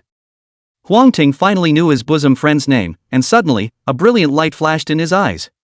A wave of invisible fluctuations erupted from around them, directly sweeping away Jiang Zi and Guan Xiuer in front of them. Random copies? That's a coincidence. He took a step forward, and his figure disappeared in the middle of the dense forest as well. Exit of the Cave of Weaving. The two henchmen were trembling, and Zhang Di looked grim. Everything has a sunk cost, and if so many of his men hadn't died, so be it. How could he be satisfied after so many people had died and in the end, he hadn't even gotten a single hair? Chief, what do we do next? One of them cautiously opened his mouth to ask. You two go find Yamakuni. Zhang Di's fierce eyes swept over the two and said in a cold voice. Yamakuni? Upon hearing this name, the two men's legs went limp and their faces showed despair. Chapter 102 The Great Graveyard of the Undead, New Uses for the Sub-Spider Mecha. Copy about to start. Welcome to the other world. Current location, Great Graveyard of the Dead. Area, Periphery. Difficulty, Difficult. Description, undead, ghosts, witches and demons, ghouls, all kinds of dead creatures live here in groups, enjoying the tranquility of a paradise, until one day, 3 uninvited guests came to. Huang Ting couldn't help his mouth muscles from twitching as he surveyed the deadly underground graves in front of him, piled with white bones everywhere. Hell of a paradise. Dang. A white bone arrow shot out of the darkness and steadily lodged itself in the mother spider mech. Luckily, the arrow was not very powerful and only left a not-so-clear white mark on the surface of the mech. At the same time, the mission appeared. Mission 1, Destroy Tombstones Simple. Quest description, in the outer area of the Great Graveyard of the Undead, some tombstones have been eroded by evil forces, constantly emitting negative energy and attracting more undead creatures to gather. You need to find and destroy these tombstones to stop the spread of evil power. Mission objective, destroy at least 10 eroded tombstones and eliminate the skeleton warriors and skeleton archers gathered around them. Mission 2, seal the magic array medium. Quest description, in the inner area of the Great Graveyard of the Undead, there are some powerful magic formations activated that keep summoning even more powerful undead creatures. You need to find these magic formations and seal them to weaken the power of the undead creatures. Mission objective, kill undead creatures and explode enough sealing stones while exploring the nearby area to find activated magic formations and seal them with sealing stones. Mission 3, kill the spirit mage doppelganger nightmare. Quest description, a horrible dictator has appeared in the Great Graveyard of the Undead. She is one of the necromancer's doppelgangers. Because of her, the Great Graveyard of the Undead has undergone such bizarre changes. For the sake of peace here, please strike the necromancer's doppelganger to stop the tragedy. Mission objective, kill the spirit mage doppelganger. As usual, there were 3 quests, only this time there was actually an extra nightmare level quest. Nightmare level, if the Aurora mech is still around, it's something to consider. Huang Ting thought for a moment and decided to take on the first 2 missions first. It was a typical copy of a brush type of monster that he had not encountered before, but was aware of the logic involved. As long as you play the monsters step by step, you won't have any problems clearing your copy. Just as he was about to take the quest, another prompt popped up. Detecting the presence of other kindred spirits in the vicinity, is group mode on? Huang Ting slapped his head and almost forgot about it. If he entered the copy at the same time, he would receive a teaming message. He and Jiang Zi both entered at about the same time, and it was normal to receive this message. Open, designate me as captain. After designating it open, Huang Ting pulled out his scarlet sawtooth and stared at the skeleton archer who had just shot him an arrow. In just this moment's time, the opponent shot 3 more bone arrows, which did no harm but could not be tolerated. On the other side, Jiang Zi pulled Guan Shouer's coat, and Guan Shouer picked up a big stick bone from somewhere. The two men looked around with a confused and wary look in their eyes. Someone sends a message to form a team. Do you agree to the invitation? The captain is confirmed. The sudden prompt that surfaced before their eyes startled them. Without waiting for them to think about it, Huang Ting sent a message for them to agree. As the two agreed to join the team, a small map appeared under Huang Ting's eyes. The map wasn't overly complicated, just 3 slightly blinking red dots. One of the red dots represented himself, while the other 2 red dots represented Jiang Zi and Guan Shouer. Knowing the location, it's time to rendezvous next. Huang Ting slashed the skeleton archer in front of him and was just about to leave when his body snapped. A greenish soul fire floated out of the skeleton archer's eye sockets, then straight into his body. To be precise, it was missing into the recovery tablet. Right, even a skeleton is essentially a kind of life, and since it's a life, it can be absorbed by the recovery slate. A brilliant light bloomed in his eyes. Since that was the case, wouldn't the recovery slate have the energy to revive the undead creatures if one took care of all of them in the undead great graveyard? Perhaps it would also be possible to repair the Aurora mech ahead of time with the power of the recovery tablet. In this way, even if he encountered that necromancer's doppelganger, he would be completely unafraid. Wait, I still need to experiment. A bold idea suddenly rose in Huang Ting's mind. He raised his hand to summon 2 sub-spider mechs and ordered them to hunt down any nearby skeleton warriors or skeleton archers. He himself rushed to the location of Jiang Zi and Guan Shouer. I don't know how long it took, but a sudden surge of nameless energy poured into the recovery stone slab. Huang Ting, who noticed this scene, was pleasantly surprised. Sure enough, the sub-spider mecha was a manufactured object, but it essentially belonged to itself. The creatures they kill can likewise be absorbed by the recovery tablet. Thinking of this, Huang Ting no longer hesitated and consumed all of his energy to create 10 more sub-spider mechs. 2 were manufactured earlier, and after all this time of catching up, the energy has recovered a bit, so there's 1 more slot. All 12 sub-spider mechs spread out, and the efficiency of the kills increased exponentially in a single moment. In addition to killing undead creatures, Huang Ting had them go forward to find undead tombstones and mark them. Quest 1 appeared to be just an ordinary quest, but Huang Ting had experienced so many duplicates in his previous life that he could see through the mystery of it at a glance. The mission objective was to destroy at least 10 tombstones, but what if one destroyed 20, 30, or even 100, or destroyed all of them? The more tombstones you destroy, the better the final reward, which is the hidden condition behind mission 1. After 10 minutes of traversing in front of a pile of bones, Huang Ting finally saw Jiang Zi and Guan Shouer hiding in a huge skull. What kind of place is this? There are bones everywhere, and just now we saw a ghost floating past in front of our eyes. Fortunately it didn't notice us. Jiang Zi's voice was tinged with trembling, obviously terrified.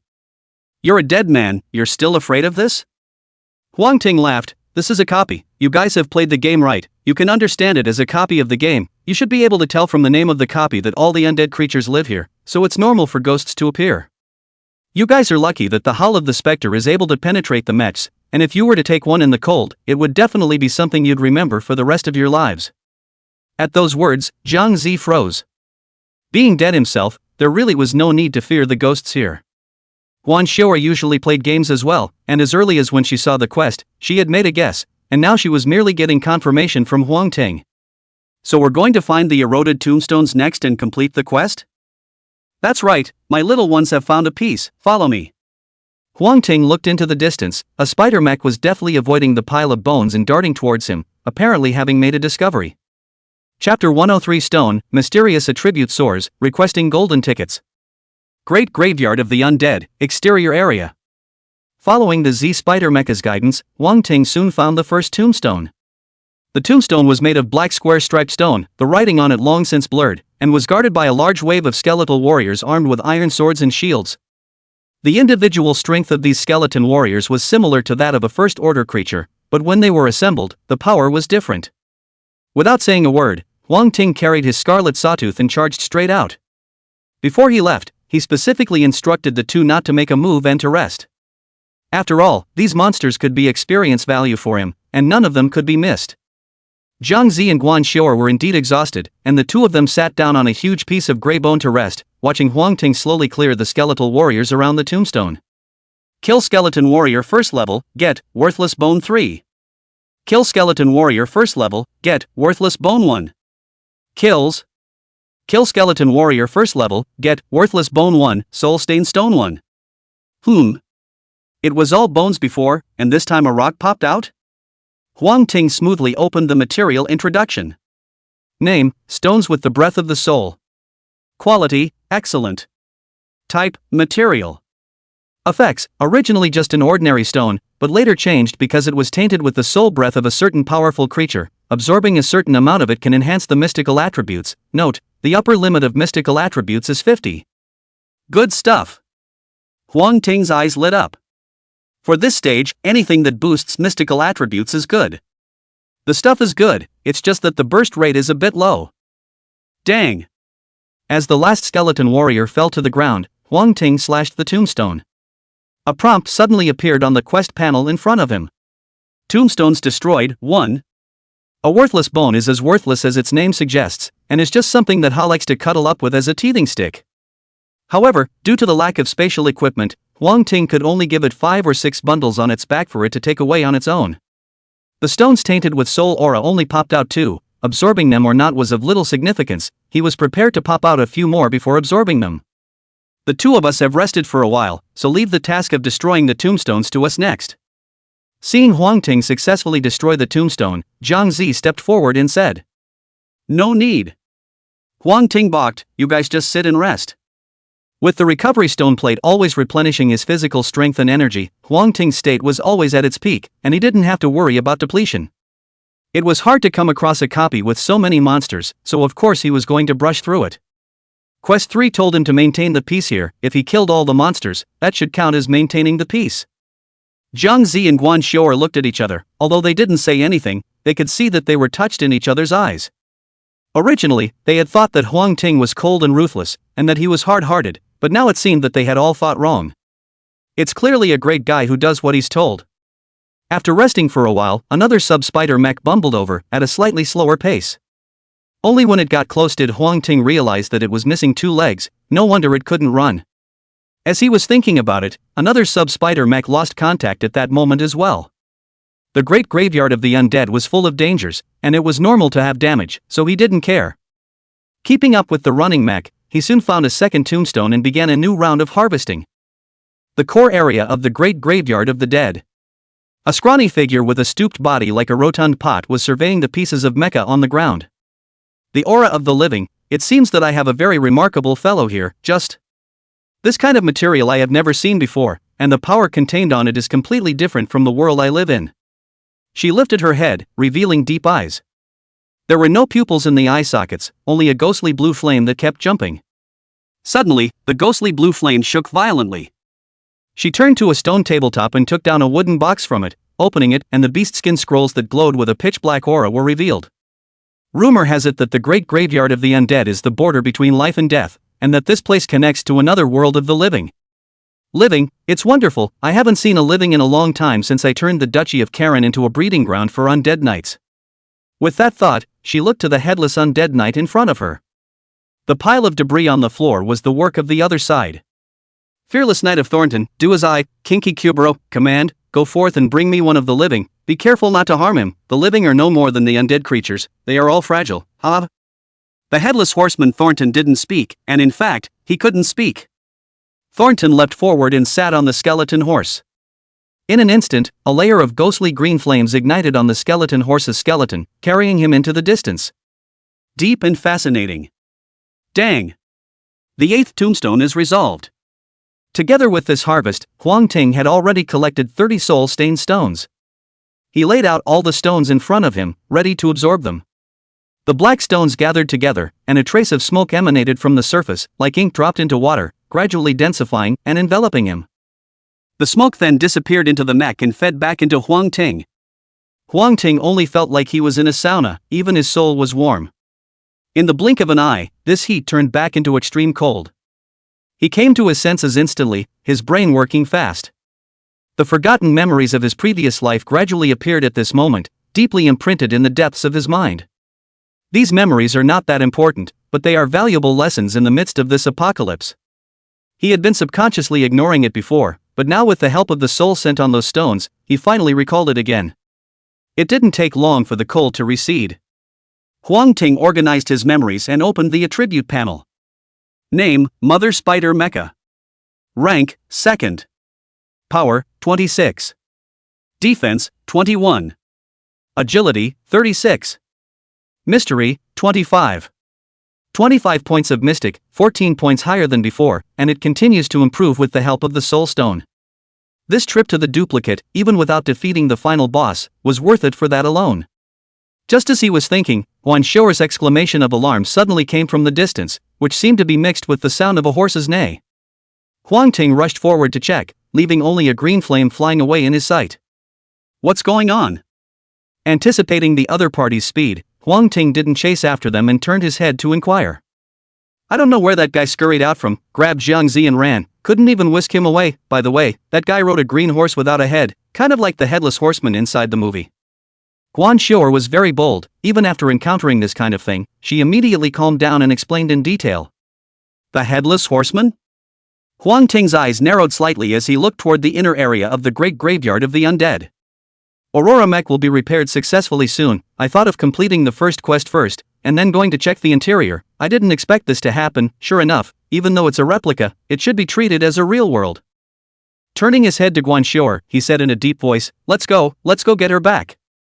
Chapter 104, Cleaning Up the Stragglers, Destroying the Magic Array. Undead Great Graveyard, Inner Area. Guan Xiao's face was a shade of green and a shade of white. This is close to the core area and danger is all over the place. But there was no sign of the headless horseman. To make matters worse, the two were also surrounded by a group of ghouls. Ghouls are about 2 meters tall, humanoid, with skin as elastic as rubber, their feet are like hooves, and their heads are more dog-like, with sharp canine teeth protruding outwards, constantly drooling saliva that can be pulled out of the mouth, and they look incredibly disgusting. Despite having seen a number of very high-level horror movies, it was a first for her to be so immersed. What's more, she had just been resurrected and captured by Huang Ting, and hadn't been baptized from the end of time at all. Being able to stand nowadays was as far as she could go. Huang Ting was rather calm. This little gadget is scavenging, very well fed, and can skate around all day with just a few random monster corpses thrown in. It's more comfortable than riding in a horse-drawn carriage when you have nothing to do but put on the reins and tie them to a junk car. The only thing that Huang Ting felt bad about was that the ghouls had very little life in them, not even close to a skeleton. Almost 2 ghouls to top 1 skeleton archer. But the former is much more troublesome than the latter, and is very laborious to clean up. It was good that Guan Xiao had recovered a lot of her stamina, and the lightning spear was simply an absolute kill for this kind of undead creature. It didn't take long for the ghouls in front of them to be disposed of. The duo continued on, heading towards the core area. Not much farther, a huge tomb door came into view. The tomb door was exceptionally hard and could not be broken with their strength. Just then, Huang Ting realized the presence of 6 points of light on the tomb door. Could these points of light correspond to those activated magic formations? Generally speaking, there is some correlation between the side quests. Task 3 was to kill the spirit mage doppelganger, and now that there was no sign of the doppelganger in the inner area, the other party must be in the core area. If you want to enter the core area, you must breach the gate in front of you. Then again, when you think about the magical formations that need to be sealed, it's not a surprise to come to this conclusion. If you couldn't even enter the tomb door, how could you possibly kill the final boss? Of course, whether there is a correspondence or not needs to be tested to know. Huang Ting used up all his energy to create the sub-spider mecha and search for the trace of the magic formation. The mystic attribute rose to 25 points, meaning that he could create 25 sub-spider mechs at a time, and together with those from earlier, the number of sub-spider mechs wandering around out there had now reached 30. Although it was not worth mentioning compared to the undead creatures that roamed this place, the quick movement of them was a good hand to use to find prey. The 30 mechs spread out in a fan shape, not letting the slightest trace slip. Soon, the first magical formation took place. Huang Ting sniffed and arrived quickly. This magical formation is inscribed on a bluff from which undead creatures emerge almost every moment. There were even a large number of undead creatures gathered around, there were skeleton warriors holding iron swords and shields, skeleton archers holding bows and arrows, skeleton dogs holding the bones of an unknown unlucky person, and even 3 skeleton mages cloaked in tattered vestments. At a cursory glance, the number of undead creatures was at least 300. This medium task is a bit intense. Huang Ting muttered, but didn't care. The second task is not difficult to say the least. The former simply hunted down other undead creatures, popped out the sealing stone, and then bit by bit, hooked the undead army in front of them to other places to complete the sealing. It was indeed much more difficult to be direct and hard like he was. Aren't these guys in front of us also capable of popping out sealing stones? If that's the case, why bother seeking farther away? Blood-colored serrated teeth appeared in his hand, and special effects were added. Effect 2, King's Weapon, with invisible deterrent, when loaded, reduces the attributes of enemies lower than its own rank by 40%, reduces the attributes of enemies equal to its own rank by 15%, and reduces the attributes of enemies higher than its own rank by 5%. Aside from those 3 skeletal mages, most of the other undead creatures were of the same rank as him, and there were even some lower-ranked existences. Scarlet Sawtooth's effect can be maximized at this point. Not to mention, Huang Ting's eyes stared slightly as the appearance of the 8 foot limbs were slowly wrapped in something. Attachment module, octopod spider, resuscitation. Glancing down at the blood-colored serrated teeth on his hand, he shook his head helplessly and exhaled a mouthful of turbid air. Phew, that's the bad thing about alien mechs, they're too stupid when using their weapons. Luckily the Scarlet Sawtooth isn't too demanding or it wouldn't really load. After the revival of the 8-legged spider, Huang Ting's mobility was greatly improved, especially the agility attribute, which had reached 56 points, moving into the category of third-order mecha attributes. With a light jump, he scurried out more than 10 meters. The army of undead guarding the magic formation sensed the aura of the living on him and immediately became tumultuous. The 3-headed skeletal mage at the head of the group even chanted an unknown incantation. As the spell fell, a green aura immediately appeared above the heads of the surrounding undead creatures. Aura spell, TCH, I didn't think a little skeleton mage would know this. Huang Ting knew that he couldn't delay and immediately killed the undead army. Behind her, Guan Xiu'er also pulled out her lightning spear and fought with her. The mother spider mech's strength was in creating pups and poisoning them, and 30 child spider mechs obviously didn't have much use in front of an undead army of this magnitude. As for poisoning, a group of skeletons, poison resistance is high and scary. There is the effort of poisoning, it is better to directly slash to death. Click, click, click. The undead creatures continued to die, and a layer of white bones soon built up on the ground.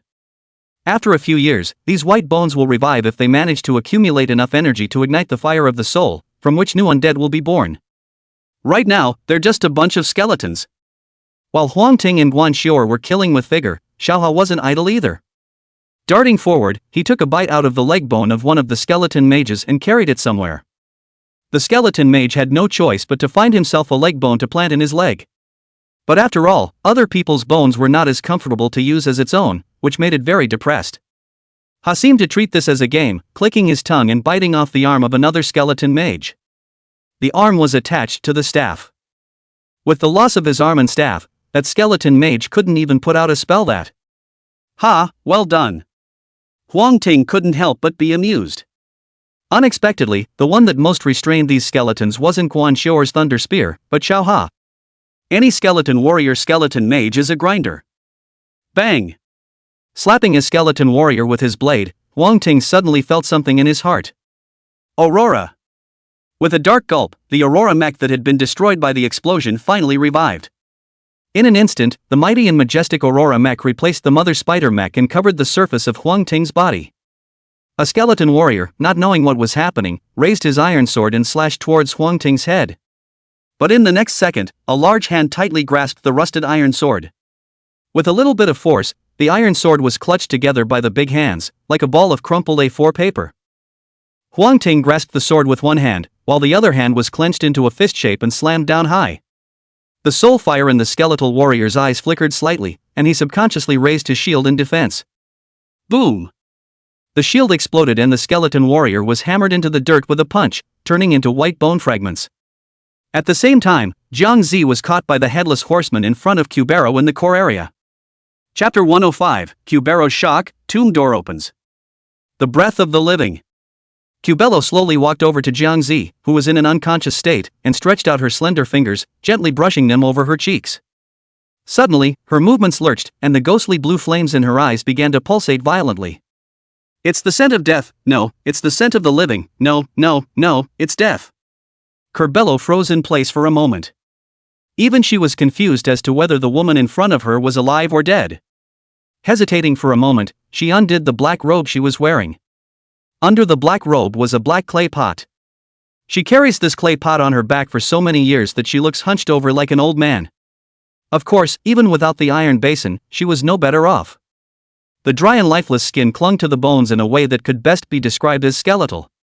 Putting down the black clay pot, a cluster of ghostly blue flames rose steeply from it. Kubero placed his hand on the flame while signaling the newly awakened Jiang Zi to do as he was told. Faced with this bizarre situation, how could Jiang Zi dare to make any other moves? Directly summoning the heavenly royal mecha, he fled outside.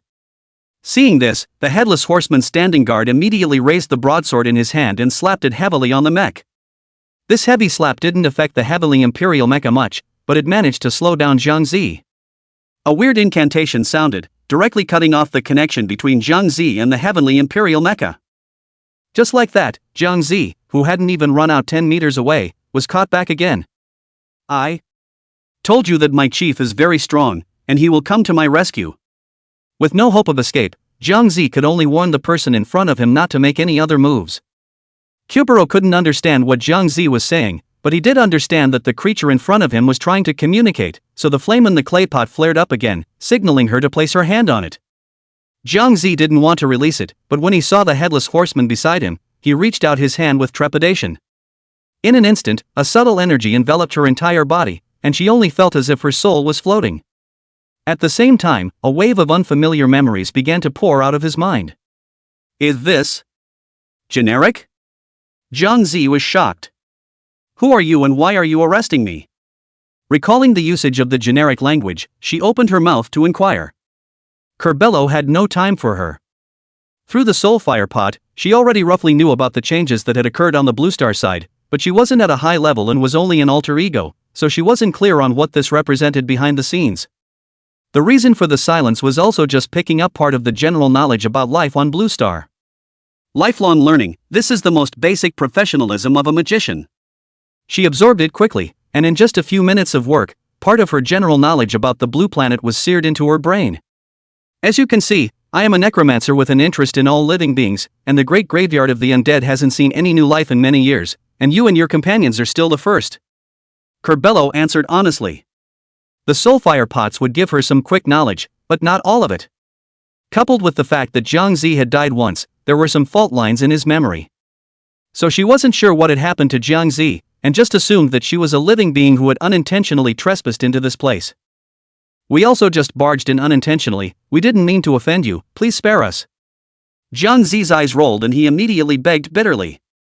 Kubero was silent for a moment, then spoke. There is no obvious fluctuation in your souls, so it seems that you really did intrude unintentionally. Outsiders, what kind of tricks are you using? And you, why do you have both the aura of life and death on you? If you're going by your worldview, you should have been dead for a long time. She had so many questions.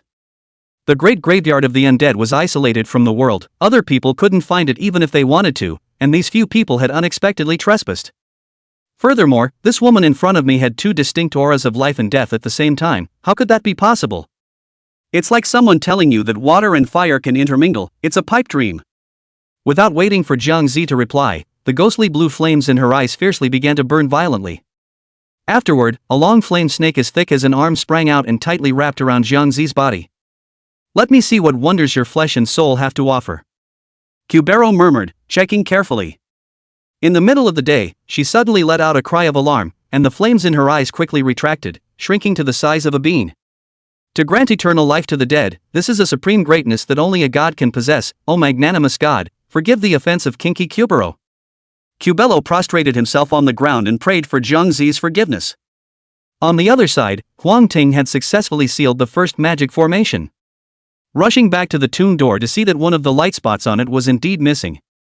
Since the way to enter the tomb door was already known, and the Aurora mech was fully revived, there was nothing more to say. Huang Ting struck with all his might, sealing off the remaining 5 magic formations in one fell swoop. Just the moment the 6th magic formation was sealed, the thick tomb door finally opened slowly. behind the door of the tomb was a deep section of tunnel, reaching out in the pitch blackness. The two were about to enter when a green flame suddenly surged out from the end of the tunnel. "It's the Headless Horseman!" Guan Xior was the first to react and whispered. Not long after he had finished speaking, the Headless Horseman, clad in silver armor, paced up and down on his spectral green warhorse. Sensing the powerful sense of oppression brought about by the Headless Horseman, Huang Ting's face was grave. "It's strong, at least at the fourth order level. I'm afraid that such a Headless Horseman could destroy the entire Bai city in a short period of time if he left his copy."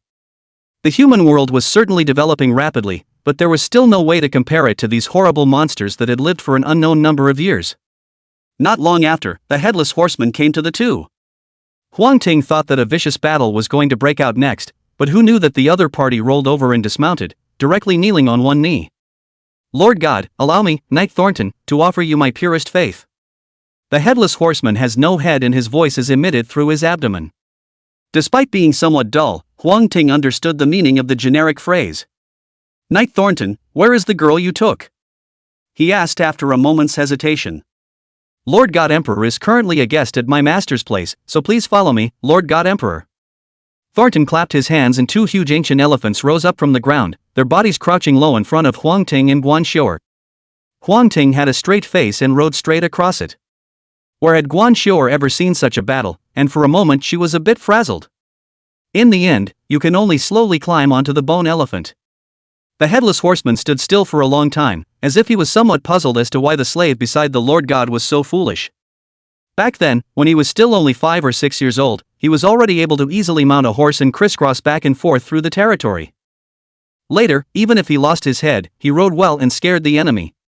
After thinking for a long time, he suddenly realized that he was headless, and even if he thought about it anyway, he wouldn't be able to figure it out, so he just stopped thinking about it. Ghostly green flames rubbed and ignited as the bone elephant transformed into a burning bone elephant, carrying the two of them forward at a rapid pace. Chapter 106, Willing to be a Slave, Mission Accomplished. A quarter of an hour later, the cemetery hall. Zhang Zi.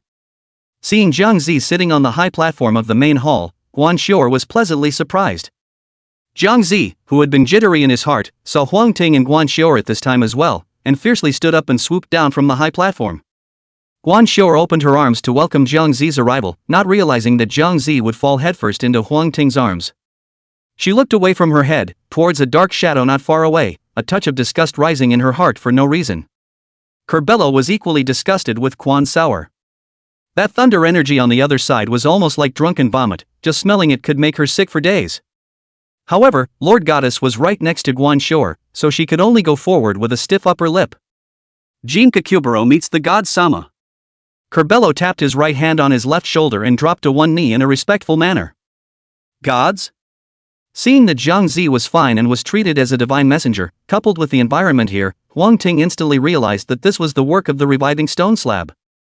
He nodded slightly, a hint of the superior aura bred in his previous life declaring, "Get up." "Thank you, God Sama." Curbelo had originally been a bit skeptical of Huang Ting's identity, but now, she decided that Huang Ting was a god, and even if he was weak now, he was still the reincarnation of a god. After standing up, she quietly shot a glance at Huang Ting. With just one glance, the ghostly blue flames in his eyes danced violently. "Tell me, what did you see?" Noticing Curbelo's eyes, Huang Ting smiled playfully. Undead creatures have different colors of soulfire. Green is common, blue is noble, and white is royal. Don't think that the color blue wasn't precious. In fact, there weren't many white undead kings at all, and every one of them was the most powerful existence amongst a certain world. Even the undead creatures with blue soulfire were few and far between. The Curbelo in front of him would be some humanoid type race that transformed itself into an undead creature after coming into contact with undead magic. This transformation is very bold. Curbelo's original body should be a very powerful necromancer. As to how strong, it is still unknown. Facing the aura that was vaguely exuding from Huang Ting's body, even though undead creatures didn't need to breathe, Curbelo still felt suffocated. "I see in you a powerful force that controls life and death, and in that force, there seems to be a law that transcends time and space." She didn't dare to hide it and answered truthfully. "If it were my own body here, I might be able to see a hint of it, but right now, I'm powerless to contact her anymore." Hearing this reply, Huang Ting's heart and mind stirred. The source of control over life and death should be the resuscitation tablet. Transcending time and space, Could it be the final tablet that he had gotten earlier? That final tablet was located in another world, and after he got his hands on it, he was not only reborn before the doomsday happened, but also returned to the blue planet at the same time, so it could indeed be related to space and time. He just didn't know what it ultimately represented. After a quick pass through the relevant information, Huang Ting stopped thinking about it in detail and looked down at the hunched form of Cubero. He had a thought. He wondered if he would run into her again next time after killing Cubello. All the copies I've experienced before have been the kind of meaningless kills that don't communicate, even with the final boss. If it wasn't for the fact that he had encountered that Mori spirit in the Green Hell copy last time, I'm afraid he would have thought that the creatures in the copy had no memories or emotions. Nowadays, he wants to validate the matter. If it won't be encountered, then it means that most people in their past lives have been scammed. Some copies have final bosses that won't be refreshed, and they are hiding heavenly secrets. Such a copy can be called a first pass copy, and once it is first passed, it is worth a lot less. If we still encounter it, it's up to Curbelo to see if he's preserved his memories and used them to find out the forces behind the formation of the copy. Sensing the killing intent in Huang Ting's heart, Curbelo knelt down once again. I have no intention of offending your excellency, and I beg your forgiveness.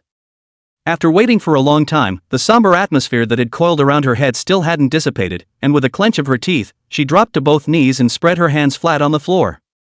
I, Cubero, would like to become a slave of the Divine Lord to forgive my sins of offending the Divine Messenger. Slave? I need a reason to take you, and a reason for you to volunteer to be my slave. This time, Huang Ting finally spoke. It wasn't as if Cubero couldn't be kept alive if he really wanted to become a slave. Lord God, I am proficient in some low-level necromancy and can help you with many small things. They have good combat power, plus. The soul fire in Cubero's eyes trembled violently. I presume you know my situation? Split? Yes, I'm just a doppelganger, but my soul is intact. Cubero gritted his teeth. Soul integrity? Huang Ting's eyes narrowed slightly, remembering a rather interesting deceased person, soul deprivation? You said your name is Cubero. What is Coberoni's relationship with you? Coberoni, a good-looking necromancer with a seductive body. Although Huang Ting hadn't dealt with her in his previous life, he had heard of her. In the necromancy lineage, excluding those few evil gods, she was the most powerful. If one remembers correctly, it seems that the previous life's Coberoni had defected to the owner of the recovery slate. I didn't expect to go around in circles, but not only did I get the recovery slate, but I also met a necromancer named Cubero.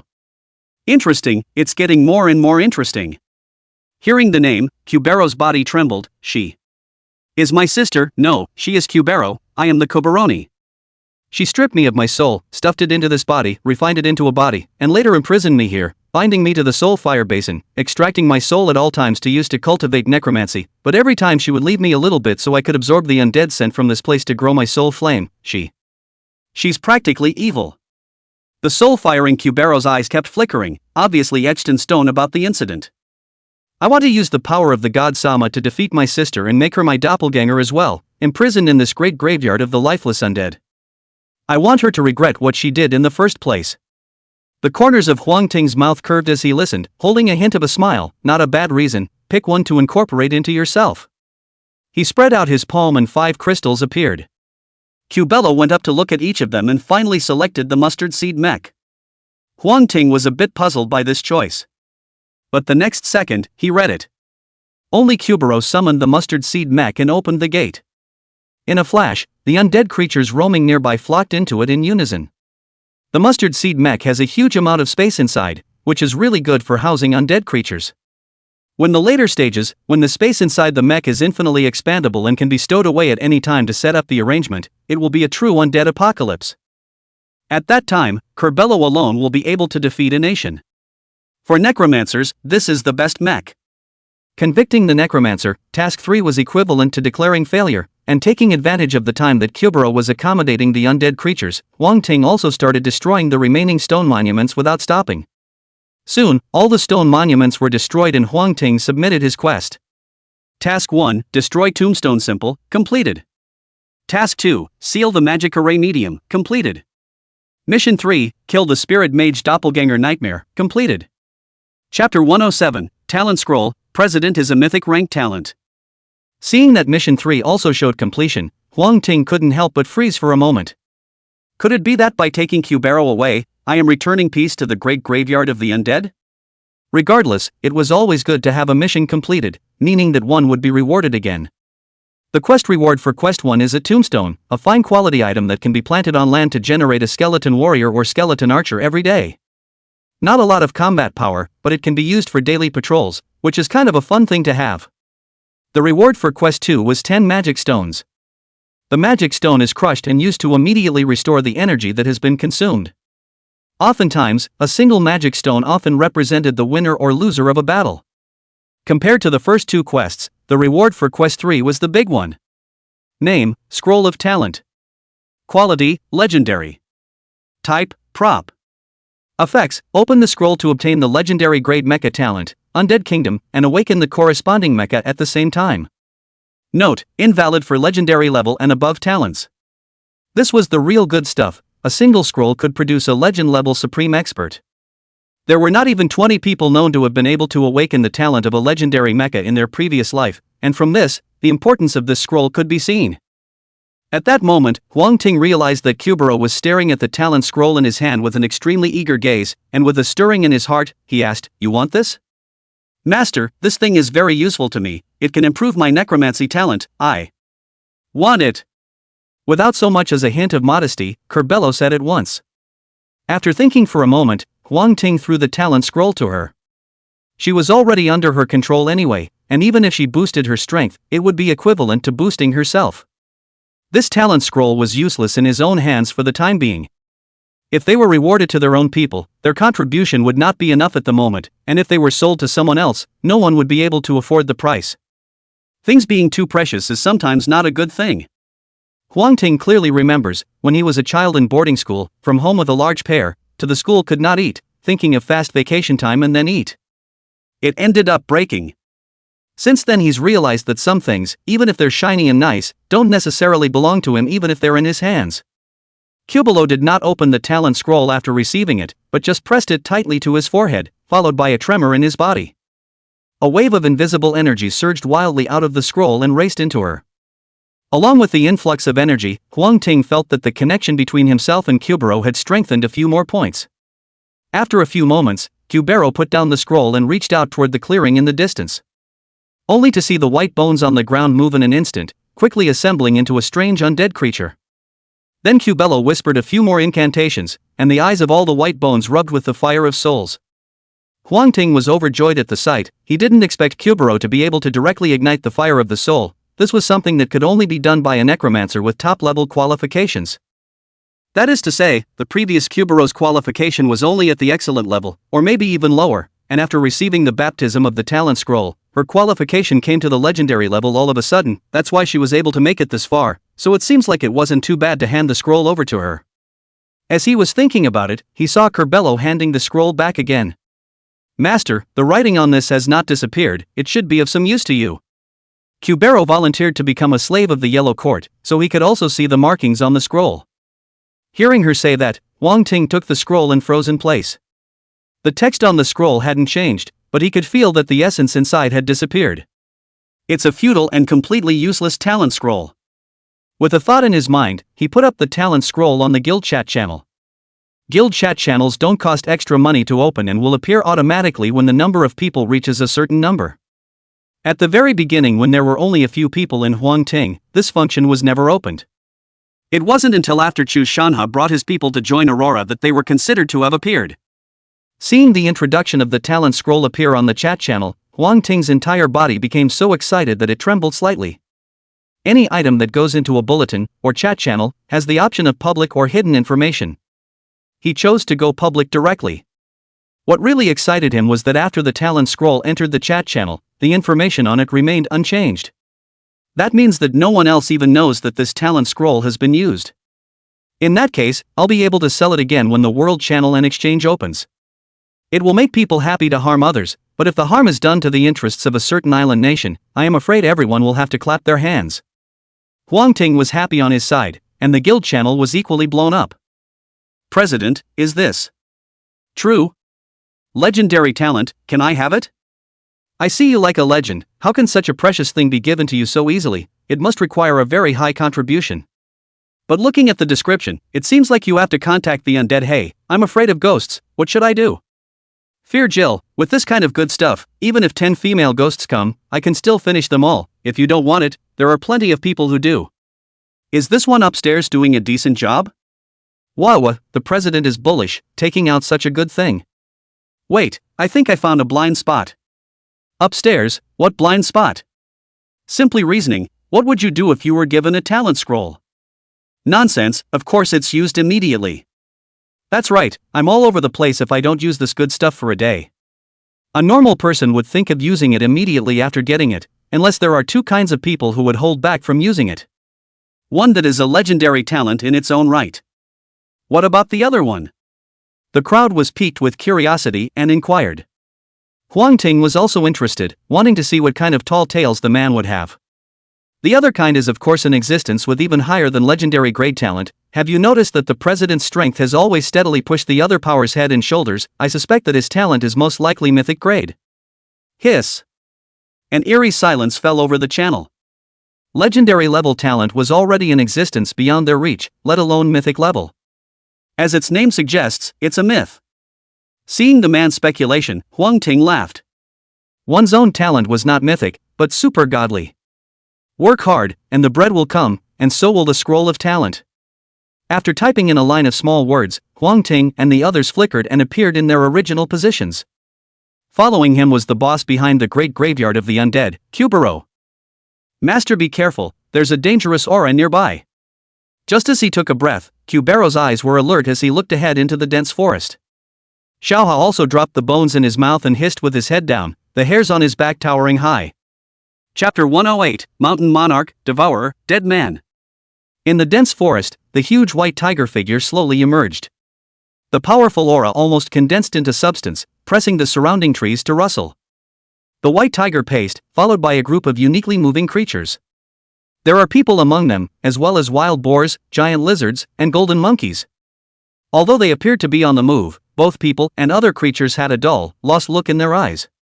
Huang Ting looked extremely hard and suddenly realized that there was a familiar figure among them, one of the two people he had let go that day. What's he doing here? Actually, when it comes to this, then we have to bring up Young Di. Compared to the others, Zheng Di's awakened mecha wasn't too good, not even average. But it turned out that this guy had awakened an extremely useful mech talent, animal communication. As the name suggests, awakening this talent allows him to communicate and interact with animals.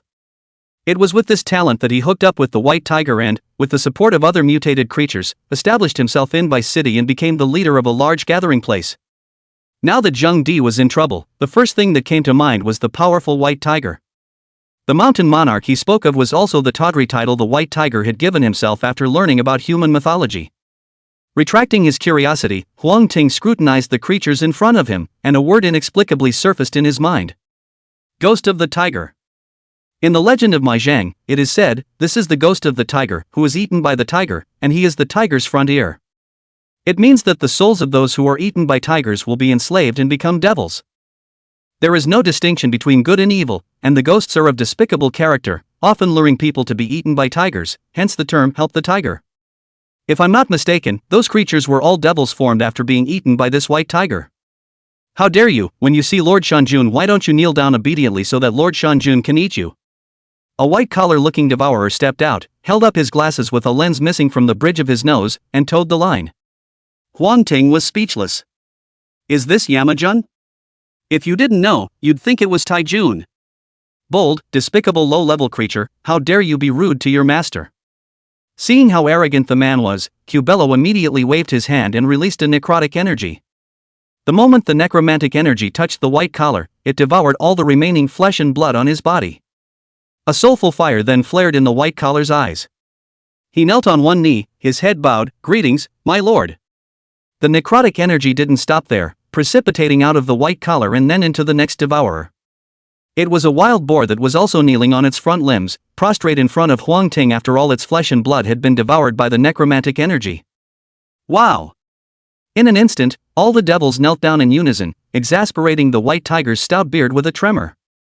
Nothing more than a little bit of soul slavery, and you dare to fiddle with your pathetic knowledge in front of my esteemed master? Retracting the necromantic energy, Kubello said disdainfully. In terms of soul slavery, her rank was unknown how much higher than this white tiger in front of her. If it wasn't for Huang Ting not ordering her to do so, she would have been able to directly enslave him just now and turn him into one of her sidekicks. What else do you need from me, master? Consciously cleaning up all the devils, Kubero opened his mouth to inquire. Huang Ting didn't say anything and pointed at the pursuer that she had turned into a skeleton. The energy in the recovery tablet poured out, constantly catalyzing the flesh and blood on the bones. Seeing this scene, not only did the white tiger's eyes glaze over, even Kubero's scalp was numb and his head unconsciously lowered a few more points. She can turn the living into the dead, and she can bring the dead back to their feet.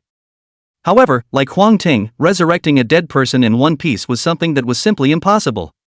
Not to mention her, even the greatest being most proficient in necromancy couldn't make it this far. Perhaps it is truly a feat that only the gods can accomplish.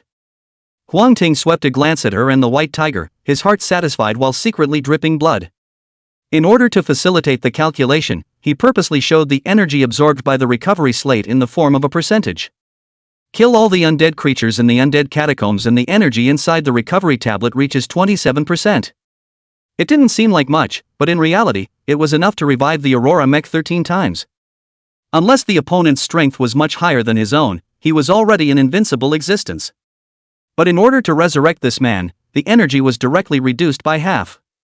It couldn't be helped, coming back from the dead was not a simple matter, not to mention that the man had first been eaten by the white tiger, enslaving his soul, and then later made into a necromantic creature by Kubero. Those two alone can use up a lot of energy. But Huang Ting wasn't wasting it for nothing. First he wanted to know the reason for this man's presence. At the beginning, he could tell that the white tiger was not familiar with its surroundings, meaning that it might have come from somewhere else, and it was highly likely that this person had lured it here. Secondly, he understood that he was not enough of a deterrent to Curbelo. The reason why the other party had expressed their submission could also be because they had sensed the power of the final stone tablet, coupled with their eagerness to take revenge, which was why they reluctantly recognized themselves as their master. A slight demonstration of the power of the recovery slate would also be good to scare her. Of course, the bug crystal recognizes the master, Kubero no longer has the possibility of betrayal, Huang Ting is just giving her a precautionary shot in advance, lest the two sides fall out unpleasantly at that time.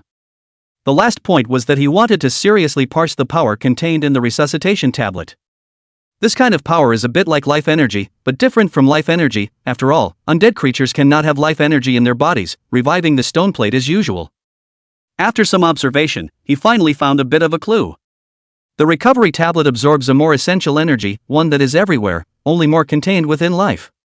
Spirituality. For some reason, a word popped into his mind.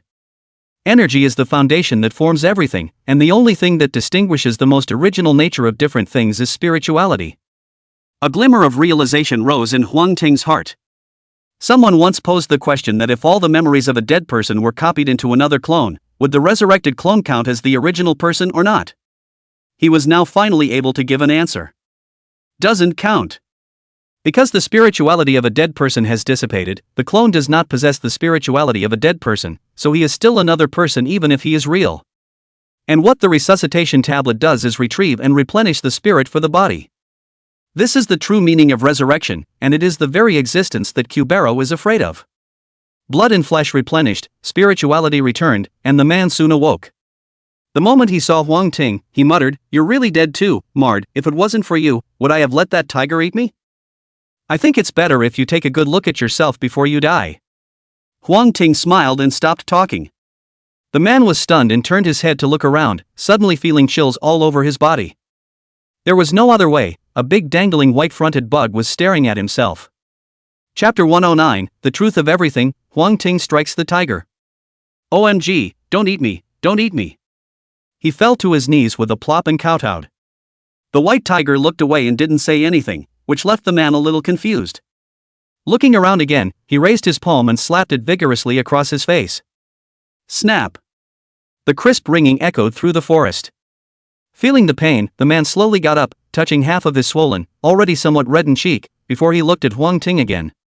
What the hell is going on here? I used a little trickery to bring you back to life only. Next I ask you to answer, understand? Understood.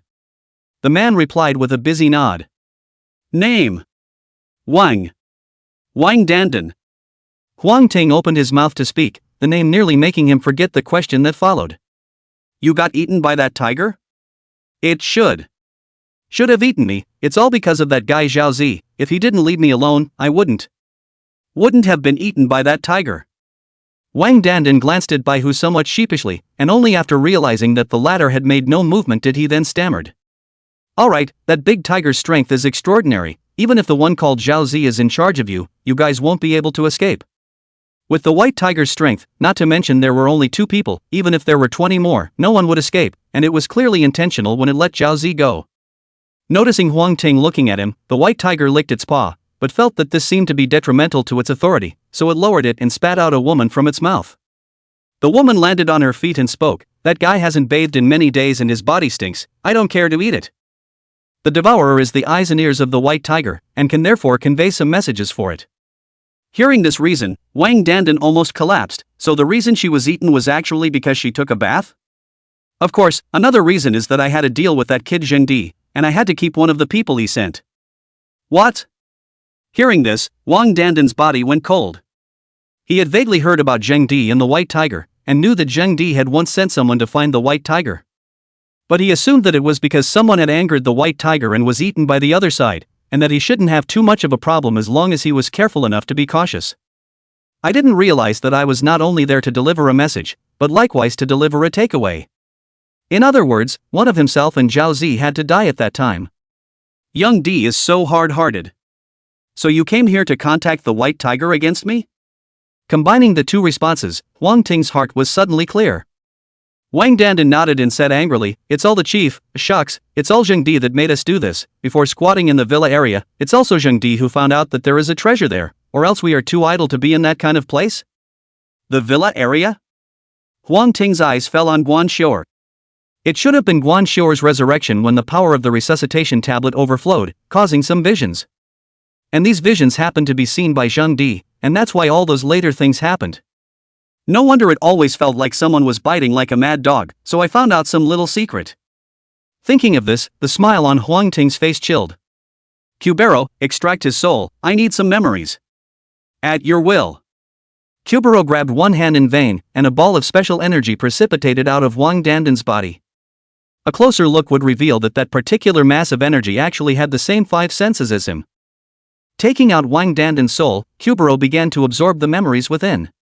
Taking advantage of this time, Huang Ting looked at the white tiger, killing intent bursting from his eyes. Having eaten so many people, there was no way he would spare the other party. The white tiger sensed the killing intent and his gaze was fierce, coming at him like a knife. "Human, leave here, and this mountain monarch can leave this matter of you offending me alone, and as for that kid Zheng Di's matter, I won't care about it anymore, how about that?" The woman devourer opened her mouth, her voice low and not as crisp as before.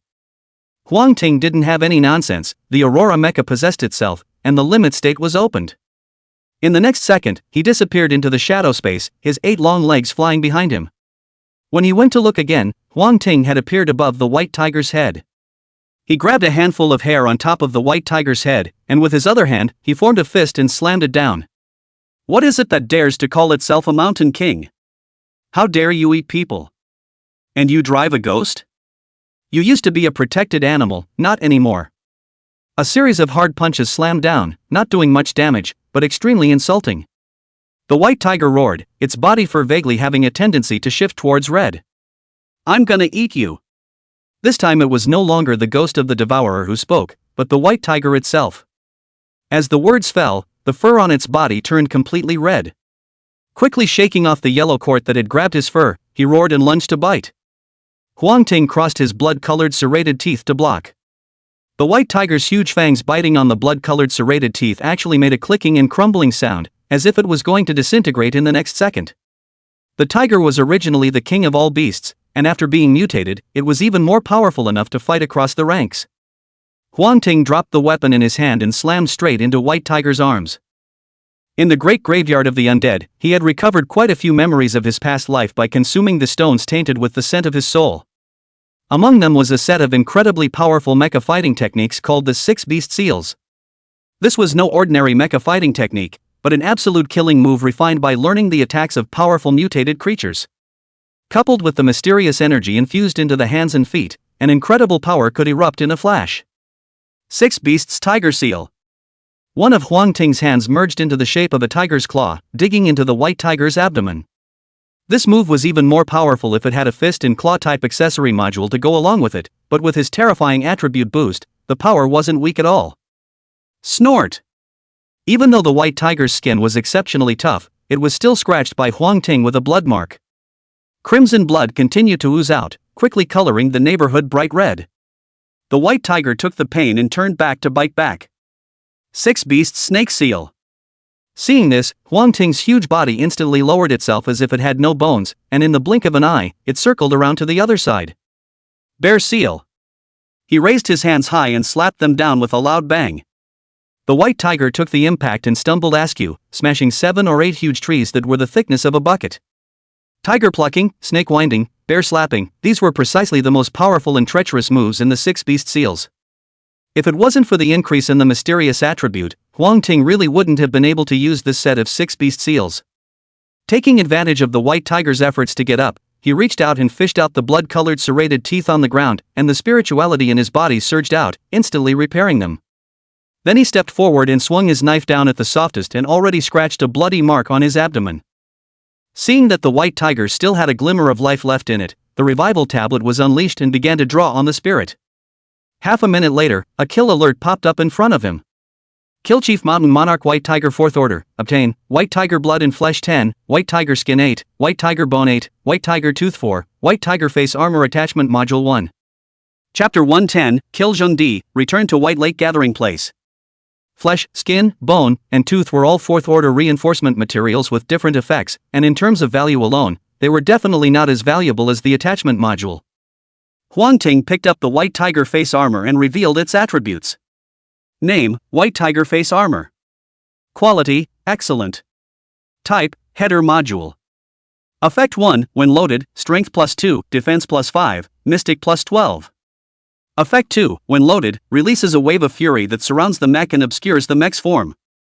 Effect 3, when loaded, it gains the Fury Intimidation, making the enemy fearful and weakening all attributes by 10%.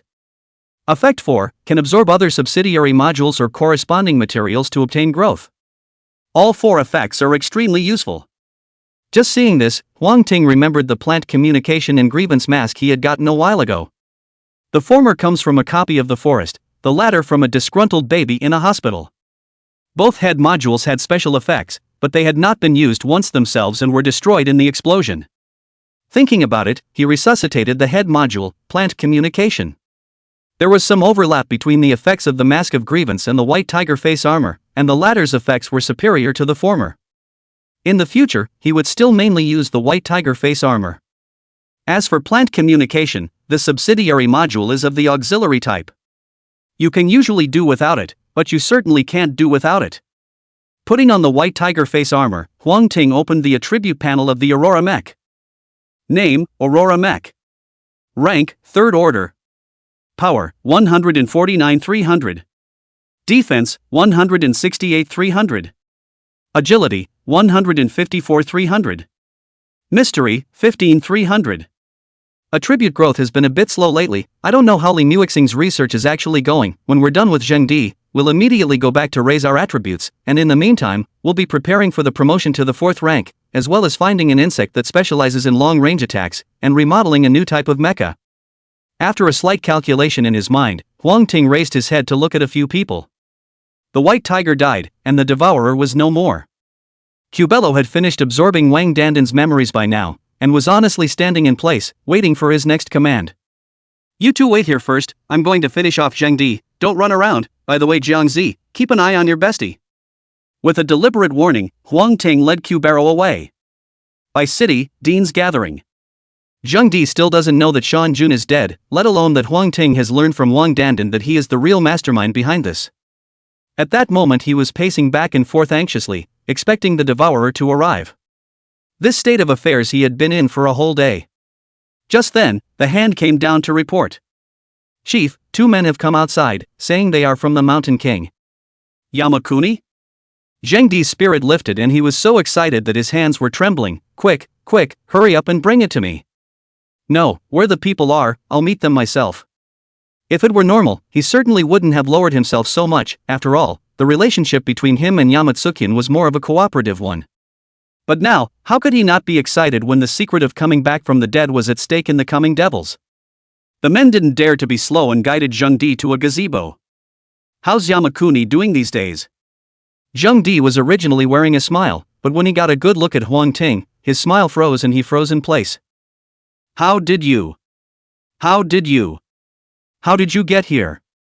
Huang Ting smiled. "Mountain Monarch, it was just slaughtered by me. It said it was old acquaintances with you, so I came over to take a look." Zhengdi was scared out of his wits, and in just an instant, he summoned his mech, then spread his wings and flew towards the outside. He had observed and knew that Huang Ting did not have the ability to fly. If one flew fast enough, one could still escape. He moved fast, but a dead energy moved faster than him. Zhengdi only just lifted his foot before it was knocked down.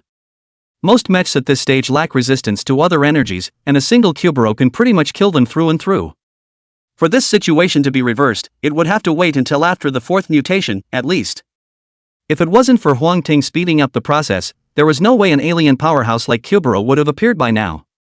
Failing to escape, Zhengdi instantly panicked. "I'm sorry, No, I'm wrong, I'll never trouble you again." He dropped to both knees and begged for mercy. "Actually, I didn't want to take a shot at you, but who let you know the secret there in the villa area?" Villa area. Hearing that name, Zhengdi finally despaired. "Of course, that's only one of the reasons. Another point is that you shouldn't collude with foreign races and brutalize your compatriots. You don't deserve to be called a human being anymore. Since you don't want to be decent, then I'll help you be decent." The blood-colored serrated teeth sharply cut through Zhengdi's neck, helping him end this sinful life. The henchmen on the sidelines were scared out of their wits at the sight of this scene. If his legs weren't paralyzed with fear, he'd hate to run far away right now. The farther away the better.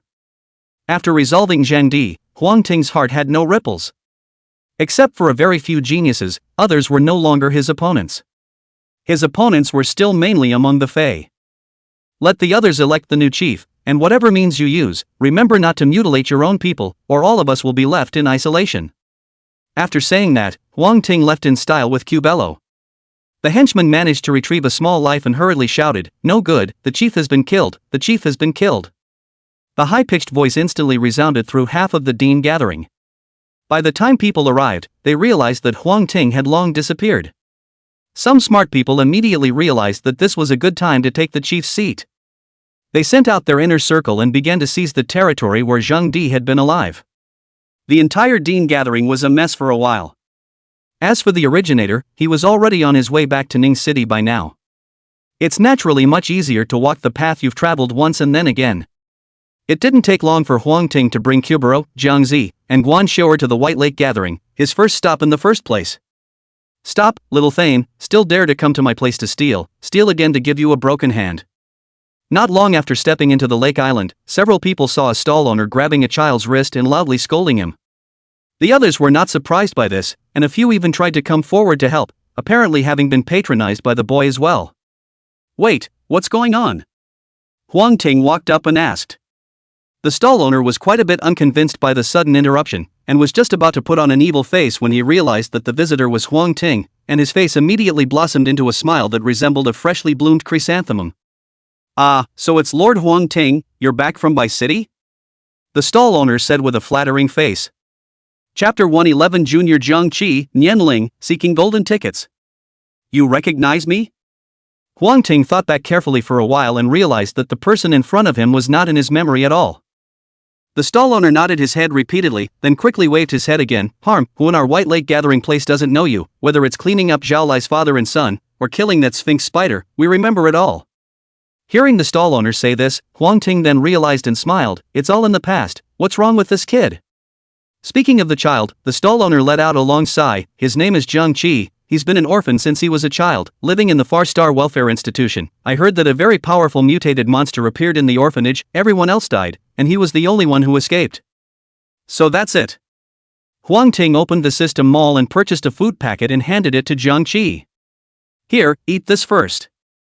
Zhang Qi looked at Huang Ting, then at the stall owner on the side, snatched it, tore open the bag haphazardly, and took out the contents and swallowed it in a big gulp. All a few people could see was the knot in his throat that kept shrugging. The way it looked when it swallowed, it was as if it looked like a demon was feeding. Medium food package, this one will cost 100 energy points, catching up with my day's income. The stallholder was very keen, but had nothing else in mind. 100 energy points only, but a day's income, not enough to make his heart jealous. Coupled with the fact that the 100 energy points came from Huang Ting, he didn't dare to show it even if he had other thoughts. Lord Huang Ting, you're just saving the day like this. Don't look at this kid skinny, but he's quite capable of eating, just that 1 point of food packet. He has to eat at least 10 portions a day. It's not that I want to catch him, I really can't feed him. Ask him, I used to buy food for him often. Jiang Qi didn't nod his head, but he didn't shake it either, clearly acquiescing to the stall owner's words. Huang Ting's eyes showed surprise. He originally thought that this stall owner had a fierce look and was definitely not to be messed with, but he didn't expect that he was still a kind-hearted one. Touching out 10 large beast soul stones and placing them on the table in front of the stall owner. It's his old meal money, should that be enough? It's just a little bit of money, it's not even worth a large beast soul stone, Lord Huang Ting, you'd better take it back. The stall owner was certainly heartbroken, but he said cheerfully. Take it, just remember to help out when you meet someone in need in the future. Watching the stall owner accept the great beast soulstone with a happy face, Huang Ting bought 10 more food packages and placed them on the table before turning to leave. Walking on the road, Huang Ting's thoughts fell into the memories of his past life. If I remember correctly, the system update will be in the next 2 days, when a large number of commodities will be on the shelves. Among them will be the current stage's divine item, the spatial teleportation array, and at that time, the true preciousness of energy points will be revealed. The price of a set of teleportation array is at 1 million energy points. Even for me, there is still a shortfall of more than 400,000, and after each set of space teleportation array is purchased, there will be a 3-month refresh period, so it looks like I have to think of a way. 3 months was enough time for a lot of things to happen, and could even determine the survival of a power. The first set of teleportation array in his previous life was purchased by Dragon Tang in Shangjing. With that set of teleportation array, Long Tang quickly collected a large amount of strengthening materials and regained control of the Dragon Kingdom. Huang Ting wasn't that ambitious and wanted to control the entire Dragon Kingdom, but he had to ensure Aurora's safety. For this reason, the first set of spatial teleportation array was imperative for him. Master, the child named Jiang Qi is following us. As he walked, Kubero's voice came to his ears. Huang Ting looked back and caught a glimpse of the child with wary eyes.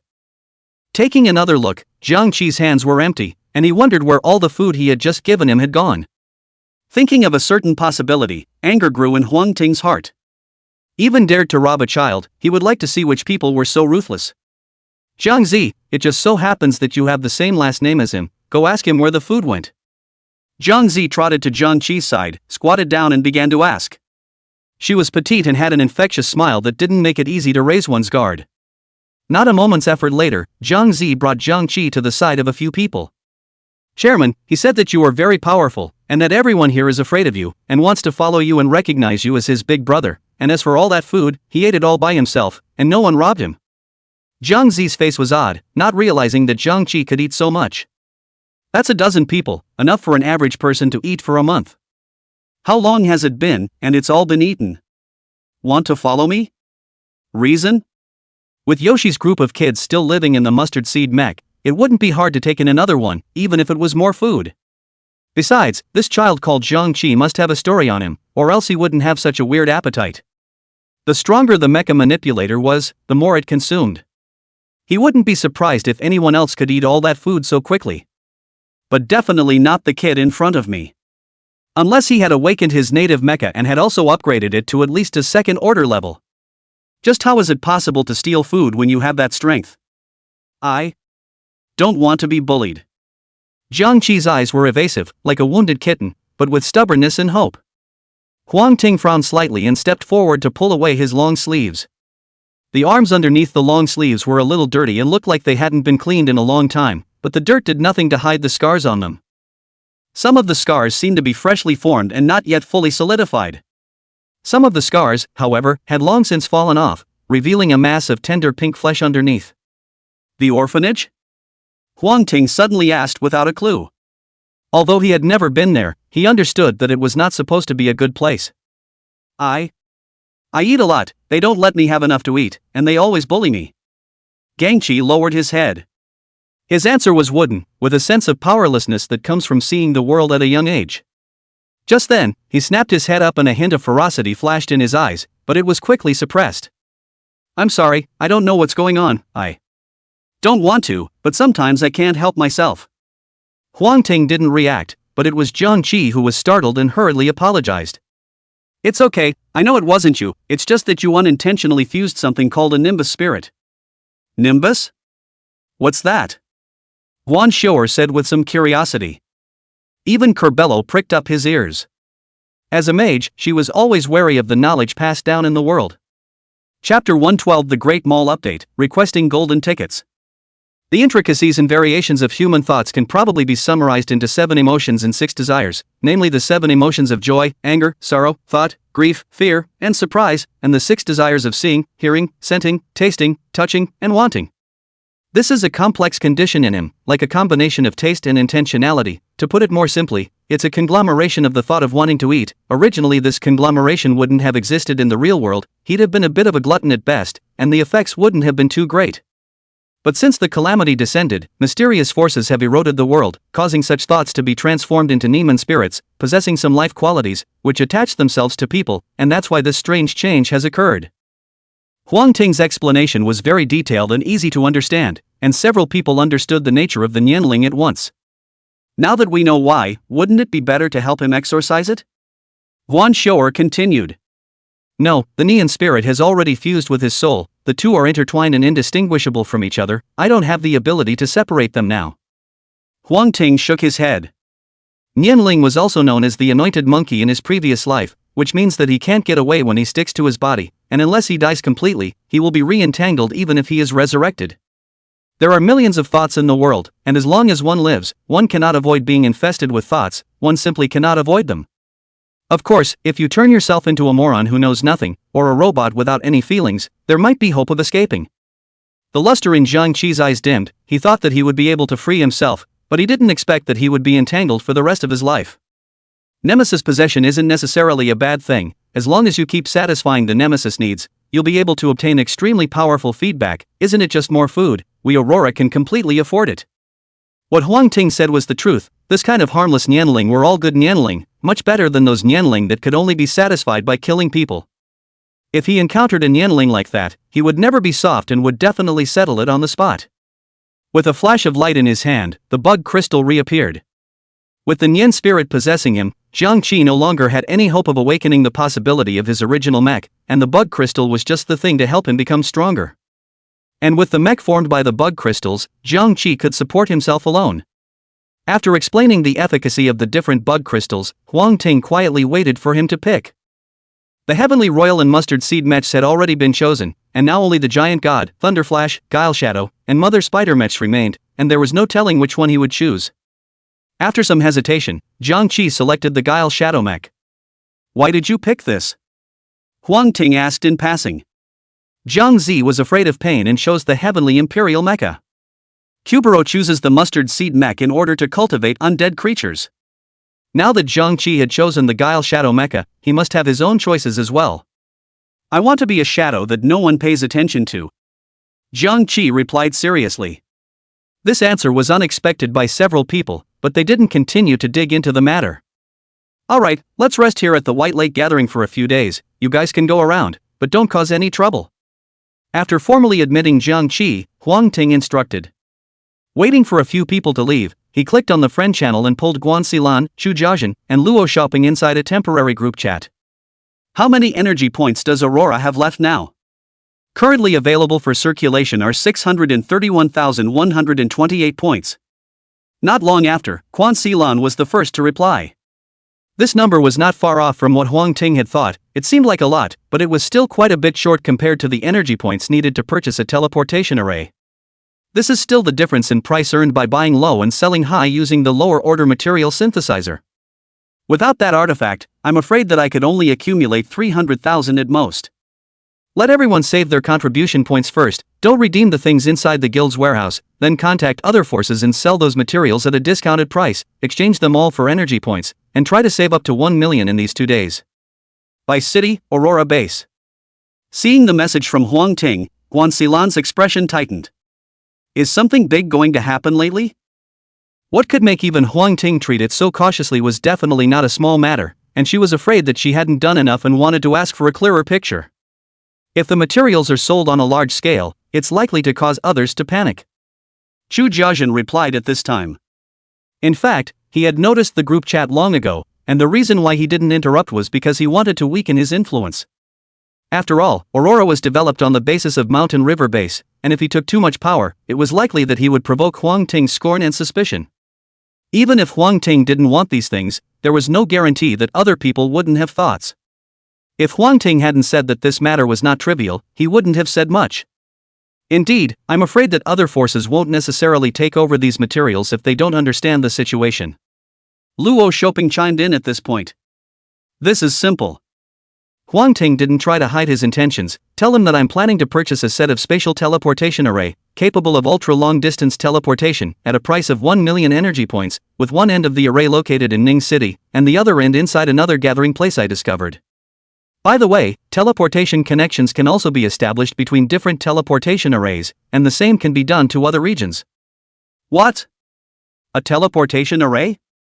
The three of them were dumbfounded. There were actually such good things now? Soon they realized the benefits of having a teleportation array. Clothing, food, shelter and transportation are an essential part of human life.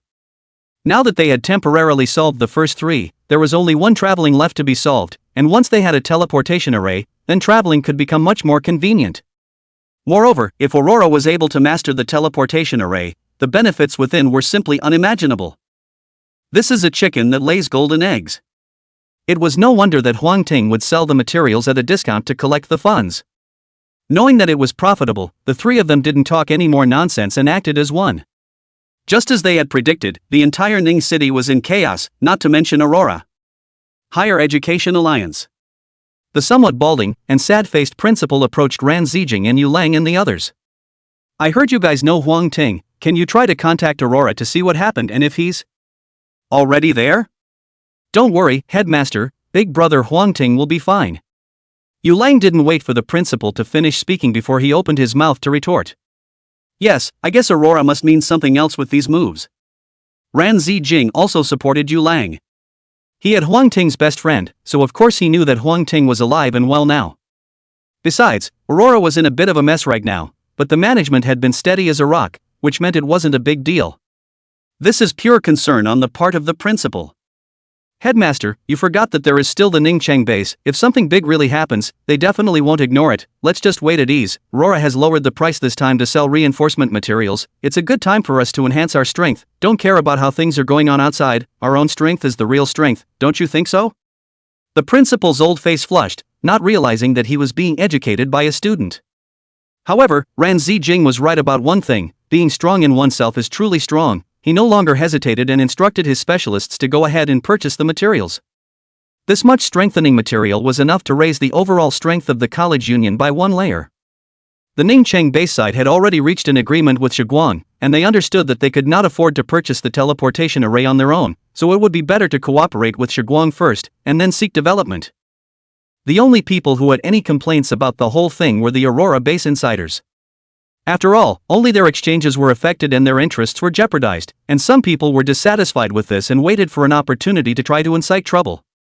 Luo Shoping didn't spoil them and took this opportunity to deal with a number of people. After his purge, the atmosphere within Aurora cleared up. At the same time, with the large amount of materials sold, Huang Ting had a terrifying 1.5 million energy points on hand. 2 days later, there was a big system update and a special announcement appeared in front of everyone's eyes. The system mall has been updated, and this time the special commodities are Spatial Teleportation Array 1 million energy points, Intermediate Body Strengthening Formula 20,000 energy points, and Spatial Belt 10,000 energy points. Chapter 113, All Sweeps Empty, Dragon 6 Masters. Seeing the commodities that the system had updated out, Huang Ting's eyes lit up. He didn't realize there were all these goodies inside. First up is the Intermediate Body Strengthening Formula. This item obviously goes with the primary series, and for only 20,000 energy points, it can be considered a cabbage price. The space belt is also very nice, with a space of 1,000 lima meters inside, so you can store quite a few things. Of course, the main course of this update is still on the space teleportation array. Without hesitation, Huang Ting directly chose to buy it. 1 million energy points instantly disappeared, and at the same time, Huang Ting had 2 more discs in his hands that were silver-gray in appearance and overall looked like ice pots. This is the body of the space teleportation array. Simply select a flatter place and throw the disc on it, and it will automatically expand into a spatial teleportation array. With the spatial teleportation array in hand, Huang Ting still had 500,000 energy points left, and he bought another intermediate body strengthening recipe at a cost of 20,000, followed by the purchase of 20 more spatial belts. A total of 30 spatial belts were brushed out in the mall, 10 of which had already been bought, and if it wasn't for Huang Ting's early preparations, I'm afraid he would have only been able to buy a few. 10,000 energy points seemed like a lot, but there were quite a few that could be taken out, especially by the heads of the major powers. Buying a space belt is a breeze for them.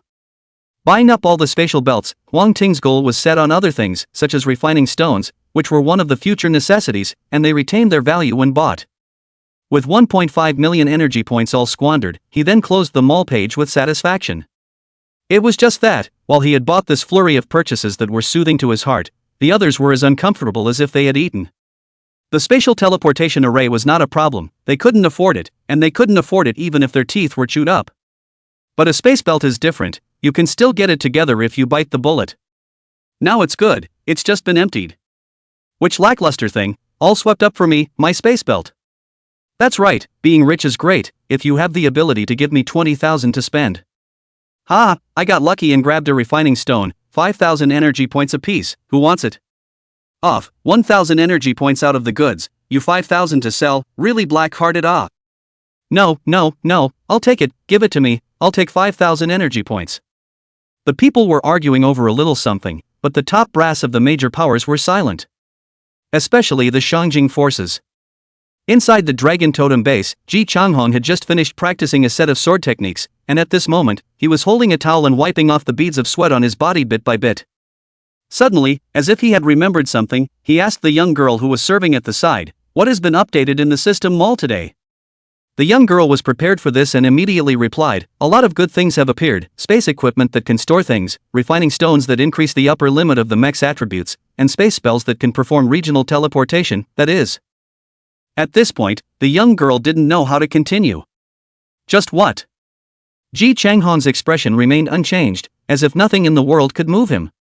The young girl knew that Ji Changhong wasn't face paralyzed, she would just rarely show any other expression, and thought for a moment and said, "The price of the spatial teleportation spell was 1 million energy points, and it was bought by someone else just as soon as it appeared, and there was also the spatial belt, and the gun owner was fortunate enough to snatch one, and the rest were bought by someone else. And even the most abundant refining stone, we didn't buy much of that either."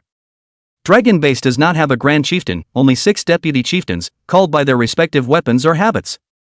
The Gunmaster was good at using guns and was titled Gunmaster, while Ji Changhong was good at using swords and was titled Swordmaster. They've all been bought? These are good things, I'm afraid a few of them are going crazy in a hurry. Ji Changhong loved practicing his sword on weekdays and didn't care about other things. But even he could understand the significance of these few things to Long Tang. The intelligence department has analyzed the purchasing styles and believes that most of them could have been purchased by the same person, who is located in Ningxing, and seems to have some sort of possible connection to the Snow Wolf base. The Beastmaster just wants that spatial belt, he's going crazy thinking about it, and if it weren't for a few other people stopping him, he might be moving to Ning City right now. Alone? Ji Changhong's complexion finally moved for a few moments as he looked at the young girl with disbelief, a golden light shooting out steeply from his sharp eyes. "It should be one." "Yes it is." "No it isn't, what do you mean it should be?" The sword master accelerated the movements of his hands, then put on a long white robe and left in a hurry. It was the first time the young girl had seen the sword master lose his temper like this, and she couldn't help but freeze on the spot. But then it occurred to her that even with Long Tang's strength, there was no way for him to buy all those things, so where did that person obtain those energy points from? Dragon Manor. Although it is late autumn, the greenery here is still unabated, emerald green plants and colorful flowers are intermingled together, as if it were a fairyland on earth. What's even more amazing is the environment here, which seems to stay at a constant temperature, not too cold and not too hot. If you look closely you will notice that there is a flag inserted in each of the 4 corners of the manor, the very boundary markers of the forces that avoided the terrain being affected. However, in contrast to the beautiful surroundings, there were a few quarrels coming from the buildings on the estate at all times. Damn it, that little gun guy has flaunted his space belt in front of me more than once, saying that I want a piece of space equipment as well. Inside the wooden lobby, the bald and bearded, muscle-exploding blade master yelled at the top of his lungs. Okay, I'll let you borrow the little gun for a few days later, that's always okay, right? The schemer's eyes narrowed slightly as he stroked the handle of the chair and smiled gently, just like a college student who had not been exposed to the world. I don't want that little guys, I heard someone bought all the other space belts, I'm going to find him to even out 2 of them. The blade master slapped his thighs and was about to get up, who knew that he would meet the sword master arriving just in time to meet him head-on. The two looked at each other and snorted coldly. Everyone in Dragon Tang knew that the blade master and the sword master had an enmity, although it wasn't much of an enmity, but they both looked at each other. Seeing that the two were on the verge of another fight, the scheming master hurriedly stood up and separated the two. All calm down, we usually look up and see each other, there's no need to make relations so stiff. The scheming lord habitually advised a couple of words before looking at the sword lord, to be able to make you all interested. It seems that this time the matter is not simple nah. I am indeed very interested in that man. The sword master answered truthfully. Energy points could not be generated out of thin air, and being able to take out so many was enough to prove that the person who had made the move was strong, and even they, Dragon Tang, could not match it. Don't be in a hurry first, Snowwolf's side had sent people out to look for other survivors. I heard that one of them was named He Lizzie, who happened to be returning from Ning Chang. Perhaps we can learn some news about Ning Chang from him. The schemer smiled confidently. The blade master and sword master did not have any objections to this, and they had great faith in the schemer's intelligence-gathering abilities. Snowwolf isn't far from us, so I'll go and ask around. The blade master opened his mouth with a big grin, not putting the Snowwolf in his eyes in the slightest. As a matter of fact, the top forces in Shangjing had almost removed Snowwolf from their names by now. The reason why I still have it is simply just to fatten it up before slaughtering it. The gun master and beast master will be here soon, so you'll all go together then. Speaking of the other two, the blade master suddenly had a flutter in his heart. Where did Lord Yen go? I haven't seen her in the recent period of time, my old blade misses her. Maybe she left Shangjing to avoid you. The sword lord immediately sneered at his words. Chapter 114 Asking for news of Ningchang. The 6 Dragon Tang lords were the Blade Lord, Gun Lord, Sword Lord, Scheming Lord, Beast Lord, and Yen Lord. With her top-notch figure and looks, coupled with her quick-witted personality, Yen Master was fiercely pursued by Blade Master and Sword Master. The conflict between the two men has been growing as a result. Hearing the Sword Master taunt himself, the Blade Master instantly stood up, and the mech that possessed black and yellow patterns automatically attached itself. The mech's forehead area could vaguely see the word King. The Sword Master likewise did not flinch as his dark blue mech responded. Only, his mech was more like a shaped mech, the whole is a long sword floating in mid-air, with an imposing aura. The schemer smiled bitterly and once again stepped between the two. Trying to persuade these two is simply tougher than plotting a copy of a nightmare. Well, at that moment 2 more people came along, a man and a woman. The male was slightly older, with somewhat mousy eyes, looked uncharismatic, and had a red lizard the size of his arm crawling on his shoulder. The female is slightly younger, maybe even just a high school student, with a ponytail. Although a pair of somewhat old-fashioned black-framed glasses rested on the bridge of her nose, they could not at all hide the vigor and vitality that emanated from her. Old sword, look at my space belt. As soon as they met, the gun owner showed off his space belt. Only to see her palm clench, a bright silver lance suddenly emerged. Then the palm of his hand loosened and the lance disappeared again. Appear, disappear. In a matter of seconds, she demonstrated it several times. Can this hold live animals? The Beast Master's voice was hoarse as he opened his mouth to inquire. He and the gun owner just happened to run into each other before they had a chance to talk. If it could hold live animals, then his babies would have a good place to go. One's own combat power will also be greatly increased. I can't, I've already tried, and even if something alive fits in, it comes out dead. The gun master's palm reversed and a small snake appeared in his palm. Sensing that the little snake had no breath of life left, the Beast Master silently lowered his head and stood aside, no longer speaking. The people knew his nature and didn't talk to him. I say, little gun, how about you let me have this space belt first, and when I explode something good in the future, you'll be the first one to pick it out. The more the Blade Master looked at the space belt, the more he liked it, and he couldn't help but say. It was only because the owner of the gun was still a girl. If it had been a guy, he would have gotten on it and grabbed it. The gun owner balked and backed away. There was no choice but to look at the Master of Knives to the Master of Schemes. He knew that the gun master listened to the seeker the most, and if it was the seeker who spoke up, the gun master would definitely give it up. The schemer spread his hands. There's nothing I can do, but Fan Rizhong might be able to do something. Yeah, I almost forgot about business, let's go find him. Snow Wolf Base. Fan Rizhong stood quietly in front of the large floor-to-ceiling windows, overlooking the view outside. Before he could see endless traffic, now he could see endless greenery. It's just that fall is coming, and that boundless green is starting to yellow at this time, like a sign of the end of life. Dang! There was a knock on the door. Come in. Fan Rizhong did not turn around and remain standing. Great Chief, Dragon Tang is visiting. The henchman opened the door and walked slowly behind him, his voice lowered. Why do they have the time to come to my place?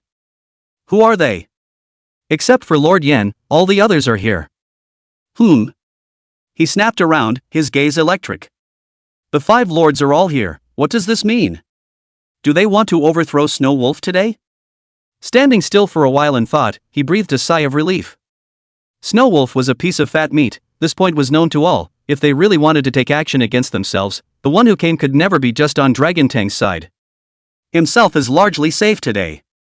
With that thought, he straightened his clothes and followed his men to the parlor. As soon as he entered, he saw that the 5 lords were sitting in their chairs waiting for him. I'm sorry for slowing you all down with something just now. He laughed and took the main seat. As long as Snow Wolf didn't fall, the position was his.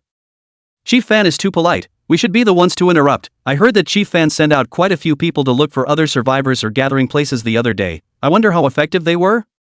The schemer narrowed his eyes and smiled faintly, speaking directly about the purpose of the trip. Fan Rizhong was a bit puzzled. He did do this, and it was not a secret, it was normal for Long Tang to know. What's more, Lord Schemer had always been known for his tactics, and there were very few things that Long Tang could hide from him. After thinking for a moment, he finally spoke. There is indeed this matter, although the mutated creatures are very tricky, but everyone has awakened their natal mechs, coupled with the country's advance warning, so there are a large number of survivors, and large-scale gatherings have already been initially set up, and when the master of the schemes asks about this matter, could it be that he wants to get in touch with the rest of the world to restore the social order again? If that's the case, then it's just as well to leave it to us snow wolves. Having a job means having value, and if you have value, you won't be destroyed, which is something Fan Rizhong sees very clearly. That's really a blessing in misfortune. By the way, Gun Master had been dreaming of traveling to Ningqing before. I wonder how things are going over there. Has he Lizzie sent back any news? Ningchang? Holapchi? Hearing those 2 names, Fan Rizhong was creeped out. Did the schemer already know about the existence of the Devil's Pact? A few thoughts quickly flashed through his mind, and he let out a long sigh with a distressed expression.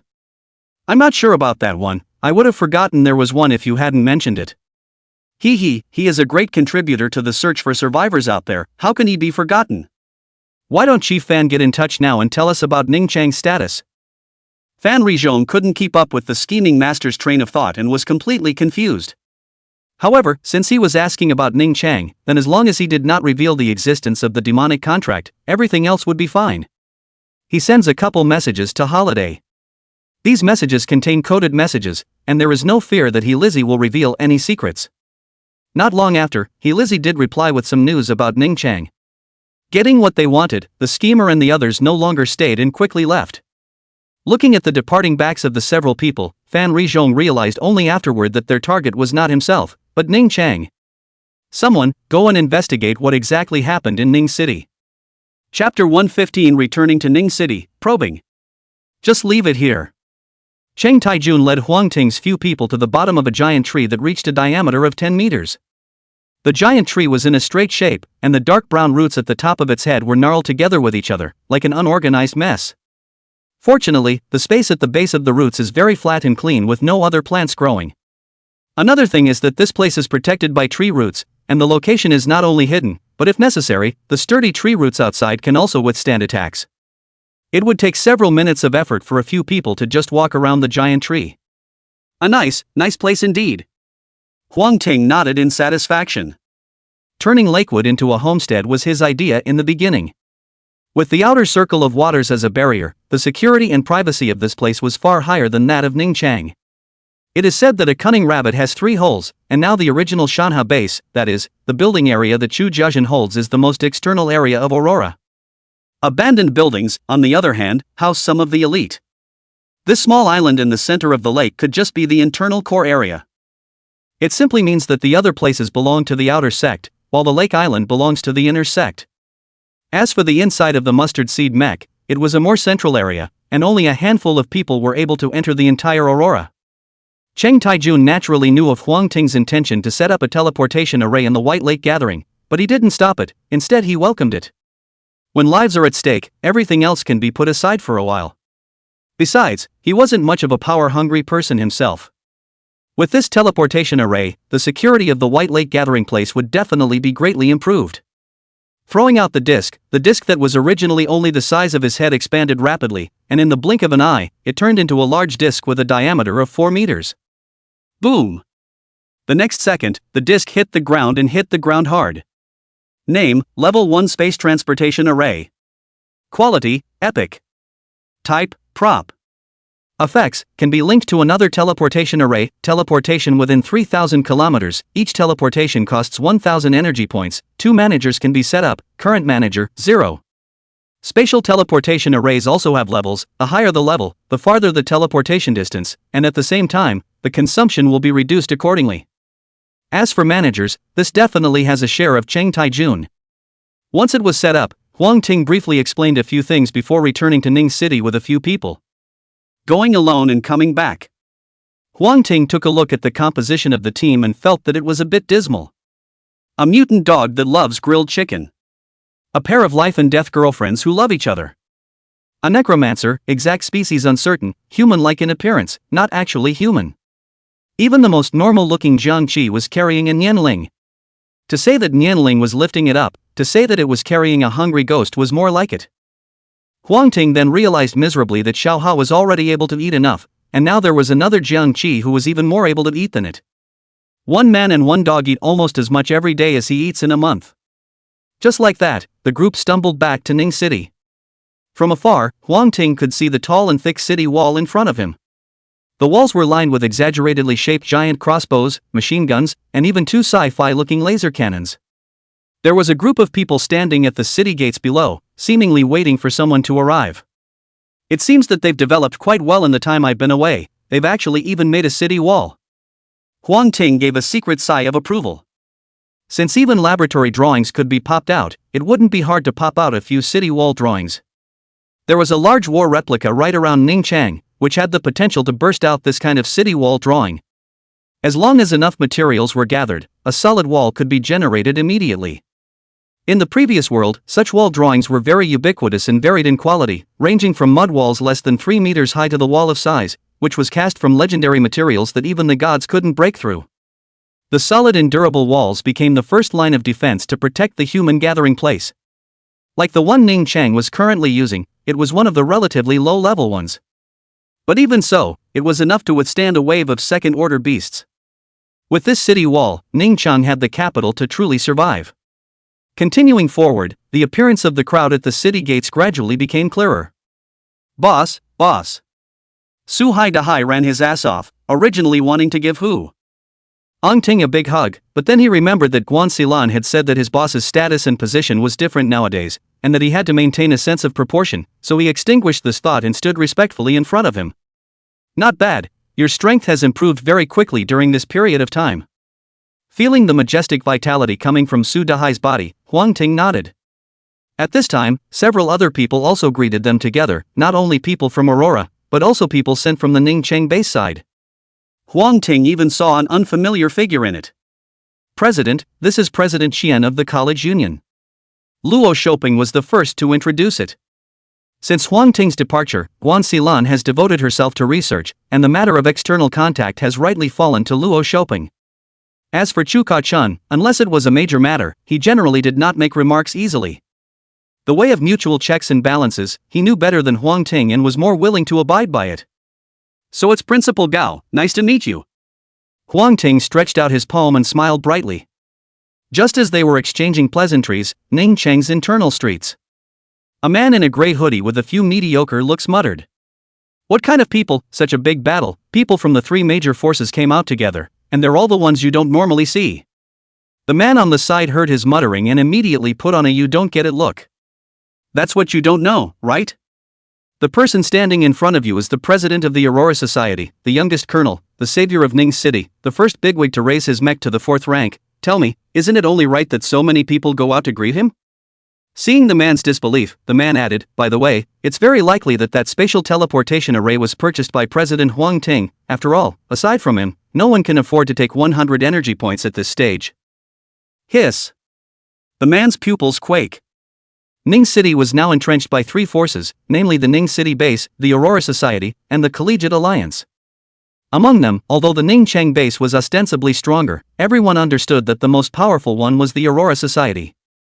The person in front of him was the president of the Aurora Society, and had such a high military rank, plus a 4th order mecha. How is that possible? If it was only one of them, he could still understand. After all, the leader of their Snow Wolf base was also a 4th order mecha. But does it really make sense that so many of them are on the same person? Just then, the man's eyes narrowed slightly, then quietly pulled down his hoodie. I didn't expect a familiar face to appear in the greeting crowd, he Lizzie. By the looks of it, he seemed to have a low status in the group. Ho Lap Chi defected. A thought flashed through the man's mind and he immediately sent a message to his superiors. Originally, he had thought that Ning City was nothing more than a small city, but now it seemed that the secrets of this place seemed to be embedded very deeply.